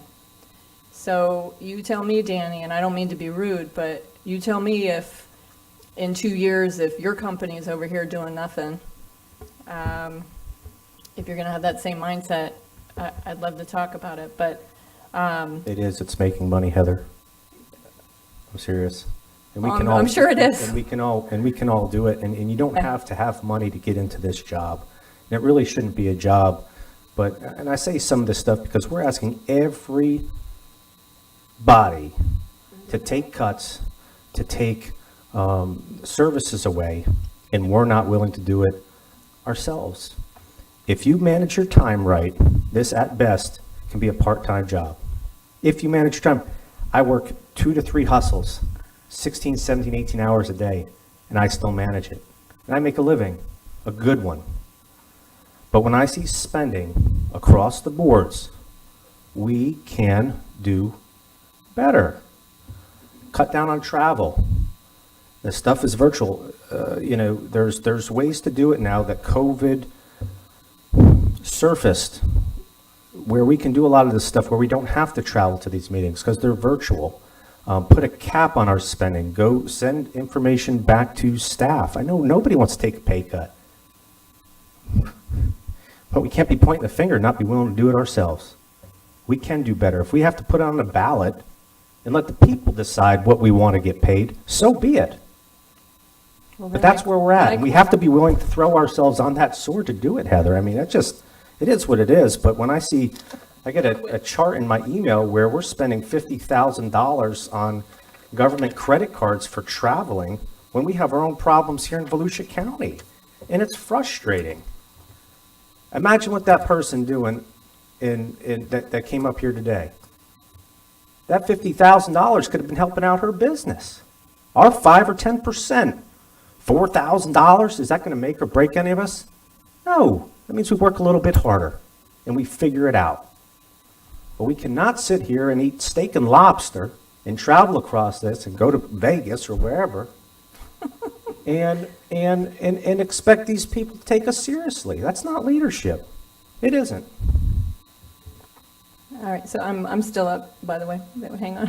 Hang on. So I'm addressing that, but then I have a whole thing that I was gonna discuss in the first place. Not eating steak and lobster, for sure. That's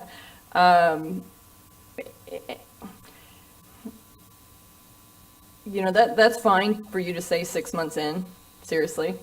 Welcome. But I think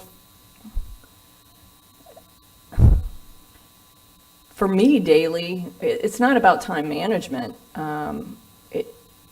For me daily, I say, and I actually talk with George a lot about this. If George gave me more people, holy crap, I'd be on fire in this position. Seriously, like this. I think that's really what's wrong with the council of the past, is this should not and is not a part-time position. It really isn't. And I just completely disagree with anyone that says that. The only reason that I put in for a second term was that my heart wouldn't let me go anywhere, because I knew if I left it would go bloop and we would be right back to the old ways. This is, I don't know what more to say about that. I think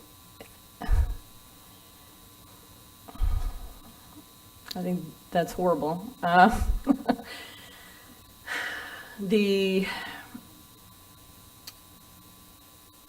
That's really what's been wrong with the leadership of Volusia County in the past, is this has been considered a part-time position. The people up here have had zero authority. It's all been staff-driven. And, then the public wonders why the people that come up here that make 50% of the state guidelines, by the way, are not invested in the position wholeheartedly. When you put caveats like that in for a position like ours, what you end up with is, number one, people who don't care so much about the position, people maybe that might not attend agenda meetings or, look at that kind of stuff, and it's not that important, or people that have plenty of money and just want it to be, that love to be with the people who are rich, popular, or powerful. And I don't think that in public service, that should be the focus at all. And that's really what you end up with when you set those different guidelines.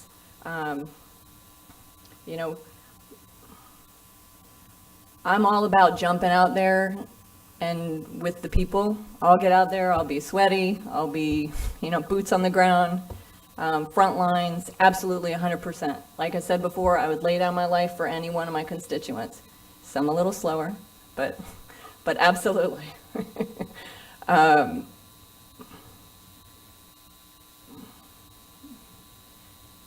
I don't know what else to say about that. Except that it doesn't start with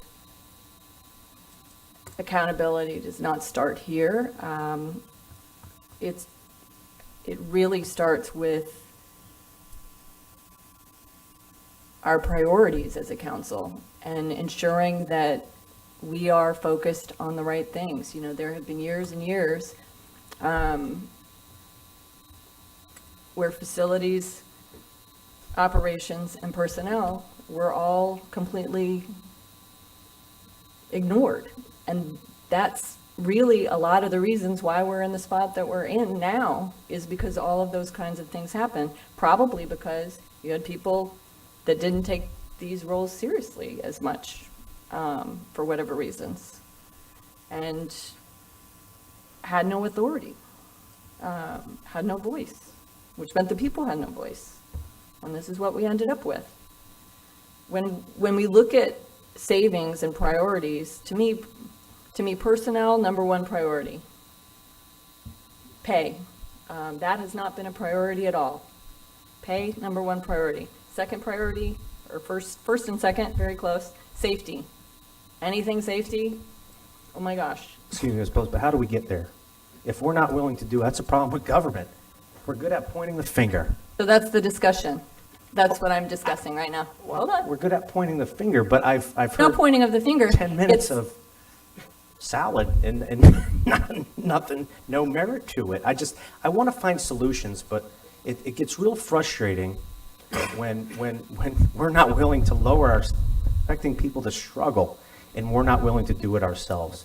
Period. End of story. You know, we're making excuses for ourselves, but I think it would be a good time to volunteer something. We get paid health care. We get all sorts of stuff. Can we put a cap on our travel? Can we do something to get to that 5% or that 10% that chair and everybody wants to make cuts with? Council But it starts giving here. back $20,000 or $30,000 to the county is not going to fix our issues. It's something. Everything Not going to fix our counts. issues. Everything counts. Ms. What's going to Post. fix our issues is changing our priorities. We have to change our priorities. I know where my priorities are.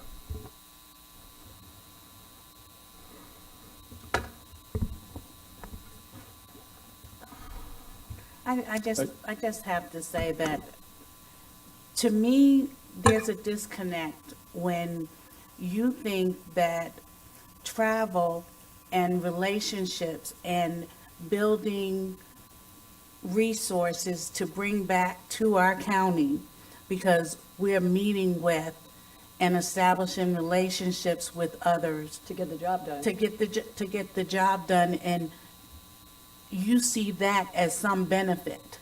You think that's a luxury ride to go and create these relationships so you can bring back other sources, opportunities, learn more yourself. You don't learn more sitting in the seat. You learn more by getting involved and spending your time with others who are experienced and have already done what you've done.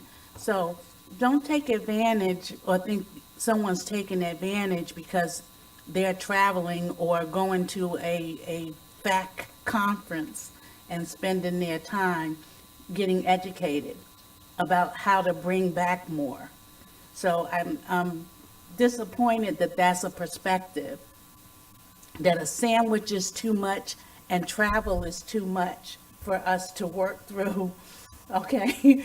Because it's ridiculous not for the funny. amount of time, opportunity, and resources that we have to pour into this position to do the job right. And to have someone who's sitting up here think that, I'd like for you to spend some more time, right? Working through some of those relationships and seeing the value of serving on these boards and being able to bring that back and identify ways of enhancing what we're doing to save money and to bring back dollars to more than cover the cost of your sandwich and your travel. Barb, I agree with you, Barb, and that wasn't the whole intent. It's what I was saying is we can do better. We can squeeze, I think, just a little bit, a little bit better here, and every little bit's going to count. But I just want to see our people get a little bit more return on their investment than what they're getting. That's all. Okay. Heather? So let me go back to the, you're looking for ways to cut costs, and I can tell you that in my 5 years, I've had many discussions with staff about different things. Much has been brought up on the dais. Not a lot of discussion, and then behind the scenes, that's when things actually get resolved. And there have been a number of those kinds of things where we have resolved them, we've made them priority and resolved them, meaning being more efficient, meaning saving monies. There are a whole slew of things over the last several years that, I just thought of another one, but that I think for whatever reasons, we invested money in, we wasted money on, we spent money on, that could possibly have been spent better. And the reason those things are done is, number one, council needs more authority this way instead of this way. And we also need to ensure that our priorities are correct when we're making these decisions, because these decisions have giant ripple effects. And there's a number of things over the last however many years I've been here, where we could have done those things and where we should have done those things, but we did not. And so I'm looking at it on a deeper level, that those things need to change. It needs to be us giving direction to staff, not staff giving direction to us. It needs to be us having our priorities, personnel, public safety, public protection, number one. Whatever it is that the rest of council decides is priority, and we make those decisions. And then when we ask questions, that the information provided to us on the dais is not talking in circles to get us to forget about whatever it is we're asking. It is an actual answer to the question. And so that we can make the decisions that we need to make. Because we don't get that an awful lot. The very last meeting, there were like 3 things where the responses were probably not what they should have been. And we can have those discussions behind the scenes, but council has to get the correct information in order to make the right decisions as well. And I think that that's been a long-standing issue. So to me, I'm all about the base and the foundation and the root before we go out and tax citizens. If that isn't being fixed, we can continue to tax every year, but it's still, we're going to be in the same boat every year. Thank you. We're back on. Okay, so this slide here gives you the general fund changes by expense category. You guys have seen a version of this at the last 2 council meetings. The numbers have stayed the same, it's just shown a little differently here. So you see that this is a comparison of the FY21 general fund adopted budget to the FY22 recommended general fund budget. And the external expenses category, we are increasing $16.3 million. I've been over what those external expenses are in the past, but they do include the office of the sheriff, the tax collector, the property appraiser, the supervisor of elections, clerk of court, court and DJJ cost, drug abuse and mental health, Children and Families Advisory Board, Department of Health, a few other cultural arts, things like that. So now's a good time to address something else. The tax collector's office is a fee office. Part of the fees that we pay is a percentage of our ad valorem tax. That's why there's a budget for the tax collector in our budget. I just want to make that clear. Public protection has a $4.6 million increase from $70 million to $74.7. Other county operations is increasing $4.5 million. Operational support is increasing $3.1, and the general fund subsidies is increasing $20,000. You can see the decrease in the carry forwards, the decrease in the major capital projects, and the sustainable use of fund balance that brings our total recommended general fund budget down to $290,966,801, which is a $22,336,517 increase. We have had discussions about a 5% reduction to 21's general fund adopted budget. So this slide gives you a look at what that is, excluding the external expenses and excluding public safety from the calculation. So you would be looking at your other county operations, which includes community services, parks, recreation and culture, growth and resource management, which is predominantly environmental, public works, which is again predominantly coastal, and then your operational support areas, which is business services, facilities, finance, information technology, leadership, and human resources. And then your general fund subsidies in that category would be VOTRAN and economic development. So the FY21 general fund adopted budget had a total for those areas of $67.7 million. A 5% reduction from that total would be $3.4 million and bring the total down to $64.3 million. If we did 95%, which would be a 5% reduction of FY21, we would be looking at getting to a recommended budget in those areas of $64.3 million, which would be an $11 million reduction from what the current request has been. So that equates to 14.7% reduction. So that's pretty much the... all of council got an email from me where I'm not clear which number this is that we're trying to hunt for. We have provided council with what staff had originally put together, and that was the departments putting things in to cut 5% of their areas. There might be areas where 5% can't be cut, so another area within that group might have to cut even more. And then that same story would apply to the 14.7% as well. I'm interested on guidance to which column we're trying to go at, and specifically this was something that we've been discussing with the chair. We've had some conversations, but we can't share those conversations with the rest of council because of sunshine laws. So now is the time to try to share that. You're showing the cuts, the 5% cuts. Do you know where they come from? We have compiled a list from staff of 3.4 million. That would be each area cutting 5%.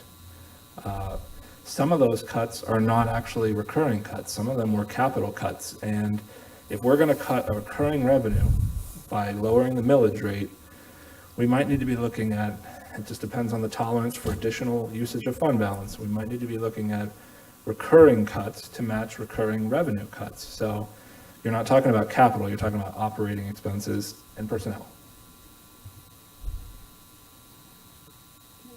Where are the recurring revenue cuts?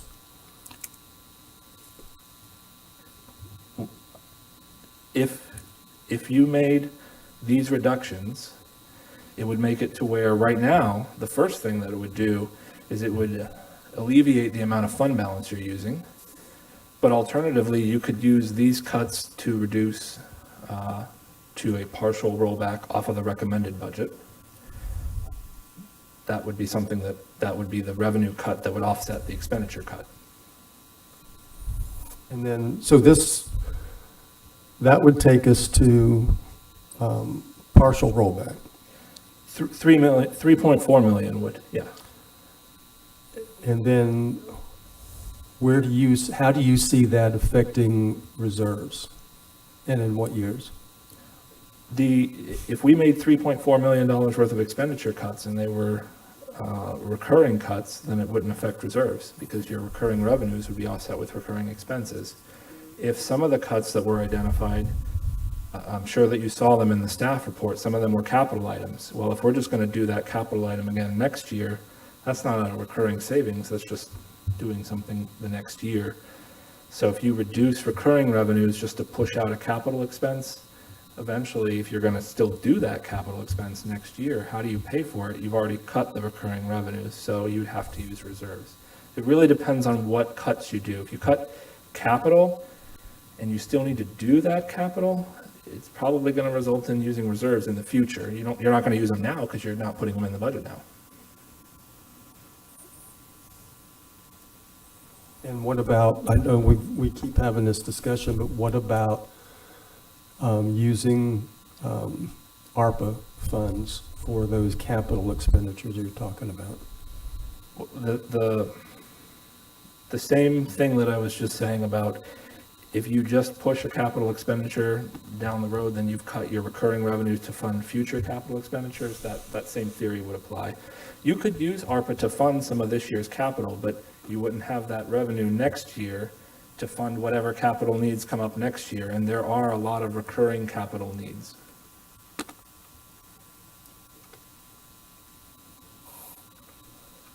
Anybody else?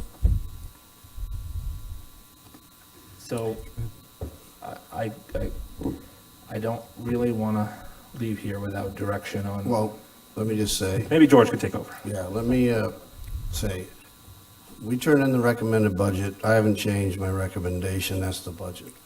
When they're trying to, I think, discuss a little bit on that is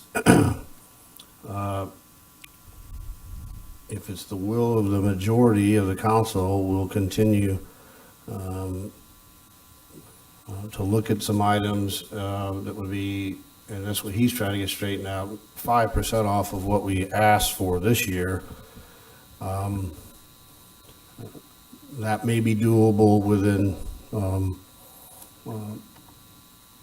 again, what we're trying to do, and keep it limited to non-public protection type items. But if you go into the other one, if you're going anywhere, if you go to the other one, well then it's going to be almost a mathematical impossibility to get there without totally wiping out some divisions. So we're obviously not recommending that, and so your only option would be to go look into the public protection area, which I don't recommend right now. And so, again, I think I stand on the recommended budget, but we can look a little bit at the 5% off of what we're asking for. But I think in some cases that's kicking the can down the road.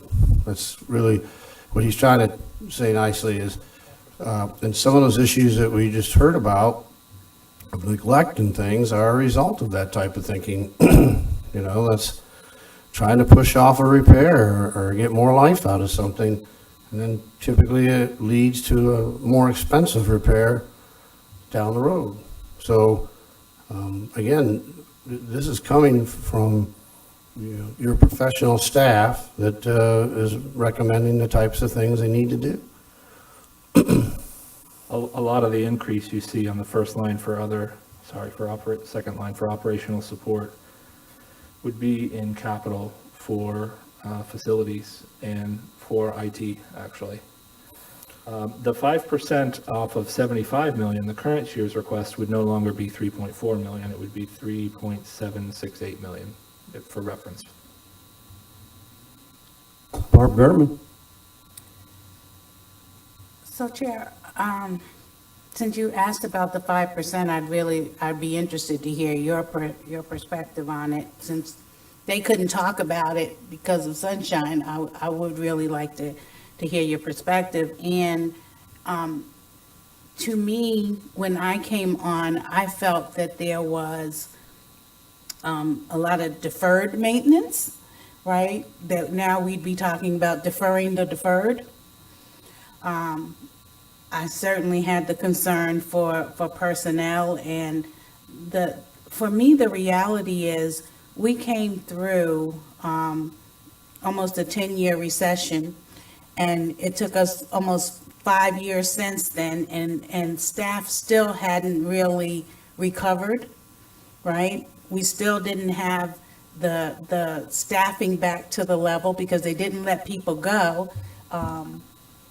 People were just doing 2 and 3 jobs, right? They were doing whatever it took to maintain. And I think the bit of relief that we could bring along the way, now we're talking about cutting that back, right? So I get it. We would love to see a reduction somewhere, and I would like if somebody can find it where it doesn't hurt staff and it doesn't cost a bigger issue going forward, because there's no point in saving a little bit now to pay a lot later. And that's all that's my main concern with this. So, but I would like to hear your perspective, since we can talk about it now. Well, my perspective was to ask these two men, can we get here? And they did. And I asked, can you get us to partial rollback and still sleep at night? And I believe your answer was that you could. Yes. So, and the reason I'm asking for that is not to... Remember, he can. George is in charge, though. He can sleep at night, but he's not the one getting called at night. You're going to tell him stuff like that's going to make him not meet. But yes, we've looked at, like I say, some strategic places, but again, I'm not recommending it, but there's always something we could look at. We'll look at it, and probably will need, like you said, see, for instance, when you met across the board, well, some of the department heads and division heads said, all right, well, I'll go figure it out, but I don't know what that is. And if it's in something that you guys think is critical, I think we need to have further discussions, and we will. So take IT, for instance. I mean, that's an area that falls in these categories, and it's an area that I don't think we should be cutting at all. We if anything, we need more of it, more technology, and we're behind in some cases. So, like you said, so if that's off the table, like a lot of other things, and it starts whittling down to, well, what's left. So, but again, we're professionals, and we'll keep at it. But I just want to, especially given the fact, like you say, that there's been a lot of discussion about letting stuff go, and really, maybe people don't agree with the priorities of the time, but they were done. Cuts and stuff were made because they had to be made during that period of time for a long time. And now maybe people could, disagree with some of that.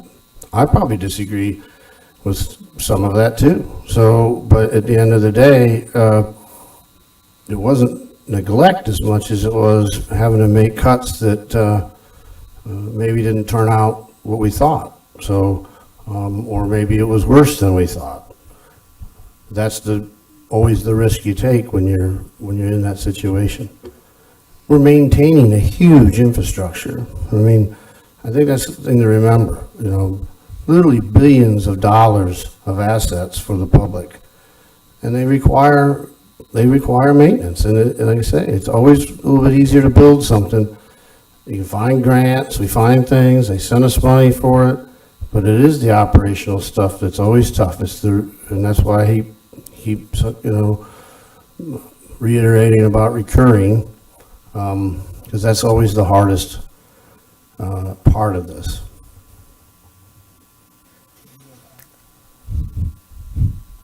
So to finish my answer to you, my perspective was I think we have to start. I think we have to start incrementally in small ways to go through this exercise and save what we can.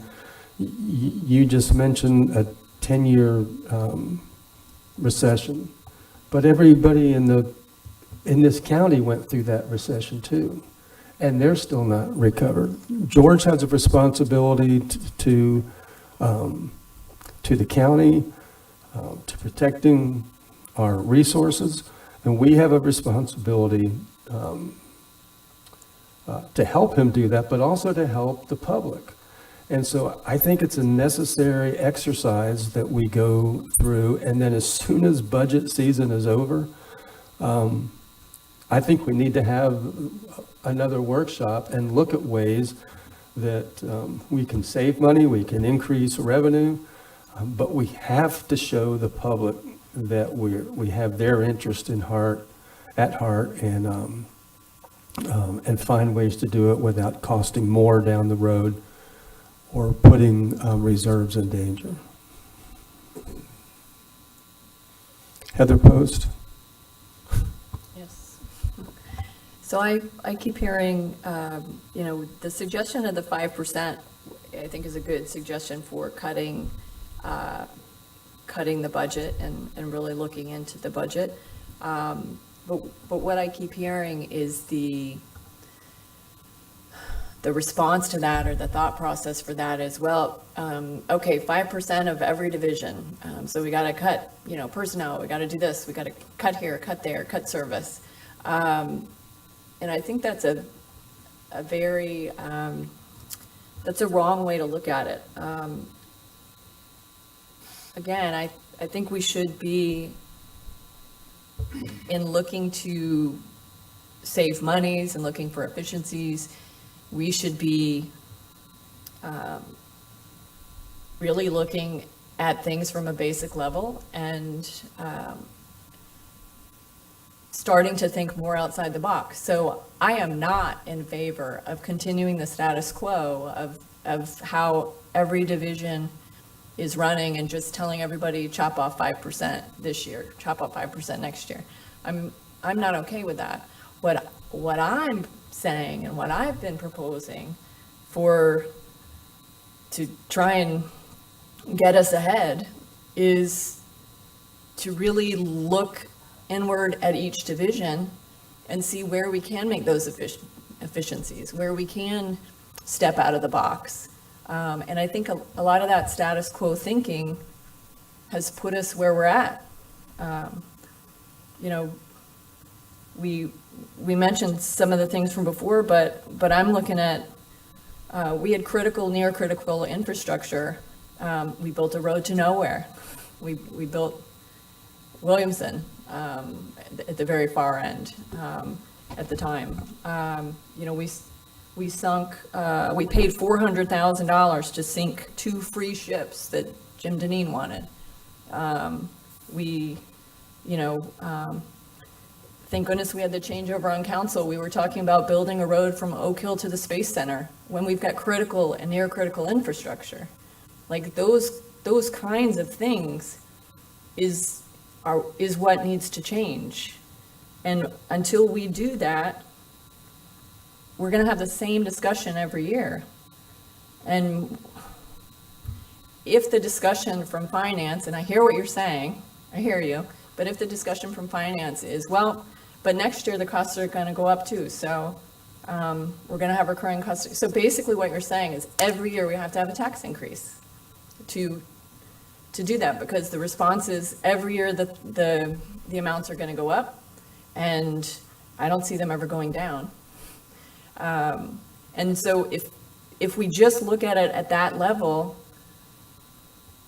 we're not really solving a whole lot. We're just in the same boat every year. So I'm deeply asking, not to just tell staff to,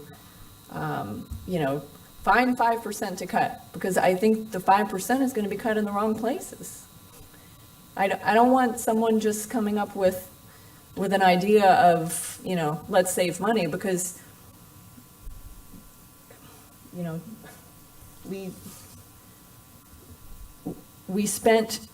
we wasted so much money at the airport, band-aiding the security system for years, when we actually had money in the airport funds to handle that. That was an issue where we actually had the money, but that was the status quo. That's how we were operating, and there was no accountability. It's those kinds of things, not wasting those monies on that kind of stuff. We have to change how we're doing things. We have to have that accountability from council to staff, and we have to start looking at things differently. If we continue to do all the things that we're doing, the way that we are doing them, and just tell staff, just cut 5%, I think that is a disservice to the citizens, because we're going to end up in the same boat next year, and I don't think those decisions are going to be made for the right reasons. We really need to look at where we're at and change things at a very basic level. Regarding inflation, every government faces inflation, and I'm willing to bet the majority of them are looking at some sort of increase in revenues. Whether an increase in revenues is statutorily called a tax increase depends on the state. There is states where the rollback rate assumes inflation. Our state does not. So we start at nothing. And as I put in my 10-page memo that you've all seen, it is a rate. The state of Florida faces cost increases every year. They increase revenues every year to deal with those cost increases. The level of services doesn't get any cheaper to provide. They keep the rate the same. They don't call it a tax increase.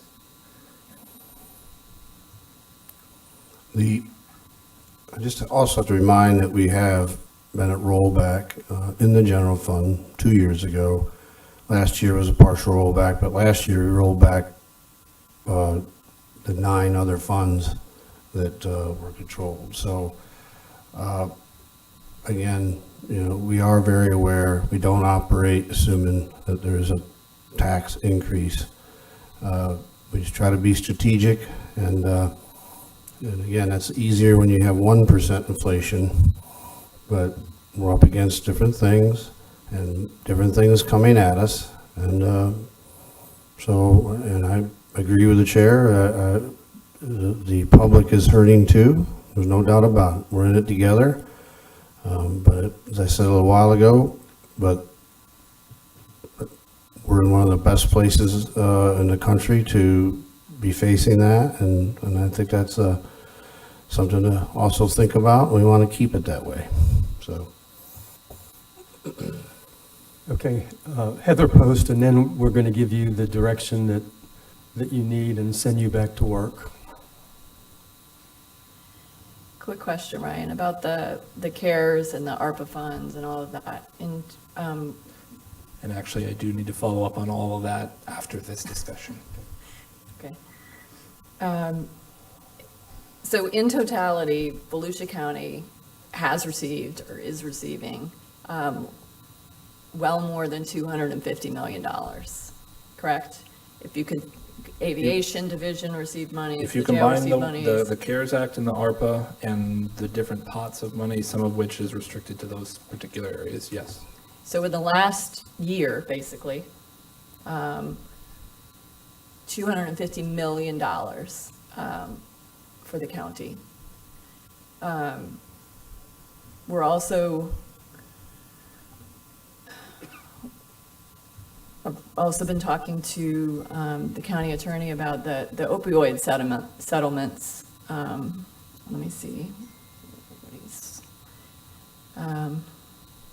Well, the numbers aren't tremendously important, but millions of dollars expected to be coming, and in yearly increments from the opioid settlements as well to the county to at least address some of the SMA funds and things like that.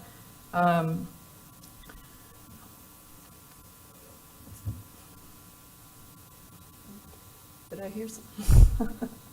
Just on those opioid funds. Oh, that was you saying that that's not true. Yeah, So because I thought someone said it. you can't subset your existing costs with those dollars. It has to be enhanced services from where you are now.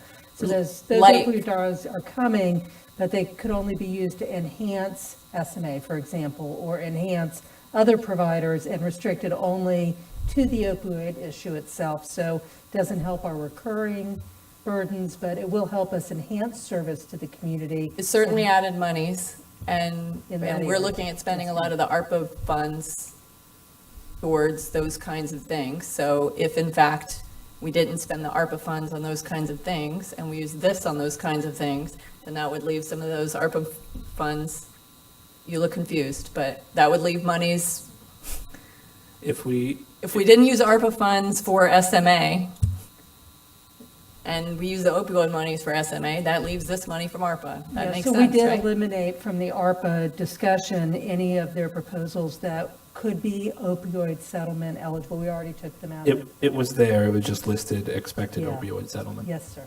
Okay. My point is that we are expecting an annual amounts from the opioid settlement. $250 million the county has gotten or is receiving in a one-year time frame from the federal government to push back out and to work on things. If there were ever a time for us to really try and step outside the status quo role of how we've been operating and doing various things, and really work to invest that, this is it. I don't know how we're not doing that. We say we can't spend that money on recurring costs, but we look at grants all the time for personnel. I never said you can't. I said I wouldn't advise it due to the long-term impacts. Right. I'm saying we as a council and, well, actually, and as a whole, I think I've heard many times from wherever in the room, maybe it was a quiet voice in the back that said that's not true, or we can't, I don't know.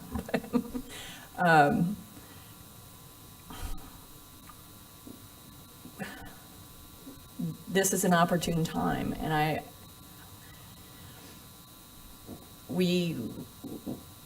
what I was saying was we say we can't spend recurring cost on pay, or we say you mixed me up. You stepped into my train of thought. I wouldn't advise you spend non-recurring There we go. on pay. Okay, so that's what I keep hearing, is that don't spend the ARPA funds on pay, because it's not recurring, it's not repetitive monies, right? It's one-time monies that you're gonna spend on pay. But we get grants all the time that are for personnel, that are millions of dollars, that we say, okay, yes, absolutely, federal government, we will take your millions of dollars and we will put in 3 personnel. And after the 3 years, we know that we have to keep those personnel. So we do that with grants repeatedly. we've done it with the SAFER grant a number of times over the past couple of years. So if we're saying to the federal government, we're okay with taking a couple million here or a couple million there and doing that, why aren't we okay with taking a couple million here and a couple million there out of the ARPA funds to do the same exact things. It's the same exact thing, and it's $250 million. I don't, A couple things. yeah. The SAFER grants are in the fire fund, and we are forecasting the burden of having to absorb those costs. It's one of the reasons we're recommending not to touch the millage rate in the fire fund and to keep it at a flat millage, no rollback. So let's discuss the fire fund, and then the monies from the federal government that we got. We got the monies to replace public safety costs, public protection costs, due to COVID. So we put in 30 million, correct? We have reimbursed ourselves $30 million worth of public safety wages and benefits in Yes. the general fund. So we did that into the general fund, which paid back everybody except for fire. No monies went into the fire fund We to didn't replenish. reimburse any fire expenses. No monies went into the fire fund to replenish any fire personnel costs or any fire, anything cost from COVID, correct? That is correct. Yes. So if we're so worried about, it's things like these that I am talking about us shifting gears. If we're not, it's $30 million. We put it in the general fund so that we can use it across the board for lots of different things. But then we talk about, oh, the fire fund is so low. There's no money in the fire fund. And then we take money out of the fire fund to use on some EMS stuff. And we take all these personnel and different things out of the fire fund for COVID. And then the federal government gives us money to replenish it. And we don't. We put it in the general fund so we can use it on other stuff. Ryan, did we use theirs? I thought our salaries were corrections and EMS. We reimbursed salaried corrections, EMS, the sheriff's department. Correct. So the fire fund was never affected. Correct. And never, there was no money to reimburse them because their wages and salaries are not used. He achieved what especially, Fire didn't lose any money in COVID. The fire personnel weren't working overtime, mandatory overtime, mandates, PPE, anything. No personnel fire fund and fire personnel just saw no increase in expenditures due to COVID. Is this what you're telling me? That's not what we're saying. What we're saying is we chose the general fund to be the salaries that got reimbursed so that it would be more broadly available for allocation by the council. Is that what you were saying, George? What were you just saying? saying exactly that. Remember, the whole idea of the reimbursement was based on the federal treasury allowing us to make an assumption, and we made that assumption with the remaining monies that we had, but basically by using corrections, the sheriff, and EMS, that used up the remainder of the money. The other money, was part of the $15 million we gave to the cities. But that The hosed $50 million and no pun- that we gave out to the public, to the various programs. But no pun intended, but that hosed the fire division, the fire fund. The fire fund, which by the way, cannot get any more money in it from any other area other than the fund. So The fire department also is funded not only with the fire fund, but also with general fund money as well. So it's not just the fire fund, it's the fire fund and the general fund. The money that is in the coronavirus transition fund is in that fund for broad spending only because it came from the general fund. If we had reimbursed fire expenses, it wouldn't have been available for council to allocate to the projects that were recommended, like the 800 megahertz system that benefits everybody, including the firefighters. And the fire alerting system. Fire which alerting benefits- system, which benefits the fire department, all fire departments in the county. The total of those is about 13 million? $7.5 million for the fire alerting system and. And all of that 6 only million came out for of the 30 radio. million? The fire alerting Personnel? system is currently in the forecast we presented and was adopted. Well, not the forecast was adopted, the budget resolution was adopted. The fire alerting system is in an out year, so. 23, 24, I believe. That the coronavirus transition money could be used for anything. It's subject to council discretion. Right now, what we presented was the fire alerting system. That can be changed. That would just be additional money the general fund would have to come up with then, when we finally do the fire alerting system.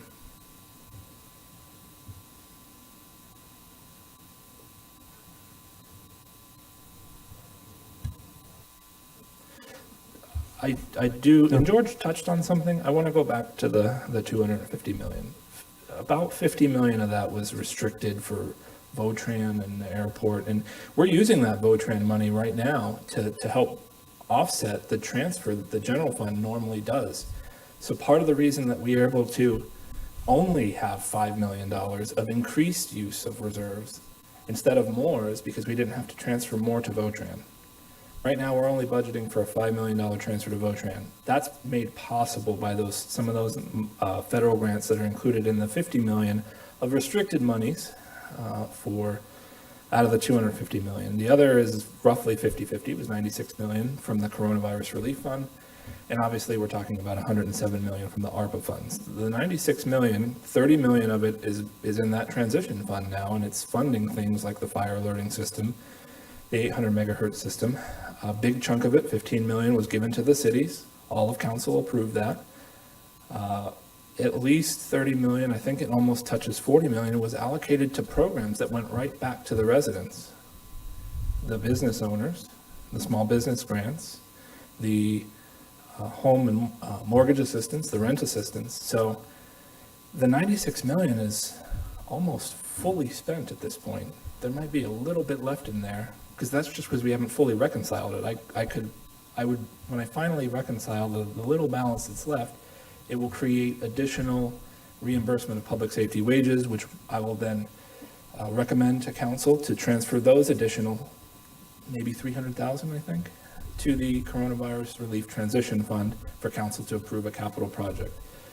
So the majority of the 96 million is gone to the residents, to the cities, and to these projects. The 107 million, I have questions on as far as the workshop we had last week.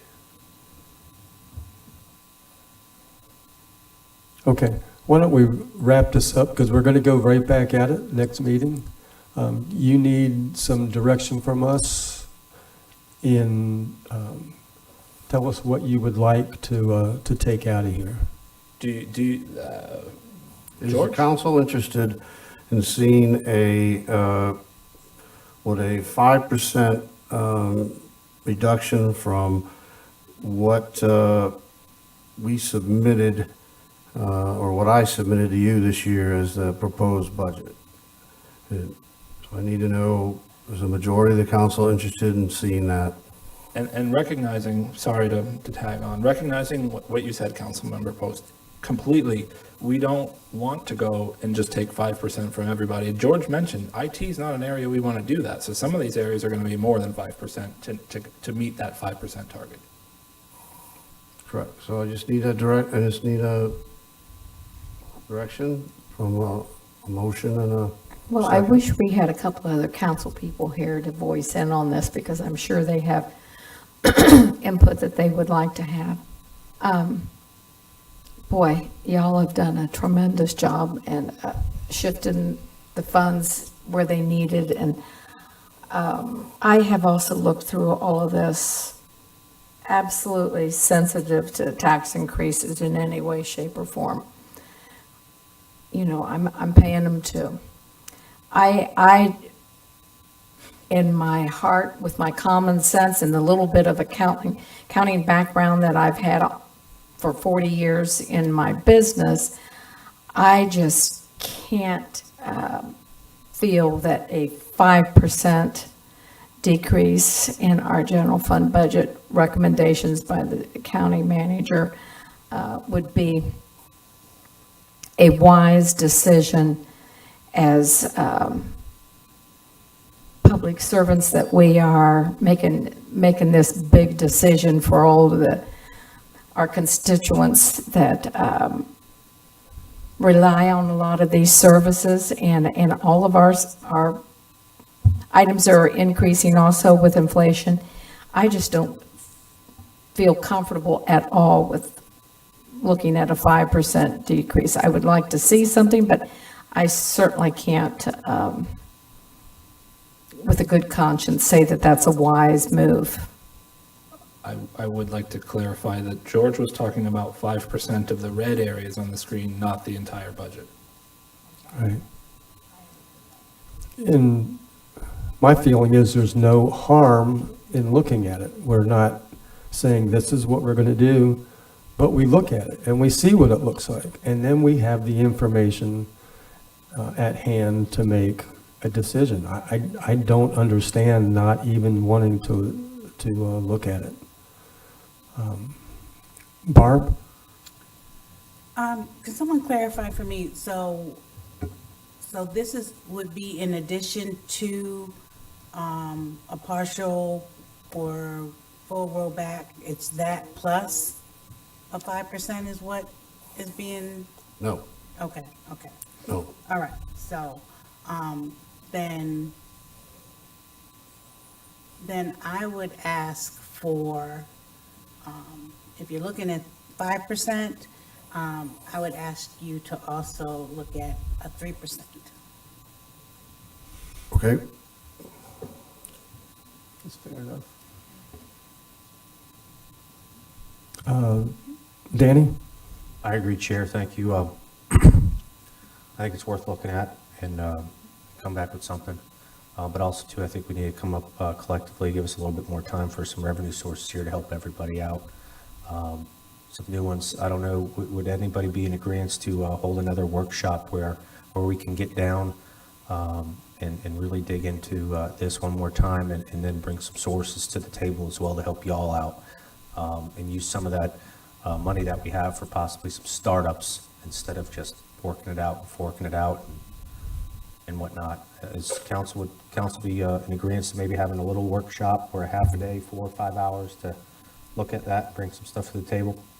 I think that would be appropriate when you bring us these numbers, that then we all sit down and workshop it out. And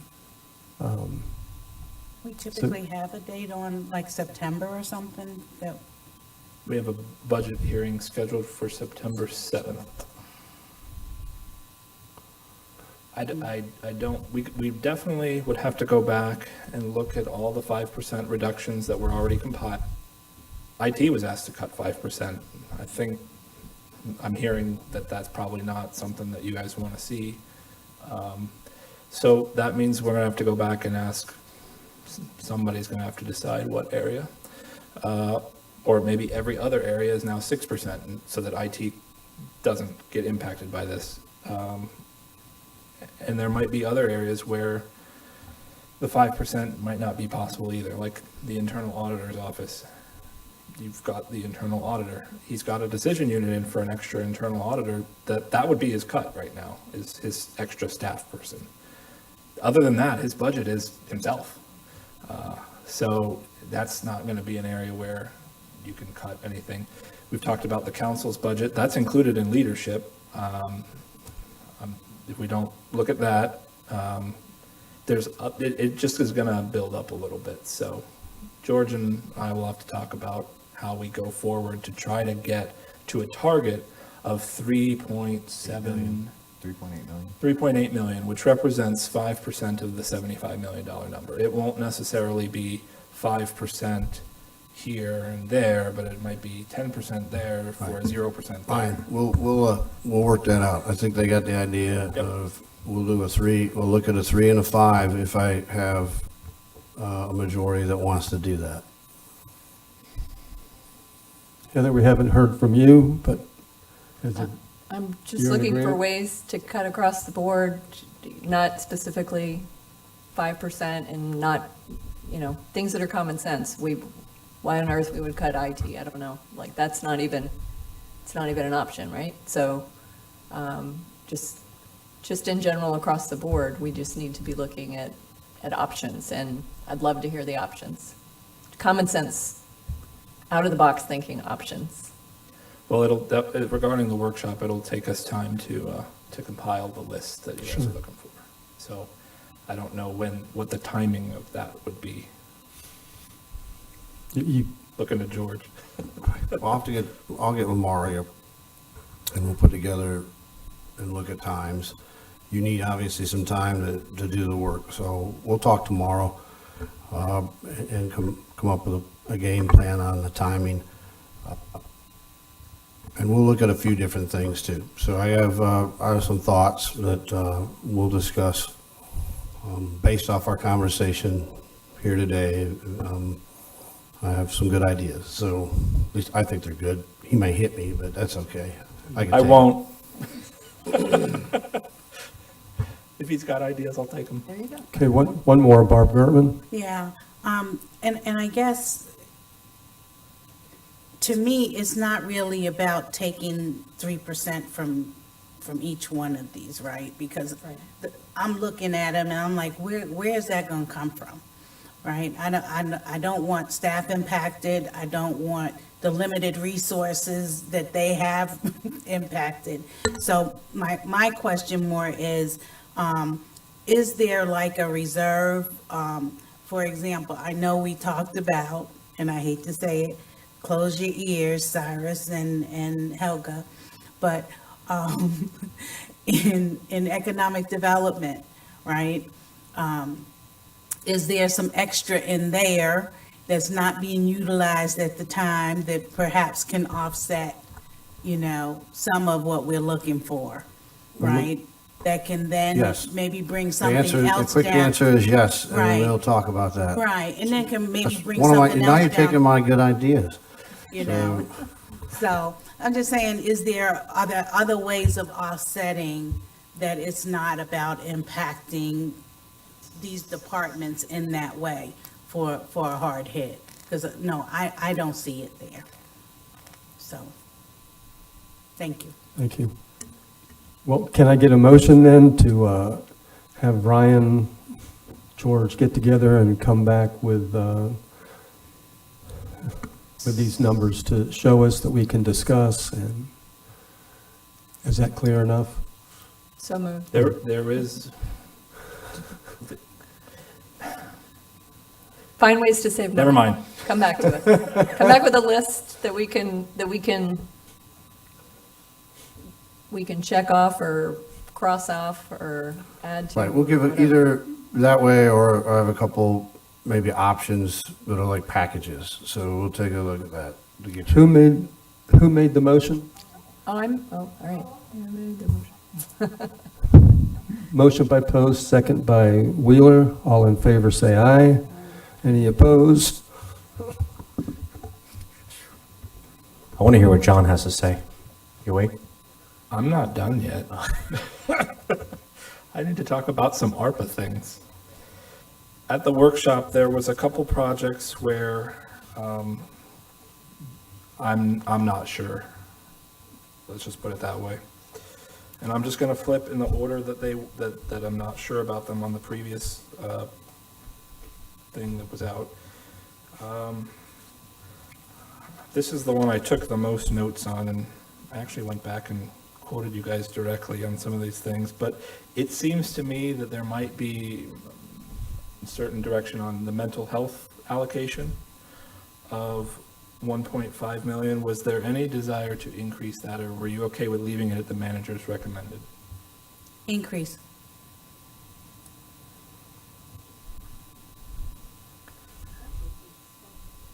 I thought we had discussed an increase in that.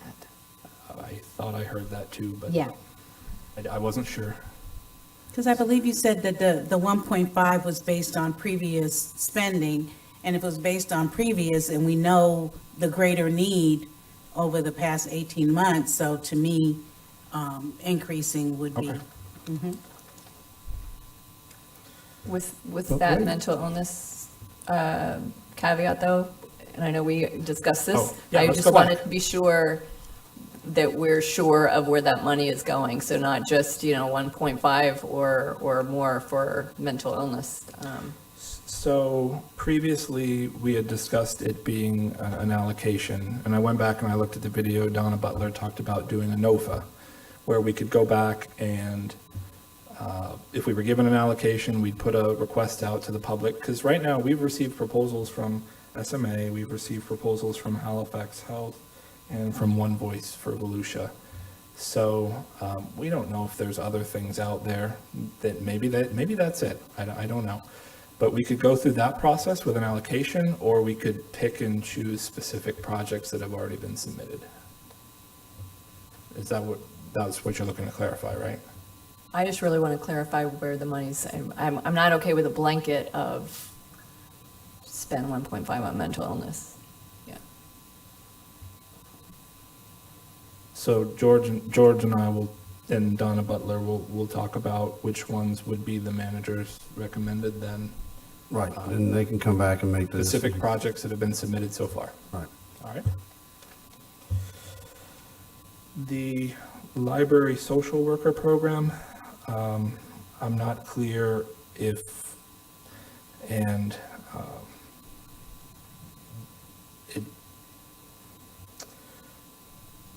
Ms. Gertman had commented that she was in support of expanding efforts in this area.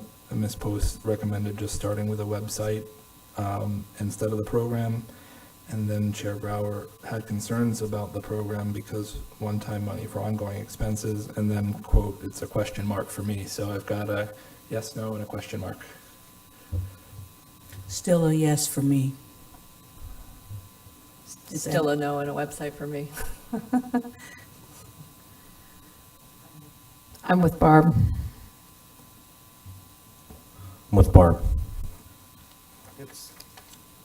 It would be a no for me, but you just got the majority, so. It's not a vote today anyway, but I can count. You count very well. Yeah. But wait, there's more. There's a few more. Now, what was the amount on that, Ryan? That was 480,000, so $500,000? Yeah. Thank you. Ms. Post, you had talked about an addition, when you were talking about veteran service, it's very clear about the community outreach and all that. There was a point where you had mentioned an additional veteran service officer. Were you looking to put that in this fund, or were you looking for that as that would be something that you want to see in the general fund? Obviously, it's not in the recommended budget this year, but for a future consideration, or are you looking at trying to fund that out of ARPA? I think doing the website and then doing the community resource person would be a good start, and certainly we're in need of CVSOs for sure, but we could look at doing that in the next budget. The last one, I think, yeah, the last one. Councilmember Wheeler, I want to confirm, you had mentioned funding Williamson Boulevard. That meant out of these monies, out of the ARPA? All right. So, in general, if I haven't heard, obviously there's no vote today, so what I'm going to do is I'm going to put this together based off the things that were clarified and the things that had no opposition that were added. Anything that had opposition I've just asked about here. So that's it, and then I'll be able to get this out to you to see where we're at. Great. Thank you. Thank you.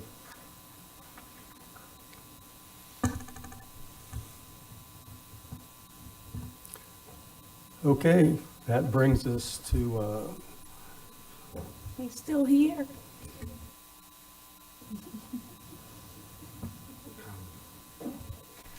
to public participation. John Nicholson.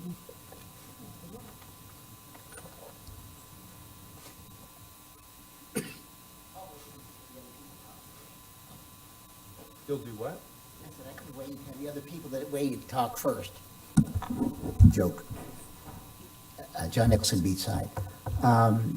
Two quick things. One, food truck. Billy, you want to cut it off at midnight? I walk early on Friday and Saturday nights on Seabreeze. Perfect place to put a truck. Because IHOP, Waffle House, and Denny's are packed to the gills. So that may be an option. 2, public comments. I've been coming to meetings for 35, 40 years. Generally, if you get 6 people for public comments, it's a lot. Often I'm the only one here. So just because of the short-term rental, did we go through that massive amount? So it's really not something that you need to have an hour for. It rarely ever happens.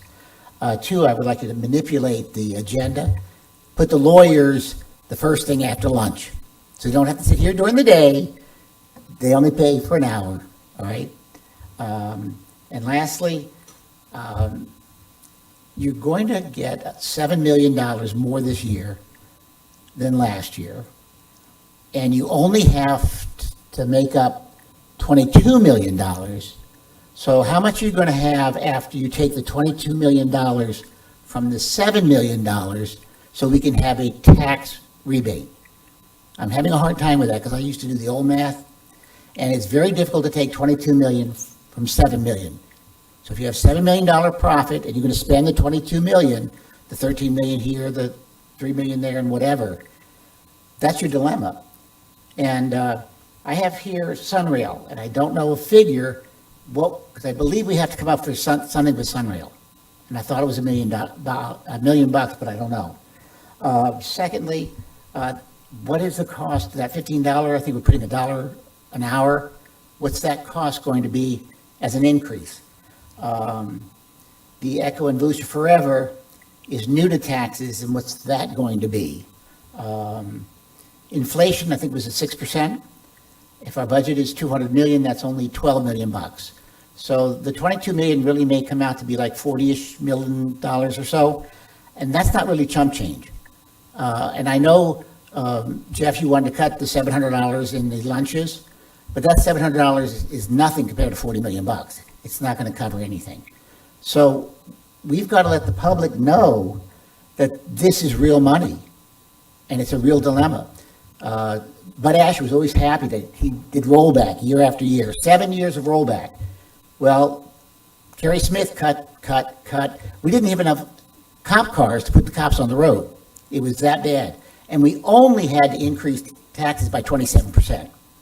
Only 27%.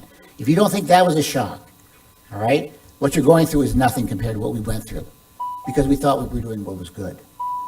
And lastly, Chitwood was really good to us during the inflation when we had the 2008, 2010. He really worked hard and cut back. Don't leave him out of the budget. Ask him if he can do 1%. Remember, he's just almost 80% of your budget, your general fund. 1% is nothing. I think he could do it. Thank you. Mr. County Manager? I've said enough today, so thank you. Actually, I know it was long, but thank you for, honestly, a lot of very good discussion and very helpful. And that's what has to happen, and I appreciate it. We're in it together. Thank you. County Attorney? Yes, sir. Just an update on the redistricting process. Unfortunately, it appears that still we won't have the complete data until as late as September 30th, but we have been, did send you an email last week trying to coordinate with the school district on some joint meetings, and we have cleared some dates with your assistance, but we did get a response while we're in a meeting today from the school district's staff that they would be free, and you don't need to write this down, but I just wanted to give you an idea that really I think that month of October is going to be very critical. Try to move quickly, and we're trying to plan to make sure council has enough time to act, but you may not need all the dates that we're setting aside. It could be a quicker process. But the school district confirmed they would be available October 11th, 18th, and 28th. Their only request was they did not want to meet in these chambers on the dais. We did 10 years ago use the historic courthouse conference room there. We don't have all the technology there, but we could accommodate it. The other request was that if we met, that we do it at 5 p.m. So if that is acceptable to council, we'll continue to keep you updated, but we're just trying to make as many dates available in October to hopefully get through this process quickly. And unless I hear any objections, I think that's okay. The other is we would like to just authority to advertise an amendment to your historic preservation ordinance. Your board, historic preservation board, has reviewed it. It's an update to it, and we would like to advertise it for the next meeting, or their first meeting in September. So if that's acceptable to council with a motion, we'll proceed and bring it back to you.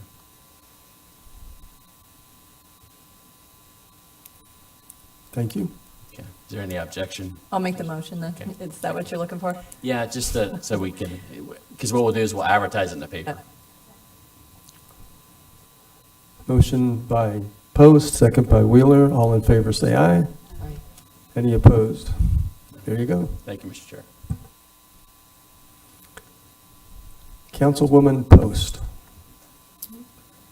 I have a couple small things. Wanted to point out, I didn't pull the item today from the consent agenda, so I just wanted to mention it. The LPGA in 95 study is in the works and happening, and so that's very good news. There you go, John. So that's moving, like we've been saying, and the bridge there cannot happen until all of that happens. So so there's movement there. I just wanted to point that out, that is happening. Didn't want to overlook that. Is Paulo still here? Yes, he's just in the staff room, but I can get him. Okay. You don't need to get him, but I just wanted, oh, there he is. So I just wanted to say, Paulo's had an opportunity today several times to speak to us, and he's always very, very thorough in his research and his responses, and so I just wanted to say thank you. You're doing an excellent job. And the last thing was, I had someone reach out. They were trying to pull up the charter on our county website. There's two separate home pages on the county website for the charter, and 3 internal links, and it's out of date. So the most recent update on there for our charter is 2002. And certainly with Amendment 10, there have been some changes. So if we could just make sure that those 2 separate home pages and those 3 internal links are up to date for the charter, there's people looking at it. I'd appreciate it. And what we can do on that too, to clarify, is on all of our ordinances are on MuniCode as well as the charter, and that document's constantly updated as you make changes. So we can make sure the link is to that, so there's no inconsistency. Okay. And I think that's it for today. Danny Robbins. I'll save the list, but just wanted to let everybody know I'm looking at some new models, or a model to further expand our inmate work program in hopes of some budget cuts or tax relief that we can pass on to folks, but it's something I think that's worth looking at, but we can bring it back at another time. It's getting pretty late. Billy Wheeler. I have nothing. I thought you'd say that. Barb Gertman. Something real easy. Strive to Thrive Public Safety Connection. This Friday, Candlelight Oaks, 5:30 to 7, and it's where we're doing community connection with the City of DeLand Police, the Sheriff's Department, the Black Clergy Alliance, and of course the Spring Hill Association. So it's just trying to get that messaging and relationship building throughout the community. So there'll be several events, different months at different locations. to try to, again, enhance relationships. And this Saturday is the Mayor's Backpack Giveaway and Health Fair at Earl Brown Park from 8 a.m. to 10 a.m. So let the kids come get their backpacks, and I'm sure they can get vaccinated if they're eligible. So thank you. That's it. And I just had one quick thing, mostly to the county attorney. I think it was 2 months ago that I asked about a study on impact fees, and you told me that that process had been started, and that we had some approved consultants already to pick from. And then the next month you said that we were going to have to go outside and look at other consultants. And then here comes Clay. And then last meeting I asked how that was going and was told it hadn't started yet.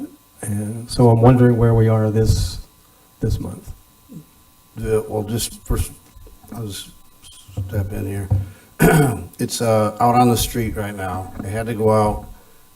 Some scope had to be rewritten, and they, I think we were originally going to use what they call a continuing contract, but with something as important as this, we felt it had to go out, and it is in the street right now. So we should be getting responses back. I don't know if Clay wants to add anything to that, but that's where it's at. The goal is to have it in front of you first meeting in October for award of the contract.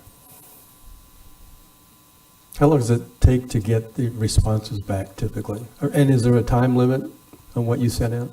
What happens is you send it out, and to kind of elaborate on the issues that George brought up, we did not have anyone specifically delineated in our continuing services contract for impact fees of this nature, because these include both our road, our park, and our fire impact fees.